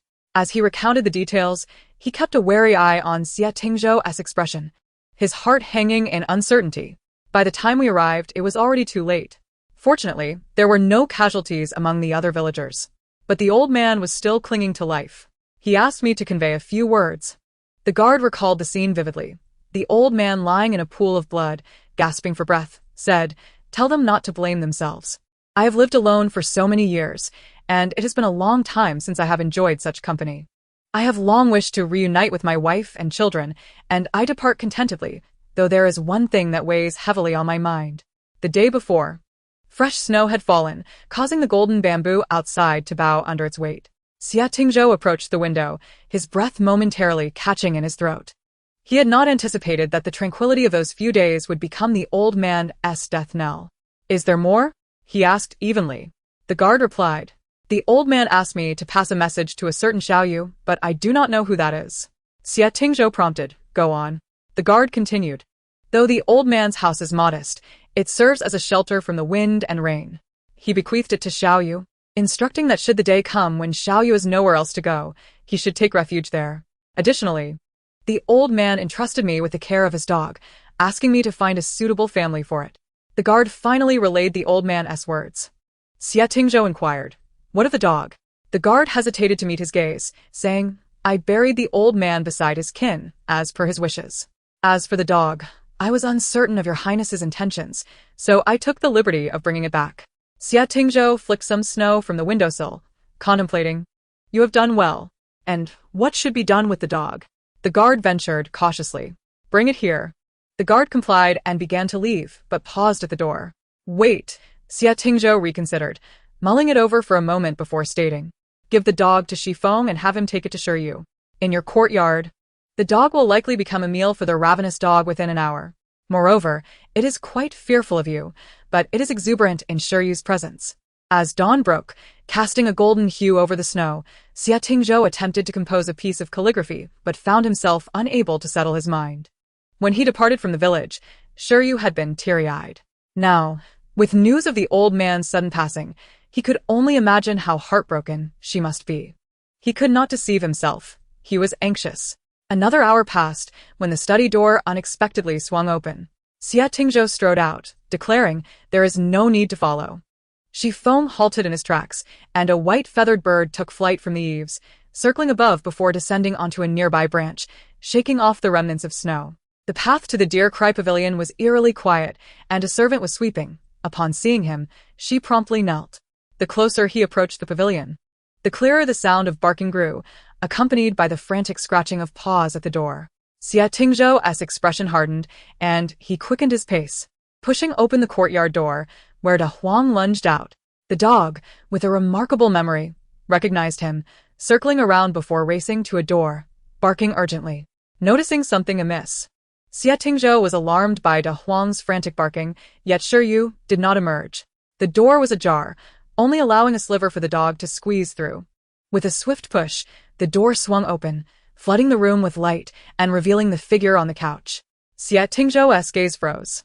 Along the way, he had contemplated numerous scenarios of how to confront her, wrestling with his own tumultuous feelings. He had tried to suppress them, yet the desire to possess her lingered. But the sight before him was not what he had anticipated. Shiryu lay on the bed, her cheeks flushed, her pale lips cracked. Xie Tingzhou touched her forehead, which burned with fever, and softly called, "Shiryu, Shiryu." Shunyu felt the searing pain throughout her body, especially in her back, hearing someone calling her name. Yet she could not open her eyes. Noticing her lips moving, Xie Tingzhou leaned closer to listen, but he could only hear her labored breaths. A teapot rested beside the bed. He lifted it, but it was empty. Someone. Xie Tingzhou called out urgently. Silence ensued outside. Growing increasingly agitated, he strode to the courtyard entrance. Someone. The maid sweeping the yard quickly abandoned her broom and hurried to the door. Your Highness. Xie Tingzhou felt a surge of anger. Where are the attendants for the Deer Cry Pavilion? The maid trembled as she replied, while your Highness was away from the capital. No servants were assigned to the Deer Cry Pavilion. Xie Tingzhou fell silent for a moment, then commanded, summon a doctor, fetch a kettle of water, and call for Shi Feng and Chang Lu to come here. Returning to the room, De Huang lay obediently by the bed, lifting its head momentarily at the sound of footsteps before lying back down. Yu's breathing had quickened, her forehead burning, yet she showed no signs of perspiration. If her injuries were not treated properly, infection and fever could easily set in.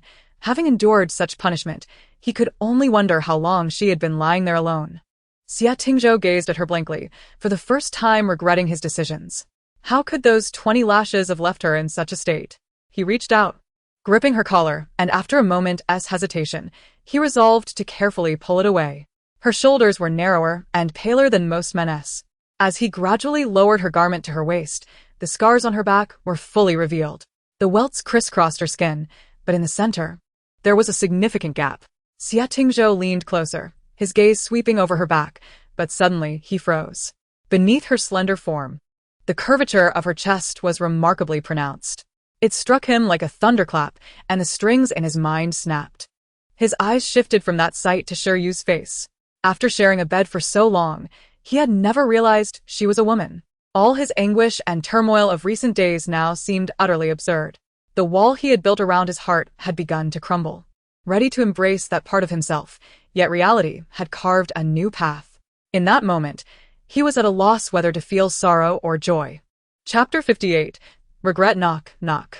Your Highness, I have brought water. Xie Tingzhou awoke from his reverie, calling out, leave it at the door. And fetch another basin of warm water and a towel. Certainly. The maid's footsteps retreated as Xie Tingzhou opened the door to grab the water jug. Just as Shi Feng and Chang Lu entered the courtyard, Xie Tingzhou glanced at the two, uttering not a word, and shut the door behind him. His gaze was dark and brooding, causing Shi Feng and Chang Lu to exchange apprehensive glances, each standing at the door. Chang Lu whispered, what is going on? Shi Feng maintained a serious expression. I do not know. After a moment of thought, Chang Lu speculated, could it be that he regretted punishing someone? They exchanged looks, both finding some semblance of logic in the analysis. Is it done for? Chang Lu asked. It was you who wielded the whip, wasn't it? Shi Feng replied without flinching. I did not execute it personally, but you issued the order. It was His Highness who commanded it. Chang Lu shook his head. Do you not understand? His Highness cannot be at fault. The error must lie with us. Shi Feng remained silent, as if conceding to this notion. Should we kneel? Chang Lu inquired. Shi Feng did not respond verbally, but, obediently, knelt down. Xie Tingzhou poured half a cup of water, gently blowing on it before setting it aside. When the maid returned with the water, she was startled to see the two kneeling on either side of the door. Your Highness, the water is here. Xie Tingzhou lifted his hand, lowering the bed curtain, and stepped inside. The maid entered with a basin of water, her head bowed, reluctant to cast a glance around. She approached the bed, where the curtains hung low, obscuring everything within. Xie Tingzhou perched on the edge of the bed and inquired, have you called for the doctor? I have. Very well, you may leave now. The maid retreated, and outside, Shi Feng and Chang Lu exchanged astonished glances as she emerged alone. Chang Lu knelt a few steps forward to join Shi Feng, turning his head to whisper, only His Highness and Yu are inside. Whom do you suppose is tending to whom? Shi Feng shot him a glare. Do not speculate recklessly. Aren't you curious? Shi Feng fixed his gaze ahead, pursing his lips in thought. Curiosity does not warrant barging in. Inside, Xie Tingzhou gently twisted a cloth, carefully tending to her wounds. After cleaning the area, he prepared to apply a bandage but hesitated, ultimately deciding against it, leaving her as she was. He propped her up against his shoulder and offered her a few sips of water. The doctor had arrived. In the bitter cold of winter, the doctor had hurried over, perspiring profusely. She has whip scars on her back, which have already been treated, Xie Tingzhou remarked. The doctor took her pulse and examined her complexion, stating, Your Highness. It appears she sustained injuries that were not properly addressed. The recent snowfall and exposure to the cold have aggravated her condition. I shall prescribe a few remedies. Once the fever subsides, she will recover. Xia Tingzhou nodded, his gaze falling upon Shiyu, whose face was no larger than a palm, and whose arms appeared fragile enough to snap with a mere touch. What force sustained her through battles, leading her to this moment? Xia Tingzhou could not deny the surge of unfamiliar emotions stirring within him. On the bed, Shunyu stirred, discomfort evident. In a daze, she glimpsed Shen Zhong'an's face. The battlefield was a graveyard of corpses, arrows densely embedded in his back, yet he fought on with his spear. A Western Jew warrior stealthily approached from behind. "Beware of your back," Shinyu called out in alarm. Shen Zhong'an turned, shouting, "Run. Quickly, run. You hurry." A whimper escaped Shenyu's lips. Xia Tingzhou looked down.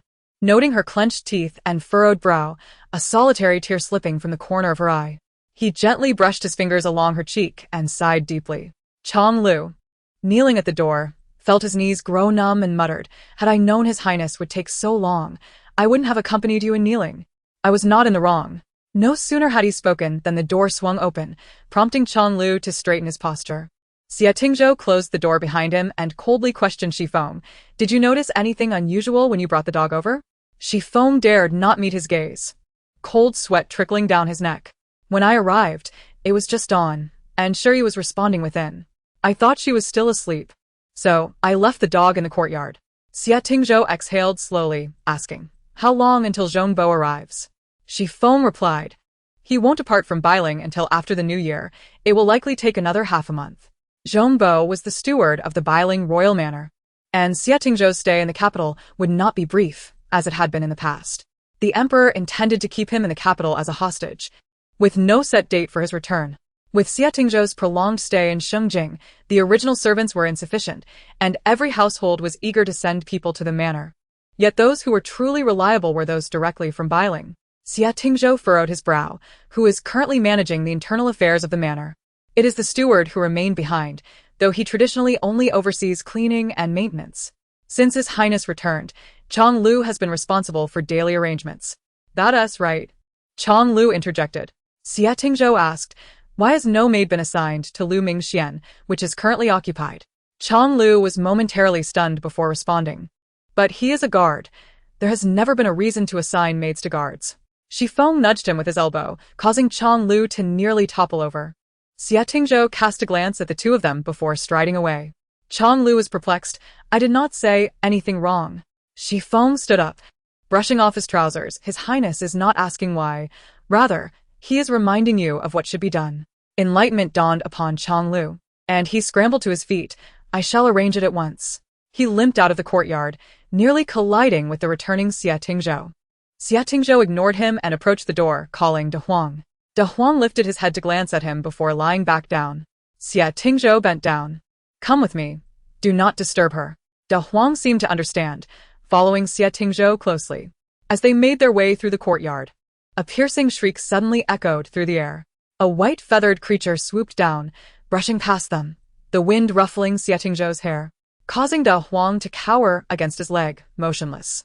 The white feathered creature perched on the courtyard wall, gazing down at De Huang.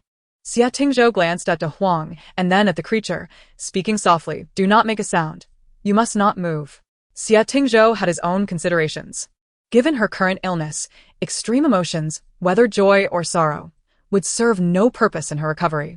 Since Shifeng had brought De Huang without Shuyu's knowledge, it would be wise to delay informing her of her grandfather's passing until she had regained her strength. Chapter 59. Gradually distorted when Xinyu awoke.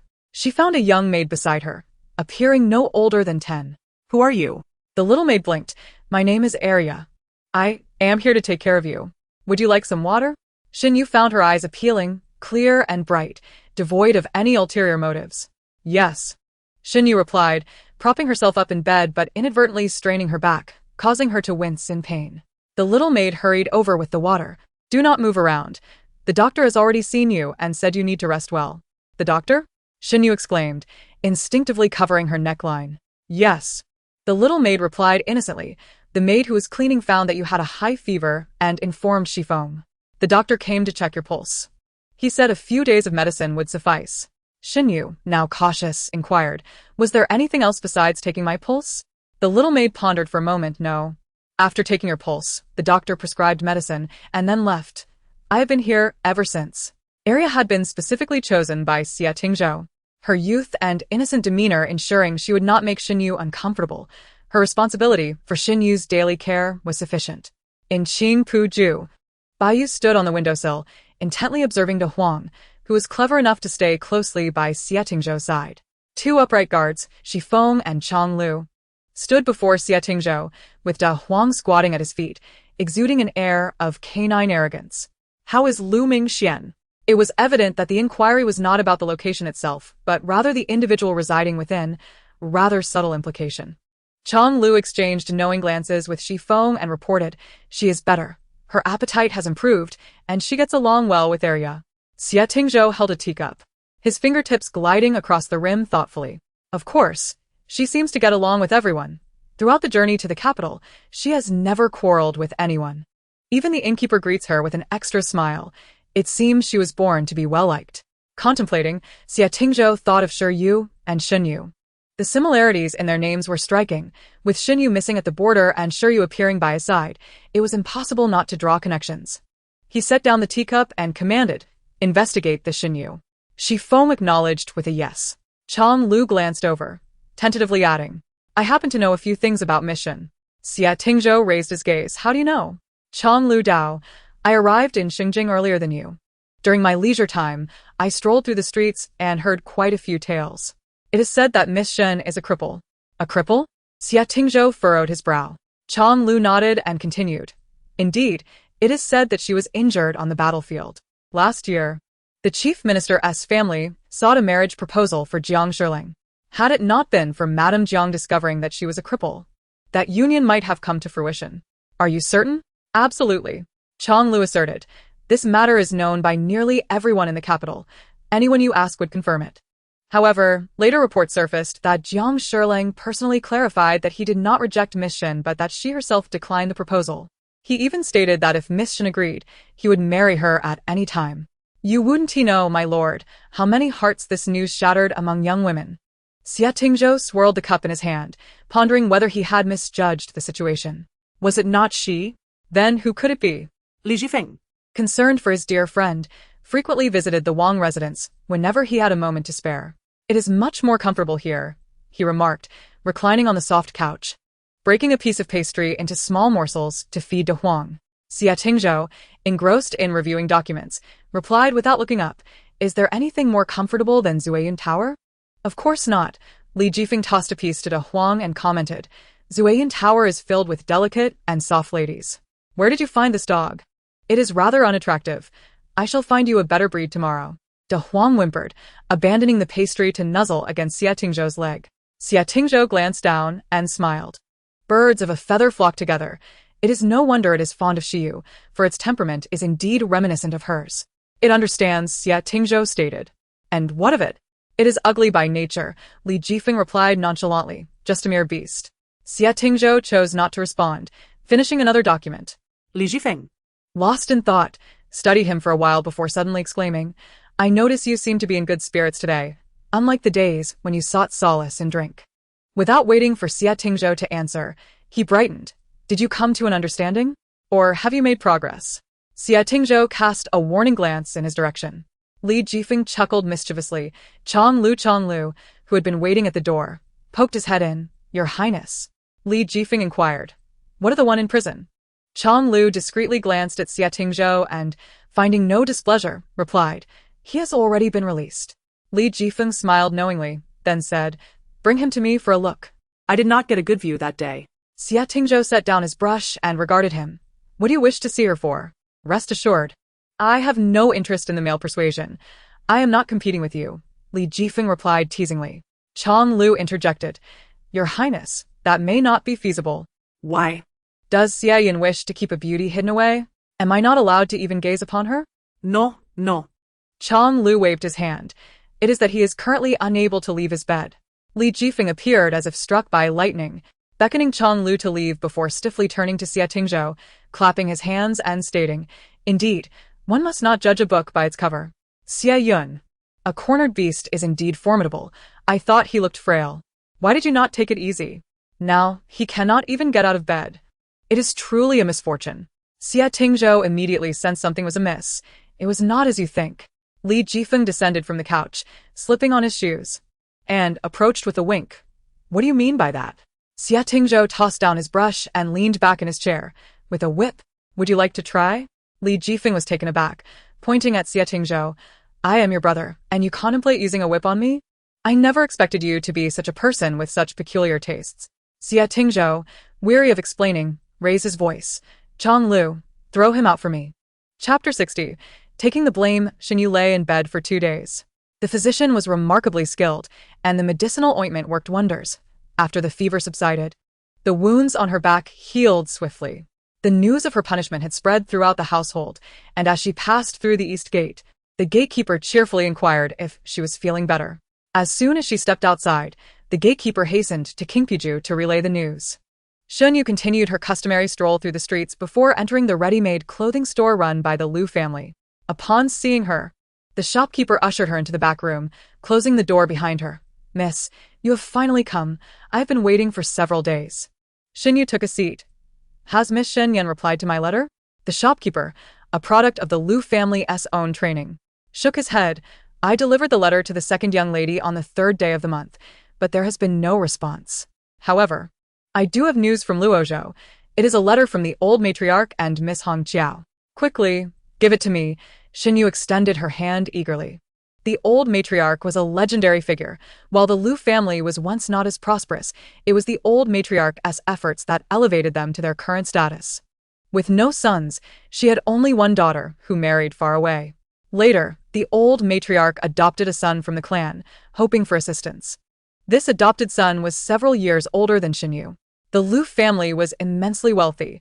Even if some wealth was distributed, it would not matter, as the old matriarch had stated that the bulk should be reserved for Xinyu and Xinzhao. The shopkeeper produced the letters, and Xinyu carefully opened her grandmother's letter, reading it in silence. The shopkeeper remained quiet, waiting patiently. In her letter, the grandmother expressed her longing for Xinyu, worrying that her dear granddaughter might not endure the hardships and urging her to take care of her health and avoid risks. Should she find herself unable to cope, she could always return to Luozhou, where her grandmother would be waiting. After finishing the letter from her grandmother, Xinyu felt tears welling in her eyes, stifling a sob before opening the letter from Hong Qiao. Hong Qiao had been in Luozhou for quite some time, gathering news from various places for Xinyu while also assisting the old matriarch. In her letter, she mentioned that the old matriarch had been unwell recently, but insisted that no one inform Xinyu, fearing it would disrupt her plans and hinder her progress. Upon reading this, Xinyu could no longer hold back her tears. The shopkeeper, sensing the moment, discreetly stepped out. Xinyu was uncertain whether her current choices were right or wrong. Should she relinquish her hatred and cherish those living around her? Or should she continue down this more arduous path? She pondered for a long time in her room, but found no answers. Before leaving, she entrusted the shopkeeper with letters for her grandmother and Hong Qiao and asked him to convey another message to Xin Yan. As Xie Tingzhou returned from his outing, he had not yet reached the entrance of Qingpiju when he noticed someone standing straight at the door. He paused for a moment, then continued walking, casting his gaze upon her. Today is not your duty. What brings you here? Xinyu inclined her head. No, I have come to thank your highness. Xie Tingzhou stepped into the courtyard, and Xinyu naturally followed. Where did you go today? I have been waiting here for quite some time. The whereabouts of the master were not something a mere guard should inquire about, but Xie Tingzhou did not reprimand her, and Shi Feng, following behind, also remained silent. From her tone, Xie Tingzhou detected a hint of complaint. I attended the birthday celebration of the Grand Preceptor. Speaking of the Grand Preceptor, Xinyu thought of Yuanqiu. The Yu family had produced 2 Grand Preceptors. One was Yuanqiu's grandfather, and the other was her father. Surely, Yuanqiu must have heard the news of her brother's death. She wondered how she was faring now. With a sudden thought, Xinyu cautiously asked, I have heard that the miss of the Yu family is exceptionally beautiful. Have you encountered her? Xie Tingzhou halted abruptly, turning around. What? Do you have an interest in Miss Yu? Of course not, Xinyu chuckled awkwardly. I merely wish to see what true beauty looks like. Xie Tingzhou replied, mediocre. Once inside the room, as tea was served by the maid, Xie Tingzhou finally inquired, what is it that requires your gratitude? Xinyu replied, for your highness's mercy in not killing me. Are you mocking me? Xie Tingzhou lifted his teacup. A whip's strike rendered one unable to rise from the bed, yet one still turned back to express gratitude for not being slain. Was this not a mockery? Xunyu appeared utterly perplexed and added, I must also thank His Highness for finding a doctor to tend to my injuries and for arranging a maid for me. Xie Tingzhou slightly pressed his lips together and replied, It was not I. If you wish to express gratitude, it should be directed towards Shifeng. Shifeng, standing at the door, raised a hand to point at himself, displaying a look of confusion. Xunyu glanced back at Shifeng, who would not act without His Highness's command. Xie Tingzhou chuckled lightly, remarking that he had not yet lost such a trivial authority. Shifeng, standing behind, was filled with exasperation, and when Xunyu turned back for the second time, he solemnly stated, Indeed, it was I, regardless of whether Shiyu believed it or not. He could not contradict the heir apparent in person. When the time came to shoulder the blame, he, as the chief guard, had to step forward. Shifeng could not comprehend why, despite it being a good deed, the blame was being laid at his feet. Xunyu's gaze flitted between the two men before she approached Shifeng and inquired, When is your day off? Shifeng, steeling himself, replied, Tomorrow. Xunyu nodded. How fortuitous. I shall treat you to a meal at the Shirue Pavilion tomorrow. Shifeng cast a glance at the heir apparent, who was lazily observing him from his chair. There is no need for a meal. My back grows cold at the thought of it. Who is treating whom? Chong Lu bounced in, questioning why he had not been summoned. Xunyu smiled and replied, You too shall join us. Invite the brothers who are off duty tomorrow. Chong Lu, unaware of the preceding events, cheerily asked, Shall we invite His Highness as well? Xunyu glanced at Xie Tingzhou. And if His Highness was willing to grace them with his presence, Shiyu would certainly welcome him. Xie Tingzhou slightly nodded, neither confirming nor denying his attendance. Xunyu took a few steps toward the door, but suddenly halted. She longed for someone to converse with. In the past, it had been her father and elder brother. Yet now she found herself alone. In the whole of Xingjing, the person she spent the most time with in this life was, unexpectedly, Xie Tingzhou. Noticing her hesitation, Xie Tingzhou set down his teacup and asked, Is there something on your mind? Xunyu inhaled deeply, mustering her courage to turn around. Casting a glance towards Shifeng and Chonglu, Xie Tingzhou understood, waving his hand, and both Shifeng and Chonglu retreated, discreetly closing the door behind them. Please sit, Xie Tingzhou instructed. Xunyu, feeling no need for formality, took a seat opposite him. Their interactions often evoked memories of their journey together. In the absence of guards and maids, he seemed to revert to that frail individual who could not fend for himself and relied entirely on her. However, whenever others were present, he transformed into the lofty, formidable, and indomitable heir of Balin. Xie Tingzhou was aware that she had something to say and did not rush her. Instead, casually picking up a book to read. His Highness mentioned that one could be more relaxed in private. Is that truly the case? Xie Tingzhou cast a sidelong glance at her, intrigued to see just how relaxed she could be. Chapter 61. The Circle of Restraint after a prolonged silence. Xunyu finally spoke. Today, I ventured outside. Aware that her outing could not escape Xie Tingzhou's watchful eye, she chose to admit it outright. Indeed, Xie Tingzhou murmured softly, refraining from probing into her reasons for going out, or whom she had met. Xunyu focused on the table.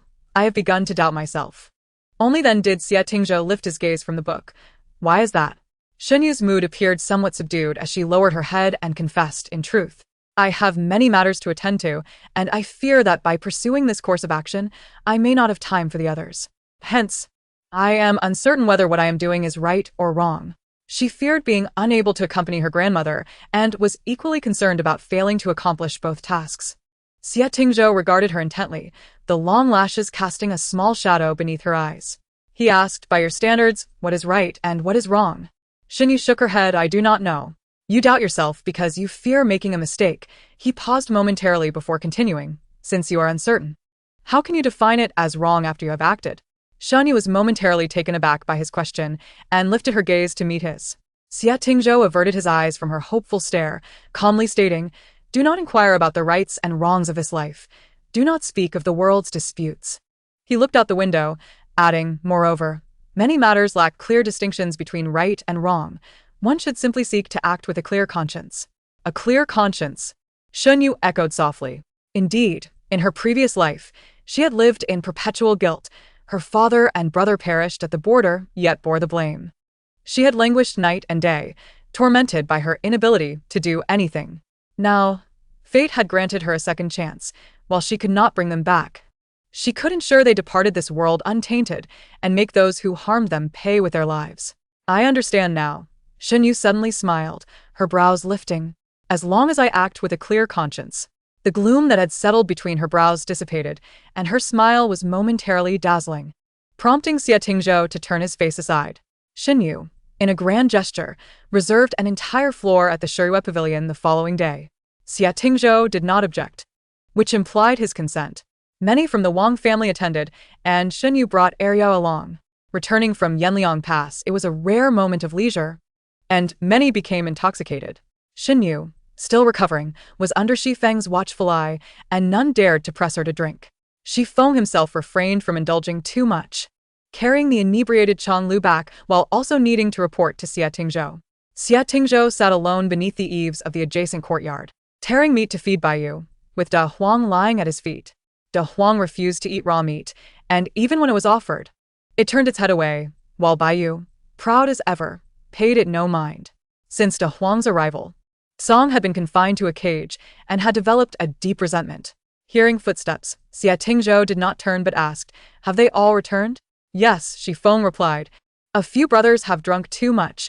Chang Lu has also overindulged, but I restrained Xiu from drinking too much." Xie Tingzhou tossed a piece of meat into the air, and Baiyu soared up, catching it before it hit the ground, landing on the railing to swallow it whole. Shi Feng continued, "The Emperor has summoned His Highness to the palace tomorrow during court. This does not bode well." He handed Xie Tingzhou a handkerchief from a nearby tray. Xie Tingzhou accepted it, leisurely wiping his fingers, pondering what else he could do. The 15th day was approaching. If he did not take action now, there would be no reason for him to remain in Xingjing. Tomorrow would merely serve as a pretext to find a more reasonable justification. The Foam Tian Hall towered majestically, with two golden dragons seeming poised to soar from the eaves, and the crimson pillars supporting the hall's ceiling were entwined with dragons. Xie Tingzhou, summoned to the palace, stood for the first time among numerous ministers within the Foam Tian Hall during court. The emperor sat upon the imperial throne, and the Balin heir was lauded for his significant contributions in safeguarding Yanliang Pass and saving countless lives, thus deserving of great rewards. Xie Tingzhou bowed his head. "Your Majesty is overly gracious. Driving out the barbarian invaders is my duty, and I dare not claim credit." The emperor smiled, his gaze sharp, stating that when it came to rewards, merely bestowing gold and silver trinkets upon the affluent Balin was too light a gesture. After much deliberation with the cabinet, he had ultimately resolved to grant Xie Tingzhou a leisurely position. What did he think of that? A pin dropping could be heard in the hall. Xie Tingzhou had no choice but to comply. He could not be Xie Tingzhou. At this moment, he must embody the image of the unthreatening libertine in the eyes of the crowd. Xie Tingzhou raised his head and suddenly laughed. "Your Majesty, may I ask how high the rank of the position of the deputy commandant is?" It was an audacious inquiry. Yet the ice in the emperor's eyes melted instantly as he pointed at Xie Tingzhou and laughed heartily. "This lad is solely concerned with his rank. What? Are you dissatisfied with a lowly position?" Xie Tingzhou's gaze roamed the hall, settling on one individual. "How does his rank compare to mine?" Jiang Lianji stepped forward. "I am the Deputy Minister of Revenue, holding the third rank, and the Deputy Commandant holds the same rank as I." Xie Tingzhou nodded slightly, seemingly satisfied. "Then I must thank your Majesty for your kindness. Xingjing's splendor is truly enchanting, and my father has sent a letter urging my return to Balin. I was at a loss for a reason to decline, and your Majesty has thus alleviated my pressing predicament." The emperor laughed heartily. "Excellent. Issue the decree." After the court session concluded and Xie Tingzhou exited the Feng Tian Hall, various officials extended their congratulations. One remarked, "From now on, as we serve together, should I continue to address you as our Deputy Commandant Xie?" Xie Tingzhou smiled and engaged with the officials. "It is merely a title. You may address me as you wish." The northern realm loomed ominously, instilling a sense of trepidation within the heart of Emperor Tongxiu. He contemplated confining the prince's son within the capital as a hostage, a mere decree away. Without an official title, it would be illogical for Emperor Tongxiu to retain him forcibly in the city. After much circumlocution, he merely bestowed upon him a nominal position, reflecting the emperor's desire to project himself as a wise sovereign, despite his underlying intentions. As Xie Tingzhou distanced himself from the Hall of Heavenly Virtue, each step on the stone pavement felt heavier, his frustration with this place mounting. "Your Highness, please wait." A voice called out, prompting him to halt. Turning, he saw a figure hastening towards him, clad in a peacock-patterned official robe that accentuated his elegance. "Is there something you need, Lord Jiang?" Jiang Lianji approached, expressing a desire to consult the prince on a matter of personal nature. "What personal matter could I possibly have with you?" Xie Tingzhou retorted, preparing to depart. Jiang Lianji quickly followed, stating, "Upon your return from the battlefield, I wish to inquire if you encountered a woman there, the daughter of General Xin Yu." Another mention of Xin Yu, Xie Tingzhou mused, momentarily slowing his pace to glance at Jiang Lianji. The latter continued, "To be candid, she is the one I hold in esteem. I have heard she has ventured to the battlefield, yet she remains unaccounted for, neither alive nor dead." Xie Tingzhou halted, his expression grave. "Do you understand why there are no bodies to be found?" Jiang Lianji's face reflected confusion, prompting him to seek further clarification. "The reason is simple. There are too many corpses. As far as the eye can see lies the remains of soldiers, some frozen together, others trampled beyond recognition. So, tell me, why might one fail to identify them? It's merely a matter of not recognizing the bodies, which have all been piled together for incineration." Jiang Lianji's complexion turned ashen, while Xie Tingzhou, having delivered his words, swept away with a flick of his sleeve. In the courtyard, Chang Lu pounded on the door, while Arya rushed over. As soon as the door opened, Chang Lu squeezed inside, inquiring, "Where is Yu?" Arya looked up at him. "She is in the room." Chang Lu dashed into the chamber and saw Xin Yu, engrossed in a book while reclining on the couch. Grabbing her arm, he insisted, "Come with me." "Where to?" Xin Yu asked, struggling to her feet. "To Qingpu residence." "But I'm not on duty today," she protested. "That's irrelevant. Feng just called your name," Chang Lu exclaimed, his impatience palpable. "Then wait a moment," Xin Yu retorted, breaking free to retrieve a knife from the table, before finally following him out. At the entrance to Qingpu residence stood Feng, accompanied by a group of guards, each bearing a countenance of severe discontent, as if their lady had eloped. "What transpired?" Feng asked, his tone serious. "His Highness has not consumed a morsel since he left the palace yesterday." Xin Yu, pondering, mused that one could survive a day without food. "And then what?" Feng pressed his lips together. "We were all expelled when we attempted to enter." "Then why summon me?" Xin Yu instinctively inquired. Feng thrust a food box into her hands. "You are to deliver this." "Why must it be me?" Xin Yu raised her voice in protest. "For no particular reason," Feng replied curtly. Chang Lu opened the courtyard door, and with seamless cooperation, Feng pushed Yu inside, while Chang Lu swiftly closed the door behind them. Xin Yu steadied herself, glancing back at the door as it shut. It seemed that the previous night's banquet had not garnered her any allies. In times of trouble, they were quick to cast her aside. "I might as well be feeding dogs," she sighed, resigned, as she made her way to the study. Finding the study empty, she proceeded to Xie Tingzhou's chamber. The window was ajar, and the door slightly ajar, allowing her a glimpse inside. Xie Tingzhou reclined on his usual low couch, one hand resting on his brow, seemingly in slumber or perhaps lost in thought. Xin Yu knocked gently on the door and waited momentarily. When no response came, she knocked again. "Who permitted your entry?" "Leave," came the cold retort from within.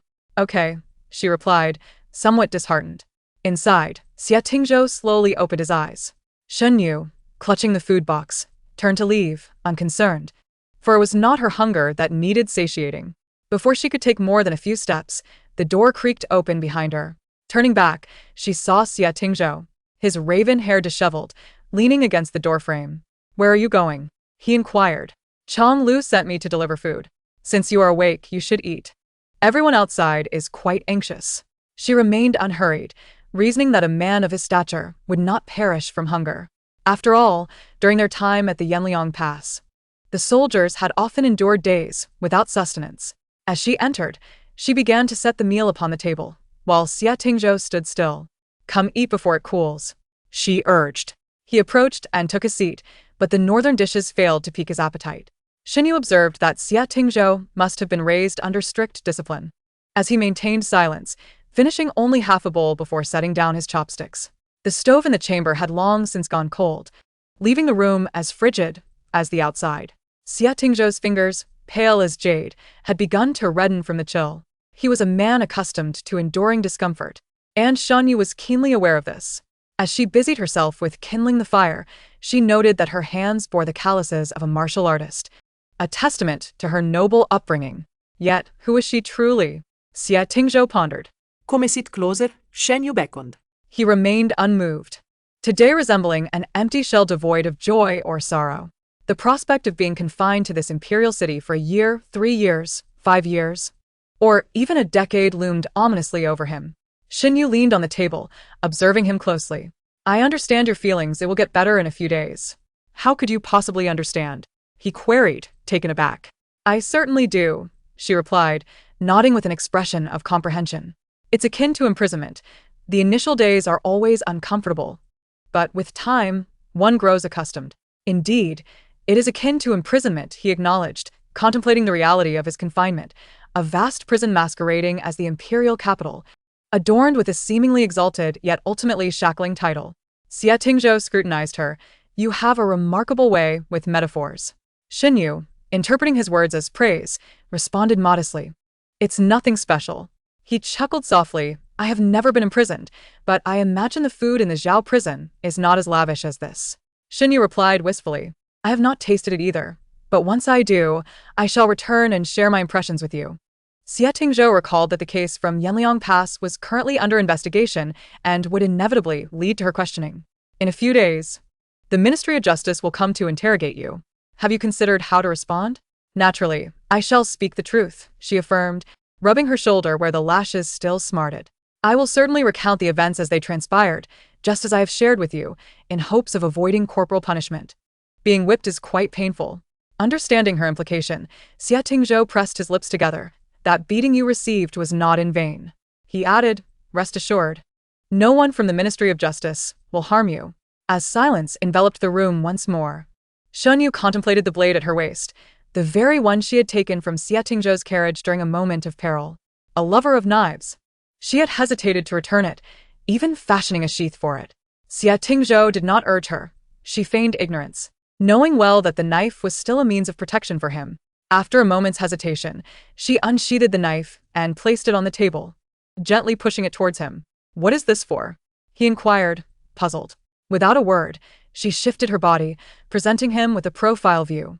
Xie Tingzhou furrowed his brow, sensing her reluctance. Just before she had pushed it towards him, he had noticed her tenderly caressing the blade. Was she attempting to comfort him? He realized that she had observed his discontent and was trying to console him. Her inexperience in offering comfort was akin to a child presenting their cherished candy, clumsily bringing forth the very thing she held dear to her heart, all for his sake. The knife she had once hesitated to return, she now offered willingly, hoping to alleviate his unhappiness. Xie Tingzhou suddenly felt a wave of softness within him. His fingertips grazed the knife sheath, and he whispered, I accept. Xinyu cast a sidelong glance at him, awkwardly stating, this is rightfully yours. Chapter 63. You cannot retrieve a complete her. A few days later, officials from the Dali Temple arrived to take someone. They presented their credentials at the entrance of the Wangfu, and the guards welcomed them into the hall, where the dignitaries were asked to sip tea and wait a moment while the prince was summoned. The leader of the Dali Temple delegation, Zuozong, had been promoted to deputy minister of the Dali Temple 2 years prior. With a wave of his hand, he dismissed the tea, stating, we shall take the person and leave directly. Please lead the way. Although the Dali Temple was here to take someone from the Wangfu, they still needed to maintain a semblance of decorum, hence the presence of Deputy Minister Zuozong. The guards replied, that may not be possible. The person you wish to take is currently the prince's personal guard. Without the prince's consent, no one can be taken from the Wangfu. The officials from the Dali Temple exchanged glances, knowing that they would have to follow the established protocol. In terms of rank, he was the crown prince of Bailin, the future king of Bailin, and in terms of position, Xie Tingzhou was now a commander with a higher rank that could not be easily offended. Moreover, the temperament of this gentleman was uncertain, known only through rumors. In short, he was not someone to be trifled with. After some contemplation, Zuozong thought it better not to trouble the prince and suggested, naturally, it would be more appropriate for me to pay my respects to the prince. Please lead the way. The guards escorted him to Qingpu Courtyard, where, after some formalities, they allowed him to enter. As Zuozong stepped into the courtyard, a shadow leaped down from a tree, its agile form striking. Upon recognizing what it was, Zuozong instinctively took 2 steps back, pressing his thumb against the knife hilt. Ready to draw. Xia Tingzhou leisurely stood beneath the eaves and said, "There is no need to be tense. It is merely a pet." "What kind of pet is a leopard?" Cold sweat trickled down Zhuozong's back. Song circled the group slowly, its pale golden eyes surveying them, exuding an aura of danger. "Your Highness," Zhuozong said sternly. "I am Zhuozong, here to take." Song suddenly growled, a sound unique to leopards. Zhuozong was interrupted, and he leaped back a step, drawing his blade in a swift motion. Several officials accompanying him followed suit, and the guards of the Wangfu all drew their swords as well. The atmosphere turned tense. Xia Tingzhou handed the plate of white feathers to someone else, narrowing his eyes. "Zhuozong, do you intend to draw your blade within my Wangfu?" Zhuozong felt wronged. With a black leopard watching him, he didn't dare to sheath his sword. "Your Highness has misunderstood. The prince's pet is indeed quite formidable," Zhuozong said, his back drenched in cold sweat. Feeling the pressure from both the person and the leopard, Xia Tingzhou smiled and Song, after assessing the group for a few moments, returned to Xia Tingzhou's side.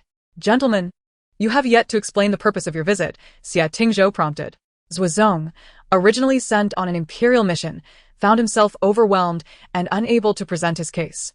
"In the matter of the Yanliang Pass trial, we need to take the prince's personal guard to the Dali Temple for questioning." "Oh, an official matter," Xia Tingzhou nodded. "Where is the documentation?" Zhuozong was momentarily taken aback, then replied, "Shiryu is not a criminal, therefore there is no warrant for arrest." Xia Tingzhou remarked, "With so many officials present, I assumed you were here to apprehend a state criminal." Zhuozong felt cornered, his expression darkening. "We are merely performing our duties. I hope the prince will not make this difficult for us. Do not place unwarranted accusations upon me." Xia Tingzhou's voice turned cold. "If you are here on official business, you should present the documentation. To act without following protocol and expect to gain an advantage here is quite audacious." Zhuozong gritted his teeth. After all, he was the deputy minister of the Dali Temple, holding a third-rank official position, and had never been reprimanded in such a manner, especially not in front of subordinates. "If I return to fetch the documentation, will the prince release the person?" "Naturally," Xia Tingzhou replied. Zhuozong clasped his fists and, with a flick of his sleeve, departed. After some time, he returned with the documentation. Upon reading it, Xia Tingzhou smiled, suddenly becoming amicable. "If only you had done so from the beginning." He turned to call for Shiryu. Zhuozong clasped his hands. "There is no need to trouble yourself. Simply lead us directly." Xia Tingzhou ignored him, and the guards did not slow their pace, proceeding straight ahead. Zhuozong found himself once again at a loss. Soon, Shiryu arrived with the guards. Xia Tingzhou stood under the eaves, observing her. "The officials from the Dali Temple have come to summon you for questioning. Please accompany them." Shiryu nodded, yes. Xia Tingzhou continued, "There is no cause for concern. I will personally come to fetch you before nightfall tomorrow." Shiryu looked at him, and Xia Tingzhou nodded in reassurance. Zhuozong interjected, "It is already midday. The testimonies are incomplete. Isn't it clear enough?" Xia Tingzhou stepped forward. Zhuozong's face darkened. He understood Xia Tingzhou's intention. Questioning was permissible, but torture was not. He intended to retrieve her unharmed. The officials from the Dali Temple left with Shiryu in a huff. As the courtyard door closed, Xia Tingzhou turned and entered the room. Shifeng followed him, suggesting, "I will send someone to fetch Shiryu. There is no need for you to make the trip." Xia Tingzhou replied coolly, "You will not be able to bring back an unharmed Shiryu." The Dali Temple was notorious. Once involved in a case, even if one survived, they would be severely punished. Otherwise, he would not have insisted on personally retrieving her. Shifeng understood and nodded. Today's events have certainly created animosity with Zhuozong. "I intend to make him my dog," Xia Tingzhou stated. Shifeng was puzzled, but he is under Lu Cheng's command. If the prince wishes to win him over, why make things difficult for him today? Xia Tingzhou settled into a chair. Zhuozong is a dog that cannot be trained. Lu Cheng has failed to tame him for years. Such individuals are driven solely by self-interest and will bite anyone in their path. It is better to let him know who not to provoke. He is a clever man. Today is merely a warning. Despite Xia Tingzhou's explanation, Shifeng remained confused. "Forgive my ignorance, but if he has not yet grasped the situation, might he take revenge and vent his anger on Shiryu?" Xia Tingzhou raised his teacup. "Otherwise, why would I say I would personally retrieve her?" Shiryu went to the Dali Temple. Zhuozong did not shackle her, but his expression was grim throughout the journey. The prison officer following him was indignant, feeling it unjust to be treated with disdain when he held the same rank as Zhuozong. Zhuozong's expression darkened further. Ignoring the officer continued to flatter. He merely relies on his background to hold a position. How can he compare to your rise through hard work? Zhuozong abruptly halted, turning to kick the officer. I climbed my way up. He, as the crown prince of Balin, was destined to sit high above. Are you trying to incite conflict between me and him, or do you wish for me to eliminate him? The officer clutched his chest and quickly knelt. Sir, you have wronged me. I was merely speaking up for you. Zhuozong flicked his sleeve and left. Chapter 64. The Dali Temple Prison. Those taken by the Dali Temple were typically imprisoned in the dungeons. Given Shiryu's unclear identity, he could only serve as a witness. The Dali Temple's dungeons were dimly lit, adorned with various blood-stained torture devices. Those with even slight weakness of will often found their psychological defenses shattered before the trial began. You claim that Shen Zhongyan sent 3 urgent reports to Shenying. Where is the evidence? Shen Yu remained composed. The relay stations along the way must have records of the couriers delivering the reports to the capital. It can easily be traced back to the source. The recording officer scribbled swiftly, documenting the statement. Zhuozong interjected. How can a mere foot soldier like you know about urgent reports? Sir, you are misinformed, Shen Yu recounted. Before the battle at Yanliang Pass, I was indeed unaware. However, Liang Jianfang's refusal to open the doors was intended to trap the thousands of troops. By the time General Shen sent the 3rd report, he was already at the end of his rope. Many in the army were aware that, in a life-or-death situation, urgent reports were no longer secrets, but rather the soldiers' hopes for survival. Zhuozong regarded him with caution. The youth before him appeared to be merely 16 or 17. His eyes a blend of nonchalance and intensity, yet throughout their interaction, he remained exceptionally composed and clear-minded, a force not to be underestimated. Given that Xia Yun placed such importance on him, personally coming to retrieve him, it was evident that this individual possessed remarkable qualities. The interrogation persisted from the afternoon into the depths of the night. The Dali Temple lacked designated quarters for witnesses. Thus Zhuozong had no choice but to accommodate her within the prison confines of the Dali Temple. This institution primarily dealt with grave criminal cases, and those brought here were either heinous offenders or high-ranking officials who had fallen from grace. The conditions of the cells varied. Those awaiting trial but with a chance of redemption were housed in better quarters. Yanshan Prison was a critical case, and as a witness, Shen Yu could not be placed in the worst cell merely due to Zhuozong's frustrations with Xia Tingzhou. As the night deepened and the sound of the watchman's stick echoed for the 4th time, the patrolling jailer completed his final round of inspection, after which the intervals would extend to an hour. Casting a glance into the cell of Yu Ru, the jailer observed him lying on his side, back turned to the door, softly snoring, seemingly in a deep slumber. After a while, Shen Yu suddenly opened her eyes. The left cell was empty, while the occupant of the right cell snored thunderously. With utmost stealth, Shen Yu approached the cell door and observed for a moment before extracting a slender piece of iron wire from her boot to pick the lock. Crouching slightly, she manipulated the wire within the keyhole until she heard a faint click, the lock yielding. The door was secured with a chain, which would clatter if moved. She removed her outer garment to wrap the chain, slowly opening the door and peering down the corridor before venturing deeper into the prison. Liang Jianfang was asleep. Since his return from Yanshan Prison, he had been confined within the Dali Temple cells, yet he showed no fear, still able to eat and drink. Shen Yu stood before the wooden bed, gazing down at the slumbering Liang Jianfang. This man had closed the doors that led to the demise of 100,000 soldiers, including her own kin. The desire for revenge roared within her, urging her to flay him alive and dismember his body. Yet she suppressed the overwhelming hatred that threatened to erupt. Reason dictated that this alone was insufficient. One life could never equate to the lives of 100,000 warriors, and the shadowy figures orchestrating these events remained obscured. Shen Yu lifted her foot and kicked Liang Jianfang's bed, accustomed to being roused by the guards at odd hours. He stirred, groggy and weak-willed, ready for questioning. Mistaking her for a jailer, he began to rise, only to recoil in fear upon realizing his mistake. As he opened his mouth to scream, Shen Yu swiftly stuffed a rag into it, whispering, "If you make a sound, you shall lose your life. Tell me, who commanded you regarding the Yanshan case?" The dim light obscured her features, leaving Liang Jianfang unable to discern her identity. Shen Yu brandished a dagger. Twirling it in her hand, "I will count to 3. If you are not prepared to answer, I shall remind you. 1. Liang Jianfang, a coward at heart, did not wait for the second count before removing the cloth from his mouth. I will speak, I will speak. Shen Yu inclined her chin, urging him on. It was Jiang, the Prime Minister. Shen Yu furrowed her brow. The Prime Minister? Jiang Yuanqing? Liang Jianfang nodded gravely. Do not kill me. Grievances have their sources. I am merely a pawn. The decisions are made by those above me. Shen Yu pondered for a moment. Did you say the same when you confessed? Yes, he replied. Shen Yu scoffed coldly. Then tell me, what was Jiang Yuanqing's motive in directing your actions? With trembling lips, Liang Jianfang stammered, Jiang has enmity with General Shen. But the specifics elude me. You do not know? Allow me to enlighten you. Shen Yu pressed the dagger against Liang Jianfang's throat, leaning closer. It is that there is no enmity at all. As she drew nearer, Liang Jianfang suddenly recognized her face. It was someone he had seen beside Shen Zhonghan in the army. Shen Yu did not miss the flicker of realization in his eyes, the instinctive search for an escape as his lies unraveled. She tilted the dagger slightly, compelling him to lift his chin. I shall give you one more chance to answer afresh. I expect the truth. Liang Jianfang stood frozen. I did not lie. Incorrect.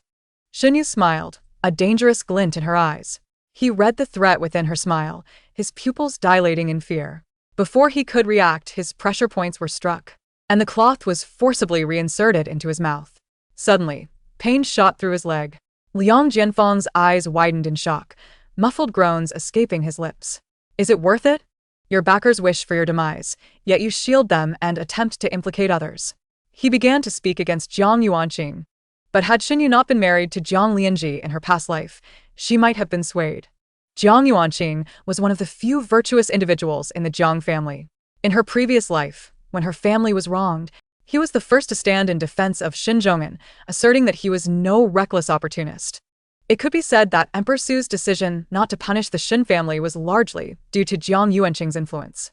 Later, when she married into the Jiang family, he had spoken to her, assuring her that she would be welcomed and that the Jiang family would not let the loyalist descendants suffer. Unfortunately, she ultimately felt the chill of Jiang Lianji's indifference. Shen Yu's tone turned icy. Do you know why you were not escorted back to Shengjing via the shorter route, but instead took a longer detour? Liang Jianfang, overwhelmed by pain, focused intently on her words. Because the one you wish to protect is constantly plotting your death. Chapter 65. Who holds the power? Liang Jianfang faltered momentarily, gritting his teeth against the pain. Shen Yu continued. Your substitute was escorted back to the capital by the Qingyun guards along the original route. Do you know what has become of him? Liang Jianfang stared intently at her. He did not survive to reach Yian. At Longjing Peak in Huideng County, he was crushed to a pulp by stones, employing over 100 death warriors. Shen Yu paused, then asked, How desperate do you think your master is to have you dead? Liang Jianfang's expression twisted in disbelief as Shen Yu tore the cloth from his mouth. No, that cannot be. You do not believe me? Shen Yu countered. Were you not informed of this while imprisoned in the Wang residence? From Liang Jianfang's countenance, Shen Yu discerned that someone had indeed told him, yet he had dismissed it, believing Xie Tingzhou merely sought to deceive him. However, when the same information was conveyed by different individuals, its impact varied. She could see Liang Jianfang's wavering resolve, but she understood he would not believe her now. You may doubt me, but within 3 days, someone will come to claim your life, she warned, stepping back. You certainly do not believe me now. So, let us wager. If you are still alive in 3 days, I shall grant you a chance at life, contingent upon your revealing the truth.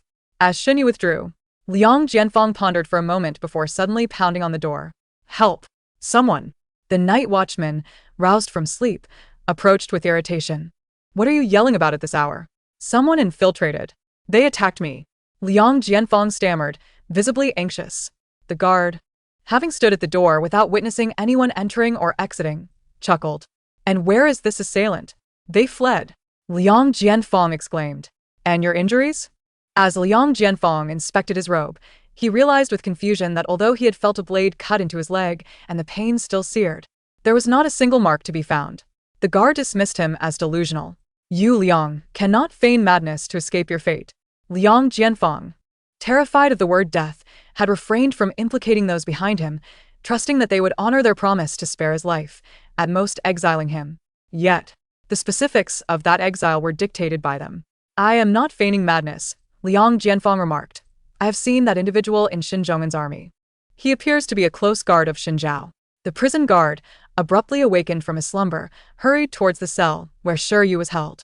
Upon entering, he found the occupant still snoring, and after inspecting the lock on the door, confirmed that it remained intact and undisturbed. In the dead of night, a tall figure stealthily emerged from the Great Li Si prison, taking a convoluted route to arrive at the residence of a certain lord in the Eastern Market. The following evening, Xin Yu exited the Great Li Si. A carriage was stationed at the entrance, alongside several palanquins belonging to officials attending to matters. As Xin Yu descended the steps, Chang Lu promptly leaped down from the carriage shaft. "Shi Yu," he called. Xin Yu smiled and approached, saying, "You need not trouble yourself to fetch me. I can return on my own." Chang Lu chuckled. "It is not I who is troubled." Sensing the underlying meaning, Xin Yu boarded the carriage, lifting the curtain to enter. The lavish interior startled her. Surely, she had not attained such importance. Although the exterior appeared modest, the interior was excessively opulent. She lifted the curtain again, observing that the carriage was lined with a layer of soft white fur. Having spent a night in prison, she worried about soiling it. "How did you manage to escape?" Chang Lu inquired. "My life is cheap," Xin Yu replied, taking a seat alongside Chang Lu on the carriage shaft. "I dare not sit in such a splendid carriage. It feels as though I am being sent away." Chang Lu laughed. "Let us depart," Xin Yu said. "There is no hurry," Chang Lu replied. "His Highness has yet to emerge." Xin Yu, taken aback, asked, "His Highness is here too?" She had assumed Xie Tingzhou's mention of visiting the Great Li Si was merely a warning to the guards, not realizing he had genuinely come to retrieve her. "Indeed," Chang Lu gestured, "we encountered a lord from the inspection court, and I invited him in for tea." The Great Li Si was adjacent to the inspection court, and as Xie Tingzhou had just arrived in the capital, his status differed from that of Li Jifeng.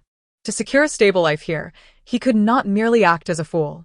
With a lord extending goodwill towards him, he could not afford to dismiss him outright. It was prudent to maintain potential connections. After sitting briefly in the inspection court, Xie Tingzhou rose to take his leave. "Why the haste, Your Highness?" Vice Censor Wan Ruixian inquired as he accompanied him. Wan Ruixian had previously been dispatched from Xinjing to serve as an inspector in a locality where he had offended a corrupt official who, in desperation, colluded with bandits to kidnap him.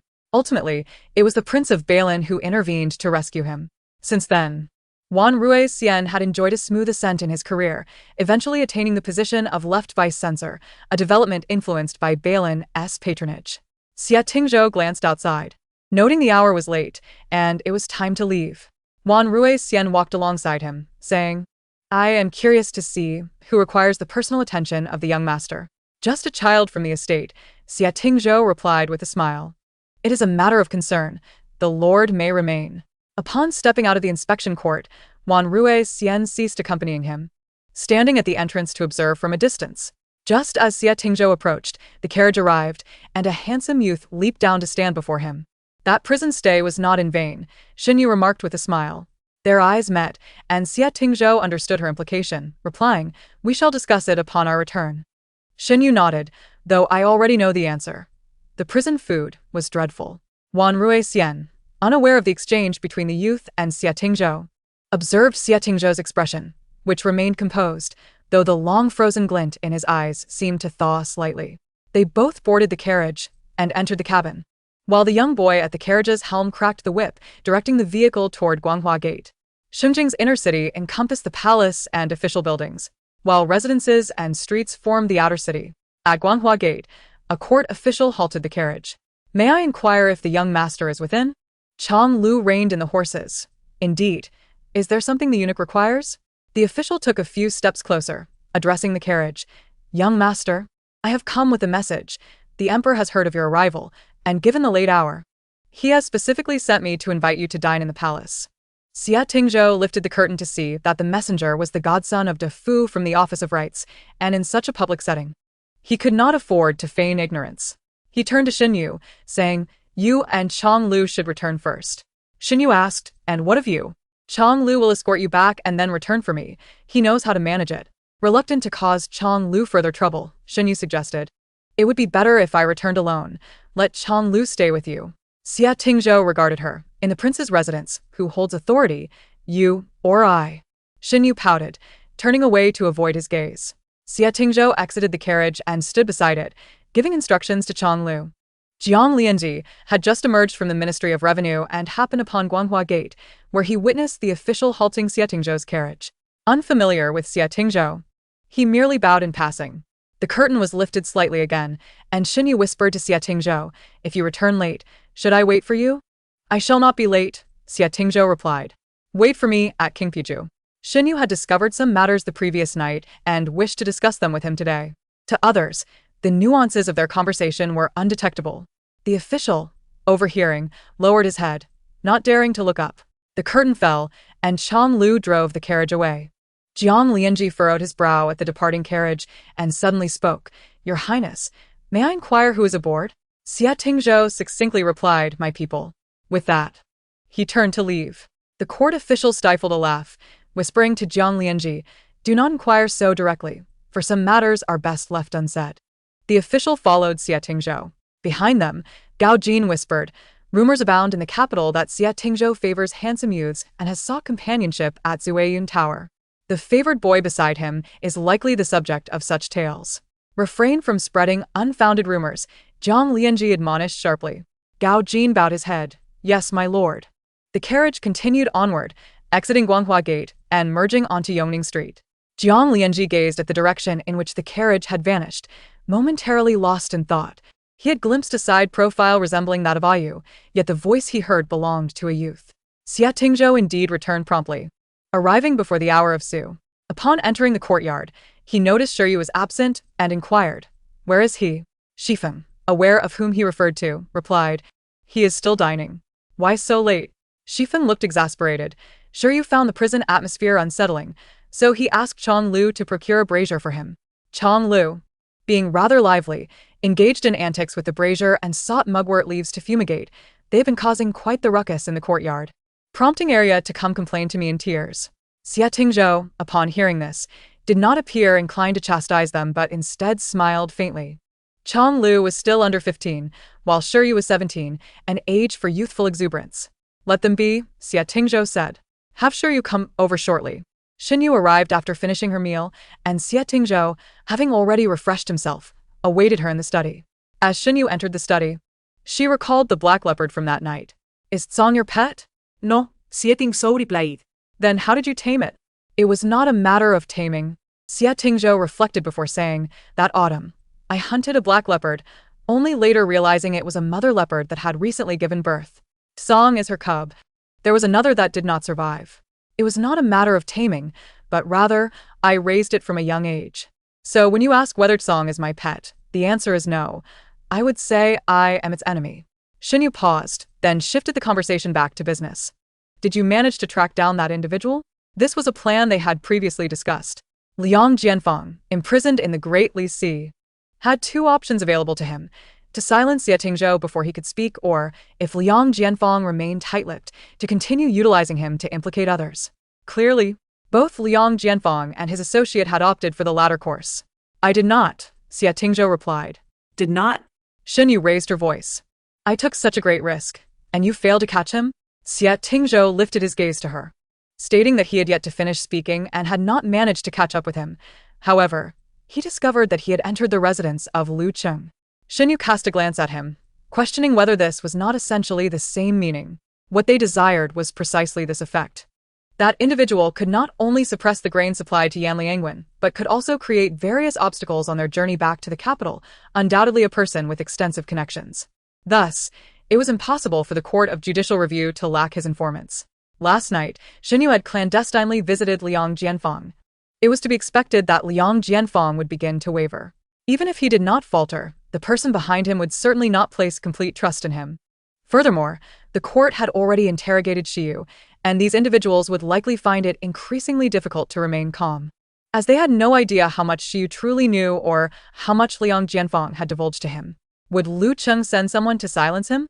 Xinyu inquired. Xie Tingzhou propped his head on his hand, feeling that this matter could not be so simple. "I agree," Xinyu stated earnestly, "but first, we must lure someone out." Xie Tingzhou replied, "What will you do if Lu Cheng does not kill Liang Jianfang within 3 days?" "Then I will trouble you," Xinyu said. "Would you mind lending me 2 shadow guards?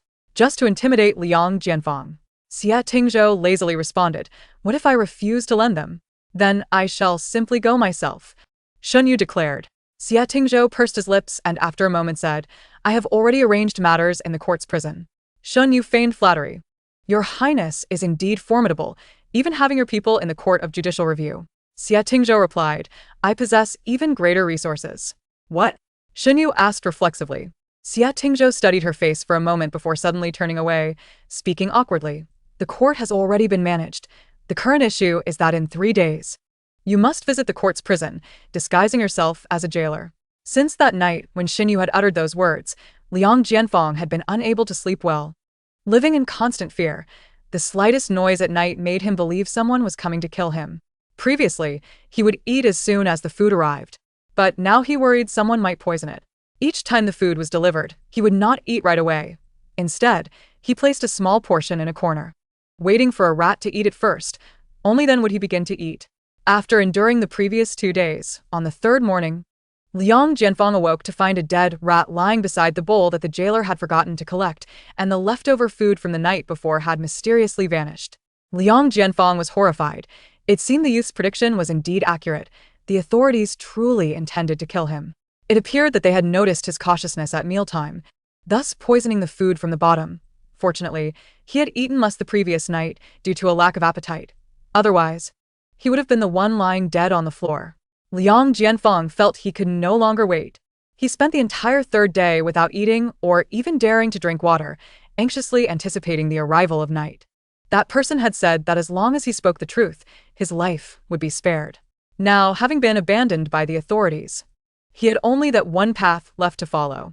Gritting his teeth, Liang Jianfeng resolved that since they showed him no mercy, he would not be remiss in his duty. If they sought his death, he would take them down with him. As the sun set, the court's prison gradually succumbed to the night. Liang Jianfeng dared not sleep. Sitting in the corner against the wall, his gaze fixed on the door of the cell. Footsteps gradually approached and stopped in front of the cell. The voice of the youth rang out, "The 3 days are up. Have you made up your mind?" Chapter 67. Confession. Liang Jianfeng looked up to see someone fiddling with the lock on the cell door before stepping inside. Xin Yu, dressed in the attire of a jailer, was almost unrecognizable. Upon realizing who it was, Liang Jianfeng hurriedly leaped down from his bed. "I've made up my mind. I've made up my mind." After seeing the dead rat that morning, Liang Jianfeng had dared not eat or sleep all day, and he was relieved that someone had finally arrived. Shun Yu lowered his eyes to focus on him. "Speak." "It's a long story," Liang Jianfeng said, his eyes shifting. "May I ask what means you possess to save my life?" Such a cunning man as Liang Jianfeng would first seek assurance of his survival before speaking. "Do you still have a choice?" Xin Yu scoffed. "That path is closed to you if you survive today. Can you endure tomorrow? Trust me, you still have a sliver of hope." Liang Jianfeng, outmaneuvered by him, recognized the truth in his words. After a moment's contemplation, he began. "This matter must begin with the invasion by the Western Jew. Last September, when the Western Jew invaded, Liang Jianfeng, as a civil official, was appointed by Emperor Tongshu to oversee the military. It was a temporary assignment to supervise the generals during their campaign. Orders had been issued from above that Xin Zhongin and Xin Zhao could only go forth and not return, by any means necessary. So you conspired with the Western Jew and provided them with military deployment maps?" Xin Yu's teeth clenched as he struggled to restrain his desire to strike the man before him. Liang Jianfeng, intimidated by the hatred in his gaze, hastily retorted, "The maps were not stolen by me. Such a significant matter could not possibly involve just one pawn. There must be others arranged within the military." Shun Yu remained skeptical. "If you did not steal them, how can you guarantee this battle will be lost? How could you fulfill your task?" "You are unaware." Liang Jianfeng approached the door, glancing around before lowering his voice, "because the grain supply." "The grain supply?" Liang Jianfeng replied, "The grain will never arrive." Shun Yu was taken aback. "You mean you knew before leaving the capital that there would be no grain for this battle?" Liang Jianfeng nodded. Several events quickly connected in Shun Yu's mind. Xin Zhongin had received word that the grain was on its way, yet it was delayed. Subsequent messages indicated it would arrive soon, clearly stalling for time, preventing them from seeking alternative means to gather supplies. Had they known sooner, they could have urgently requisitioned from other provinces. Yet from the outset, there was no grain to speak of. Shun Yu steadied himself and continued to inquire, The grain supply is managed by the Ministry of Revenue and dispatched from various granaries. How could you ensure that the grain would not arrive? I am not privy to that, Liang Jianfang replied. It is not my responsibility. Proceed, Shun Yu commanded. Liang Jianfang flinched slightly, then continued. Later, as you know, I hid within the city. Eventually, Xinzhong'an somehow managed to acquire a supply of grain. If the grain entered the city, we would have no chance of losing this battle. The orders from the capital were clear. Either Xinzhong'an dies, or I do. I had no choice but to order the city gates closed. Shun Yu could no longer restrain himself. In one swift motion, he drew his knife and pressed it against Liang Jianfang's throat. That is a total of 100,000 lives. That is my father. My brother. Her hands trembled, and Liang Jianfang could already feel the sharp sting at his throat. He leaned back in terror, stammering, I still have value. Do not kill me. Shun Yu gripped the knife tightly, slowly retracting it, then pulled out an object from behind her waist and tossed it before Liang Jianfang. Write down everything you just said. Liang Jianfang stared at the paper and pen on the ground, pushing himself back in fear. He knew that once he wrote it down, with a confession in hand, he would no longer have any value. Rest assured, Shun Yu said coldly, I still need you to personally identify him. But if you do not write, I can kill you right now. Liang Jianfang picked up the paper and pen, licking the tip of the pen, his hand trembling as he began to write. Once he had completed the writing, Shun Yu warned him. The gates of Guanghua are tightly closed at night.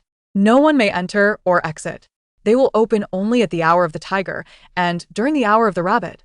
It is the time for the various departments to change shifts. Shun Yu, holding the command token, left Guanghua Gate with another jailer. After passing Yongning Street, they exchanged glances and parted ways. She remained where she stood, knowing some details and who the mastermind was, yet her heart felt heavier. For she suddenly realized that even with all the knowledge, even with the capture of the murderer, her father and brother would never return. The scene from that day replayed in her mind. The weather had been so cold, the snow so thick, as she searched through the piles of corpses, praying silently before turning over each body, hoping against hope that it would not be them. Yet in the end, her hopes were dashed. A carriage halted before her, and Shifeng, seeing Shiyu with his head down in silence, did not speak but instead lifted the curtain. Xia Tingzhou lowered his gaze and gently spoke. Come up. Let us return. Shun Yu stepped into the carriage, leaning her head against the window frame, lost in thought. Xia Tingzhou silently observed her for a moment, yet refrained from speaking, allowing her the space of silence. After a while, Shun Yu retrieved 2 pieces of paper from her sleeve and handed them to him. Xia Tingzhou accepted them, recognizing it as Liang Jianfang's confession. Shun Yu nodded lightly. Xia Tingzhou read through it swiftly, his brow furrowed deeply, and his hand trembled slightly as he held the confession. Such an absurd affair was almost unheard of. Folding the papers, he called out, Shifeng, head to the Daziyuan. As a third-rank official, Xia Tingzhou was required to attend court daily. However, being the Prince of Balin, the Emperor only conferred a title upon him for show, thus exempting him from daily attendance. The grand doors of the Fengtian Hall swung wide, with princes and ministers lining both sides. From the moment Xia Tingzhou entered, curious gazes fell upon him.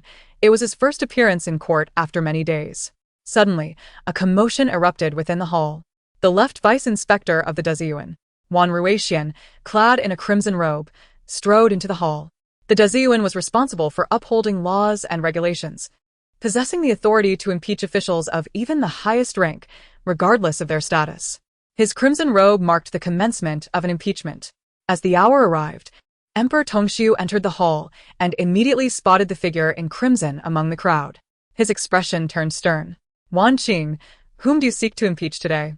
Wan Ruixian presented his memorial and declared solemnly, Your Majesty, regarding the Yanshan Pass case, which was reviewed by the 3 judicial departments, I, Wan Ruixian, the left vice-inspector, hereby report the case, impeaching the Minister of Revenue, Go Liangji, for colluding with treacherous officials and framing loyal subjects, resulting in the disastrous defeat at Yanshan Pass. A wave of astonishment swept through the hall. Emperor Tongxiu swiftly reviewed the memorial, already aware of the situation, and spoke in a deep voice. Proceed. Wan Ruixian stepped forward, feeling the weight of the moment. As Xia Tingzhou exited the grand hall, he felt that the court, this great Zhou, had become utterly corrupt. He stood still, unsure how to explain the outcome to her. A day of exertion had culminated in such a result. Shunyu had not slept all night, and though Shifeng urged her to return and wait, she remained outside Yongning Street. As court officials gradually dispersed, it was a long while before Xie Tingzhou appeared at Guanghua Gate.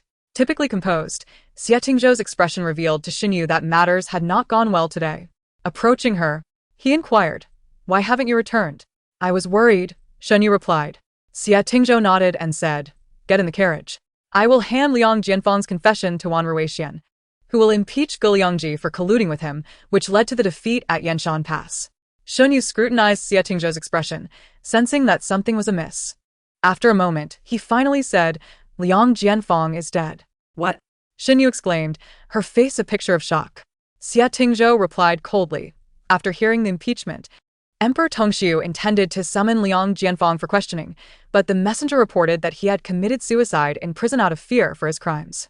"That's preposterous," Xunyu retorted angrily. Liang Jianfang was so afraid of death. Who would believe he took his own life out of guilt? "Some will believe it," Xie Tingzhou said. His brow furrowed. "The crucial point is that before his death, he left behind another confession, entirely different from the one you gave me." Xunyu's mind raced as she realized someone forced him to write the confession and then killed him to disguise it as a suicide out of guilt. Xie Tingzhou replied, "Two confessions from the same person, yet they contradict each other. Emperor Tongxiu is in a quandary and can only detain both parties for further investigation. Accepting either confession as evidence is untenable. It seems we must seek another way." She had only just left the Dali Temple prison when someone went to kill Liang Jianfang, indicating that someone within the Dali Temple was closely monitoring her movements. After pondering for a moment, Xinyu suddenly declared, "I need to visit the Liu family's ready-made clothing shop." Noticing Xie Tingzhou's gaze upon her, she asked, "What are you looking at?" "Nothing," Xie Tingzhou replied, averting his eyes. Yet Xinyu tilted her head, observing him. Recently, this young prince seemed somewhat out of sorts. He had been unusually composed, unlike the usual banter they shared on their journeys. The carriage halted before the clothing shop. Xinyu disembarked and turned back to say, "Your Highness, and Shifeng may return. I will go back to the Wang residence on my own." Xie Tingzhou remained in the carriage, watching as Xinyu entered the shop. Shifeng leaned back, tilting his head to say, "He no longer avoids your Highness," suggesting he is beginning to trust you. Xie Tingzhou lifted a corner of the curtain, peering through the gap to see the shopkeeper welcoming Xiyu into the inner chamber. Xinyu inquired, "Is there any news about the green medicine?" The shopkeeper shook his head gravely and walked to the table, pulling open a drawer. "There's a letter from Luozhou that just arrived this morning." Xinyu nodded, opening the letter while asking, "Is there any word from the Shen residence?" The shopkeeper hesitated, then said, "I personally delivered the letter and reminded the second young lady." She said. He paused cautiously. "She said the eldest daughter of the Shen family has died at Yanshan Pass. Who dares impersonate her? Surely, they must be trying to swindle money." After reading, Xinyu let the letter fall to her lap. "Should we send another letter?" the shopkeeper ventured. "No need," Xinyu replied. "I will go find her myself." Upon exiting the shop, she was surprised to find that Xie Tingzhou and Shifeng had not left, having parked the carriage to the side so as not to obstruct incoming customers. Xinyu climbed back into the carriage, knowing she was clever enough not to ask awkward questions. It would be inappropriate to inquire why he had not departed, waiting for him to say, "I am waiting for you." As the carriage rolled through the bustling streets, Xinyu recalled Hong Qiao's letter and inquired of Xie Tingzhou about that batch of supplies. It was said that the grain officer died on the road, and the supplies have gone missing. Xie Tingzhou responded, "It is said that the supplies were ambushed by mountain bandits within the Qichong territory." The situation in the Great Zhou had worsened over the years. Corrupt officials ran rampant, and the people suffered. Some farmers labored for an entire year, only to find that after paying their dues, they still could not fill their bellies. The number of disaster victims grew, and many who could not afford food resorted to banditry, at least to secure a meal. This had led to rampant banditry throughout the Great Zhou. Which mountain bandit dares to rob supplies from the front lines? Xinyu scoffed. "That is why I said it is merely hearsay," Xie Tingzhou replied leisurely. "Currently, the court lacks personnel. They have yet to devise a plan to suppress the bandits. Can't the regional princes be mobilized to quell the bandits?" Xie Tingzhou shook his head. "Emperor Tongxiu is inherently suspicious. Would he dare let the princes lead troops beyond the borders? That is indeed a concern." Xinyu mused. "If we are discussing candidates, there is one readily available. When Xie Tingzhou escorted supplies, he only dared to bring 2,000 Qingyun guards and turned back 50 miles from the capital, fearing Emperor Tongxi would hold it against him. As Shen Yu contemplated, a sudden realization dawned upon her. Qi Chong. What is it? Xie Tingzhou inquired. Shen Yu suddenly grasped his hand, exclaiming with excitement. The location of Qi Chong. Why did the supplies go missing precisely in Qi Chong? Xie Tingzhou remained silent, his gaze fixed on the hand that held his. It felt as if something had brushed against his heart.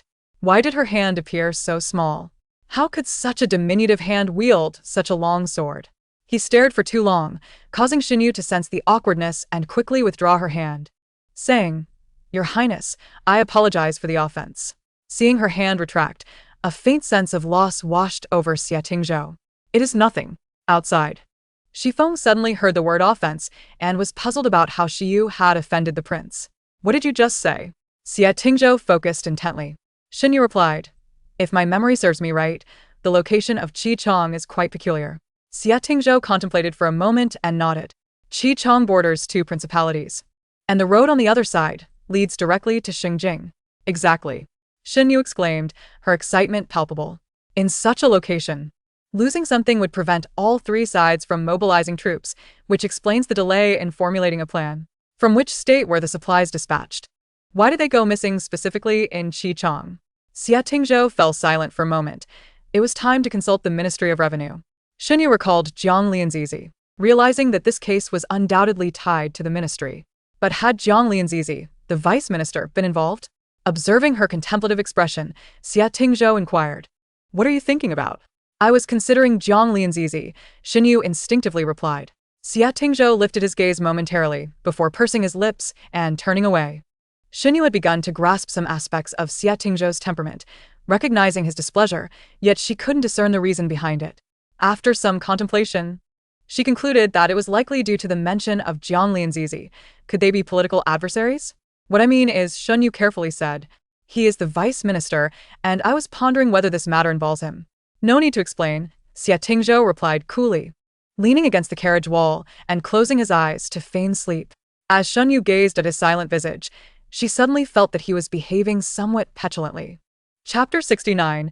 Accompanying him in chess, Shen Yu pondered for quite some time, unable to comprehend the source of Xie Tingzhou's sulkiness. Ultimately, upon entering the Wangfu, he did not utter another word to her.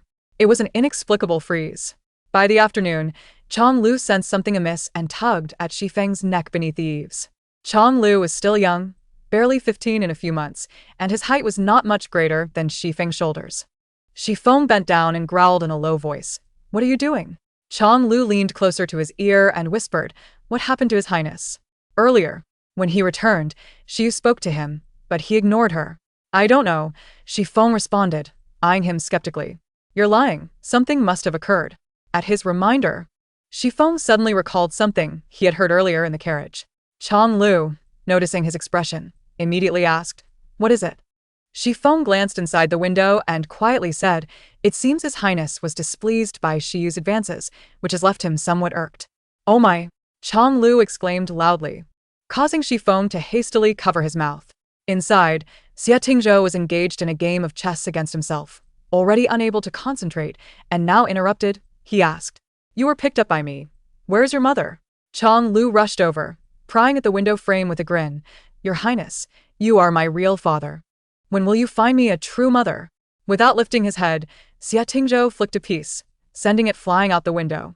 Chong Lu quickly raised his hand to catch it, only to wince in pain and complain, Your Highness, that was too harsh. Shifeng chuckled. Your Highness didn't force you to catch it. You could have dodged. With a huff, Chong Lu tossed the piece aside and ran off. He headed straight for Looming Pavilion, and upon reaching the courtyard entrance, he caught a whiff of something fragrant. What are you roasting? Chong Lu asked as he stepped inside. Arya was squatting by the fire, were roasting sweet potatoes.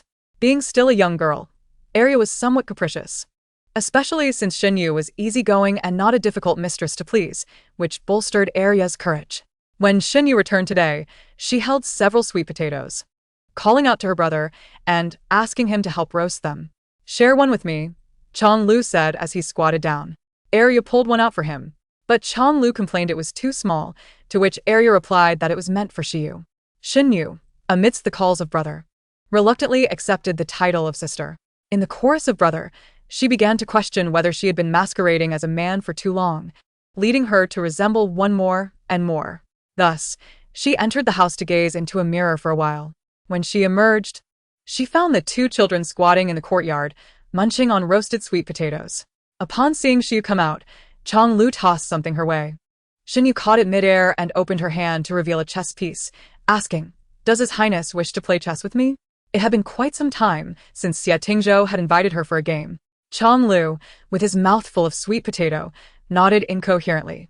Shenyu, recalling Xie Tingzhou's foul mood today, felt it necessary to hurry, and she promptly made her way outside. "Brother, you haven't finished your roasted sweet potato," Ella exclaimed. chasing after him. "There's someone else to eat it." Chang Lu snatched it away. "Isn't there a brother? Today, I'll let you finish it all." The two were playfully chasing each other, bringing rare liveliness to Looming Pavilion. On the other hand, Qingpu residence was unusually quiet. Upon arrival, Shenyu did not see Shifeng. Two guards stood in the corridor, and a hawk perched on the window ledge. Shenyu entered the study, where Xie Tingzhou was still engaged in his solitary chess game. Upon noticing her entrance, he lifted his gaze briefly before looking down again, asking, "What is it?" "I came to accompany His Highness in a game of chess," Shenyu replied, directly sitting across from him and beginning to gather the pieces on the board. Xie Tingzhou paused his fingers over the pieces, then gently placed them back into the container. What a pity! This endgame was on the verge of being resolved. Previously, when he invited Xiu for a game, it was merely for tranquility. She had indeed been quiet at first, but during their return to the capital, for some reason, her bad habit resurfaced, leading her to chatter incessantly. Over time, Xie Tingzhou had grown accustomed to it. Now, with Liang Jianfang dead in the Dali Temple, a thorough investigation was undoubtedly underway. "What are you worried about?" Xie Tingzhou interrupted her, gazing at the chessboard. "What arrangements have I made?" Shenyu glanced at him, aware that the Dali Temple was heavily fortified. "Did you not bribe someone to poison him?" Xie Tingzhou raised his brows slightly. "Who said I had someone poison him?" Shenyu looked at him in astonishment. If Xie Tingzhou had not arranged for the poisoning, then who had sought to eliminate Liang Jianfang? Xie Tingzhou replied nonchalantly. "Countless eyes are watching the three departments. The Dali Temple is vigilant, and meals are delivered by designated personnel. There was no poison in Liang Jianfang's food. It was merely a dead mouse thrown in to frighten him." "No poisoning?" "None," Xie Tingzhou stated, placing a piece down. Shenyu pondered for a moment, nearly wanting to clap her hands in applause. Such a brilliant scheme.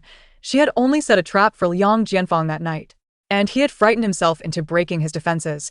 Thus, regardless of how this matter unraveled, it could not implicate Xie Tingzhou.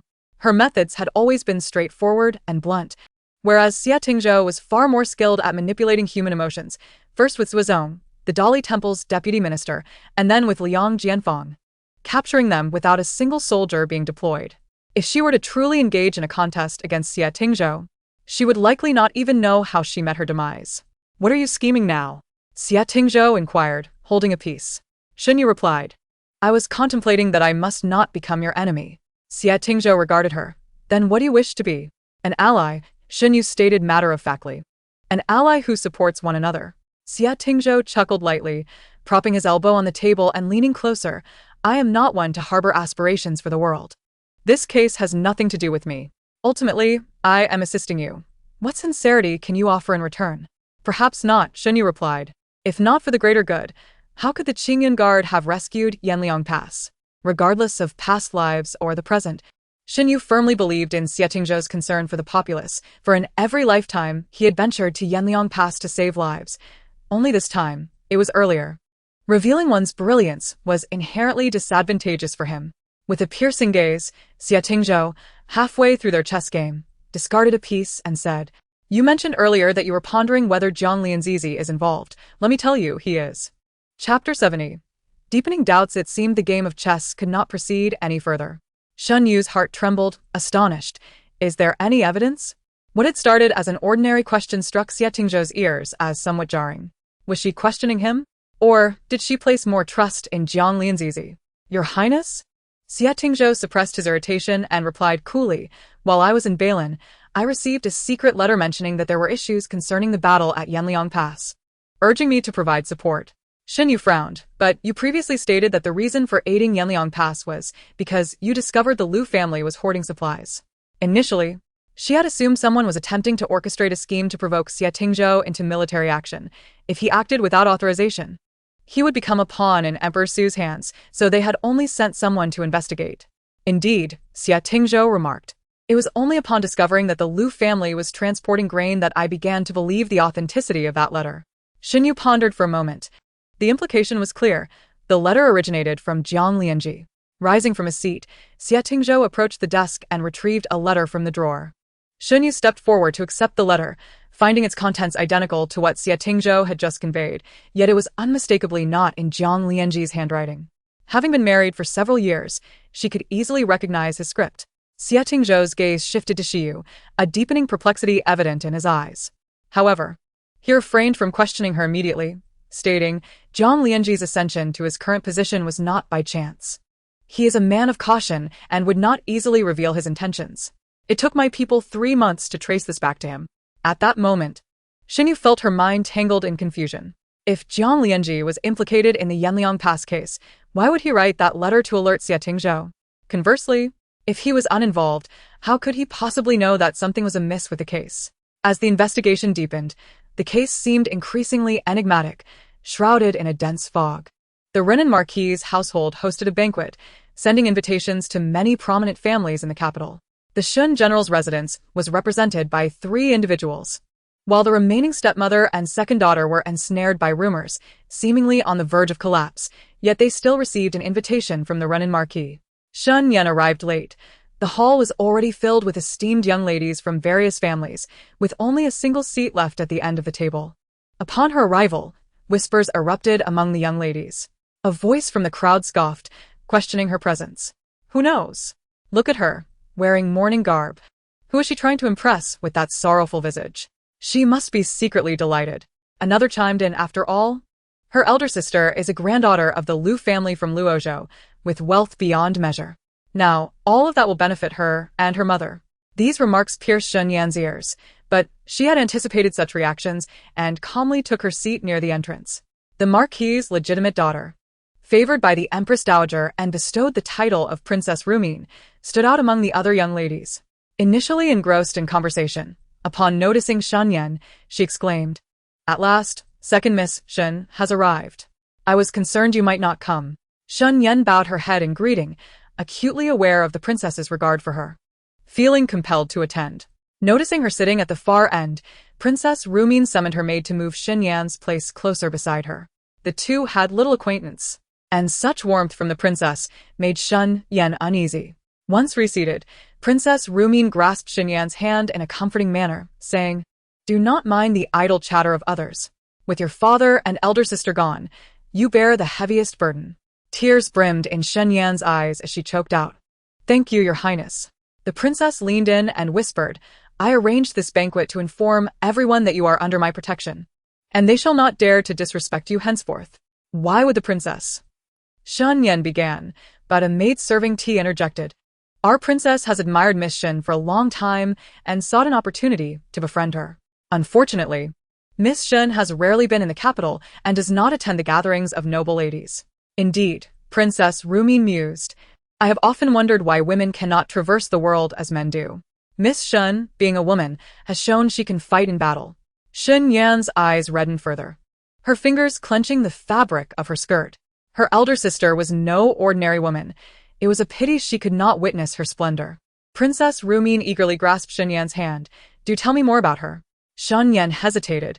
She has seldom been in the capital, and our time together has been limited. However, she is exceedingly straightforward. Princess Rumin's expression turned wistful. If only I could befriend her, it would be a great joy. Shen Yan pressed her lips together, forcing a smile. I too regret not spending more time with my elder sister. The scene of their conversation drew the attention of other young ladies, some indifferent while others found it particularly irksome. One remarked, I have heard that the Jiang family once sought to propose to the Shun general's household for Jiang Shirling, but the proposal was declined. There are rumors in the capital that it was either for Miss Shun or second Miss Shun.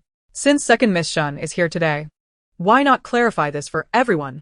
The speaker was the legitimate daughter of Lord Luo from the Hamlin Academy, her demeanor laced with a hint of arrogance. as some scholars tend to look down upon martial figures. The room's occupants turned their scrutinizing gazes toward Shen Yan, including Princess Rumin, who regarded her with interest.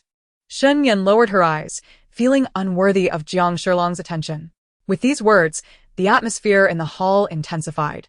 While the statement was vague, it implied that she had rejected the proposal due to feelings of inadequacy. Thoughts swirled among the crowd. One lady in a green dress queried, "Yet I have heard that Jiang Shiling has declared that should Miss Shen agree, he would come to propose at any moment." With such admiration from Jiang Darren, Miss Shen must possess remarkable qualities.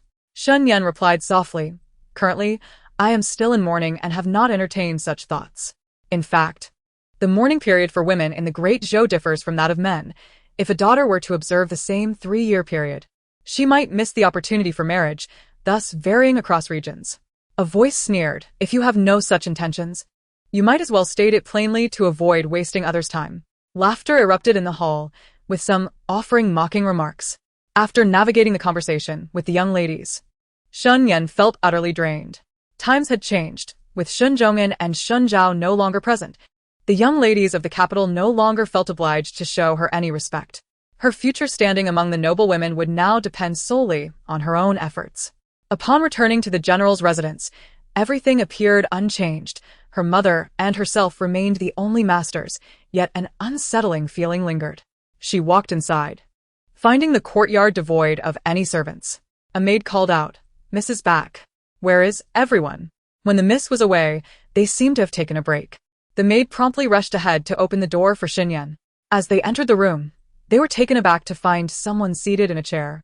"Elder sister," the maid stammered. Chapter 71.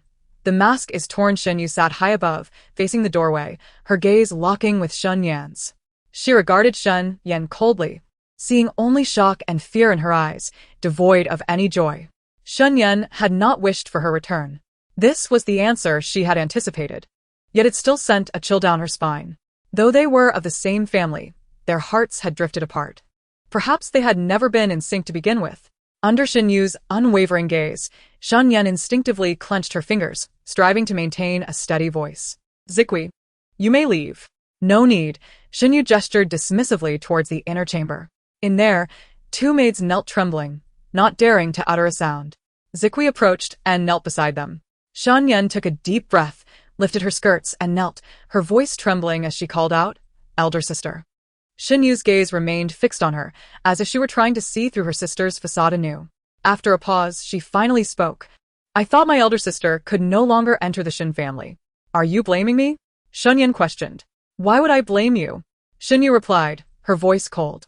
Shen Yan, choking back tears, said, "Manager Lu delivered a letter to me.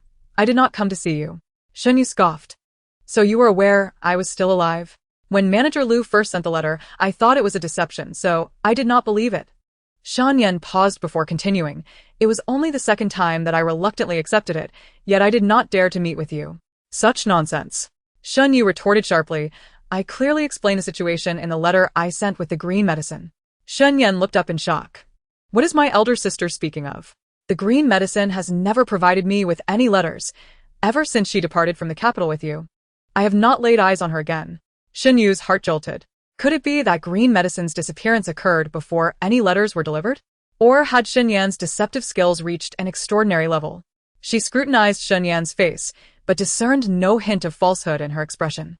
Shen Yan continued, "I received the news of my father and elder brother's deaths at home, and despite my inquiries about my elder sister's whereabouts, I found no leads. Therefore, you took it upon yourself to announce my mourning." Shen Yu interrupted. "From that moment forth, Shen Yu no longer exists, and the Shen family is left with only you." "Miss Shen Yan, how could my elder sister think so of me?" Shen Yan took a few steps, tears streaming down her face. "My elder sister has gone to the frontier, and news of her has ceased. With both father and brother gone, you cannot possibly survive alone. Are you suggesting that I should die?" Shen Yu's gaze was piercing. Shen Yan was taken aback and quickly clarified, "That is not my intention. If I do not announce mourning, how can I explain to others your absence from father and brother's funerals? What will they speculate?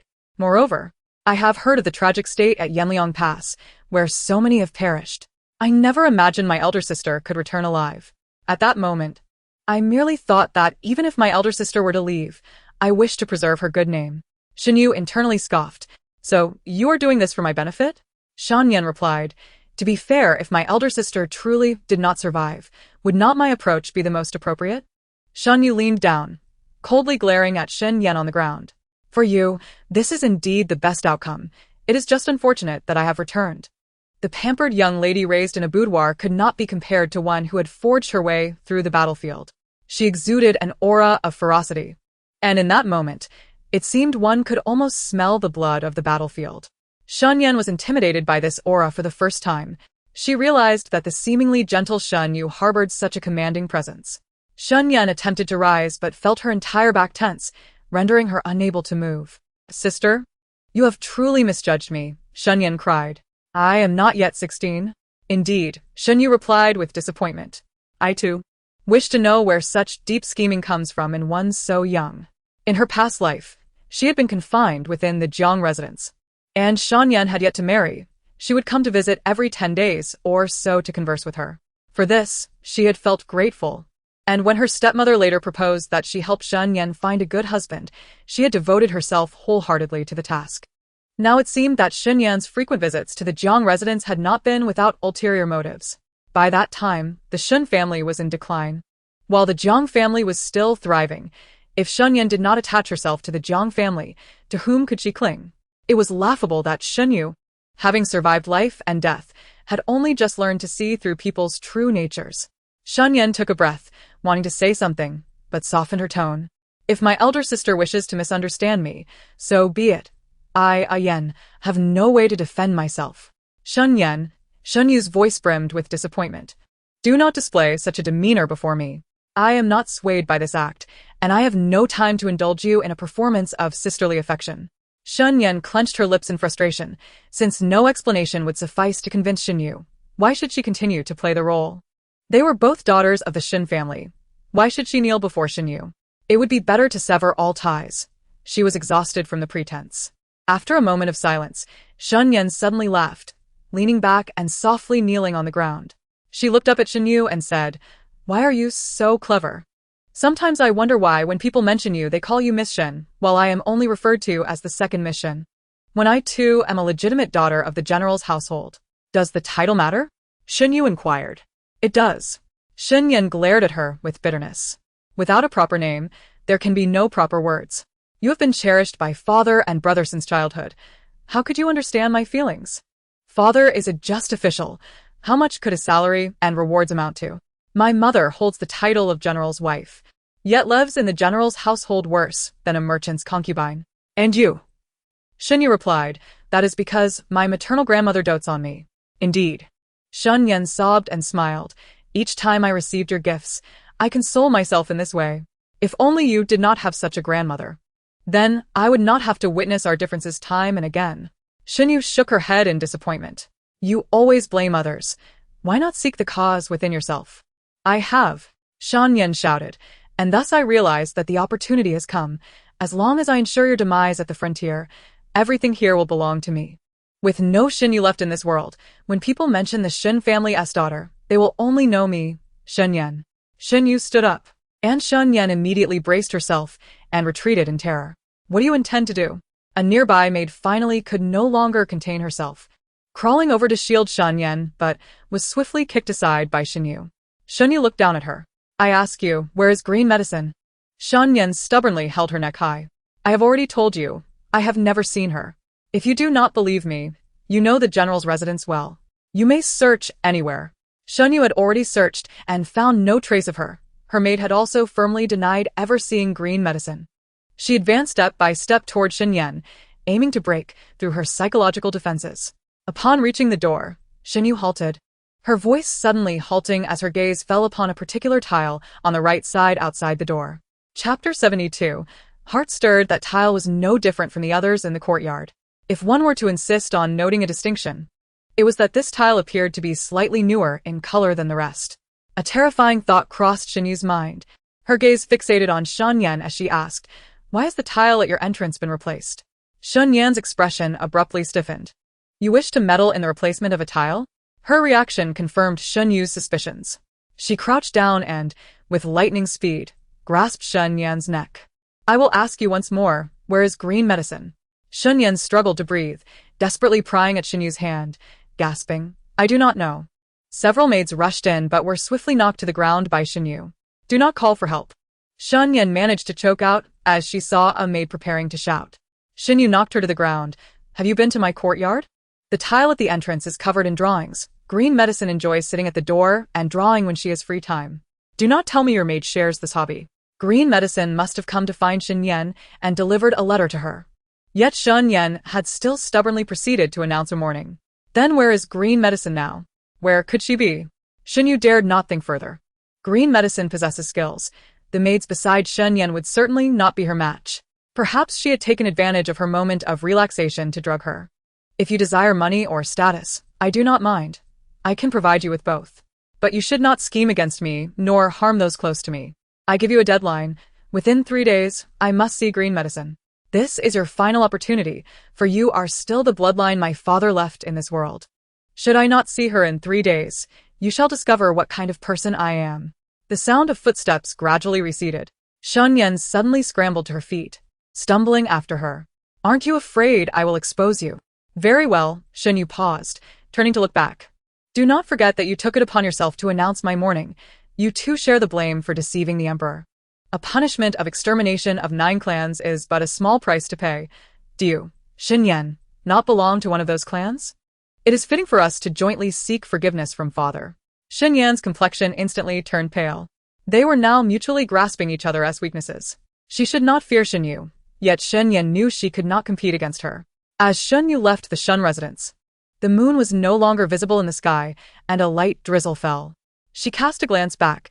The desolate night wind swayed the lanterns at the door, making the shadows appear indistinct amid the rain. This place could no longer be referred to as home.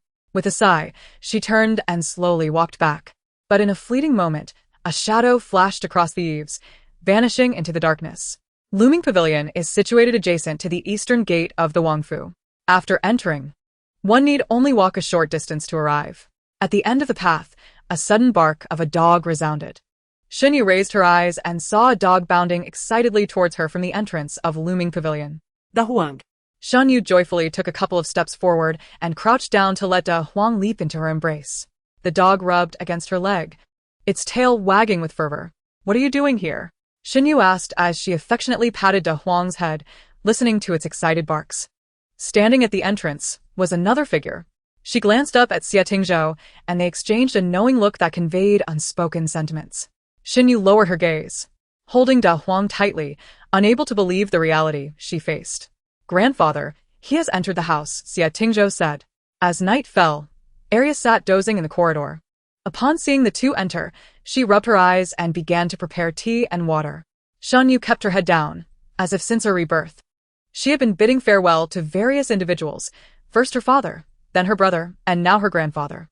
She questioned whether this was a form of punishment, wondering why the only warmth she had known was slipping away from her. Da Huang sensed her low spirits, lying closely against her leg. Xia Tingzhou stood at the door. Surprised by her resilience, he had anticipated tears. Your grandfather left you those few thatched cottages so that you would have a place to stay when you had nowhere else to go. Xinyu looked up and asked, did he leave in pain? Under the weight of her hopeful gaze, Xia Tingzhou told a lie. No, he did not suffer. Xinyu nodded. Even the slightest comfort was something she desperately needed at that moment. Xia Tingzhou's lips pressed tightly together, his eyes falling on the back of her hand resting on her leg, slightly furrowing his brow. What happened to your hand? Only then did Xinyu notice the fresh scars on her hands, likely inflicted when she had grasped Xinyan's neck. I was scratched by a dog, she replied. Da Huang perked up and barked once. Not you, she reassured him. It was a rabid dog. I thought she would be as gentle as you. Xia Tingzhou detected the implication in her words and asked, what about the medicine? What medicine? Xinyu inquired. Xia Tingzhou regarded her quietly. The healing ointment. Oh. Xinyu replied, I have run out. I'm uncertain if the doctor has any left. Xia Tingzhou was at a loss for words. You used an entire bottle of such precious medicine? Xinyu nodded. Yes, I have many wounds on my back. You wouldn't know since you haven't seen them. Xia Tingzhou turned his face away, knowing all too well the extent of her injuries. As long as he closed his eyes, he could still vividly recall the scenes from that day. Xie Tingzhou called out to the night, and a shadowy guard leaped down from the roof, landing soundlessly. The guard, appearing and disappearing like a wisp of smoke, shortly returned with a bottle of healing ointment before vanishing once more. Xie Tingzhou raised his hand and tossed the medicine to her. Xinyu caught it and glanced at the contents, noting it was not the same as the last. That ointment was worth a fortune, but his concern was not for the money. It was primarily due to its origin from the renowned healer Master Songshe, the ingredients of which were rare, with only a few vials in existence. "You are not so precious," Xie Tingzhou remarked. Xinyu scoffed, calling for Arya to bring water so she could clean her hands before applying the ointment. The application was haphazard, and unable to bear the sight any longer, Xie Tingzhou stepped forward to take the medicine from her. Their hands had become accustomed to this familiarity from their previous encounters. It was quite the coincidence that both had sustained injuries on their arms. If the wounds had been elsewhere, they could have managed on their own. Xie Tingzhou's fingers were long and elegant, the joints subtly pronounced, a pair of hands that were pleasing to the eye regardless of the task at hand. Xunyu stared at his hands for a moment before her gaze shifted to his face. His features were strikingly ethereal, akin to a celestial being, with mountains and rivers as his brow and the stars and moon for his eyes, captivating when smiling and piercing when cold. Suddenly, Xinyu's heart raced unnaturally, her fingers curling slightly, lost in thought as she gazed at his face. As the lights of looming pavilion extinguished, Xie Tingzhou did not depart. Moments later. He lightly leaped onto the roof. Inside the room, soft sobs could be heard. It was assumed she had grown increasingly resilient, yet it was merely a mask, leaving her wounds for herself to tend. Xie Tingzhou lifted the hem of his garment and sat gently on the rooftop, gazing into the vastness of the night, momentarily lost in thought. The following day, Xunyu was on duty. Upon rising, her eyes were swollen like walnuts, and it took a while for Arya to relieve the swelling by rolling an egg over them. The weather had gradually warmed, and the recent snowfall was likely the last of the winter. Xunyu stood beneath the eaves, retracing the details of the case once more. It was certain that the Minister of Revenue, Ge Liangji, was entangled in this matter, and Jiang Lianzhang's clandestine contact with Xie Tingzhou could stem from two motives. Either he had discovered an issue and wished to save Xie Tingzhou out of goodwill, or he aimed to leverage the situation to undermine Ge Liangji. However, a significant flaw remained. If he was aware of the problem, why did he not report it directly to the emperor, instead opting for such a roundabout approach? In the Jiang residence, within the study of the chief minister, Jiang Yuanqing, both he and his grandson bore solemn expressions. Jiang Yuanqing stated, "Ge Liangji is undoubtedly implicated in the case of Yanliang Pass.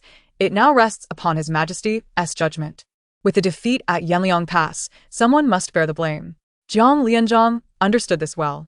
Just as in the previous life, when Emperor Xuanxiu, fully aware that it was not their fault, could not provide a reasonable explanation to the people, he chose to let rumors flourish, ultimately allowing Xin Zhong'an and Shun Zhao to shoulder the blame. After a moment of silence, Jiang Yuanqing continued, "Once Ge Liangji falls, the Ministry of Revenue will inevitably need to prop up an official to take the fall.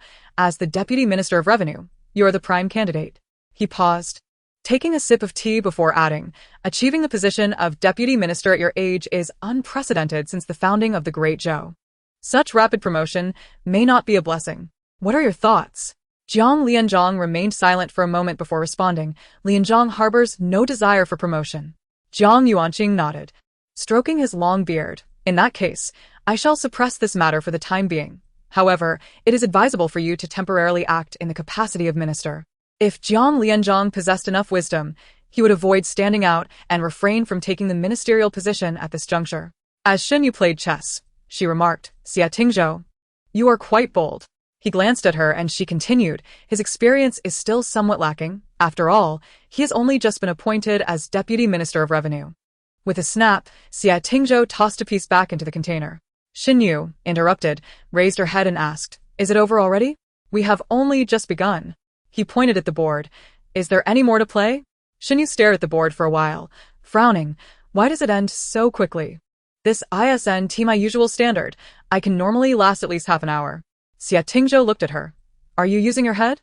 How can you think of other matters while playing chess?" Chang Lu, perched on a tree branch, chuckled, only to receive a fierce glare from Xinyu. Determined not to concede, she reset the pieces and declared, "Let us have another round. It will yield the same result." Chang Lu laughed, How about we make a wager? Wind brother? Shifeng shuddered at the address, shooting him a scornful glance. Are you out of your mind? Let us place a bet. Chong Lu jumped down from the tree, wrapping his arm around Shifeng's neck. I bet the prince will win, and you bet she will win. What do you say? You certainly know how to pick, Shifeng scoffed. Why don't you bet on Shiyu winning? Xinyu interjected. I'm sitting right here. Are you insulting someone? Chong Lu chuckled. Apologies, how about this? Let us wager on how long Shiyu can last against the prince. I'll bet half an hour. Xinyu propped her chin up and asked, Can I participate? No. Chong Lu firmly rejected, then turned to Shifeng. The wager is 2 months' salary. Shifeng replied, If I win, I only get 1 month's salary, while you could win 4 months' worth. Is that fair? Chong Lu counted on his fingers, suddenly exclaiming, Prince, why does Shifeng get so much more than I do? Because you eat more, Xinyu chimed in with a smile. Xia Tingzhou leisurely selected his chess pieces, a subtle smile gracing his lips. Chong Lu let out a hum, clasped his hands together, and bowed to Xia Tingzhou, saying, Your Highness, the outcome depends on you. Shifeng pondered for a moment and declared, Then I shall wager for 1 hour. Another chess match commenced, with both players exchanging moves. In less than half an hour, Xinyu began to show signs of fatigue. Xia Tingzhou observed her with a piece between his fingers. Her brow furrowed in concentration. And just as she was about to make a move, she hesitated, feeling unsure of her choice. Do not prolong the time, Chong Lu reminded her. Xinyu shot a glance at Chong Lu, finally placing a piece on the board, prompting Xia Tingzhou to reach out without a moment's thought. Wait, Xinyu exclaimed, stopping him just before he could place his piece. I made a mistake. That cannot count. During their time spent together, she had developed a certain boldness. She realized that neither the legendary battlefield demon nor the gentle and refined gentleman he later became were the true Xia Tingzhou. At least, in her eyes. His temperament was remarkably gentle, though he could sometimes be unpredictably moody and inexplicably angry. Naturally, she had a penchant for testing boundaries, and upon discovering that it was quite difficult to provoke Xia Tingzhou, her audacity grew. In the silence of Xia Tingzhou's gaze, she repositioned her piece and calmly stated, It's your turn, Your Highness. As long as I remain undaunted, I am invincible. This game is mine to win. No one had ever dared to reconsider a move in front of Xia Tingzhou before. The guards under the eaves whispered, Prepare for your demise, Shiyu. Everyone was keenly observant, eagerly anticipating how their noble prince would twist Shiyu's head from her shoulders. Shifeng stepped forward, contemplating whether to intervene. Recalling how Shiyu had escorted the prince to the capital only to return and face a beating, noticing how she had lost weight, and yet had somehow gained a little. Wait a moment, he thought, distracted from his thoughts of intervention, as he witnessed Xia Tingzhou calmly inquire, Are you not going to change that? Shifeng's jaw nearly dropped, and a guard in the trees almost fell from his perch. Is this truly our prince? Could he have been swapped on the journey back to the capital? This was nothing short of tacit approval, such indulgence toward her. Xia Tingzhou's inquiry prompted Xinyu to waver, her gaze fixed intently on the chessboard for an extended moment, ultimately failing to identify any errors. I shall not change it, she replied. Xia Tingzhou's gaze never left her face, as he gently pressed his piece down, satisfied to see her neck stretch and her brows knit in concentration. A slight smile tugged at his lips as he remarked, There is no chance for alteration now. Chapter 74. Indulgence. Xinyu raised her eyes to glance at him, nearly crushing the piece in her hand before finally tossing it onto the board in frustration, declaring, I shall not play anymore. Xia Tingzhou's smile finally unfurled, akin to a gentle spring breeze. He patiently retrieved the final moves from the board, his long fingers pointing to a specific area. Do you see? Xinyu nodded. I made a mistake here.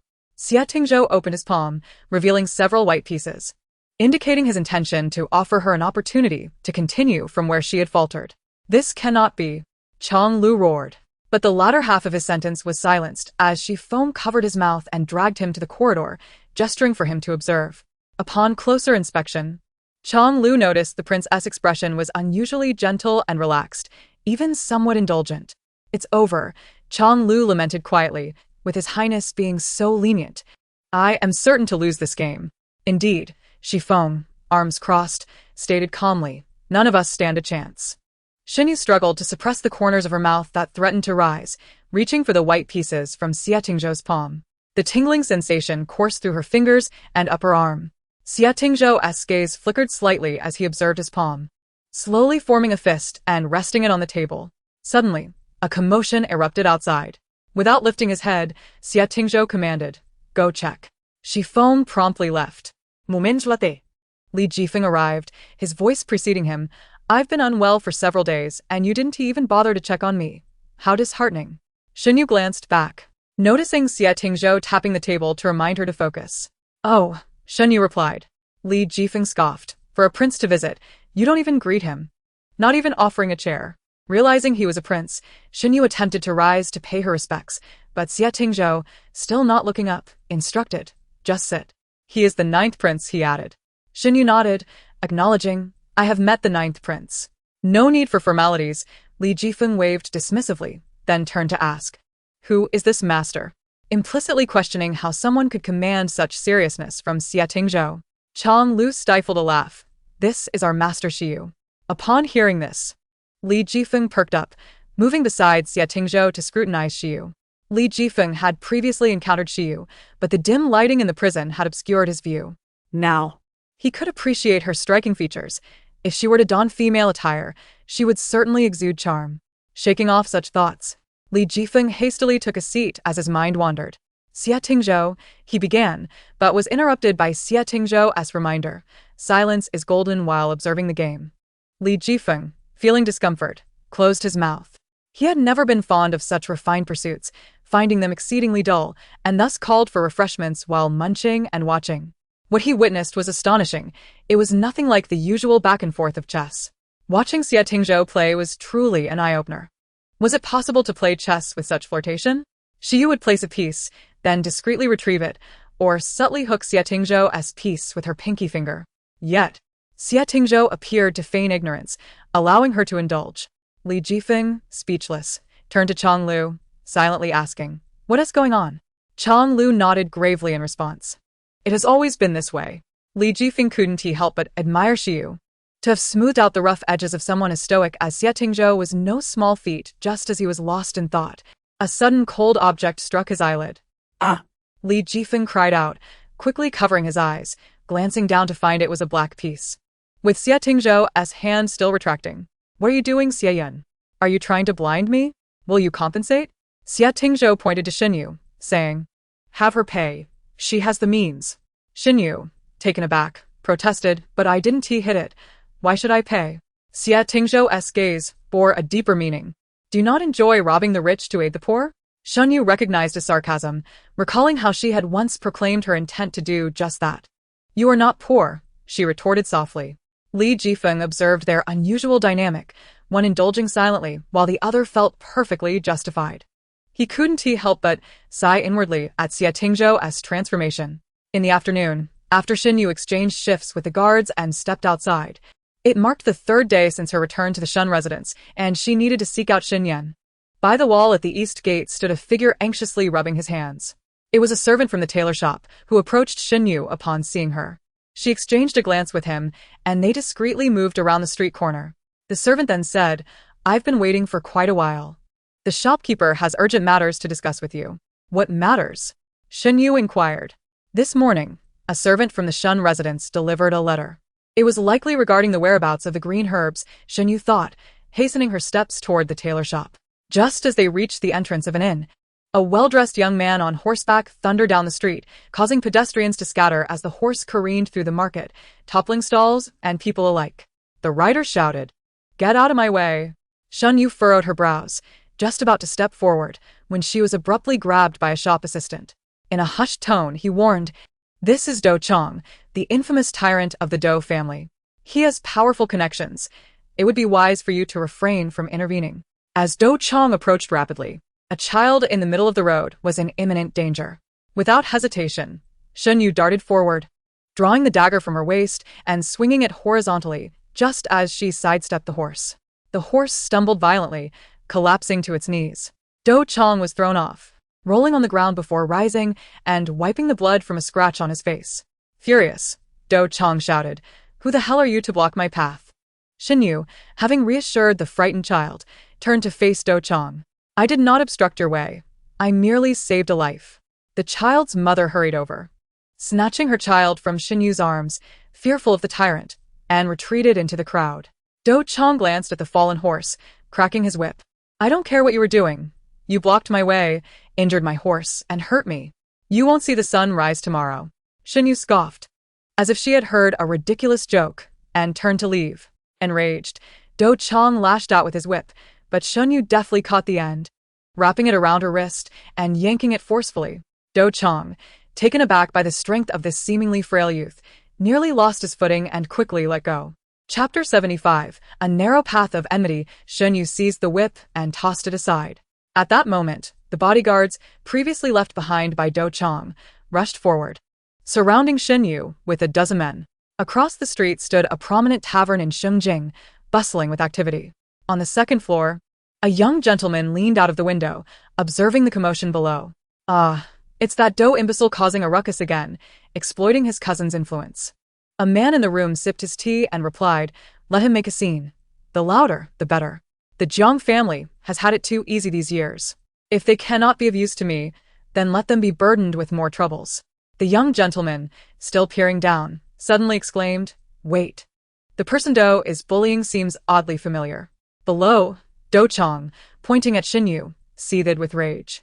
You better kneel before me and cut off one of your arms, or I will ensure you don't see tomorrow's dawn. Standing on the steps of the inn, Shen Yu looked down at Do Chang with an air of indifference.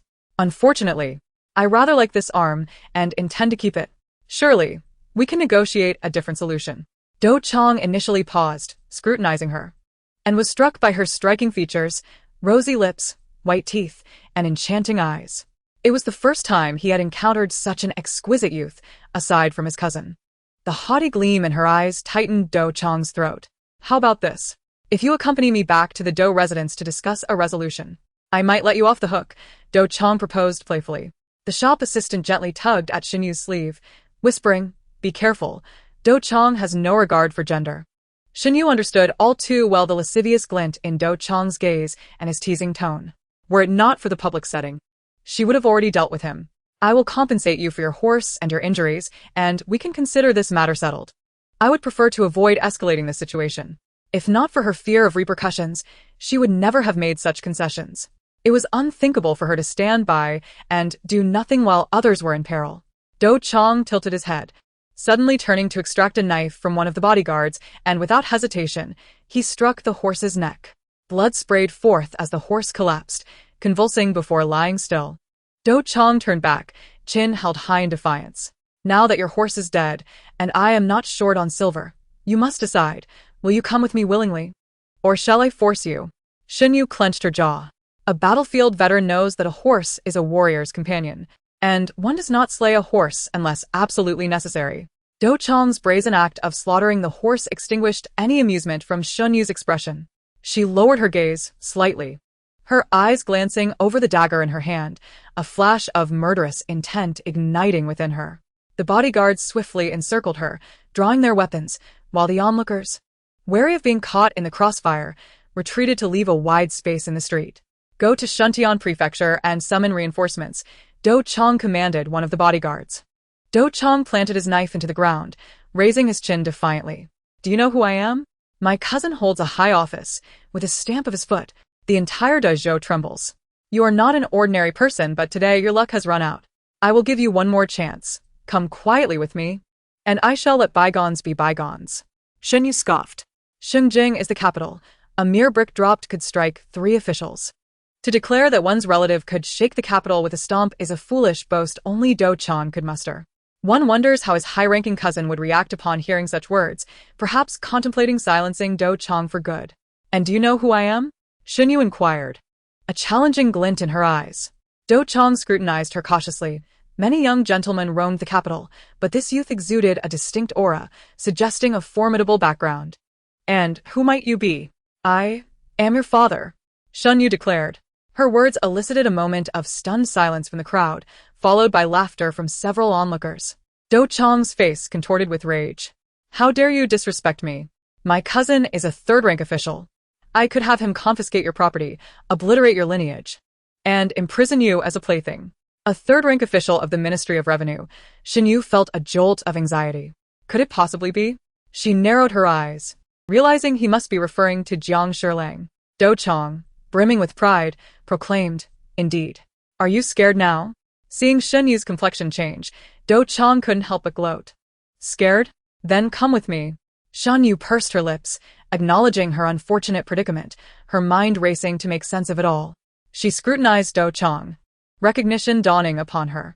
She had indeed seen him before and shared a connection, though they had never met in this lifetime. Dou Chong, also known as Dou Mingda, was the cousin of Jiang Lianji. In the past, she had often heard people refer to him as Mingda, and she had seen him when he was much more rotund, thus failing to recognize him now. Now, as she examined Dou Chong's face closely, she could faintly discern the features of that chubby boy. Dou Chong was a notorious wastrel, spending his days indulging in debauchery and vice. In her previous life, he had caused no shortage of trouble, yet Jiang Lianji's mother, soft-hearted, would always wail and plead for him to clean up his mess. In her past encounters, Dou Chong had once been caught in the garden making advances toward a maid. Shen Yu had intervened, only to be accused by him of seducing him, while the maid, not entirely innocent herself, had likely welcomed the attention. Fortunately, Jiang Lianji saw through Dou Chong's true nature and did not believe him.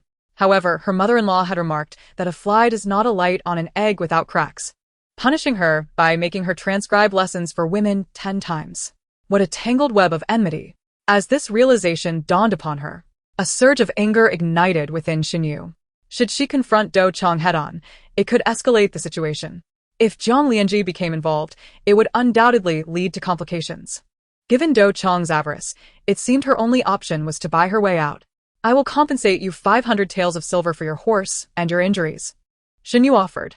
Dou Chong was taken aback for a moment before scoffing. "Do you think I lack silver? 1,000. 2,000. 5,000. Murmurs of astonishment rippled through the crowd. That was indeed a considerable sum, enough to ensure a comfortable life for an ordinary family. However, Shen Yu, hailing from the illustrious Lu family of Hezhou, found herself in a unique position. No one in the vast realm of Dezhou dared claim to possess greater wealth than the Lu clan. To her, the sum of silver was but a trifling matter. Even if she surrendered her wealth, it remained to be seen whether Dou Qing would have the fortune to spend it. And any excess would surely be extracted from him later. 10,000. Shen Yu declared. Dou Qing was momentarily taken aback. Despite his noble lineage and having been raised in opulence, he had never before encountered such a sum. 10,000 taels, enough to acquire several beautiful concubines. Though the alluring youth might elude his grasp, he could still seize the silver first and plot later. Yet, observing the young man's demeanor, it seemed the price could very well escalate. 50,000. Dou Qing exclaimed boldly. Shen Yu scoffed. "Why don't you just rob me?" The young gentleman above, witnessing the exchange, finally recognized Dou Qing and clapped his hands in acknowledgement, saying, "Indeed, I have seen him before." Chapter 76. Aspiring to become uncle to Jiang Lianji. 50,000 appeared indeed excessive. Dou Qing pondered and suggested, "Let us not prolong this. 2,000 taels will suffice to settle the matter." Suddenly, a voice, neither warm nor cold, drifted in with the wind. What a generous offer. Shen Yu was startled. Had he not gone to the palace today? How could he be here? The crowd parted, allowing a path for the officials as a carriage approached slowly. Its exterior seemed rather unremarkable, suggesting the occupant was not of high rank, likely a 5th or 6th grade official at most. Dou Qing dismissed it with a glance. "Who are you?" The figure in the carriage, Shifeng, seemingly ignored the question, alighting and drawing back the curtain.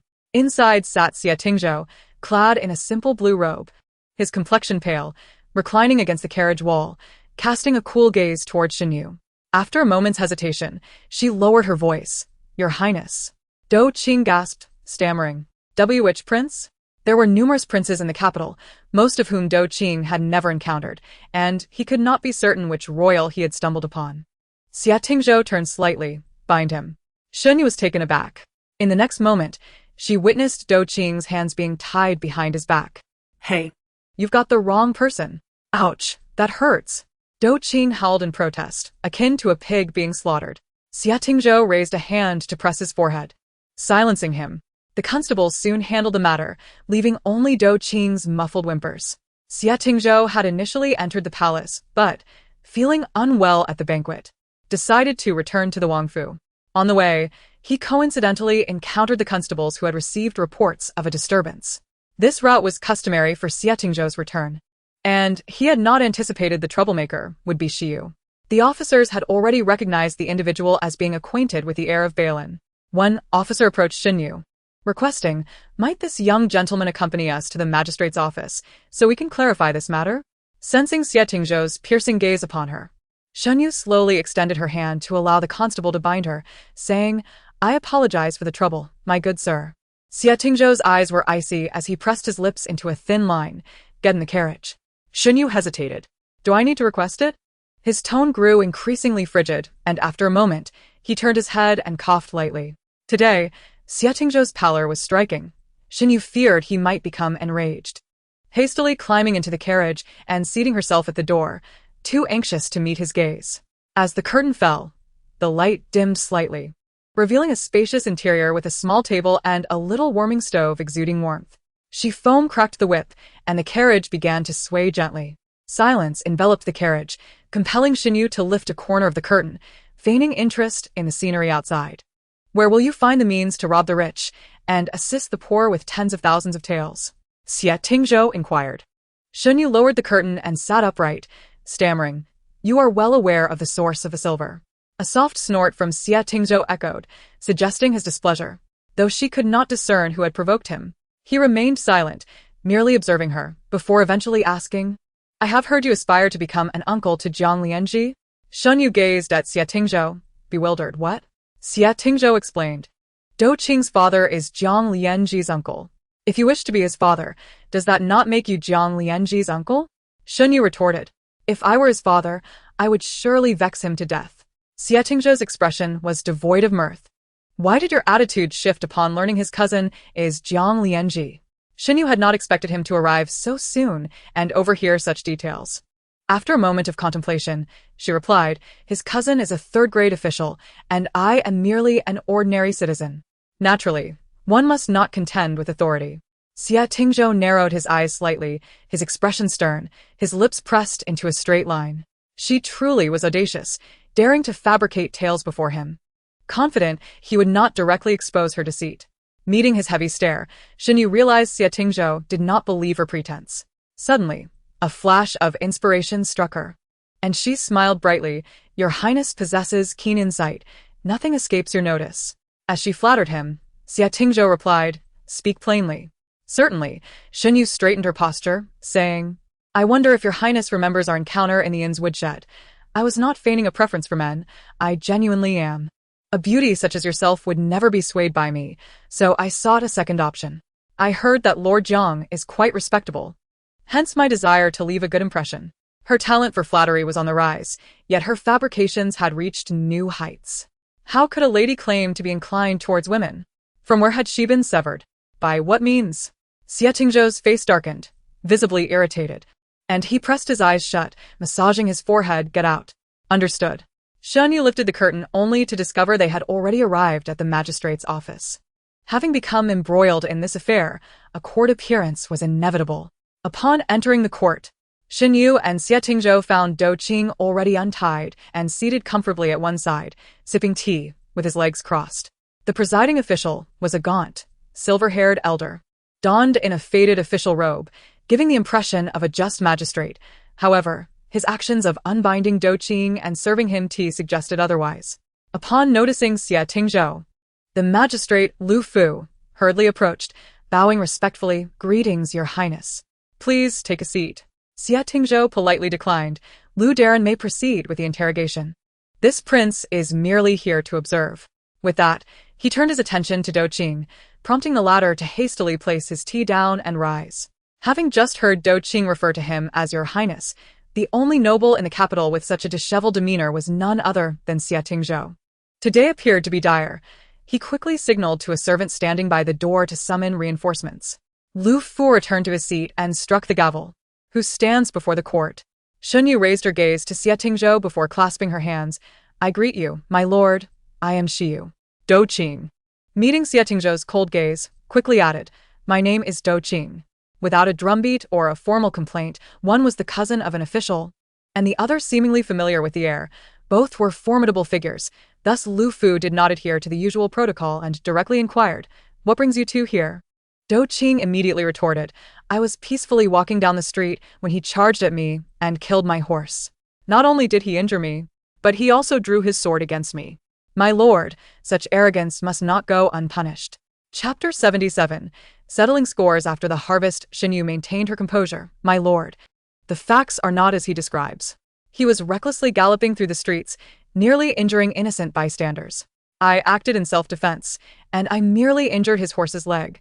He is the one who killed it. Many witnesses can attest to this. Dou Qing chuckled quietly, thinking no commoner would dare oppose him. Even if he were to summon witnesses, they would likely not speak the truth. Just as he was about to argue, a sharp sound echoed as Xie Tingzhou slammed the lid of his teacup back onto its base, a simple action that caused Dou Qing's legs to tremble involuntarily. Xie Tingzhou regarded Dou Qing, recalling that he had observed the horse in front of the inn. Its leg indeed bore an injury, and the angle and force used were rather skillful, sufficient to cause harm without breaking its bones. The cut on the neck was distinctly different. The incision was slanted, deeper at the top and shallower at the bottom, clearly indicating a lack of sufficient force, as if the strength had been released in the latter part of the action. Had Shinyu been the one to strike, the cut would undoubtedly have been clean and elegant. Dou Qing dared not argue in front of Xie Tingzhou, defiantly stating, I merely put my beloved horse out of its misery, and how could I be accused of harming the innocent? Did you witness anyone injured? I did not, replied Shinyu. Dou Qing pointed at her. My lord, listen. No one was injured, yet he harmed my horse. This is utterly lawless. Shinyu retorted. If the horse were unharmed, then the injury would have fallen upon others. Dou Qing scoffed. Did this incident even occur? Who would believe a story about something that never happened?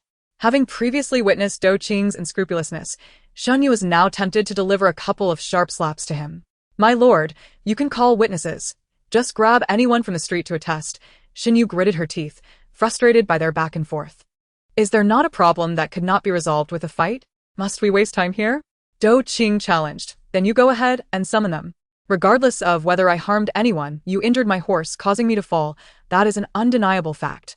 The matter's background was straightforward. Lu Fu glanced at the impassive statue of the Bodhisattva. Xie Tingzhou dismissed the tea leaves, stating, There is no need for you to look to me, Lu Darren. Let the law take its course. Encouraged by Xie Tingzhou's words, Lu Fu cleared his throat and said, I have understood the circumstances. It was merely a street altercation. In my view, there is no definitive conclusion regarding harm to pedestrians, merely a passing rain. Shinyu interjected. Yet, though sure you was saving someone, the fact that the horse was injured, leading to Dou Qing's injury, stands true. You shall bear the cost of his medical expenses. Do both of you agree to my judgment? Shinyu had no objections. The amount was significantly less than the 10,000 taels she had previously offered for a private settlement. Sure you concurred. Dou Qing remained indignant but, intimidated by Xie Tingzhou's presence, could not display his typical arrogance, begrudgingly responding, I agree. Lu Fu nodded. In that case, Dou Qing, you shall reimburse him for the medical expenses. Dou Qing thought, unable to punish him, he would at least extort a hefty sum. He opened his mouth, demanding 30,000 taels. Lu Fu was so startled by Dou Qing's audacity that he nearly dropped the judge's gavel. Shinyu was almost amused by Dou Qing's audacity. What a joke. 30,000 taels. That would be enough to buy Dou Qing's life. Dou Qing, enjoying his moment, feigned pain, saying, My injuries are inconsequential. But that horse is of extraordinary breed and has been with me for many years, having previously offered a price to avoid disaster. Shinyu felt there was no reason to suffer losses now that the matter had escalated to the courtroom. She had plenty of wealth but would not allow this scoundrel to benefit. Shinyu coldly laughed. You might as well take up robbery. 30 taels is all I'll give you. You come from an official family. Why act like a petty thug? To extort money here, in broad daylight? What did you say? Dou Qing seethed, reaching for Shinyu's collar. Caught off guard, Shinyu was pulled by him, exposing half of her fair shoulder. She swiftly retaliated with a slap, sending Dou Qing crashing to the ground. She had intended to cut off his hand but remembered that her dagger had been removed before entering the courtroom. Dou Qing lay on the floor, eyes wide, still in shock, the fleeting glimpse of beauty lingering in his mind. What a delicate man, he thought. An undeniable allure gripping his heart. As if reading his thoughts, both Shinyu and Dou Qing turned their gazes towards Xie Tingzhou, who had spoken. Xie Tingzhou's robe was stained with a large patch of water, instantly capturing her attention. This young lord truly had a knack for spilling tea. with droplets still trickling from his fingertips. He first glanced at her, his piercing gaze shifting to Dou Qing's face, coldly stating, "That horse of yours is merely an ordinary colt, not yet 2 years old, and still considered a juvenile." Dou Qing's jaw dropped, struggling to breathe, unable to utter a word. Jiang Lian's tardiness left him at a disadvantage against the heir of Balin. He could only swallow his pride. Upon paying 30 taels, Dou Qing angrily prepared to leave. "Hold on." He turned back, confused. "Does the young lord have further instructions?" Xia Tingzhou set down his teacup, inquiring, "May I ask?" "Lu Darren, what is the penalty for injuring someone on the street with a horse?" Lu Fu realized that Xia Tingzhou intended to pursue the matter further. The act of recklessly riding a horse in public could be trivial if unchallenged, but once investigated, there were indeed laws to follow. Dou Qing, ignorant of the legal implications, dismissed the matter. "So what if I rode recklessly?" "No one died." Lu Fu rubbed his forehead, thinking that certainly, nothing comes easily. Reckless riding carried a penalty of 20 lashes. If injuries were caused, the punishment could range from detention to exile. Previously, when Xia Tingzhou suggested following the law, Lu Fu assumed he was merely trying to appease the Jiang family, unaware that it was merely the beginning of Dou Qing's misfortune. Lu Fu couldn't help but glance at Shiryu, pondering how protective Xia Tingzhou was. Lu Fu steeled himself, stating, "According to the law, the penalty for reckless riding is 20 lashes. Today, the magistrate was absent, leaving him in a precarious position, displeasing both Xia Tingzhou and Jiang Shiling, effectively making him the least favored." Dou Qing was horrified to hear the sentence of 20 lashes. As the only male heir of the Dou family, he was cherished like a precious jewel. He had never even been scolded harshly. The case might have concluded, but Xia Tingzhou showed no intention of leaving, seemingly eager to witness the punishment. The constables quickly brought in a stool, and 2 officers seized Dou Qing's shoulders, forcing him onto the stool. Wait. Dou Qing struggled fiercely, shouting desperately, "My cousin hasn't arrived yet. Let us wait until he comes." Lu Fu looked to Xia Tingzhou for guidance. Xia Tingzhou directed to Shiryu, "Step forward and witness the consequences of reckless riding." Xinyu bit her lip to suppress her laughter, positioning herself beside him. Xia Tingzhou was truly cunning. 30 taels had secured Dou Qing's punishment, a satisfying form of revenge for past grievances. As Dou Qing's anguished cries echoed, Xia Tingzhou, usually fond of tranquility, found himself unfazed by the commotion, leisurely observing the constables carry out the punishment. Occasionally, he would turn to Shiryu, complimenting the officers on their skill. Having returned to life, Xinyu felt a sense of exhilaration. It became clear that wielding power allowed one to walk with confidence. Once the matter was settled, Lu Fu respectfully escorted Xia Tingzhou to the door. Upon exiting the courthouse, a carriage happened to be waiting outside. Hai Jin was seated atop the carriage, undoubtedly with Jiang Lian inside. Xinyu paused, hurriedly turning away. There was only one path. How could she evade Jiang Lian? Xia Tingzhou glanced at her, his gaze rising as Jiang Lian lifted the curtain and alighted from the carriage. Xia Tingzhou's expression darkened as he asked, "Why are you not leaving? Did you not intend to settle for Jiang Darren?" With a sharp reminder, Xinyu realized he was being deliberately provocative. She looked up at him, her eyes pleading. The sound of footsteps grew closer, causing her heart to race. "Young lord," Jiang Lian greeted with a bow. Xia Tingzhou replied slowly, "The verdict has been rendered, and the punishment executed. I'm afraid Jiang Darren has arrived too late." Jiang Lian had intentionally delayed his arrival to ensure Dou Qing suffered a bit. "It is not too late. I trust the Shuntian prefecture will administer justice," he replied, pausing briefly before directing his gaze towards a person standing beside Xia Tingzhou with her back turned. Xinyu felt a prickling sensation, lowering her voice, "Your Highness, I just remembered I left my dagger in the courtroom." "Your dagger?" Xia Tingzhou clearly had no intention of letting her off easily. "Shi Feng has already retrieved it for you." Xinyu felt tears welling up, hearing Jiang Lian's footsteps drawing near once more. "Is this the one who saved the child on the road?" Jiang Lian inquired. Lu Fu, upon hearing the report from the officials at the entrance, had already come out to greet them, just in time to catch the conversation. "Indeed, it is the personal guard of the heir," he replied to the official. This implied that the animosity was between the two of them, and he should not be involved. The silhouette of this individual evoked a sense of familiarity in Jiang Lianji. As Jiang Lianji took a couple of steps forward, each step seemed to tread on Xinyu's throat. "You turn around." Jiang Lianji's gaze was fixed intently on the person beside Xia Tingzhou. A chill ran through Xinyu's heart. Jiang Lianji frowned and extended his hand towards him. Just as they were about to make contact, Xinyu's arm was suddenly seized by someone, and Xia Tingzhou's cloak was lifted, enveloping her within. Leaning down, Xia Tingzhou whispered in her ear, "I await your proper explanation upon your return, Xinyu." Xinyu's entire being froze.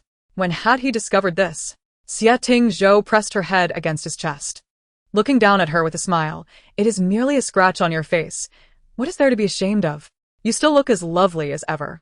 Xinyu was uncertain whether Xia Tingzhou was jesting to dispel Jiang Lianji's suspicions or genuinely reassuring her, yet she could only clutch his robe tightly, fearing that if he were displeased, he might push her away. Noticing her silence, Xia Tingzhou cast a glance at Jiang Lianji, his eyes suddenly turning icy. "She is quite shy. I hope it does not amuse you too much, Jiang Darren." At that moment, Jiang Lianji felt a taut string in his mind snap. Sensing that he had missed something, yet it remained unclear to him. He struggled to recollect what it was that had slipped his grasp, while Xia Tingzhou led Xinyu away. Wait. Dou Qing, supported by two young servants, limped out of the official's office. "Cousin, do not let him go." Jiang Lianji's thoughts were completely shattered by Dou Qing's cry, and he found himself unable to grasp at any leads. Frustration welled up within him as he cast a cold glare at Dou Qing. "Are you not embarrassed enough?" He then instructed the servants, "Take him back, confine him for a month, and inform my uncle that it was my decree." Dou Qing was taken away, crying and howling. When Jiang Lianji turned again, Xia Tingzhou's carriage had already receded into the distance. Gao Jin withdrew his gaze, realizing that the young man must be Xia Tingzhou's favored guard, confirming the earlier claims. Lu Fu shook his head in dismay. What a decline of morals. Two men openly embracing in public. What a sight. "Jiang Darren, will you not come inside for a while?" "No trouble at all," Jiang Lianji replied with a slight nod as he departed. Gao Jin followed closely beside him, murmuring, "Confined for a month. I fear the madam will come knocking to lament." Jiang Lianji replied coldly, "Does he think this punishment is the end? Xia Tingzhou will not let him off easily. If he wishes to avoid confinement, he can step outside and see whether his hand or leg ends up broken." The carriage swayed slightly as Xinyu kept her head lowered, the delicate curve of her fair neck exposed at the collar. She had yet to comprehend where she had begun to reveal herself, nor had she figured out what to do next. "Have you thought it through?" Xia Tingzhou inquired. Xinyu lowered her head and replied, "Not yet." Xia Tingzhou calmly said, "No rush. Take your time to think, see what lies you can weave, and make them convincing." With that, he nonchalantly retrieved a book from the drawer of the low table, evidently preparing for a prolonged engagement. Xinyu pressed her lips together in silence. She indeed wished to fabricate something. The moisture from Xia Tingzhou's robes had yet to dry, and the warmth from the carriage's stove infused a faint aroma of tea. Sensing her gaze, Xia Tingzhou lifted his hand, allowing his wide sleeves to cover the dampened area. Upon entering the Wang residence through a side entrance, the carriage came to a halt at Qingpu Courtyard. Xinyu alighted first, instinctively turning to extend her hand. Xia Tingzhou stood at the yoke, glanced at her, and then dismounted from the opposite side. Xinyu followed closely behind him. Chang Lu observed that at this moment, Xinyu resembled himself when he had erred, and he tugged at Shifeng, asking, "What is wrong with him?" Shifeng, with a serious expression, replied, "He fought with someone in the street and knocked down Jiang Shilong's cousin." "So formidable!" Chang Lu exclaimed as he rushed to catch up. After walking a bit, Xia Tingzhou suddenly staggered. Shifeng, on high alert, exclaimed, "Your Highness." Xia Tingzhou waved his hand dismissively. "It is nothing." Upon entering the bedroom, Xinyu was about to follow, but Xia Tingzhou coolly stated, "You may return." Shifeng and Chang Lu entered the room, closing the door behind them. Xinyu prepared to leave, but suddenly heard a series of suppressed coughs emanating from within. She stepped back out of the courtyard, but did not hurry away. After a moment, a physician hurriedly arrived with a medicine box. It seemed she had long overlooked the fact that Xia Tingzhou was not in good health, for he bore his suffering with remarkable endurance. Before entering the palace today, he had seemed well, yet upon his return, his complexion was pale. What had transpired within the palace? Chapter 79. Consolation. Once the physician entered, the door of Qingpu Courtyard was firmly shut. The guards and secret sentinels kept a tight watch, ensuring that not even a sparrow could enter. Though sounds of busy activity could be faintly heard from outside. Xinyu walked a short distance before returning, leaning against the eaves with the guard, holding a dagger. Though she was not on duty today, she felt uneasy being far away. Standing here brought her some comfort. As darkness fell, Jeg emerged with Da Huang searching for her. De Huang has been barking incessantly tonight for some reason, Arya remarked. Shun Yu knelt down to stroke De Huang's head, murmuring, You too have sensed his distress, have you? Dogs possess a certain sensitivity, often more acute than human intuition. The girl and her dog sat in silence beneath the eaves, hoping for good news from within. As midnight approached, the door of Qingpu courtyard finally opened, revealing a guard rushing out. Shun Yu peeked inside, only to see the courtyard ablaze with light, maids and servants bustling about like ants on a hot pan. Soon, the courtyard door was shut again, and half an hour later, 2 imperial physicians arrived from the palace. Xie Tingzhou's illness proved perilous, only stabilizing by morning. Before drifting into slumber, he closed his eyes and asked, Where is she? Shi Feng and Chang Lu shared a silent understanding of who he referred to. She has long since returned, Chang Lu replied, somewhat dissatisfied. Your Highness treats Yu so well, yet she leaves without a word, not even inquiring about you. She is nothing but an ungrateful wretch. Xie Tingzhou's breathing gradually deepened as he slipped into sleep. He remained in slumber until afternoon. Upon hearing of Xie Tingzhou's illness, Li Jifeng hurriedly rushed from the palace. He was, as everyone said, a useless person, regarded with disdain by ministers. And even among the young masters of noble families, they preferred to curry favor with his brothers rather than him. For any one of them had a greater chance of rising to power than he did, and even if Li Jifeng were to be granted a title, it would merely be that of a powerless prince. Xie Tingzhou, however, was different. He was the heir of Beilin, destined to become the future king. Drawing countless young lords to his side, yet he genuinely regarded Li Jifeng as a brother. As Li Jifeng stepped into Qingpu courtyard, he paused for a moment, glancing at Xin Yu at the door before proceeding. Li Jifeng's voice preceded him as he entered the courtyard, calling out, Brother. Xie Tingzhou had just awakened, looking unwell as he sat at the table eating congee. His appetite had already waned, but with that shout, he could no longer eat at all. As Li Jifeng entered, he saw Xie Tingzhou set down his chopsticks and asked, Are you alright? I would be better if you had not come. Xie Tingzhou replied. Li Jifeng had long grown accustomed to his sharp tongue and sat down without hesitation. He was accustomed to lavish meals and, craving something lighter, noticed the dishes on the table were quite appealing, prompting him to request another pair of chopsticks. I only heard this afternoon that you summoned a physician last night. What happened? Just my old ailment, Xie Tingzhou replied nonchalantly. Li Jifeng inquired with concern, Is the residual poison still present? Xie Tingzhou did not respond but lifted his teacup to take a sip, only to immediately frown. He required medicine, and the servants had removed the tea, leaving only plain water in the cup. Li Jifeng took a few sips and, recalling the person standing at the door, couldn't help but shake his head, saying, A night of marriage brings 100 days of affection. It has only been a few days, and you have already cast her out into the courtyard? Xie Tingzhou, perplexed, replied, What? Your delicate beloved? Li Jifeng pointed towards the courtyard entrance, where she stood guard. Isn't that your doing? Xie Tingzhou fell silent for a moment, then called out, Chang Lu. Chang Lu. Chang Lu, who was waiting at the door, hurried inside, asking, Master, what are your instructions? With both of them in the room, it was difficult to distinguish who was being addressed, so Chang Lu simply called out, Master. Xie Tingzhou glanced at him and inquired, How many steps from here to the courtyard gate? Chang Lu was taken aback. I haven't counted that. Xie Tingzhou insisted, Then go count. Filled with confusion, Chang Lu scratched the back of his head and began counting as he walked from the door. 135, 130. Hey, when did you arrive? Chang Lu looked at Xiu at the courtyard entrance. Xinyu replied, I've been here all along. What's the matter? Chang Lu turned back and jogged back to kneel at the door, saying, Master. Xie Tingzhou asked, How many steps? Chang Lu stammered, 136. I was wrong. The moment he saw Xiu standing at the door, he understood Xie Tingzhou's intent in asking him to count the steps. However, he had answered offhandedly without confirming, a mistake unbecoming of a guard. Let her go back, Xie Tingzhou commanded. Understood, Chang Lu quickly went outside to inform Xiu. Shortly after, he returned, saying, Master, she refuses to leave.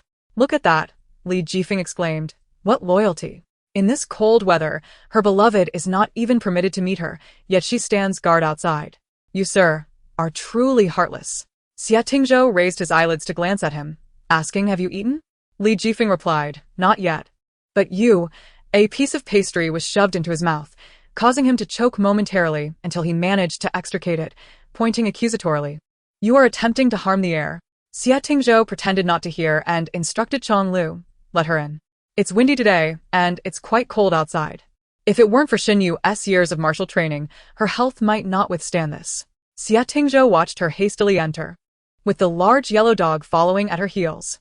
Inside, it was just him, as Li Jifeng had been sent away to the side hall. Xin Yu remembered that Xie Tingzhou was sensitive to the cold and promptly closed the door behind her. Her gaze swept over him, returning to his face. His complexion was slightly paler than usual, but his lips were strikingly red. "Why haven't you gone back?" Xie Tingzhou queried. The large yellow dog began sniffing around the room. Xin Yu glanced at it and said, "Didn't you ask me to think carefully about how to explain?" "I have already thought it through." Xie Tingzhou's eyes darkened. The answer was clear with a little contemplation. Xin Yu inhaled deeply and slowly exhaled, revealing her troubles for the first time. "I don't need to say anything." She was interrupted by Xie Tingzhou. Xin Yu was taken aback. Xie Tingzhou raised his gaze and slowly said, "Do not dwell on matters that will only bring you sorrow." Xin Yu looked at him in shock.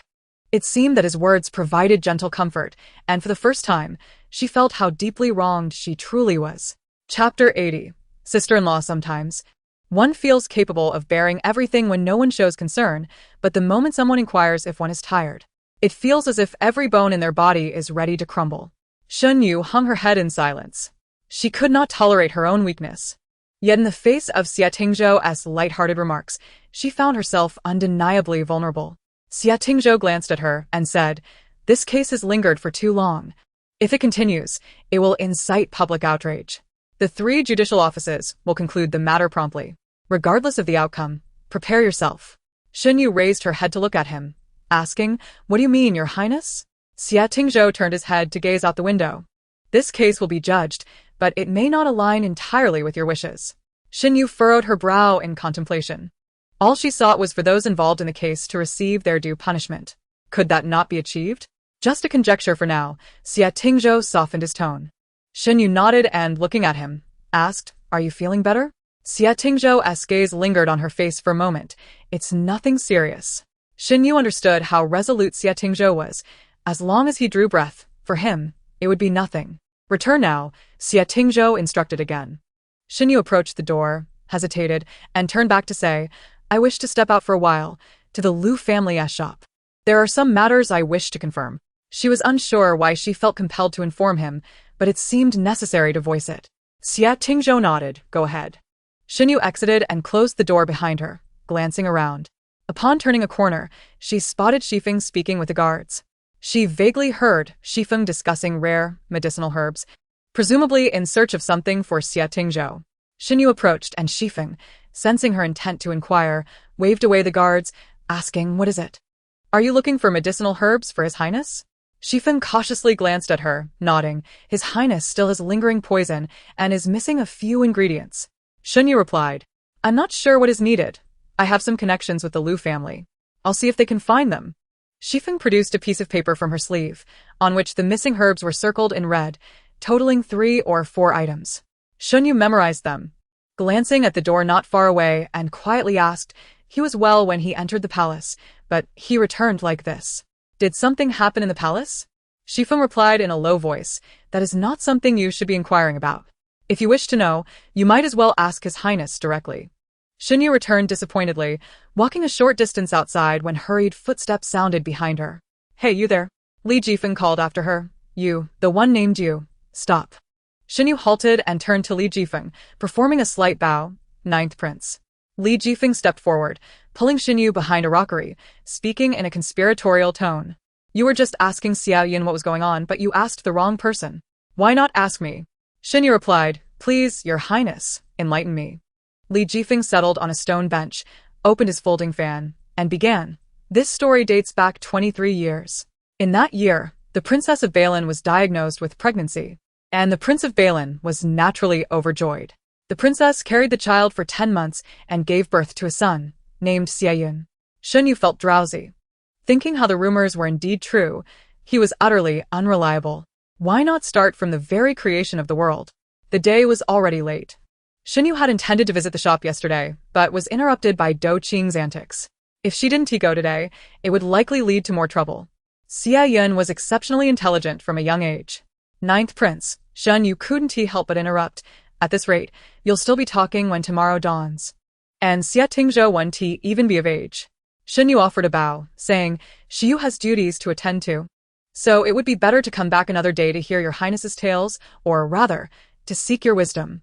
Li Jifeng, straightforward as ever, waved dismissively. Fine. Go on, but I want to always be in the mood to enlighten others.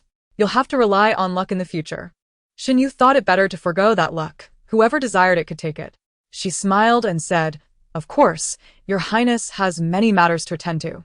Shiyu wouldn't dare waste your time. Li Jifeng raised his chin, shaking his fan as he walked away. When Shen Yu arrived at the Lu family shop, it was just turning dark, and the shopkeeper was closing the door. Miss, you didn't come yesterday. I heard you were delayed by the Do family, young master. Are you alright? I fine, Shen Yu replied. Has there been any news from the Shun residence? The shopkeeper responded, Yesterday. Miss Shin came to the shop personally and left a message, saying that wherever you wish to find what you seek, you may go there. The address is a nunnery in Shangchu. Shin Yu frowned. Shun Yan had hidden the green medicine in a nunnery, and so far away.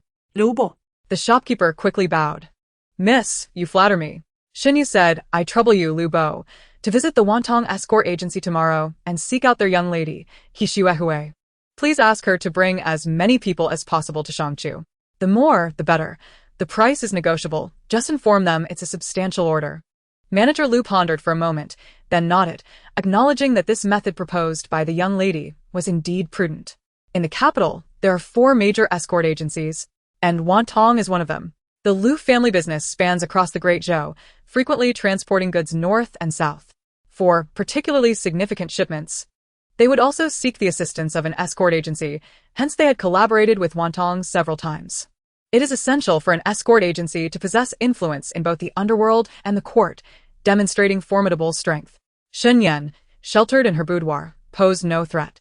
Wantong alone would suffice. Locate the green herb, regardless of the outcome. Bring her back, Shen Yu added. Understood. I shall remember, Elubo replied. Please proceed, Mississippi. Shen Yu hesitated for a moment before saying, I wish to procure some medicinal herbs. What specific herbs do you seek? Qianling ginseng, blood python branch, Tianshan snow lotus, and a type of black yitzal. Manager Lu stroked his beard and remarked, the Qianling ginseng is indeed available. Is that true? Shen Yu asked, her voice filled with excitement. A couple of years ago, our Lu family's apothecary acquired a specimen, but due to its rarity, it was not sold. It should still be in the warehouse in Luozhou. However, the other herbs may be difficult to find, particularly the blood python branch. I must confess, I have never heard of it. Shen Yu understood the rarity of these herbs. Otherwise, with Xia Tingzhou's influence, they would not still be missing. She had not anticipated such unexpected joy today. Finding even one was quite fortunate. I will return to the Shun residence tomorrow to access the warehouse, Shen Yu declared. Regardless of the cost, I would appreciate it if Uncle Lu could keep a close watch on the matter of the herbs. The Lu family business is yours, miss. Such words are unnecessary. Simply instruct me directly, Manager Lu assured her. Shen Yu left a letter with inquiries about the Qianling ginseng addressed to Luozhou and retrieved a handkerchief from her sleeve. Upon seeing it, Manager Lu immediately smiled. Miss has indeed embroidered a sachet for the old lady. That was from last year. Shen Yu inquired what gift the old lady desired this year. Aware of her lack of embroidery skills, the old lady had teased her about wanting a sachet embroidered by her, not expecting Shen Yu to actually produce one. Shen Yu gently caressed the unevenly stitched sachet and whispered, I made several. This one is the best. Manager Lu replied, regardless of its quality. The old lady will surely be delighted upon receiving it. Upon leaving the shop and returning home, it was already late in the evening, the sky completely dark. In the front courtyard, there was a commotion. Shen Yu asked Arya, what is happening over there? I am not sure, Arya replied. There are many people from the Wang residence, including beautiful maidens and elegant ladies. What do you mean by elegant ladies? Shen Yu inquired. Arya innocently explained. Elegant ladies are those who do not dress like maidens but resemble ladies, young and very beautiful. It seems they are arranged in the courtyard next to ours. The following day, Xin Yu finally understood what Arya referred to as elegant ladies. Chapter 81. The concubine inside Qingpu residence. Everyone was silent as a grave, except for an elderly man standing in the hall, speaking with righteous fervor.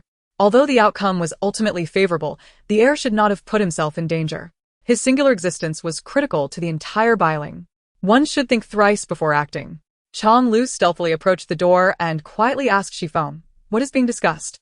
Shifeng, eyes fixed ahead, replied, "The substitute was killed." Chang Lu sighed. This is going to take a while. There are many matters to address. And he will surely go on for some time. The elderly man's voice continued within. "The prince misses the heir dearly in Bailing. Upon my arrival, the prince instructed." Xin Yu entered with steady steps and noticed Chang Lu and Shifeng standing like tall pines by the door. "What are you two doing standing there?" She asked. Simultaneously, Shifeng and Chang Lu exchanged glances, conveying, "You are in trouble." The elderly man's discourse was interrupted as he furrowed his brow and demanded, "Who is making noise outside?" Xin Yu paused, confused, and asked, "Who?"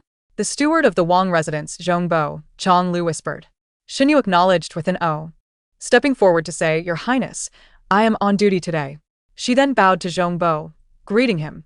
Zhongbo scrutinized her, asking, "Are you the child the prince rescued from the battlefield?" "Rescued child?"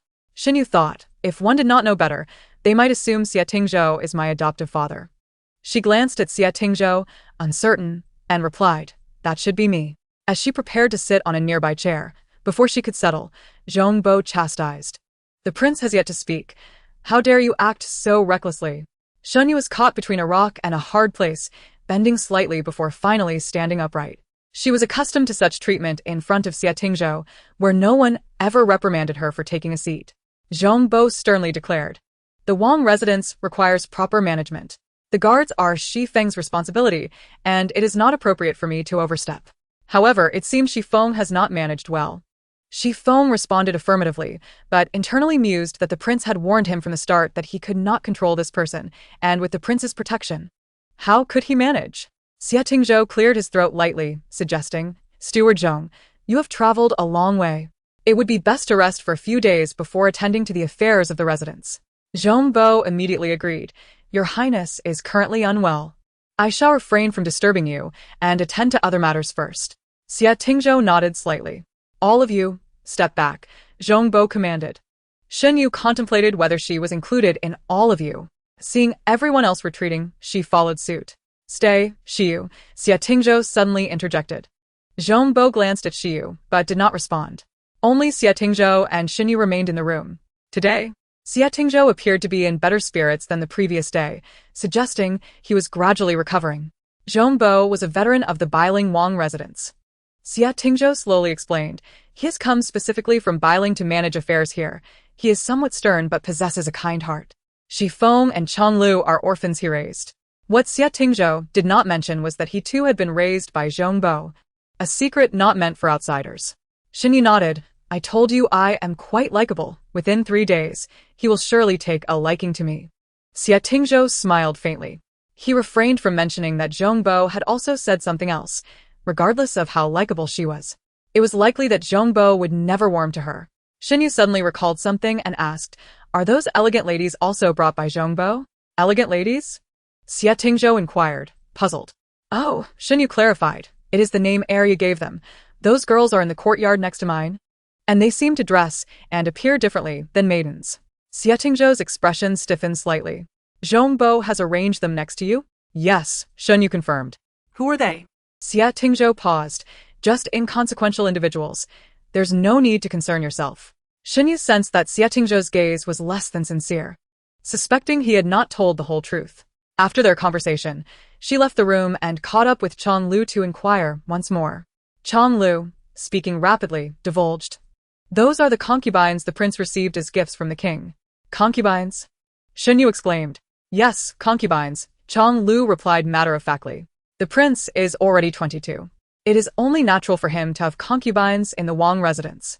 Xin Yu felt as if she had been struck by a heavy blow, left dazed for a moment. Indeed, for a 22-year-old noble who did not have a harem, it was quite normal to have several concubines. Chang Lu scrutinized her. "You do know what concubines are for, don't you?" You're not that much older than me. I assume you haven't experienced it yet.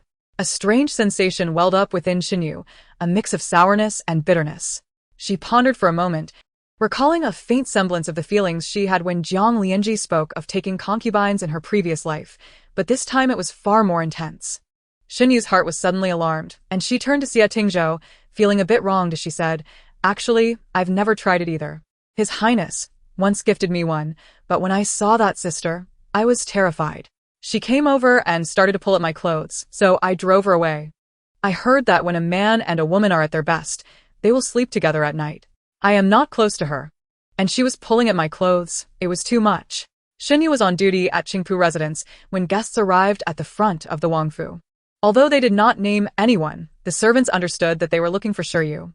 Upon entering the front hall, Xinyu overheard Zhongbo speaking respectfully inside. Was it possible that Shiyu had offended the young lord in some way? Pei Chunli responded, "Not at all. We are merely old acquaintances." Xinyu pondered when she had made the acquaintance of such a young lord, unaware herself.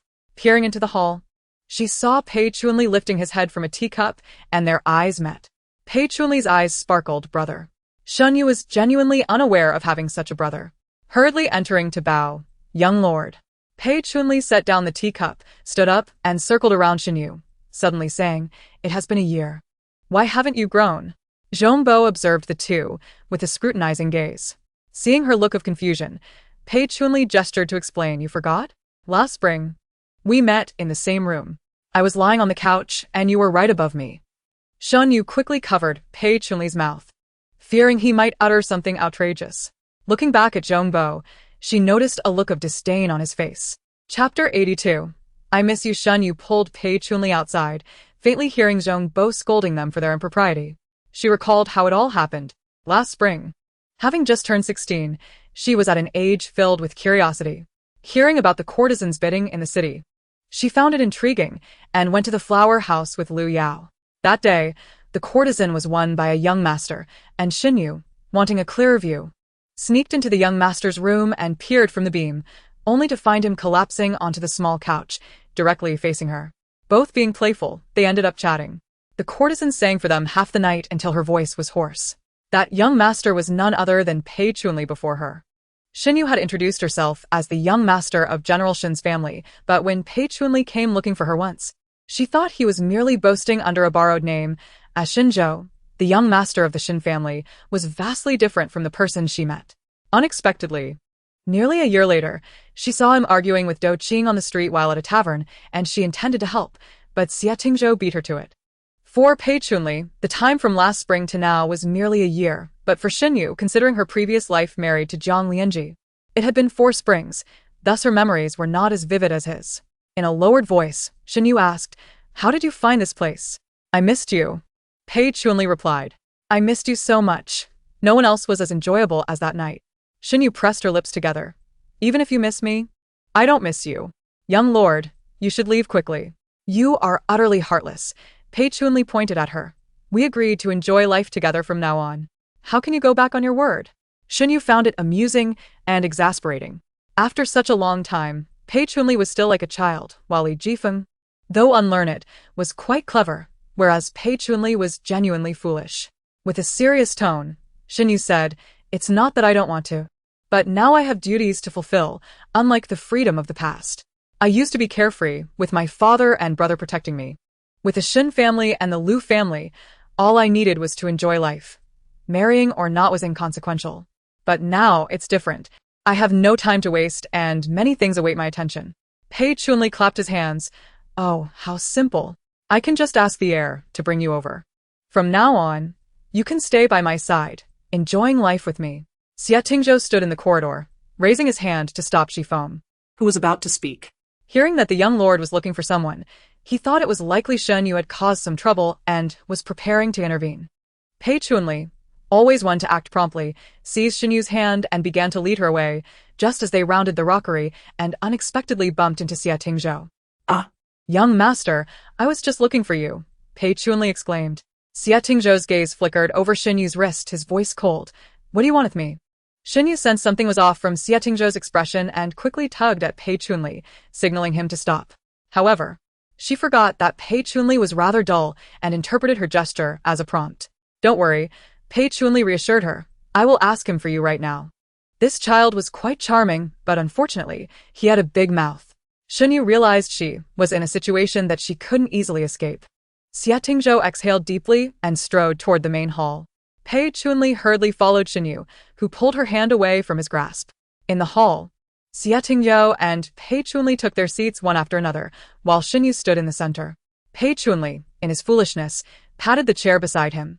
Come. Sit here with me. Xia Tingzhou's expression turned frosty as he asked Shenyu, why aren't you sitting? From his tone, Shenyu detected an underlying threat, suggesting she dared not sit. She felt caught in the middle, her heart inexplicably uneasy. The maidservants brought in tea, and Xia Tingzhou lifted the cup, peering inside, only to find it filled with plain water, which he set down again. Pei Chunli took a sip of tea and asked, have you considered it, young master? Xia Tingzhou retorted, consider what? Considering giving her to me, Pei Chunli stated matter-of-factly. Xia Tingzhou's cheeks tightened. She has always been free here. Why not ask her if she wishes to go with you? Pei Chunli beamed. Of course she would agree. However, I cannot let the young master suffer. I will send a few beauties to your residence later. Speaking of beauties, Shenyu suddenly recalled Chang Lu's words. The neighboring room at Lu Mingxian was lively, and she had seen them that morning, each one as beautiful as a lotus and graceful as a willow. You, Xia Tingzhou, are quite fortunate, Shenyu remarked, looking at him. Now that I am His Highness's guard, it is naturally His Highness who decides. Xia Tingzhou caught the provocation in her eyes, and their gazes almost sparked fire. Pei Chunli, oblivious to the underlying tension, continued to smile. Isn't this great? The young master has already agreed. So you should come with me. As he spoke, he stood up, preparing to pull her along. Shenyu remained motionless, as if signaling that if Pei Chunli were to take her hand, she would genuinely follow him. Watching Pei Chunli approach step by step, Xia Tingzhou tightened his fists. Suddenly, as Pei Chunli was about to grasp Shenyu's hand, a loud bang echoed from the table. Turning to look, he saw Xia Tingzhou striding forward, taking Shenyu's hand and leaving. Pei Chunli stood frozen, bewildered. Hadn't Xia Tingzhou already agreed? Was he going back on his word, right in front of him? By the time he regained his senses, he only saw a flurry of robes as they disappeared through the door. Pei Chunli was left in a daze, while Zhongbo looked on with a pained expression.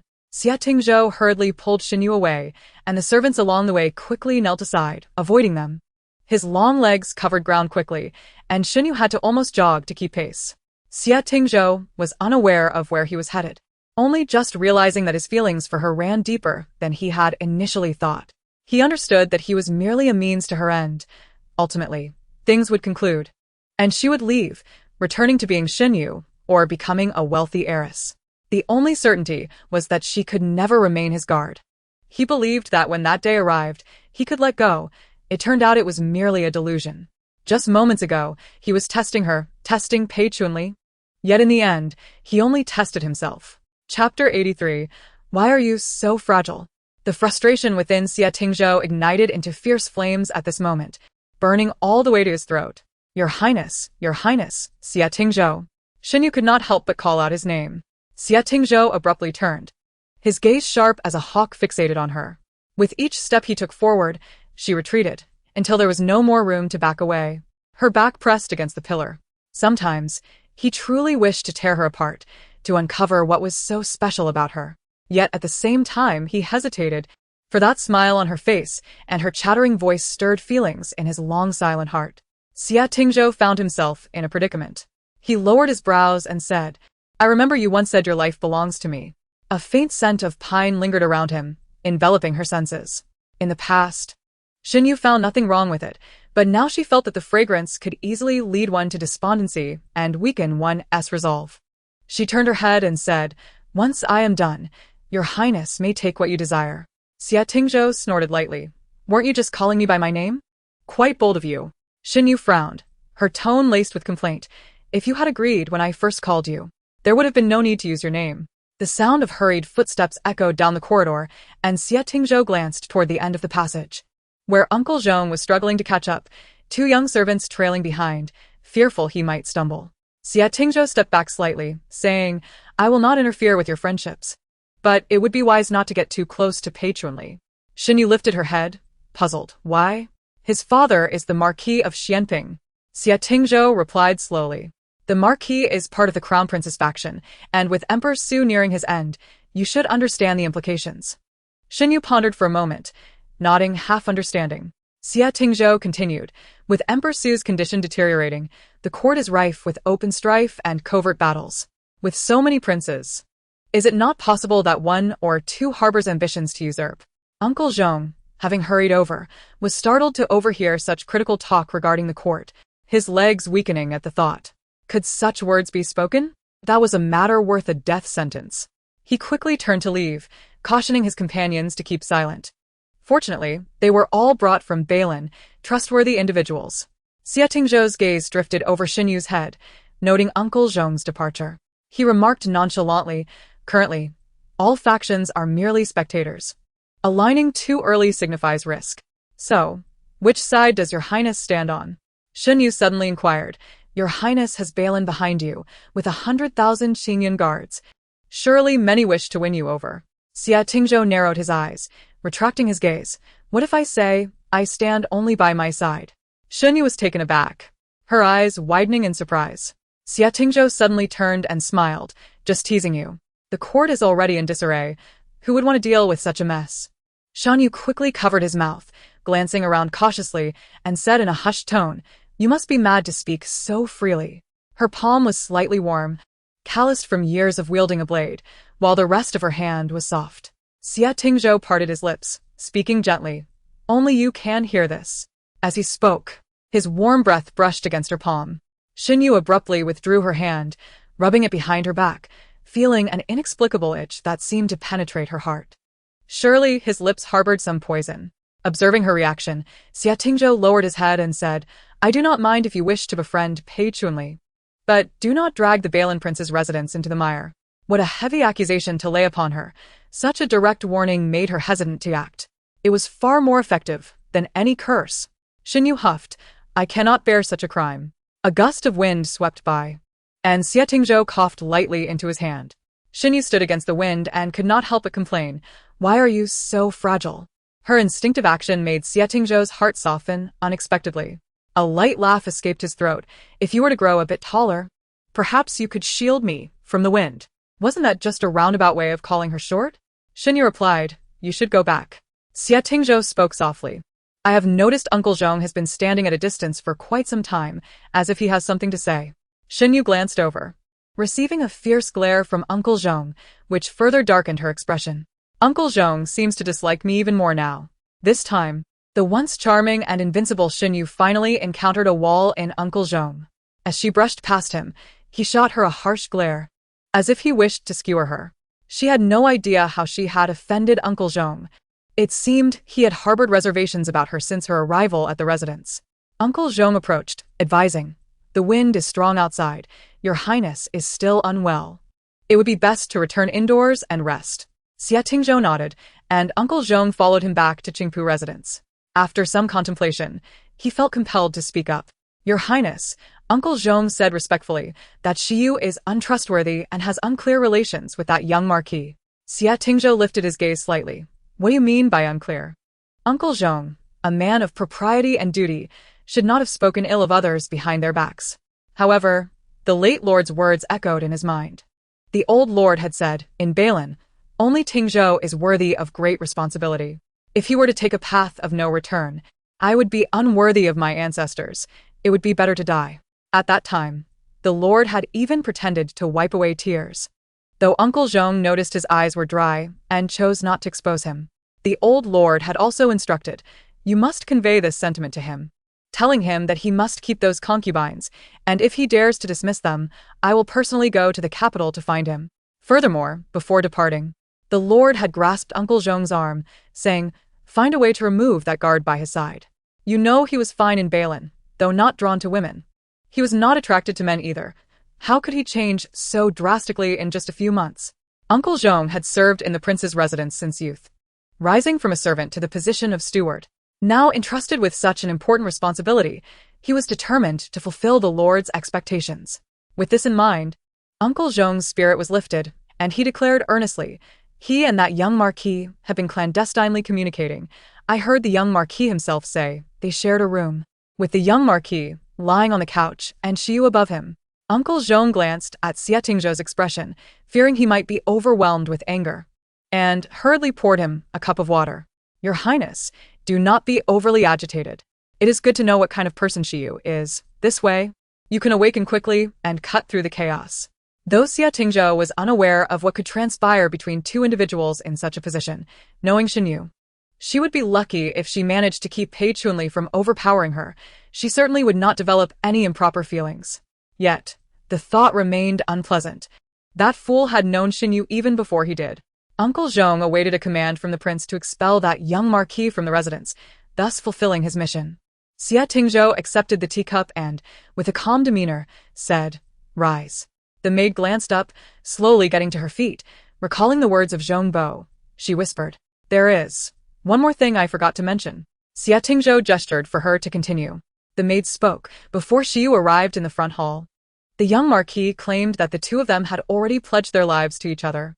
The teacup lightly fell onto the table, and Xie Tingzhou's expression darkened. The maid, frightened, weakened in her legs and knelt again. Xie Tingzhou narrowed his eyes. Did he truly say that? Absolutely, the maid confirmed, bowing her head, as several individuals in the hall overheard. Seizing the opportunity, Zhong Bo intervened. Your Highness, as the saying goes, it is better to dismantle 10 temples than to ruin a marriage. Since they have pledged themselves to one another, why not bless their union with a modest gift? Wishing them a harmonious life together? Xie Tingzhou coldly retorted, wish them a harmonious life? Is Pei Chunli worthy of such a blessing? Zhong Bo felt a rush of shame. It appeared that the crown prince was not only unwilling to relent but also intent on forcibly disrupting their bond. The dilemma was that Zhong Bo could not voice his thoughts, only contemplating silently. From Pei Chunli's description, it seemed that Xiu was indeed the one above, yet the crown prince did not appear to be in the position below. Were they truly oblivious to this discrepancy? Zhong Bo felt an embarrassment just imagining the situation. He intended to say more, but Xie Tingzhou raised a hand to his forehead. Enough? Everyone may leave. Zhong Bo hastily fell silent. Then, I shall not disturb your Highness's rest. Upon exiting the room, Zhong Bo sighed heavily. He had thought the task assigned by the old prince would be simple. Yet it proved to be quite the challenge, a heavy burden indeed. If approaching from the crown prince's side was unfeasible, perhaps it would be better to start from Xiu's end. As night fell, Xinyu led her people to the General's residence. Shen Yan and Madame Shen had already retired, but upon hearing that visitors headed straight for the storeroom, the pair hurriedly donned their clothes and rushed over. The storeroom doors stood wide open, with 10 or so individuals busily carrying items out. Madame Shen gasped in shock, rushing forward to block their way. What are you doing? She turned to Xinyu, her voice fierce. What on earth are you trying to do? A chair was placed at the storeroom's entrance, and Xinyu remained steadfast, calmly stating, I'm here to reclaim what belongs to me. Slightly lifting her chin, she continued to oversee the moving of items. Manager Liu stood nearby, tallying on a ledger and instructing, the young master says to continue moving, be swift. These are the general's belongings. Madame Shen trembled with anger. Xinyu, do not go too far. Who is going too far? Xinyu rose from her chair. Who took advantage of my father and brother's demise to usurp my inheritance? Shen Yan arrived slightly later, just in time to hear this statement. She stood in the corridor, momentarily stunned, watching the flurry of activity around her, seemingly unable to process the situation. Xinyu caught sight of her and cast a glance. Did you think this would go as you wished? Madame Shen pointed at Xinyu, her voice quaking with rage. I will report you. You are trespassing and stealing. Go ahead. Xinyu replied from the steps, lowering her gaze. Send someone now. Are you afraid? Shall I report you instead? Madame Shen found herself in a dilemma. She feared reporting, for doing so would expose the fact that Xinyu was still alive, revealing their clandestine mourning, which would be seen as a dispute over inheritance at best, or treason at worst. They thought they had Xinyu cornered, yet it was Xinyu who had them in her grasp. The residents had servants, but she could not call for help. The fewer who knew the truth, the better. She could only watch helplessly as gold, silver, and jade artifacts were carted away. In her panic, Madame Shen finally spotted Shen Yan and rushed to grab her. You must think of something. Shen Yan bit her lip. Let them take it. What? Madame Shen was taken aback. These are our belongings. How can we allow her to take them? Xinyu laughed coldly. Your belongings? What is being taken are my mother's dowry. How dare you utter such words? Madame Shin's chest heaved with anger, and in a sudden fit of rage, she lunged at Shin Yu with a hairpin drawn from her hair. Yet, Madame Shin was no match for Shin Yu. With a firm push, she sent Madame Shin sprawling to the ground, her hair disheveled and utterly disarrayed. Mother! Shun Yan rushed over. Shan Yu looked down upon the two. You are still nominally Madame Shin. As for the items left by my father, I will take only his armor. Everything else shall remain with you. My mother's possessions I shall take back in full. Madame Shin pushed her hair back. If Shin Jongin were to see you now, you should consider if he would regret marrying you, Shin Yu interrupted, raising her voice. Madame Shin felt as though struck by a heavy blow, momentarily frozen in place, before suddenly bursting into laughter. She had not always been like this. When she was in her boudoir, she had heard of marrying Shin Jongin as his second wife, and she had initially refused, thinking a rough soldier would be nothing but a sweaty brute, lacking any understanding of romance. However, when Shin Jongin returned to the capital, she had secretly observed him and discovered he was not as she had imagined. The handsome general, gallantly riding a tall steed while receiving the people's adulation, was a sight to behold. She had been moved in that moment, later learning of Shin Jongin's deep care for his late wife, longing to marry into the Shin family. But everything that followed shattered her fantasies. She still remembered the words he had spoken on their wedding night. Marrying you is not my intention, but now that I have, you are henceforth a Shun. Listen to that. In his eyes, she was merely a Shun, devoid of any care. There was no such thing as tender affection. He treated her with mere propriety. Living under the same roof yet feeling as distant as strangers, his heart always belonged to his deceased wife. Later, she learned that the Duke of Ching'an had forced him to marry her. This had happened over a decade prior, when Shin Jongin's standing was not as secure, leading to his reluctant marriage. His children were always at his side, while she bore the title of mother without the responsibilities of raising them. Eventually, when she became pregnant, her joy was tinged with resentment. Each time she complained, Shin Jongin remained silent. The more she spoke, the less frequently he returned home, until visits dwindled to once every year or two. He galloped on the battlefield while she remained in the capital, enduring a lonely existence. The pent-up resentment ultimately transformed her into a bitter woman, causing the general's residence to devolve into its current state. Chapter 85.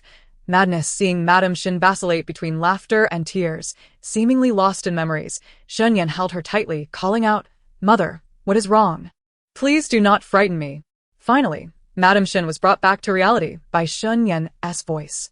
She looked up at Shin Yu and murmured, "You long for your late wife, wishing to be buried alongside her, do you not? I shall not grant you that wish." Shun Yu's expression shifted. Madame Shun then smiled. "I shall have you buried in Shengjing, so you can never meet your beloved wife again. You wish not to see me? When I die, I will be buried with you, and you shall see my face every day." She stared at Shin Yu, as if gazing at Shin Jongin. Shin Yan's expression changed, and she shook Madame Shin. "Mother, what is wrong?" Madame Shin turned her head, her gaze oddly fixed on Shun Yan. "Qiu Rui. How long until my wedding to General Shin?" Qiu Rui was her maid before her marriage, long since married and gone. It was evident that she had lost her sanity. Shun Yan stood frozen, then sat back in despair, crying out, "Mother, it is me, Yenner." Shin Yu turned her face away. She had not anticipated that Madame Shun would succumb to madness. It was clear she harbored feelings for Shin Jongin. Without love, there could be no hatred. Otherwise, how could such resentment arise? It is likely that the distress from the border has taken a toll on her heart, causing a surge of emotions that momentarily clouded her judgment. After weeping for a while, Shun Yan suddenly turned to Shin Yu and exclaimed, "I have already told you to move out. What more do you want from me?" Shin Yu shook her head in disappointment, responding, "I merely wish to reclaim my belongings." Who is truly pressuring whom here? Shun Yan opened her mouth, momentarily at a loss for words, and could only sob into Madame Shen's embrace. With a sigh, Shun Yu continued, "Father once confided in me that he regretted not spending enough time with you. He did not want your mother to teach you, knowing she could not raise a good girl. He had intended to take you with him to the border, but it was your mother who forced his hand. And you yourself declared that you could not endure the harshness of border life. Father told me that you are his daughter, and as we are both girls, we should be closer. Thus, I always select the finest of what my grandmother sends to share with you, rather than what is left over." At this point, Shin Yu turned her face away, choking back her emotions as she continued, "I have never cared for riches or valuables. What I value is family. I would gladly hand over these items to you upon your request. I consider you a sister and trust you enough to write to you. Yet it is you who have consistently pressured me. Shen Yan hung her head, tears streaming down her cheeks. Shen Yu raised her head, suppressing the tears that threatened to fall, and declared, I am not one to forget kindness, nor am I one to forget grievances. Henceforth, let us not interfere with one another. If you do not provoke me, I shall not provoke you. With clenched teeth, she asked, Have you finished moving? Yes, replied Manager Liu, approaching with a ledger, though there are still some discrepancies. Certain items are missing from the storeroom. How could that be? Surely some must have been squandered away, she remarked. How much is missing? Approximately 10 to 20%, Manager Liu replied. Shen Yu glanced at Shen Yan and sighed. Forget the rest. It is not worth the effort to make you compensate. What father left behind should suffice for you and your mother to live comfortably. Just do not trouble me any further. A line of heavily laden carts awaited at the back door. Manager Liu counted, but could not find Shen Yu. So he asked an assistant, Where is the young lady? The assistant replied, She said she would visit her own courtyard and would return shortly. The courtyard appeared neglected, with flowers and grass crushed by winter snow, leaving behind a desolate scene as the snow melted. Shen Yu pushed open the bedroom door, only to find a thick layer of dust covering the furniture. She walked over, stopping at the vanity. Beneath it, there was a drawer containing cherished items. As she opened the drawer and sifted through its contents, each piece was a memory. She found a small box to store her belongings, only to realize that one treasured item was missing, a small wooden sword her brother had made for her in her childhood, its whereabouts now unknown. After waiting at the back door for a moment, Manager Liu saw Shen Yu approaching with a box in her arms. Young lady, he said. Let us go. Shen Yu replied. Manager Liu hesitated, saying, Young lady, there is a concern regarding the tailor shop. It only has a few workers. And with so many valuables, Shen Yu understood his unspoken implication. With so few employees, it would be difficult to safeguard such a treasure. Isn't there a money house in the capital? Shen Yu inquired. There is, Manager Liu replied, but they cannot accommodate this many items. Suddenly struck by inspiration, she suggested, Let us send them to the Wang residence. My courtyard is spacious enough. Having already laid her cards on the table with Xie Tingzhou, there was no concern about discretion. Manager Liu clapped his hands in approval. What a splendid idea. I doubt anyone would dare to steal from the Wang residence.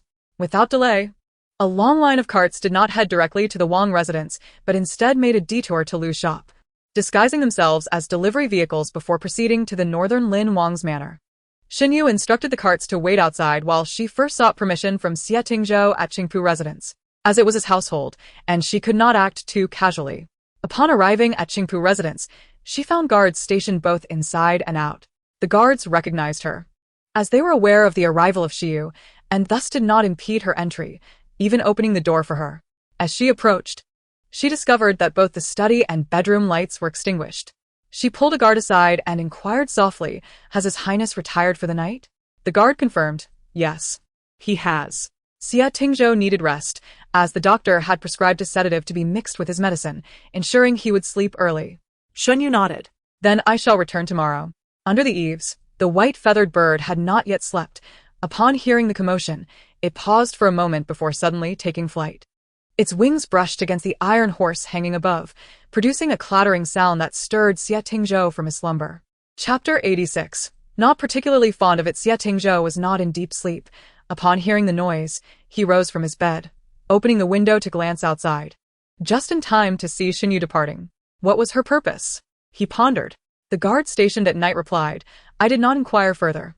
Upon learning your highness was asleep, she left, mentioning she would return tomorrow. Xie Tingzhou believed he understood Shen Yu well. If it were not significant, she would not have come. After a moment of contemplation, he donned his outer robe and opened the door.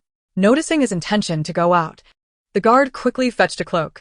Your highness, the night air is quite cold. Xie Tingzhou did not refuse and donned the cloak before stepping out of the courtyard. After taking his medicine, he felt somewhat fatigued and found the distance from Qingpu residence to Looming Pavilion seemed a bit far, especially since he himself had initially arranged for her to be placed at a distance. At that time, he had already begun to harbor feelings for her, which was why he intentionally kept her farther away. Lost in thought, he arrived at the entrance of Looming Pavilion. Where is she? He asked. An undercover guard replied. She is outside the east gate. The voice was heard, but the person was not visible, likely causing fright to anyone who might pass by at such an hour. What business does she have at the east gate at this hour? Outside the east gate, Shen Yu was troubled, contemplating where to place such a large quantity of items. Sometimes being overly wealthy can also be a burden. Manager Liu remarked, with only a few hours until dawn. It might be best if we rest here and wait for the young lord to awaken before proceeding. His words were cut short as he caught sight of Xia Tingzhou stepping out through the door. Though Manager Liu had never seen Xia Tingzhou in person, the elegance of his demeanor made it clear who he was. Your Highness, Manager Liu said, lifting his garments and kneeling. Following suit, everyone else at the entrance knelt as well. Xinyu turned around, her tone slightly surprised. Your Highness. Xia Tingzhou lowered his gaze to her and inquired, Did you come to see me at this hour for something urgent? Xinyu hurried over, whispering, I wish to bring some daily necessities into the Wang residence and need your permission first. Daily necessities? Xia Tingzhou glanced at the seemingly endless line of carts in the alley. Is this truly what you consider daily necessities? Even a princess would not require this much for her daily outings. He expressed skepticism regarding the contents of the carts. Is that acceptable? Shen Yu asked cautiously. The lantern's dim light cast a glow on her eyes, making them appear even more luminous, faintly shimmering with anticipation. Xia Tingzhou commanded, Have someone come out to assist with unloading. The doorman promptly ran off to summon help. As the carts were opened, items were unloaded one by one. Vases, jade, and coral. All treasures of considerable value. Xia Tingzhou fell silent, turning to Xinyu. Is this what you use daily? Shan Yu blinked, mustering her courage to assert, for daily enjoyment. Given such a display, it seems you were quite wronged during your journey to the capital, he remarked. It was not that much of an injustice, Xinyu replied, somewhat shamelessly. Xia Tingzhou chuckled softly, asking, Have you returned from home? Xinyu replied with a slight nod, Not exactly, but the items moved were all my mother's dowry. They do not belong to my siblings and should not be given to others. As they stepped inside, they found a multitude of items awaiting instructions on where to place them in the courtyard. If all were to be displayed, the golden splendor would surely dazzle the eyes. Xia Tingzhou pondered for a moment and instructed Zhongbo to prepare a storeroom specifically for your belongings by tomorrow. Is that acceptable? Shenyu asked. It seems Zhongbo is not particularly fond of me. Xia Tingzhou cast his gaze downward at her, suggesting that his feelings were not merely mild disfavor, but rather a profound aversion. Earlier, he had confidently claimed to be universally adored, but now, having faced harsh reality, he had come to understand his standing. After all, he was only 17, still a mere child like Chong Lu. The next day, when Zhongbo arrived, Xia Tingzhou was in the study reviewing documents. Zhongbo remarked. I hear His Highness has requested I prepare a storeroom for Shiryu. Xia Tingzhou nodded without lifting his head, affirming its purpose for her belongings. Zhongbo regarded Shiryu with evident disdain, already attributing the blame for all misfortunes to her. He could not help but scoff. What could a mere guard possibly possess? Why should a storeroom be designated for him? Xia Tingzhou put down his pen, a smile playing at his lips. You'll know if you go and see for yourself. As Zhongbo ordered the storeroom to be prepared, he made his way to Lu Mingxian, with Chong Lu insisting on accompanying him. Before entering, Zhongbo dismissively remarked, What could a guard have? Even if he possesses items, they are likely not of any value.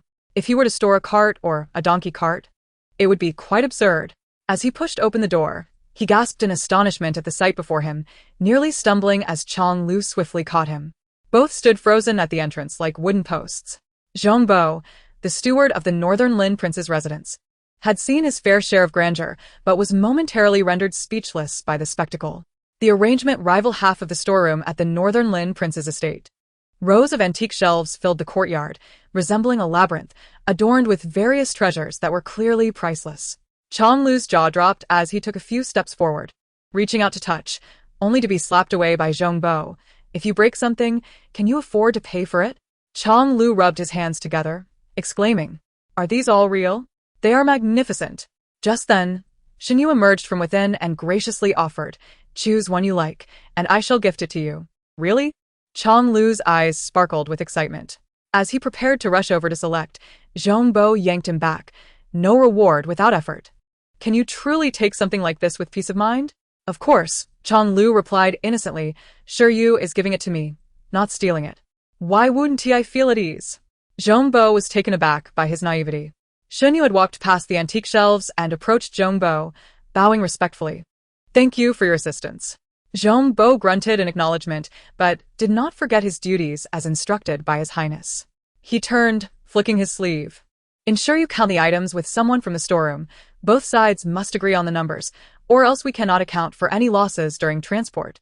Shen Yu complied and respectfully saw Zhong Bo out. Once outside Lu Mingxian, Zhong Bo's mind was filled with confusion. How could a mere guard possess such wealth? It was rumored that His Highness had acquired these treasures on the battlefield. Could it be that Shiryu had once been a bandit, seizing riches through plunder?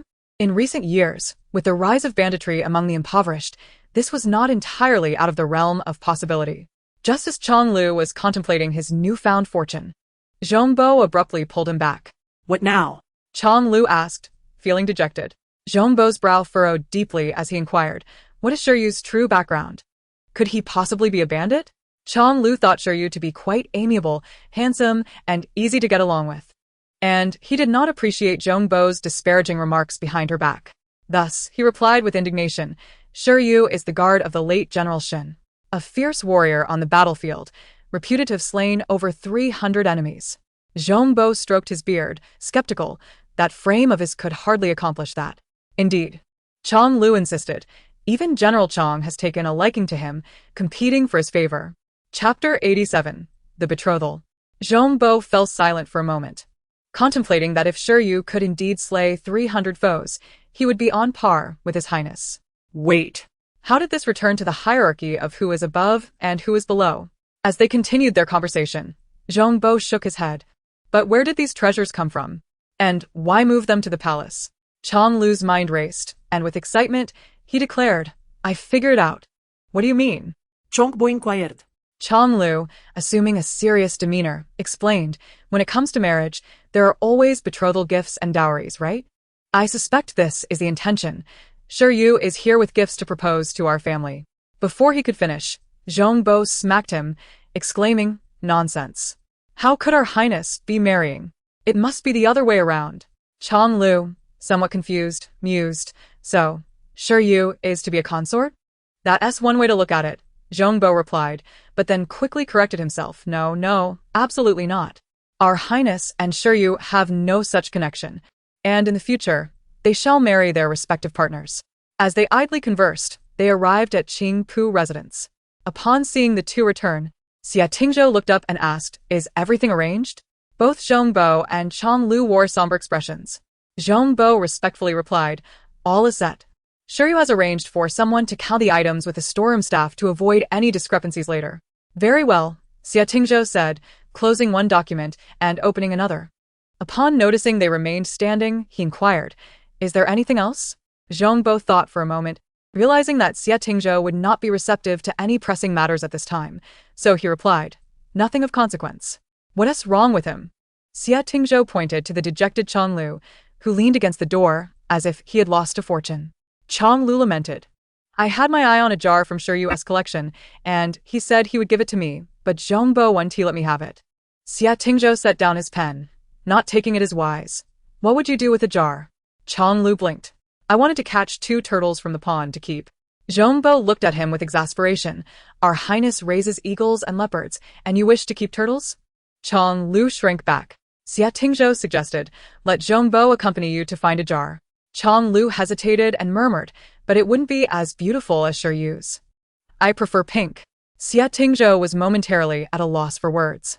As the items were moved, the courtyard was once again emptied, allowing De Huang to roam freely instead of being confined indoors. Spring had officially arrived weeks ago, but it was only yesterday that the first gentle rains began to fall. De Huang joyfully dashed around the courtyard all afternoon, rolling in a muddy pit he had dug. Xin Yu and Arya had heated water and set up a wooden basin in the courtyard to give De Huang a bath when they heard a gentle knock on the courtyard door. Xin Yu rose to open the door, reminding De Huang not to run away.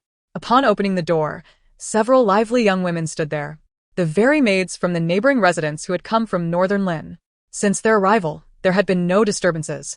So, it was unclear why they had suddenly come to visit. One of the girls in a pink blouse smiled and said, having been here for a few days. Though we live next door, we have not yet had the pleasure of meeting you, my apologies. Xin Yu quickly replied, you flatter me. I am merely a guard. The girl in pink continued to smile without speaking. Another girl with an oval face handed over a bamboo basket, saying, "I've made some pastries for you to try. They are a delicacy unique to Northern Lin, learned from the old chef back at the palace. I heard that His Highness loved them as a child." Xinyu initially intended to decline, but upon hearing the last part, she hesitated. The unique pastries from Northern Lin piqued her curiosity, especially those that might remind her of Xie Tingzhou's childhood favorites.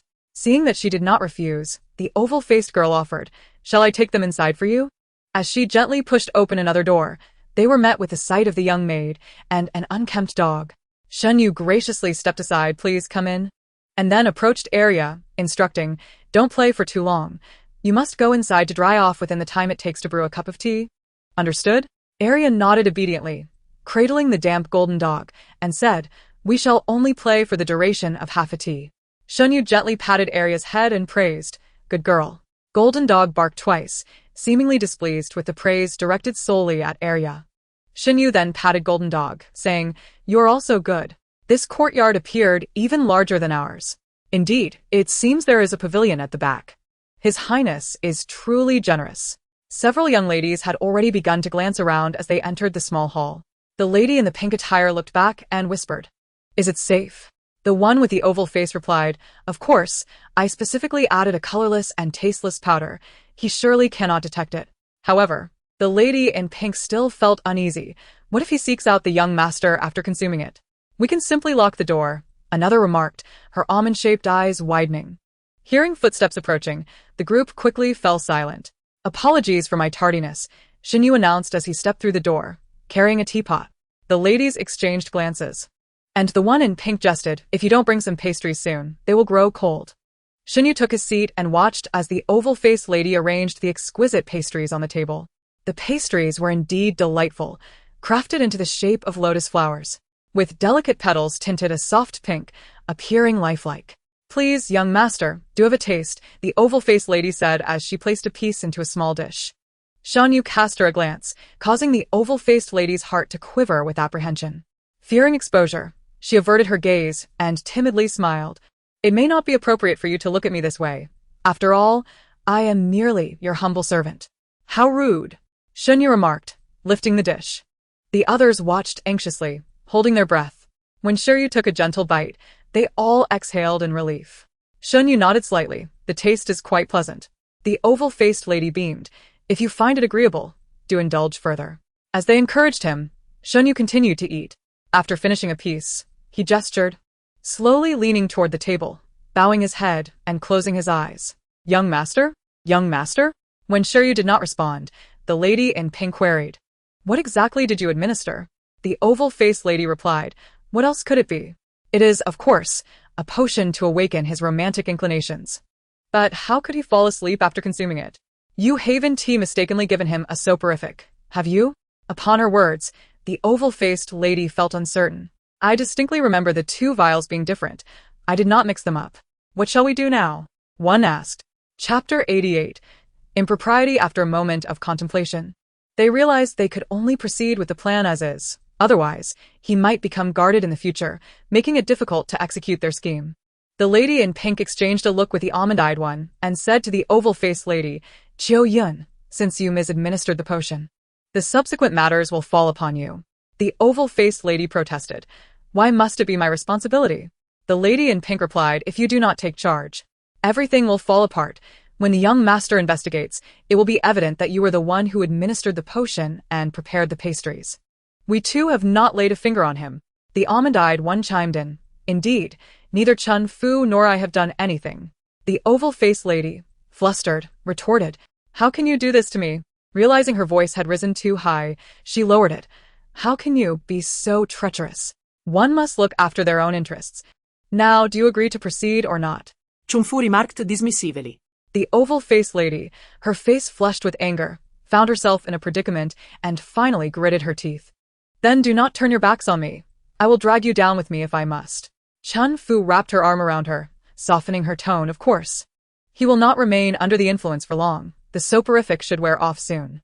We will step outside to distract that girl, and the rest will be up to you. Please help me lift him onto the bed," the oval-faced lady instructed. The three of them combined their strength to lift the slumped Xinyu and carefully placed him on the bed. The almond-eyed one glanced down at Xinyu. Does he seem lighter than expected? Chun Fu, having not exerted herself, rubbed her arms and said, I've never lifted a man before. How would I know? It must be that you are not using enough strength. I feel as though my arms are about to break. The almond-eyed one fell silent. The oval-faced lady said nervously, When I shout, you both rush in. Understood. Understood. Chun Fu and the almond-eyed one replied as they exited and closed the door. Arya had just finished bathing Golden Dog, remembering Shiryu's instructions not to play for too long, and was preparing to return indoors with Golden Dog. Upon seeing the two ladies emerge, she inquired, Where's my brother Shiryu? Chun Fu smiled and said, He has asked Qiu Yun to learn how to make pastries, saying he wishes to prepare some for his highness. Arya nodded innocently and returned to her room to dry off. The two waited in the courtyard while inside. Qiu Yun watched the figure on the bed intently. After about a quarter of an hour, the person on the bed finally began to stir. First, he slightly furrowed his brow, then turned over, showing signs of awakening. Qiu Yun suddenly rose from her chair, hesitant to approach too closely, observing from a distance. She had never used the soporific before and was unsure of its effects or how long it would take to wear off. She softly called, Young Master Shi? Shunyu rubbed his temples and opened his eyes, looking at her, Miss Qiu Yun. Qiu Yun had not even registered how he knew her name. She didn't recall introducing herself. However, the fact that he could call her name indicated that he was awake. Gathering her courage, Qiu Yun suddenly shouted, Help. Non-consensual acts are occurring. No, please, Help. As she cried out, she tore at her clothes and rushed to the bedside, attempting to grasp Xinyu's garments. Xinyu hurriedly moved aside, allowing Qiu Yun, disheveled, to fall onto the bed. The door swung open with a loud bang as Chun Fu and Chun Xing rushed in. The two were well prepared. Chun Fu gasped dramatically, Good heavens, what has happened? Quickly, summon help. Chun Xing dashed outside, exclaiming, Come quickly. Young Master Shi is attempting to assault the young Master's maid. In an instant, several servants from the outer courtyard rushed over, drawn by the commotion, while others went to spread the word. The gate to Luming Pavilion stood wide open. When Xie Tingzhou arrived, the courtyard was crowded with people, and upon seeing him, they knelt in a throng. Before he could approach, he heard a woman's cries and others attempting to console her. Xinyu sat calmly in a chair facing the door, while Arya stood defiantly with her hands on her hips, glaring at her. Golden Dog, unsure of what had transpired, felt it necessary to act fierce, barking occasionally at the sobbing woman on the floor. As Xie Tingzhou stepped inside, Xinyu immediately rose to offer her seat. The messenger did not fully comprehend the specifics of the incident and dared not speak without certainty, only stating that something had occurred in Luming Pavilion, leaving Xie Tingzhou unaware of the full situation. After taking a seat, Xie Tingzhou surveyed the group of weeping women and inquired, What has happened? Wait, Xinyu interrupted. Arya, please take Golden Dog outside to play. Arya was still young, and Xinyu feared that such sordid matters might corrupt her innocence. Once Arya and Golden Dog had left, Chun Fu cried out, Your Highness, you must take a stand for us. Shiryu attempted to commit an act of impropriety against Qiu Yun. If she had not cried out desperately, we would not have arrived in time. And who knows what might have happened. Chun Fu clutched her handkerchief and began to sob uncontrollably. Xinyu remained composed, thankful that Xie Tingzhou recognized her as a woman. Otherwise, the situation might have been difficult to clarify. Xie Tingzhou nearly laughed. Impropriety? What kind of impropriety could he have committed? Who is Qiu Yun? Qiu Yun, tear-streaked, replied, Your Highness, it is I. Xie Tingzhou leaned back in his chair. Please, do elaborate on how he acted improperly towards you. Qiu Yun glanced around, her handkerchief covering her face as she sobbed, Your Highness, how can I speak of such things? If you cannot articulate it, then how can there be any evidence? Xie Tingzhou questioned sternly. Startled, Qiu Yun shivered and leaned weakly against Chun Fu, saying, We live next to young Master Shi. Recently, we made some pastries that we hoped he would taste.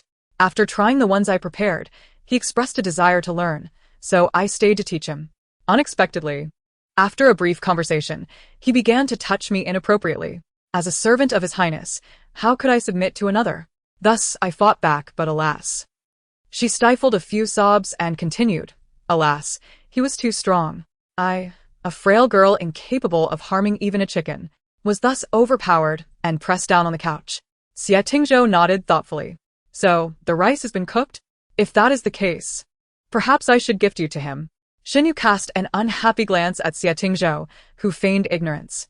Absolutely not. Qiuyun crawled forward on her knees, attempting to tug at Xie Tingzhou's robe, but a guard swiftly intervened, causing her to hesitate.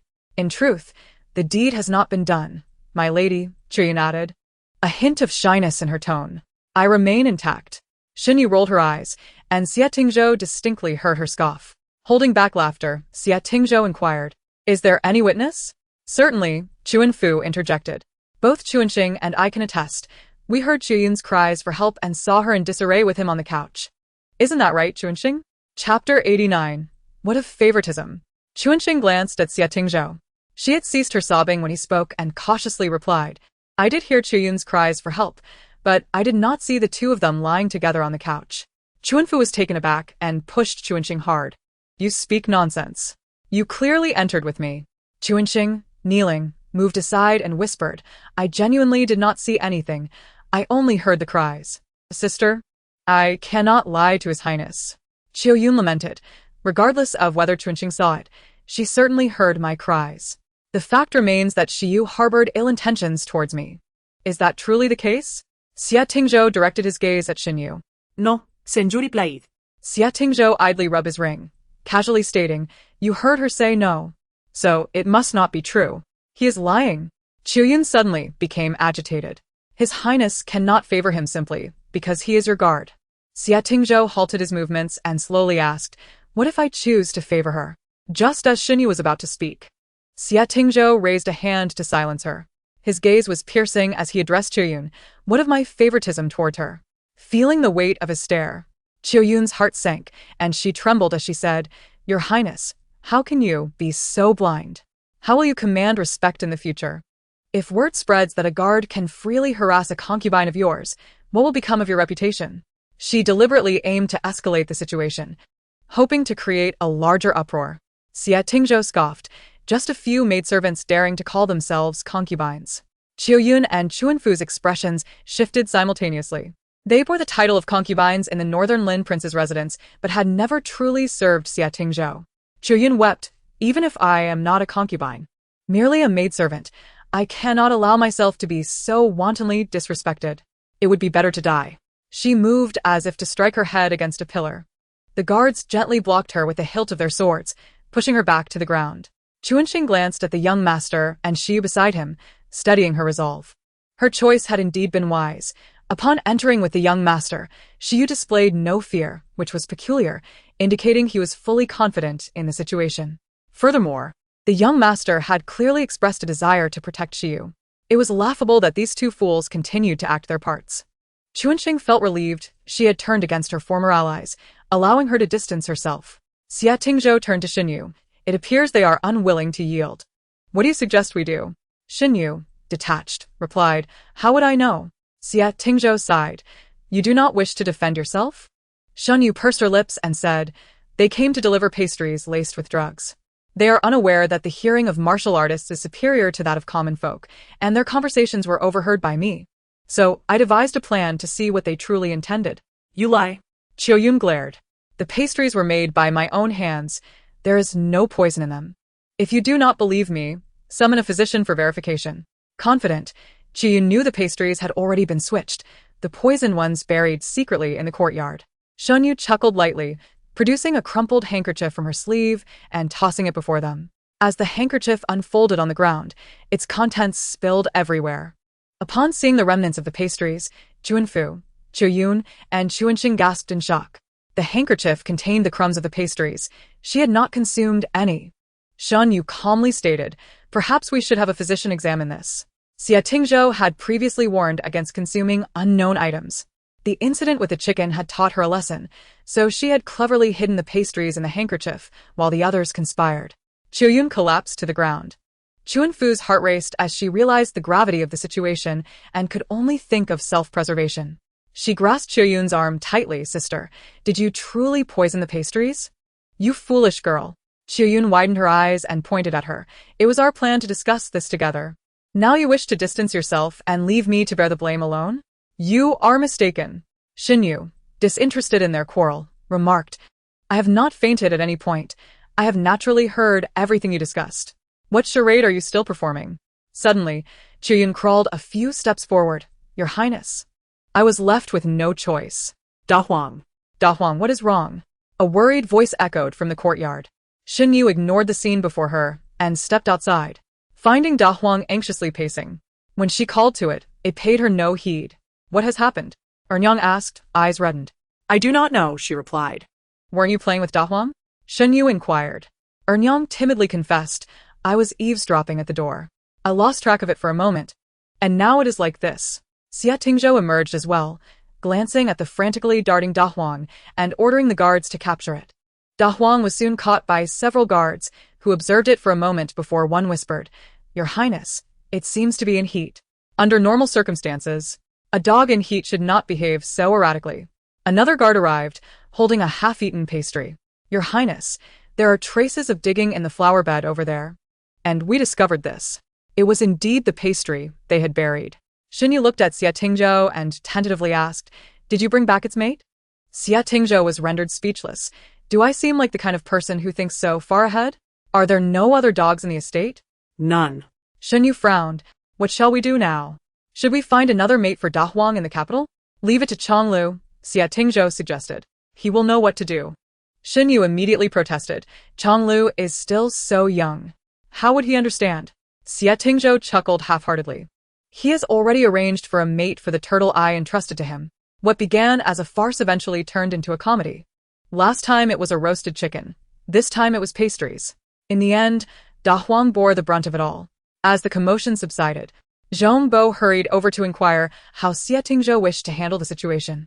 Xia Tingzhou replied coolly, Since they were sent by my father, we cannot be too harsh. Simply sell them off. Zhong Bo wiped the sweat from his brow. Will that be acceptable? Xia Tingzhou interrupted. If you find the punishment too lenient, you may simply execute them. Zhong Bo immediately ceased to speak. Chuanfu and the others were bound and taken away by the servants. Chuanxing, seizing an opportunity while the servants were distracted, broke free and rushed to Xia Tingzhou, pleading, Your Highness, I had no part in this. I previously stated I did not see them on the bed. I only heard Chuyun's cries for help. I beg you to spare my life. With her hands bound behind her back, she bowed her forehead to the ground. She never anticipated Xiyu would possess such skill, disrupting her plans entirely. Xia Tingzhou leaned slightly to observe her, a low, soft laughter escaping his lips, chilling her to the bone. Do you think I care whether or not you were involved? Chapter 90. I do not like you. In that moment, a wave of cold dread washed over Chuanxing. In her panic, she glanced at Zhong Bo, pleading, Help me. It was you who instructed us to do this. The courtyard erupted in chaos. Zhong Bo's face turned ashen. After a moment's contemplation, he lifted his robe and knelt, addressing the prince. Shifeng looked earnestly at Xia Tingzhou. He and Chong Lu had been raised by Zhong Bo, and though they were not blood relatives, they shared a bond akin to family. Xia Tingzhou replied in a calm tone, Rise and speak. Do you have something to say? Supported by Shifeng. Zhong Bo stood up hesitantly and said, I did express a desire to send Xiu away, but this scheme was not conceived by me. Xia Tingzhou cast a brief glance at Chuanxing. Chuanxing hurriedly explained, We only wished to alleviate Zhong Bo's burden. As the steward of the royal residence, assisting him would connect them to Zhong Bo, potentially allowing them to gain favor before Xia Tingzhou. The three of them had acted with impropriety, and they would face the consequences as deemed fit.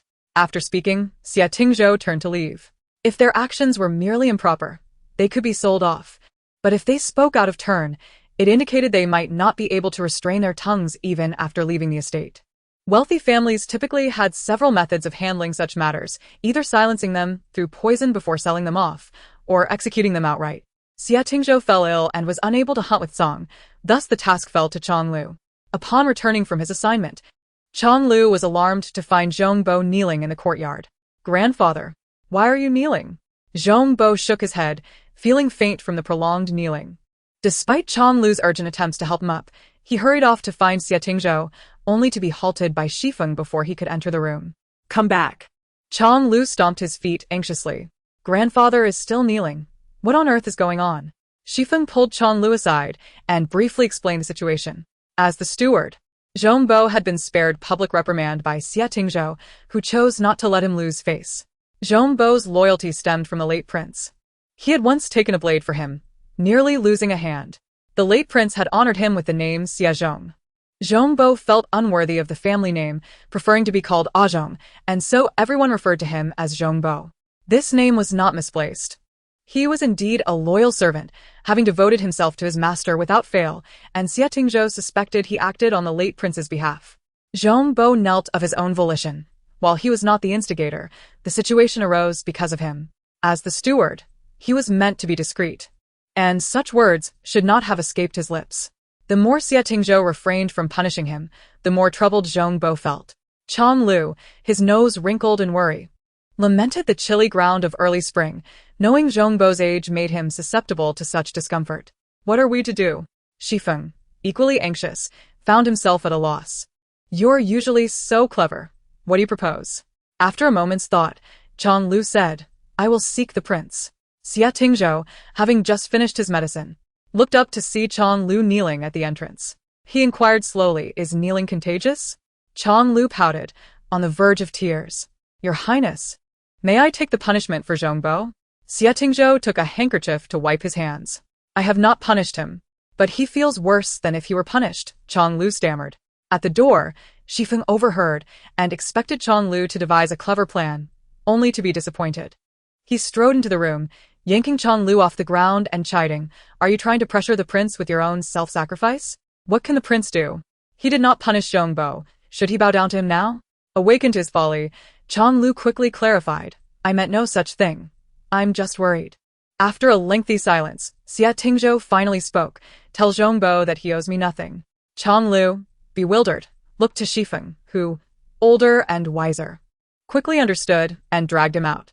Shifeng conveyed the prince's words to Zhongbo, who pondered for a moment before laboriously rising with support. Help me to Looming Pavilion.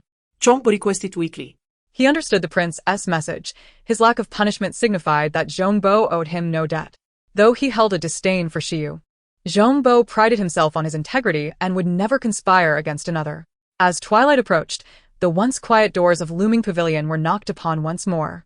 Arya opened the door and, upon seeing Zhongbo, hurried to summon Xiu. Zhongbo shook off Chang Lu's assistance, standing upright in the courtyard. As Xinyu stepped out, she witnessed Zhongbo bowing deeply towards her. Startled, she sidestepped and caught the old man's arm as he prepared to bow a second time. What are you doing? Zhongbo replied, I owe you a debt, and this is my way of repaying it. He attempted to bow again. Xinyu held him steady, stating, I cannot agree with you there.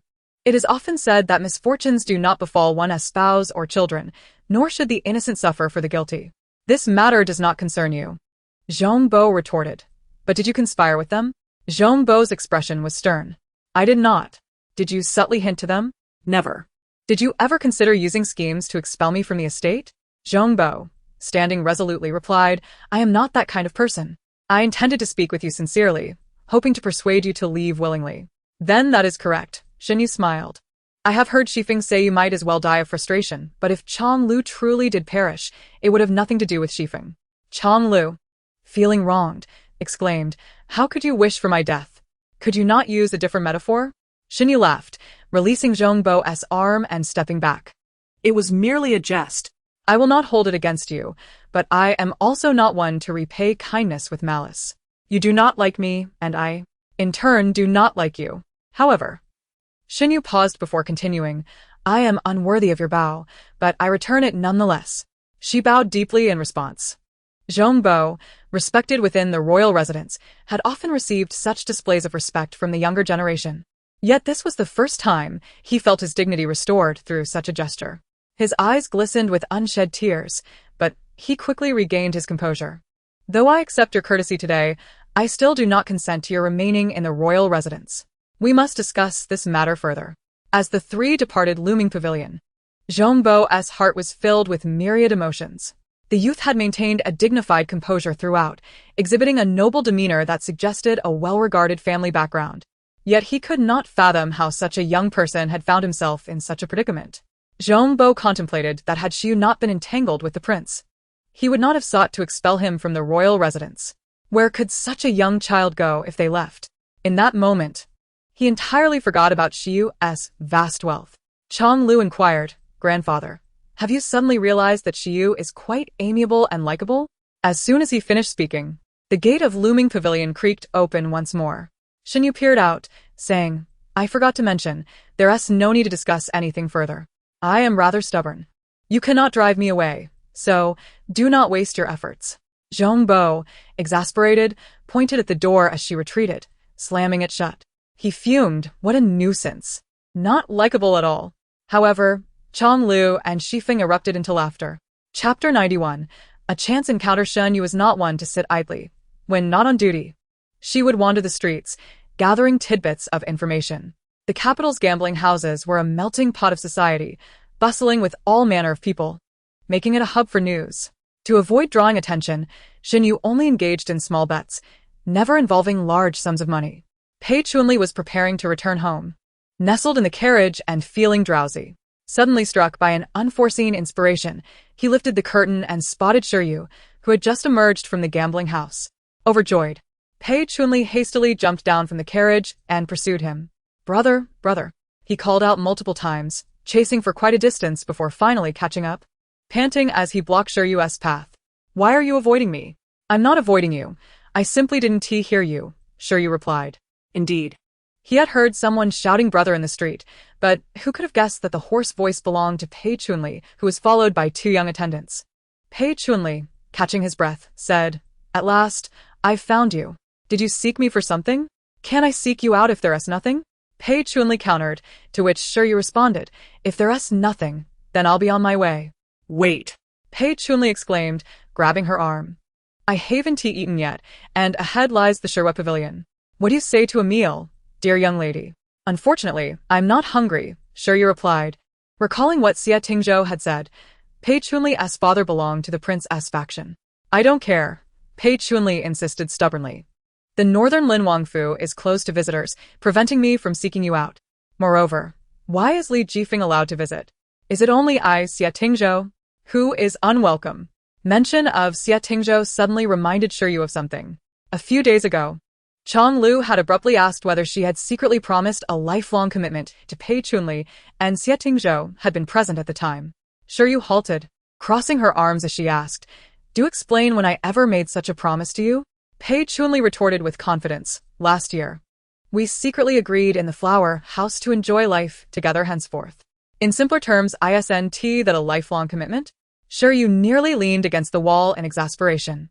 Just as she was about to shake off Pei Chunli and leave, she caught sight of a carriage approaching, driven by the coachman from the Shun residence. Shiryu subtly shifted, allowing Pei Chunli to block her from view.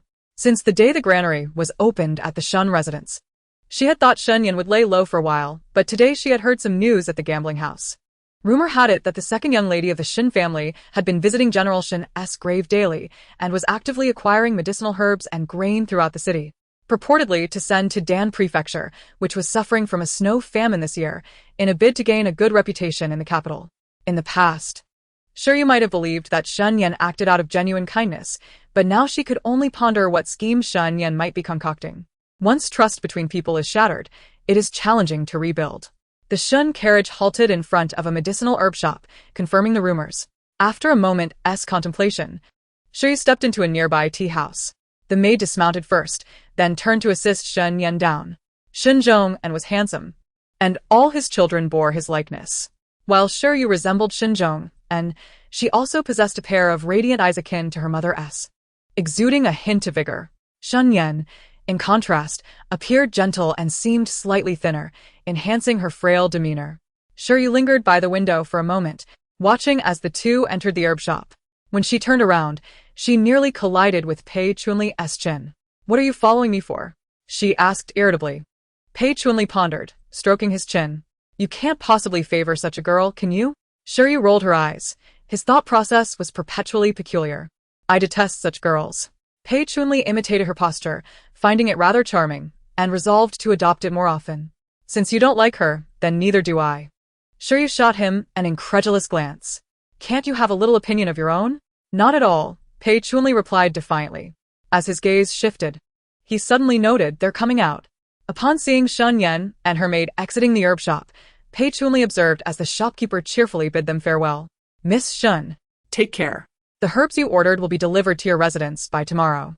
The shopkeeper was likely unaware that addressing her as Miss Shen was a taboo. Shun Yan, however, displayed no change in expression, appearing far more composed than before. She smiled slightly and replied, "Thank you for your trouble, shopkeeper." Shiryu furrowed her brow in deep thought. It appeared that the acquisition of medicinal herbs was indeed true. Previously, Shun Yan and Madame Shen had garnered a poor reputation. But now, thanks to disaster relief efforts, their public image had significantly improved. However, the current Shen residence was not wealthy. Why had Shen Yan chosen to engage in such activities now? As she pondered, she watched Shen Yan, supported by her maid, approach the carriage. Whispering to each other for a moment before Shen Yan stepped onto the carriage a step.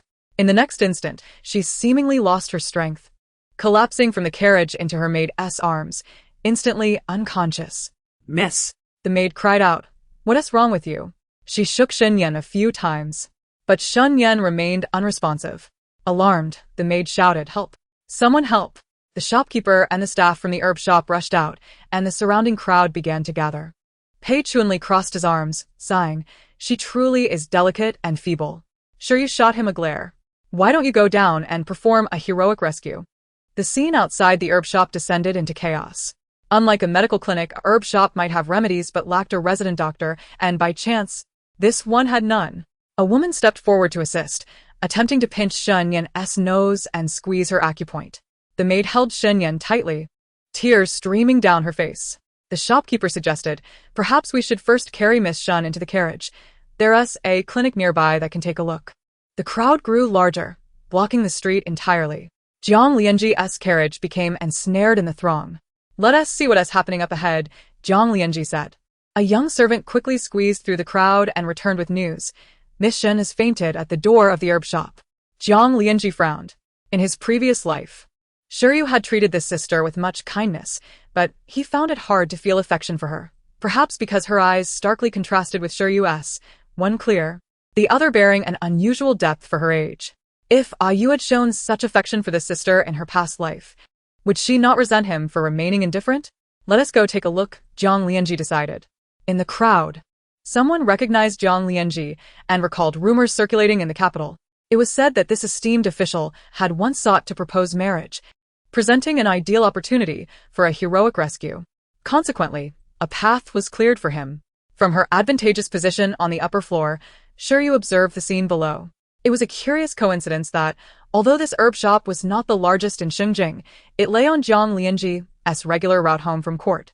The timing of Shen Yan's fainting was so fortuitous that it compelled Shiryu to question her true motives. This foolish sister had treated the Jiang family as her lifeline in her previous life, running to their residence daily. It seemed she was still pursuing the same path, showing little growth. Yet, Shiryu could not entirely dismiss the possibility that such coincidences might occur in the world. She reached for a few peanuts from the dish on the table, tossing one into her mouth. Meanwhile, Jiang Lianji had knelt beside Shen Yan, refraining from physical contact due to the propriety between men and women, merely observing. The maid, gasping for breath, pleaded, "What shall we do, sir? Madam is bedridden. And now only the young lady remains." The gathered crowd murmured in concern. Jiang Lianji contemplated, "Let us return her to the Shun residence. Gao Jin, send someone to fetch a doctor and go directly to the Shun residence. Help your young lady up," Jiang Lianji instructed the maid. She attempted to lift Shen Yan but was unable to do so, crying and blaming herself. "If I had known, I would have advised the young lady against visiting the general's grave every day." Jiang Lianji inquired, "What purpose does she have in visiting General Shen's grave?" The maid responded, "Previously, many would go to pay their respects, but as time passed, fewer people visited. The young lady feared they would be lonely, so she decided to go and keep them company." The maid spoke with heartfelt emotion, her voice choked with tears. In the crowd, some with shallow eye sockets were already wiping away tears. The maid added, "Miss said that the eldest young lady loves lively gatherings." This remark about the eldest young lady stirred memories in Jiang Lianji. He recalled that in her past life, when Xinyu first entered the Jiang residence, she was more vivacious, occasionally engaging in playful antics with the servants. However, under constant reprimand from his mother, she gradually became quiet, and he assumed she preferred solitude. Now, reflecting on it, he realized she had once cherished the company of others. The more he thought about it, the more his heart ached. And he felt a lump in his throat. He could not believe she had simply perished, but where could she possibly be? Shenyu indeed loved a lively atmosphere and was currently leaning against the windowsill, observing the scene. Had it not been for Shen Yan's entanglement with her, she would have applauded Shen Yan's clever maneuver. Not only did it publicly absolve her from prior slander and earn her a good reputation, but it also garnered Jiang Lianji's favor, a twofold achievement. It seemed Shen Yan was striving to secure her place in the Jiang residence, unaware that it was hardly a welcoming abode, not to mention the presence of a wicked mother-in-law and Lin Qingli, Jiang Lianji's childhood friend. As the body lay on the ground, Jiang Lianji pondered for a moment and instructed Gao Jin, "Take Miss Shen to the carriage." Gao Jin complied, rolling up his sleeves to lift Shen Yan. The maid quickly intervened, "My lord, that may not be appropriate. He is, after all, a servant and a man at that." In the Great Zhou, there were no strict separations between men and women. Women could walk the streets without veils, and it was acceptable to share meals together. Yet, in front of the public, allowing a servant to approach and embrace her was still improper. Shenyu smiled, wondering why it was inappropriate for the servant to carry her. Was it more acceptable for Jiang Lianji to do so?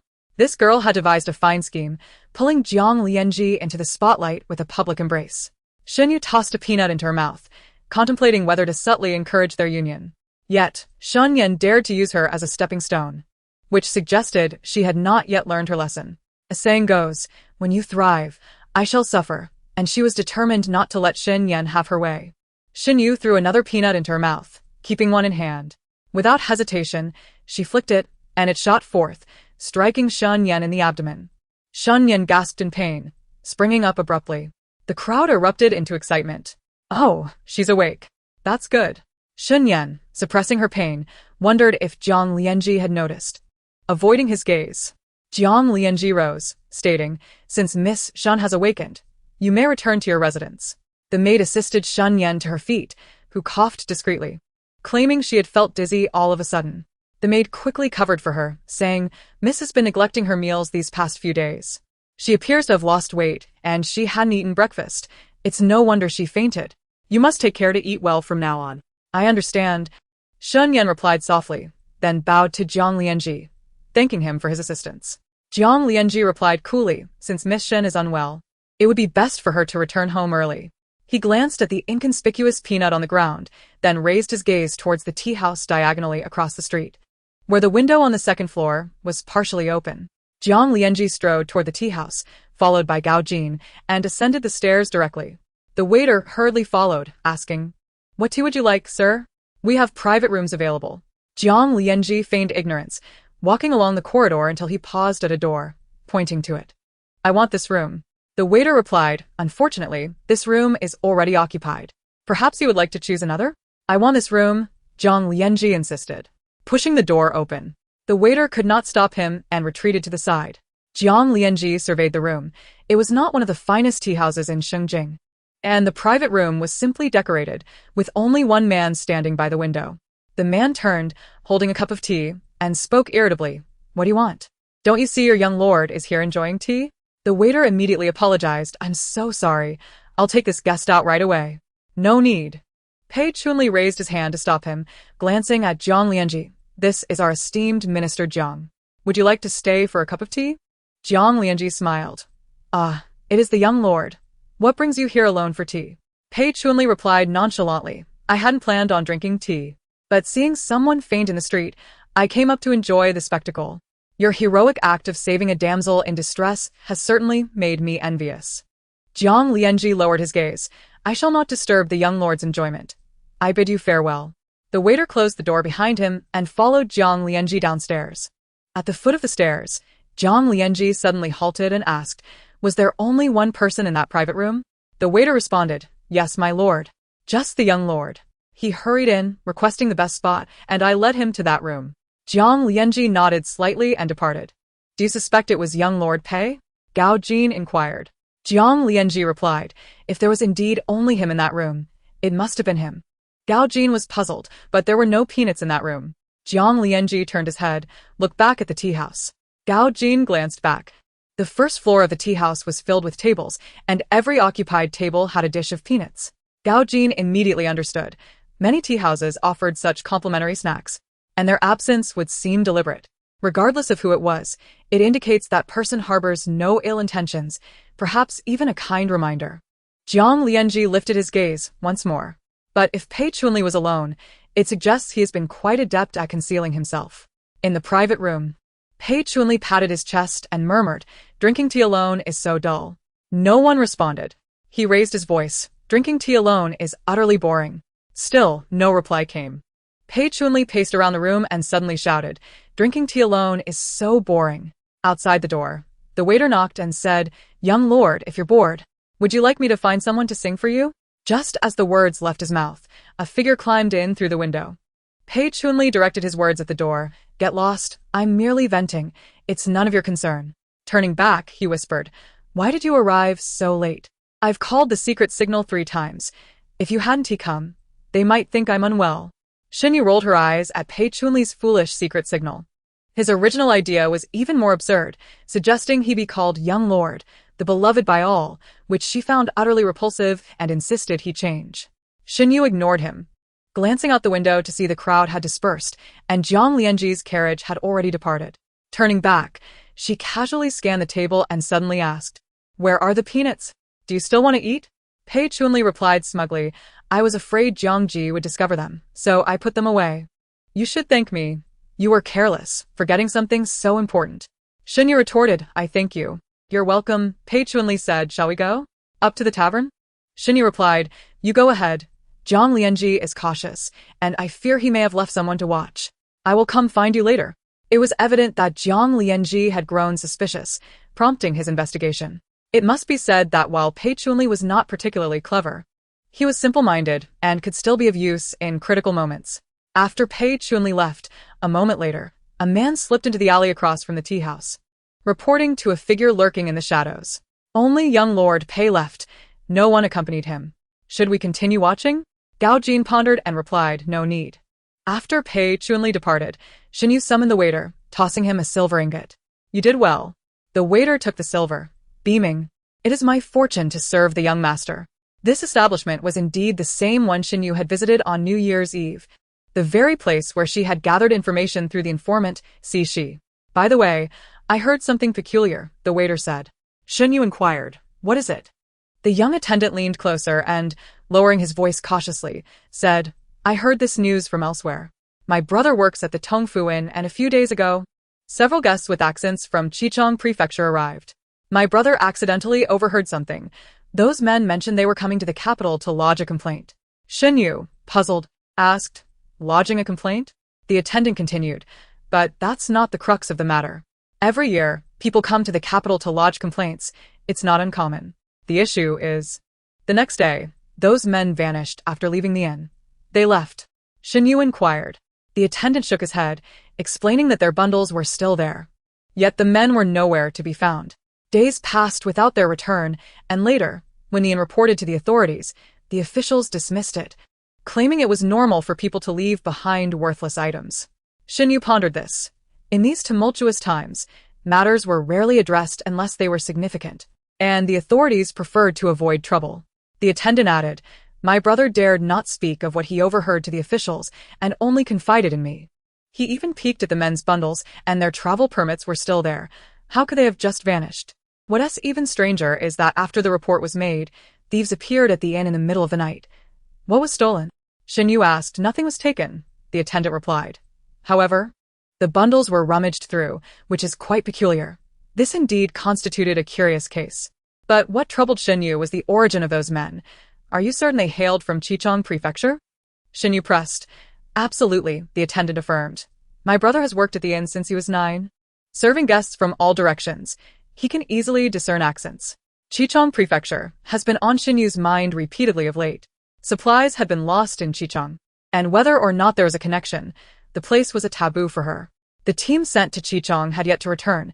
News traveled slowly, and gathering information took time." "I understand." Xinyu nodded, placing a silver note on the table. The attendant's eyes widened, rubbing his hands together, and asked, "Is there anything else you wish to command, my lord?" Xinyu replied evenly, "Where are the belongings of those guests now?" "They were not valuable items. They are either at the inn or have been discarded," the attendant explained. He then inquired, Does my lord wish to take a look? Shin Yu nodded. The attendant considered and proposed. Let me inquire first.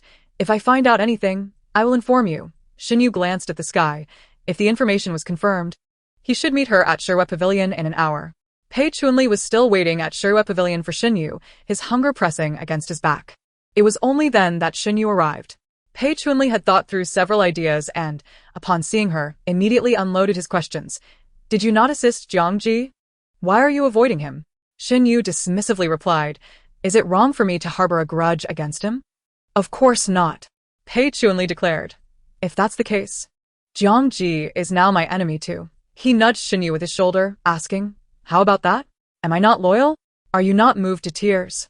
Meanwhile, at the other end of Xingjing, the Shin family carriage halted before the general's residence. A maid dismounted first, turning back to assist Shen Yan, standing at the carriage shaft.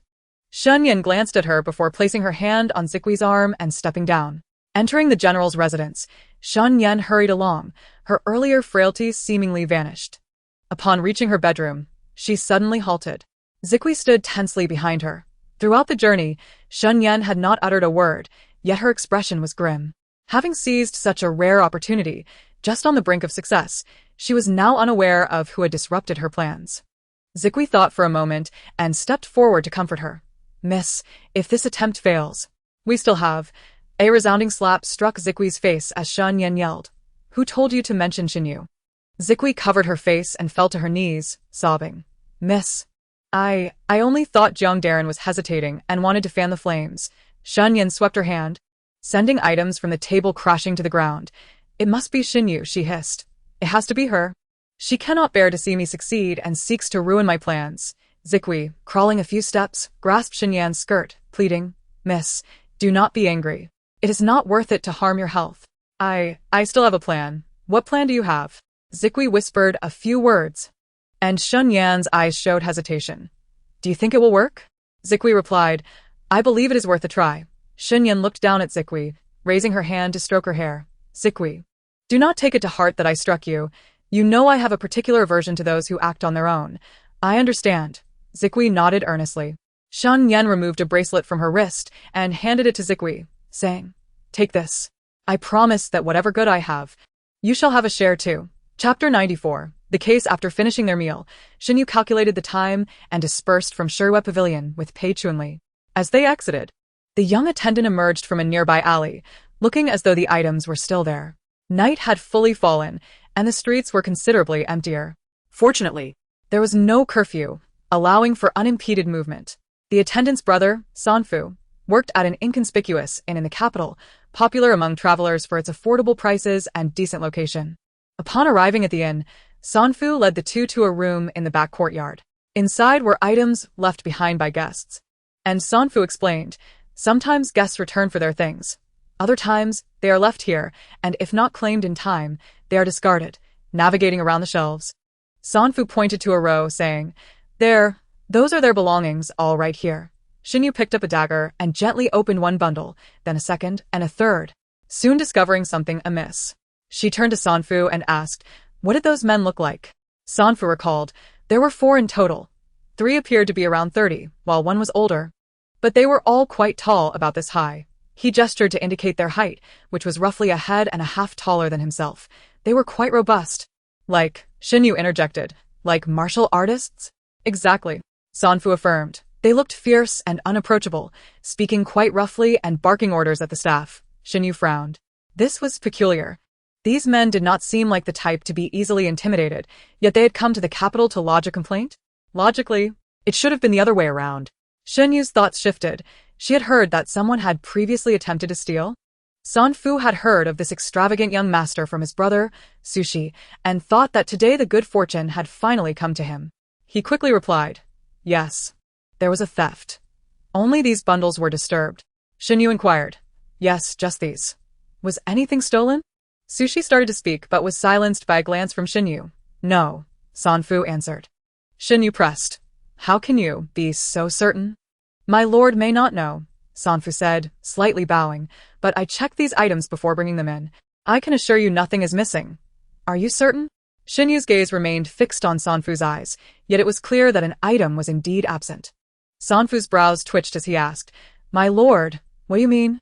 Shinyu used the dagger to lift an item from the bundle and tossed it to Sanfu. He caught it in a flurry, perplexed. "What is this?" "An armed guard," Shinyu replied. "Although it is not forged from fine steel, it is certainly not an ordinary item. It is understandable that someone untrained might overlook it." Sanfu held the armed guard, asking, "But what does this have to do with missing items?" Shinyu's eyes sharpened. "Take a closer look at that armed guard. It bears varying depths of knife marks, and the wear on the leather straps indicates it has been used for quite some time. You mentioned they appeared to be martial artists, and this aligns perfectly." Sanfu examined the armed guard, realizing it indeed matched the description, the leather straps worn nearly to the breaking point. Sihui was utterly perplexed, questioning the connection to the lost items. Shinyu, twirling the dagger in her hand, noted that a martial artist would typically carry weapons. Sanfu's complexion paled dramatically. Shinyu scrutinized his face, confirming her suspicion. Sanfu nervously admitted that he indeed brought a knife, but had taken it with him the following day. "Is that so?" Shinyu smiled, who would go to report to the authorities while carrying a blade. Perhaps that day, he wasn't actually headed to file a complaint. Sanfu felt a chill run down his spine. Shinyu continued, "There is a possibility of that." Sanfu's tension eased slightly, but he was soon confronted by the young master, who pressed, "If you brought a knife, why then did you forget the arm binding?" Sihui suddenly grasped the situation. His brother had a penchant for petty theft. It was likely that upon noticing the guests had not returned, he had pilfered items from their belongings. This was evidently not the first time. Sihui slapped Sanfu, exclaiming in frustration, "What lies are you spinning before the young master? Just tell us what happened." Sanfu cast a furtive glance at Shinyu and reassured, "You need not worry." Shinyu replied slowly, "If you speak the truth, I will not turn you over to the authorities. However, should I discover even a single falsehood, be wary of your tongue. I detest dishonesty." Sanfu swallowed hard, glanced around to ensure no one was watching, and in a hushed voice confessed, "They indeed left without their knives. I stole it." Shinyu had suspected as much, surmising that Sanfu had failed to recognize the value of the arm bindings. "And the knife?" she inquired. "I sold it," Sanfu stammered. Shinyu coldly questioned, "You claimed they were fierce and intimidating. Did you not fear they would come seeking retribution for your theft?" Sanfu trembled, at a loss for words. Shinyu advanced, "You felt assured they would not return. Hence your audacity. Did you kill them?" Sanfu shouted in protest. "I did not." Sihui quickly covered his mouth. "Lower your voice. Speak clearly. What transpired?" Shinyu's generous offer had allowed Sihui to earn more in a month than he usually would in years. He had already come to regard the young master as his benefactor, following him for a chance at wealth. Recalling the events he had witnessed, Sanfu's legs weakened, and he sank into a corner, muttering, "It was not me. It's too terrifying." "Young master, I will keep watch at the door," Sihui declared, moving to the entrance to observe the outside activity. Shinyu squatted down before Sanfu. "Now, recount the entire tale, word for word." Sanfu lifted his gaze to the beam above, forcing out a few indistinct phrases. That night, he did not completely lie. Indeed, those individuals had come to the capital to file a complaint, yet he had not revealed the entire story. Sanfu, a habitual petty thief, was not greedy. Even when he pilfered from guests, he only took a few coins to avoid detection. That night, while hiding next door, he overheard them discussing their intent to report to a certain official, rumored to have connections. The following morning, the four departed. In truth, they returned, Sanfu revealed. Shinyu inquired, "When did this occur?" As he recalled the events, his body trembled. "They came back late at night, knocking on the door. I hesitated for quite a while before going to open it." Sanfu did not directly open the door, but peered through the crack, witnessing a horrifying scene unfold. A group of men in black encircled the four individuals. Initially, no violence erupted, and the visitors appeared somewhat pleased to see them. Shinyu stated solemnly, "Because they recognized them." "Yes, they should have," Sanfu stuttered. "I was frightened and did not open the door. Then I saw the black-clad figures approach, taking advantage of the visitors' momentary lapse in vigilance to strike at their throats. The visitors were unarmed and thus stood no chance, especially since they were acquaintances and had let their guard down. "Why didn't you report this to the authorities?" Shinyu pressed. "I was terrified," Sanfu exclaimed afterward. "They cleaned the blood and donned new clothes, pretending to be lodging guests, returning to knock on the door. Luckily, I feigned just waking up and told them I was not receiving guests that night, so they eventually left. Thus, Only Sanfu had witnessed the gruesome events that night, explaining why later reports claimed the individuals had simply departed in the morning and never returned. Fearing retaliation, he dared not speak the truth. Later, I went to the mass grave outside the city and saw their bodies, Sanfu continued. Shenyu frowned. What business did you have at the mass grave? Out of curiosity. And to confirm they were truly dead, their weapons appeared quite valuable. Shenyu could not fathom why this case intrigued her so deeply. Perhaps it was related to the Chichong mansion, or perhaps an unseen force was guiding her to investigate. Regardless, her intuition told her that this matter was far more complex than merely a few individuals meeting an untimely demise. She sheathed the dagger at her waist, dusted off her hands, and declared, "Let us go. Take me to the mass grave." Sanfu was terrified and quickly waved his hands. "No, no. We cannot go to the mass grave at this hour. Can we not wait until daylight?" Sihui chimed in, "To go to the mass grave now. If we leave the city, we will not make it back before the gates close, and we'll have to spend the night outside." Shenyu had spent nights in the wilderness before. This was not an issue. The concern was not informing Xie Tingzhou in advance. If he thought she had gone missing or encountered trouble, it would be problematic. After a moment of contemplation, Shenyu asked, "Which gate is closest to the mass grave?" "That would be the Chong'an gate," Sihui replied. "You two wait for me outside the Chong'an gate. I have matters to attend to. Let's meet near the gate at the third watch." Shenyu approached the entrance, turning back to point at Sanfu. "Do not think of running away. I know where you work and where you live. You cannot escape." As spring approached, the days grew warmer, yet the night winds remained thin and cold. Sanfu and Sihui exited through the Chong'an gate, seeking refuge from the wind. "You said he is generous, that as long as we do our jobs well, we shall be rewarded. Yet here we are, laboring all night without a single coin for our trouble," Sanfu grumbled while rubbing his hands together. Sihui produced an item from his chest and waved it in the breeze. Sanfu's keen eyes recognized it instantly. "Is that a banknote?" "Let me see." He had never encountered a banknote before. He was accustomed only to handling small coins. Sihui hushed him, stowing the note, glancing around before whispering, "When have I ever deceived you?" "But why won't he give it to me?" Sanfu questioned. "Because you're being dishonest," Sihui replied. "Look at the young master. He knows you're lying with just a single item. We are not the sort to deceive him. If you truly wish to follow the young master, you must keep your ears open and your mouth shut. Such petty thievery must cease." Sanfu mused that if he could genuinely accompany the young master, he would no longer have to covet such trifles. But there were no opportunities before, he lamented, nudging Sihui's shoulder. "Who is this young master, truly, to be so extravagant?" Sihui shot him a disapproving glance, having just warned him to keep quiet, now finding him curious. "If the young master does not wish for you to know, then even if you do, pretend you do not." "And you know?" Sanfu pressed. "I do not know." As they spoke, the sound of hooves echoed at the city gate. The two peered out to see a dozen riders encircling a large carriage. The heavy city gates slowly began to close behind the procession. Sihui grew anxious. "The gates are closing. The young master might not come out. I knew he was unreliable.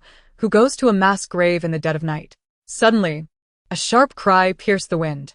Both looked up to see a massive eagle soaring overhead, its wings casting a shadow over half the moon. "Goodness!" Sanfu exclaimed. "What a large bird!" "That is an eagle," Sihui corrected. Shenyu rode swiftly, pulling her horse to a halt before the two men. The hooves of her steed rose and fell with authority as the royal guards behind her followed suit.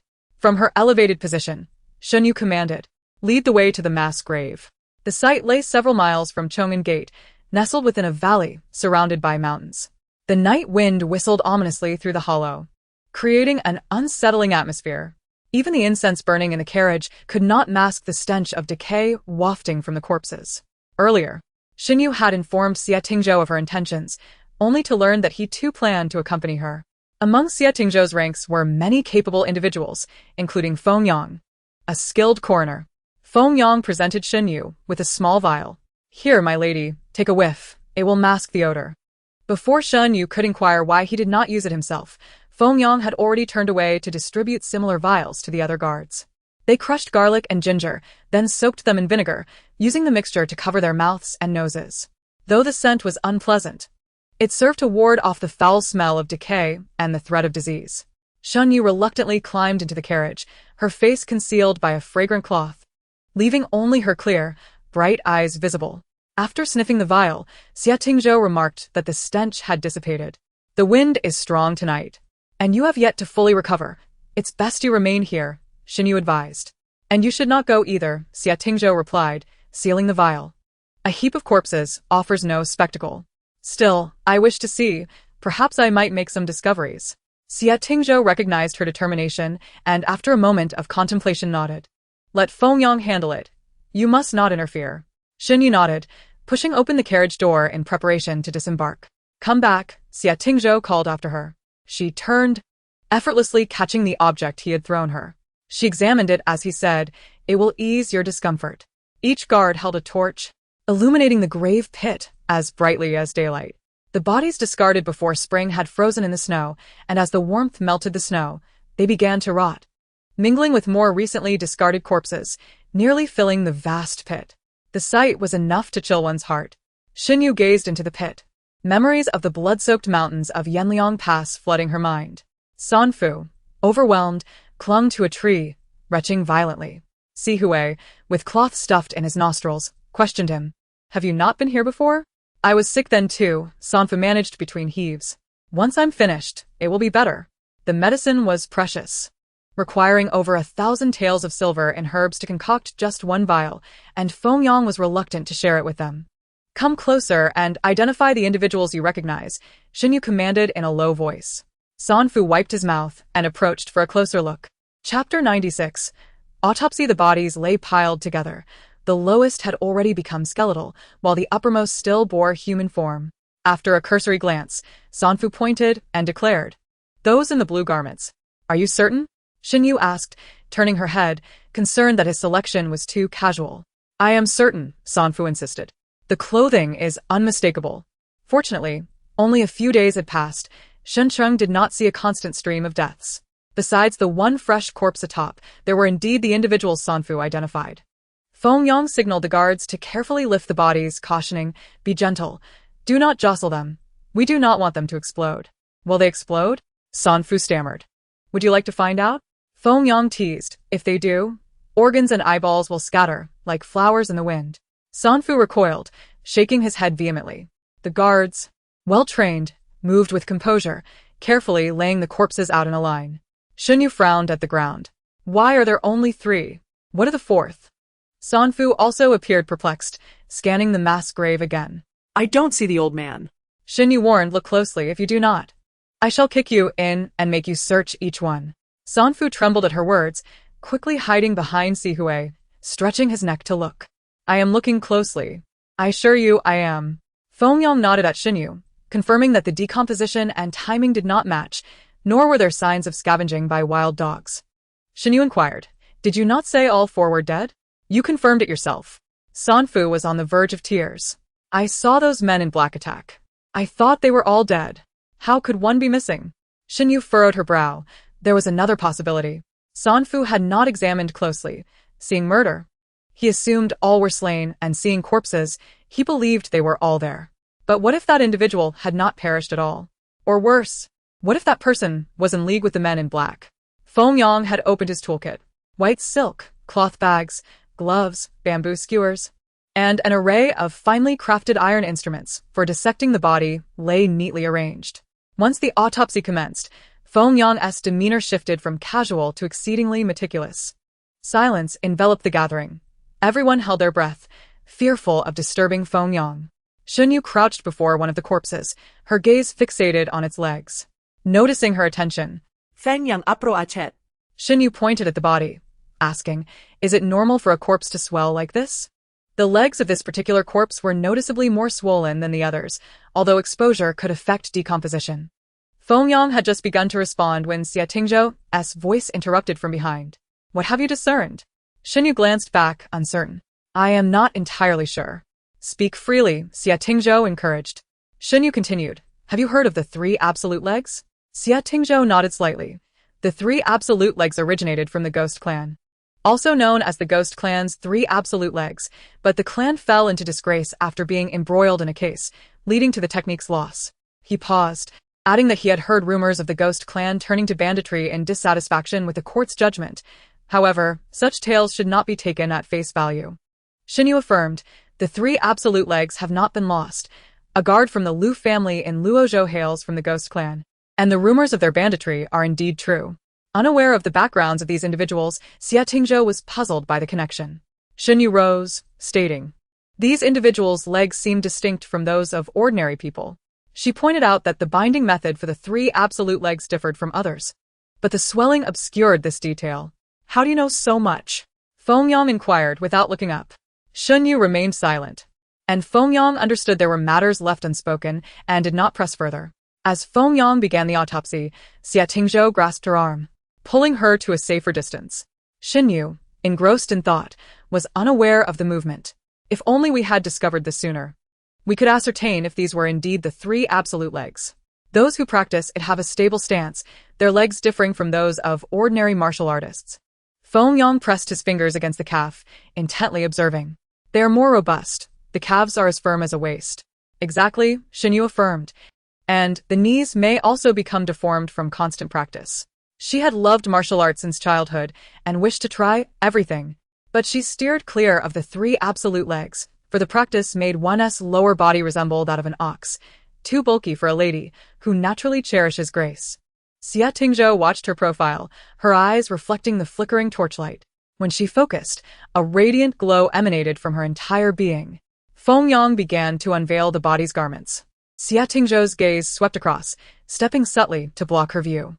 Shen Yu snapped back to reality, meeting his eyes. In that fleeting moment, something brushed against her heart, causing her to instinctively look away. Fengyang spoke. The bodies of the three are intact. No wounds are visible on their chests or backs. Only a 3-inch wound on their necks, deep enough to expose bone. Unless unforeseen circumstances arise, their cause of death appears to be a single fatal cut. But we must perform an autopsy to confirm. You two should wait in the carriage. I will report the findings once completed. No need for an autopsy, Shen Yu declared. Xie Tingzhou turned his head. You come to a mass grave at night and do not wish to know the cause of their deaths. Shen Yu pondered for a moment.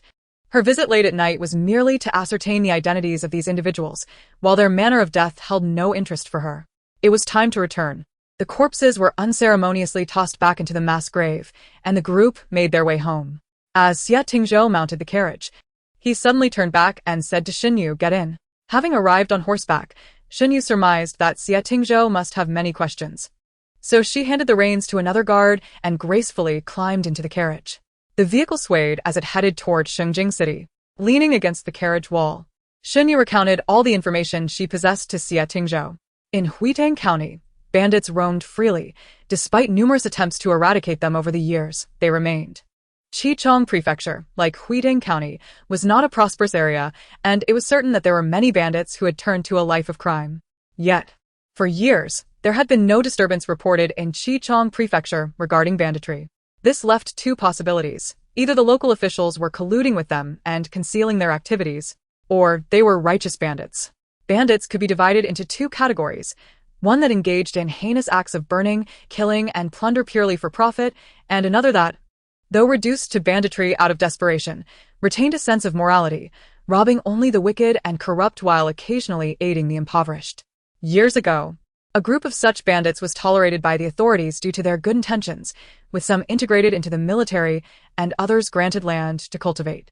Do you suspect they are righteous bandits? Xie Tingzhou inquired, propping his head up with his hand. Shen Yu was uncertain how to articulate her thoughts. She found it peculiar that provisions had been stolen in Qichong Prefecture. A group of obscure bandits, whom even the court had not deemed worthy of suppression, suddenly dared to rob imperial supplies without any gradual escalation. Suddenly, Shen Yu lifted the curtain and called out, "Where is Sanfu?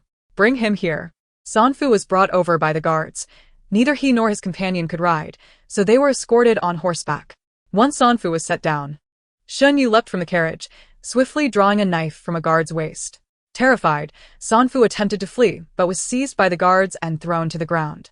Trembling, he lay there, repeatedly pleading for mercy. "Young master, what wrong has my brother committed?" For Happiness quickly followed suit, kneeling and begging for clemency. Shen Yu stood firm with her knife, its tip embedded in the ground. She fixed her gaze on Sanfu and said, "I warned you that I do not tolerate deceit. If you are not honest, I shall cut out your tongue." Sanfu's forehead struck the ground repeatedly as he swore, "By heaven's conscience, Everything I say is true. He described several individuals as fearsome and brutish, treating both their own and the servants with disdain.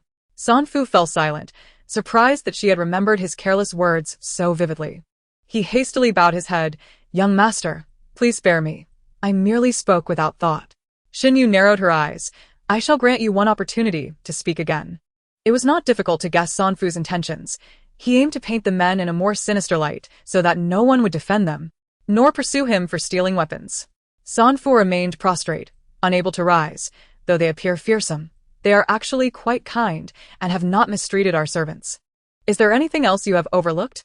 Sanfu racked his brain, wishing he could dig it out for clarity. "I remember now," he suddenly exclaimed. "Those men referred to the old man as Dirty Uncle. I don't know which dirty they meant. Beyond that, I truly have nothing more. Our shop serves many customers, and I cannot keep my eyes on just a few of them." Shen Yu regarded Sanfu and, without warning, swung her knife. The sharp wind of the blade brushed against his cheek, causing Sanfu to forget to breathe as he watched several strands of hair fall away. Shen Yu's voice turned cold. "Once we return, mind your words carefully. If you cannot, I shall take it upon myself to discipline you, as I did your brother." She sheathed the knife back into the guard's scabbard and returned to the carriage, resuming her conversation with Xia Tingzhou. Sanfu claimed they had come to the capital to lodge a complaint, appearing fierce yet being kind. Perhaps they were indeed righteous bandits.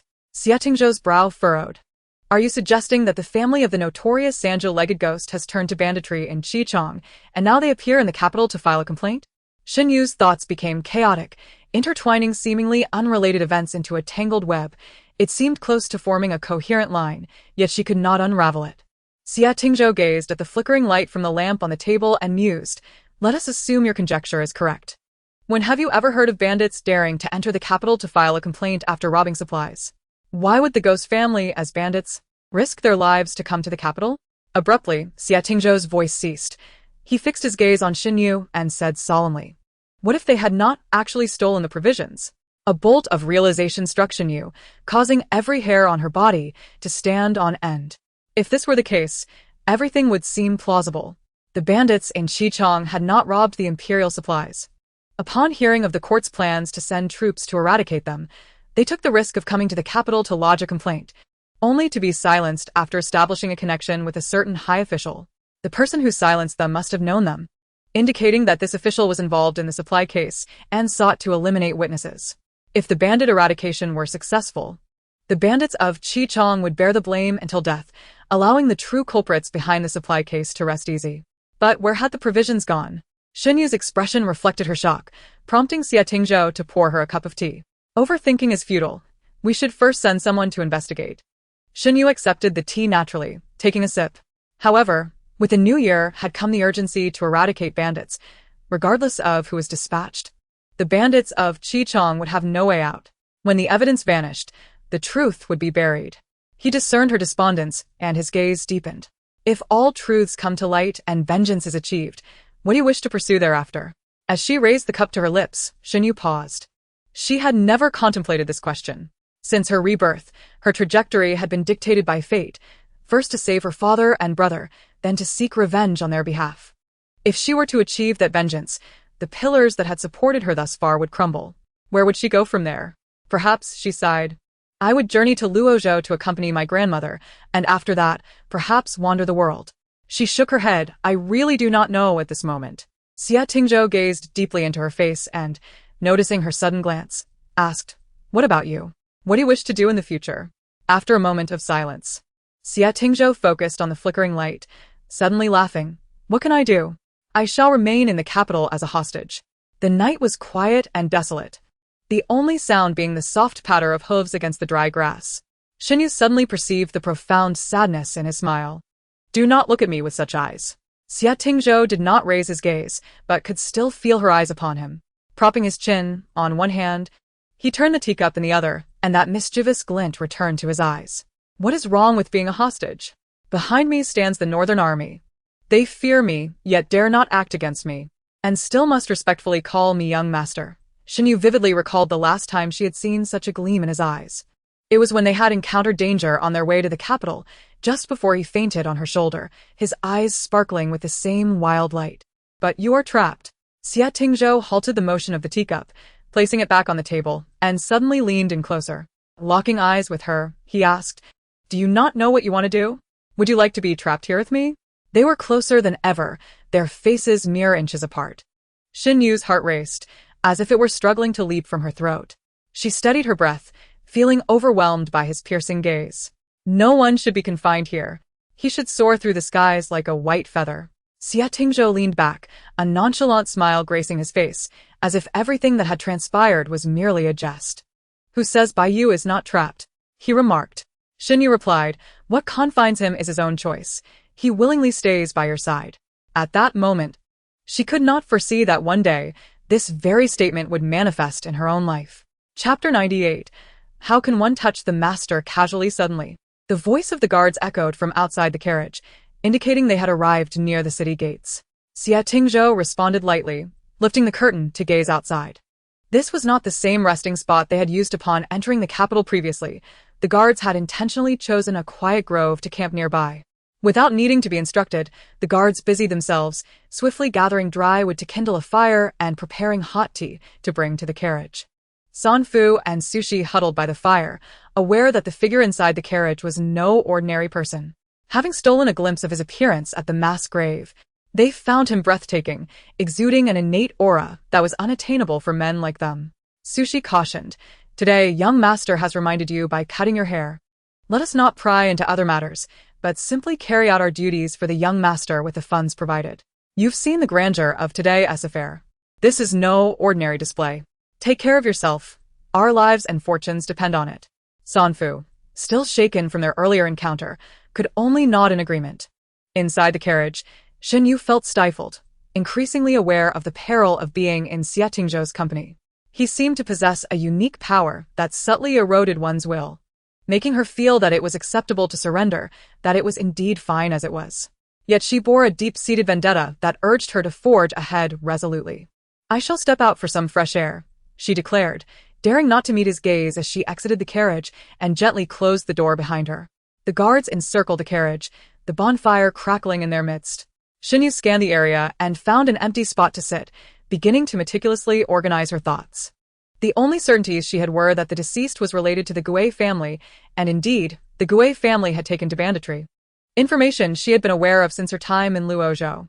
All the speculations and analyses shared with Xia Tingzhou had yielded no substantial evidence.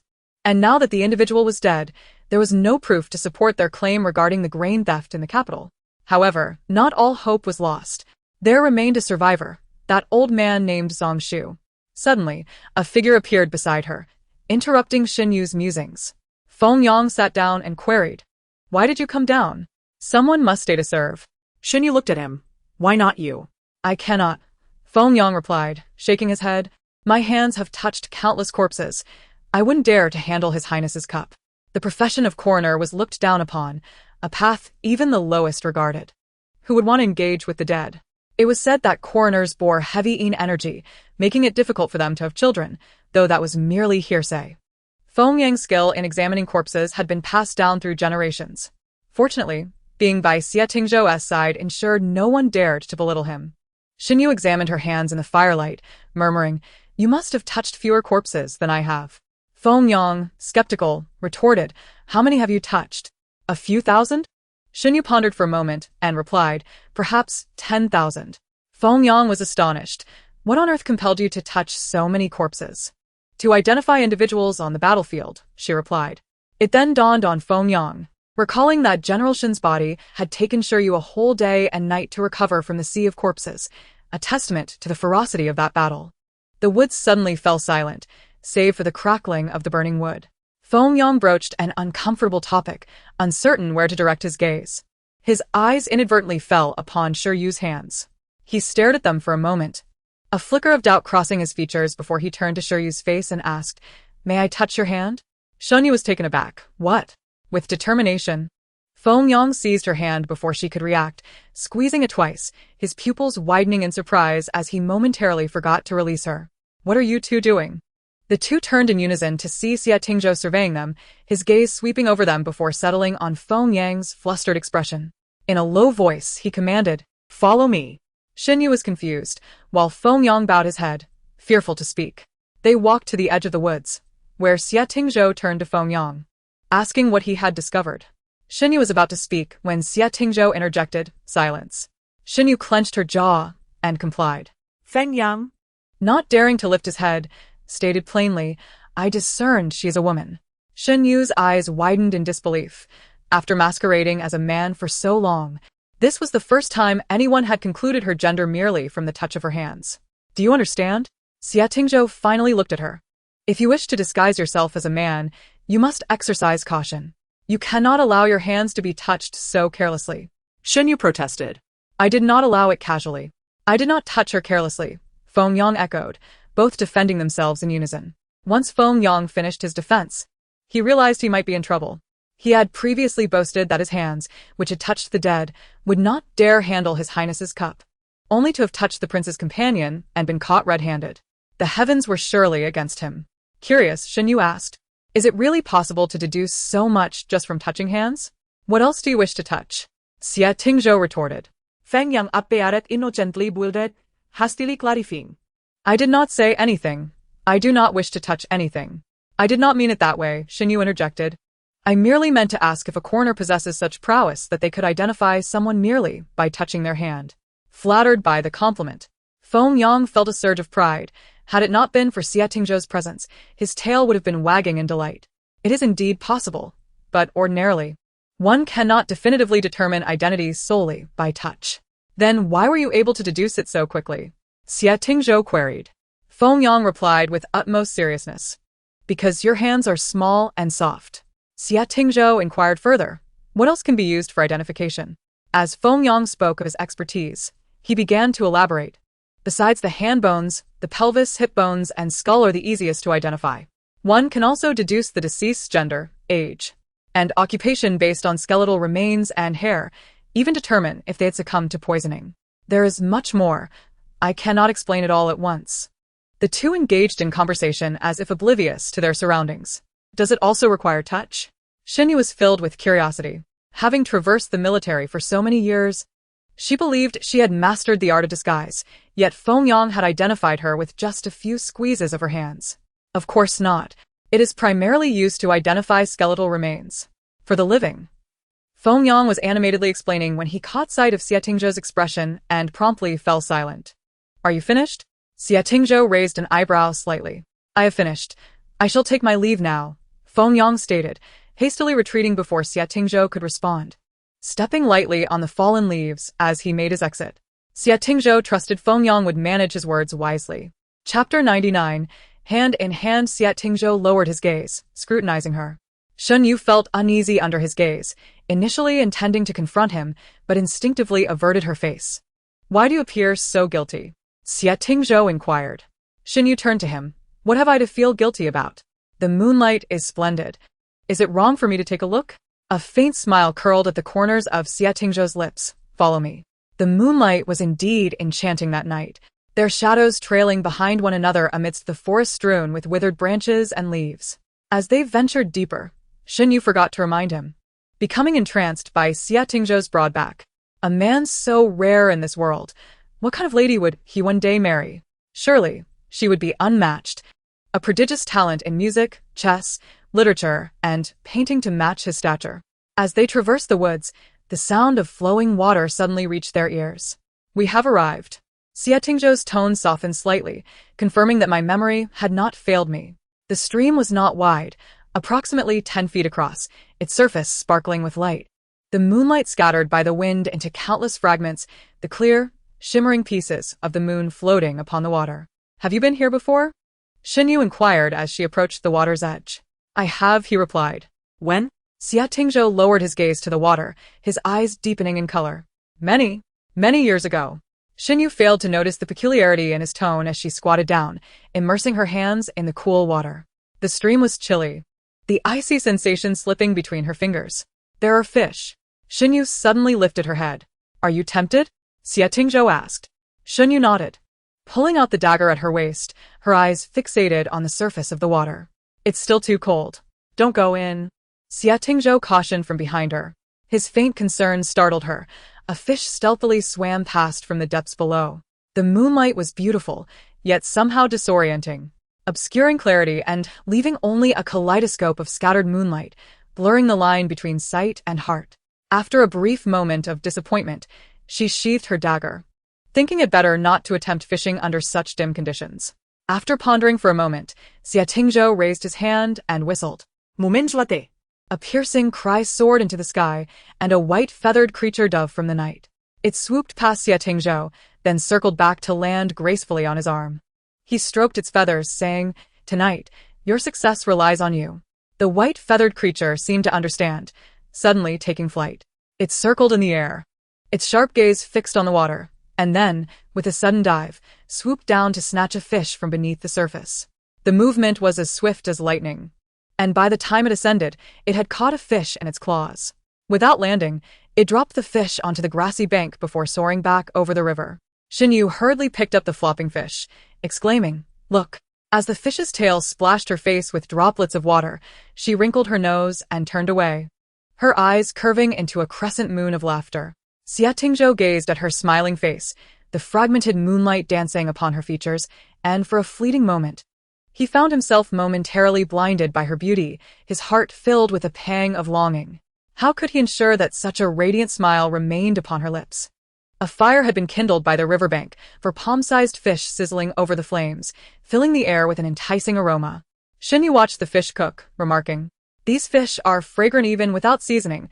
How delightful it would be to have a bowl of fish soup with tofu." She looked up, expecting to see Xia Tingzhou admiring the moon or the fire, but instead, she locked eyes with him. Xia Tingzhou sat across from her, his gaze fixed intently upon her. Within his deep, dark eyes, the flickering flames reflected, burning at the core of his pupils, as if capable of reducing one to ashes. Xinyu hastily averted her gaze, staring blankly at the fish. She had found herself lost in thought far too often this evening. Why? If you don't turn them, they'll burn. Xia Tingzhou reminded her. Xinyu quickly flipped a fish, searching for conversation. What about the Black Panther? I haven't seen it in a long time. Xia Tingzhou diverted his gaze, adding wood to the fire. Song is different from Baiyu. It retains some of its wild instincts. With so many people coming in and out of the yard, I fear it may attack someone. Oh. He suddenly chuckled. If it were released, it would be your dog it attacked first. The Black Panther had a strong territorial instinct, often using its scent to mark its domain. Any unfamiliar animal scent could provoke aggression. Xinyu nodded, observing one fish had finished cooking. She picked it up and offered it to Xia Tingzhou. He hesitated for a moment before accepting the skewer of roasted fish. It seemed that alongside her, he was continually lowering his standards, sleeping in thatched cottages, wearing coarse linen garments, gnawing on the hardest of buns, and now, eating fish devoid of salt.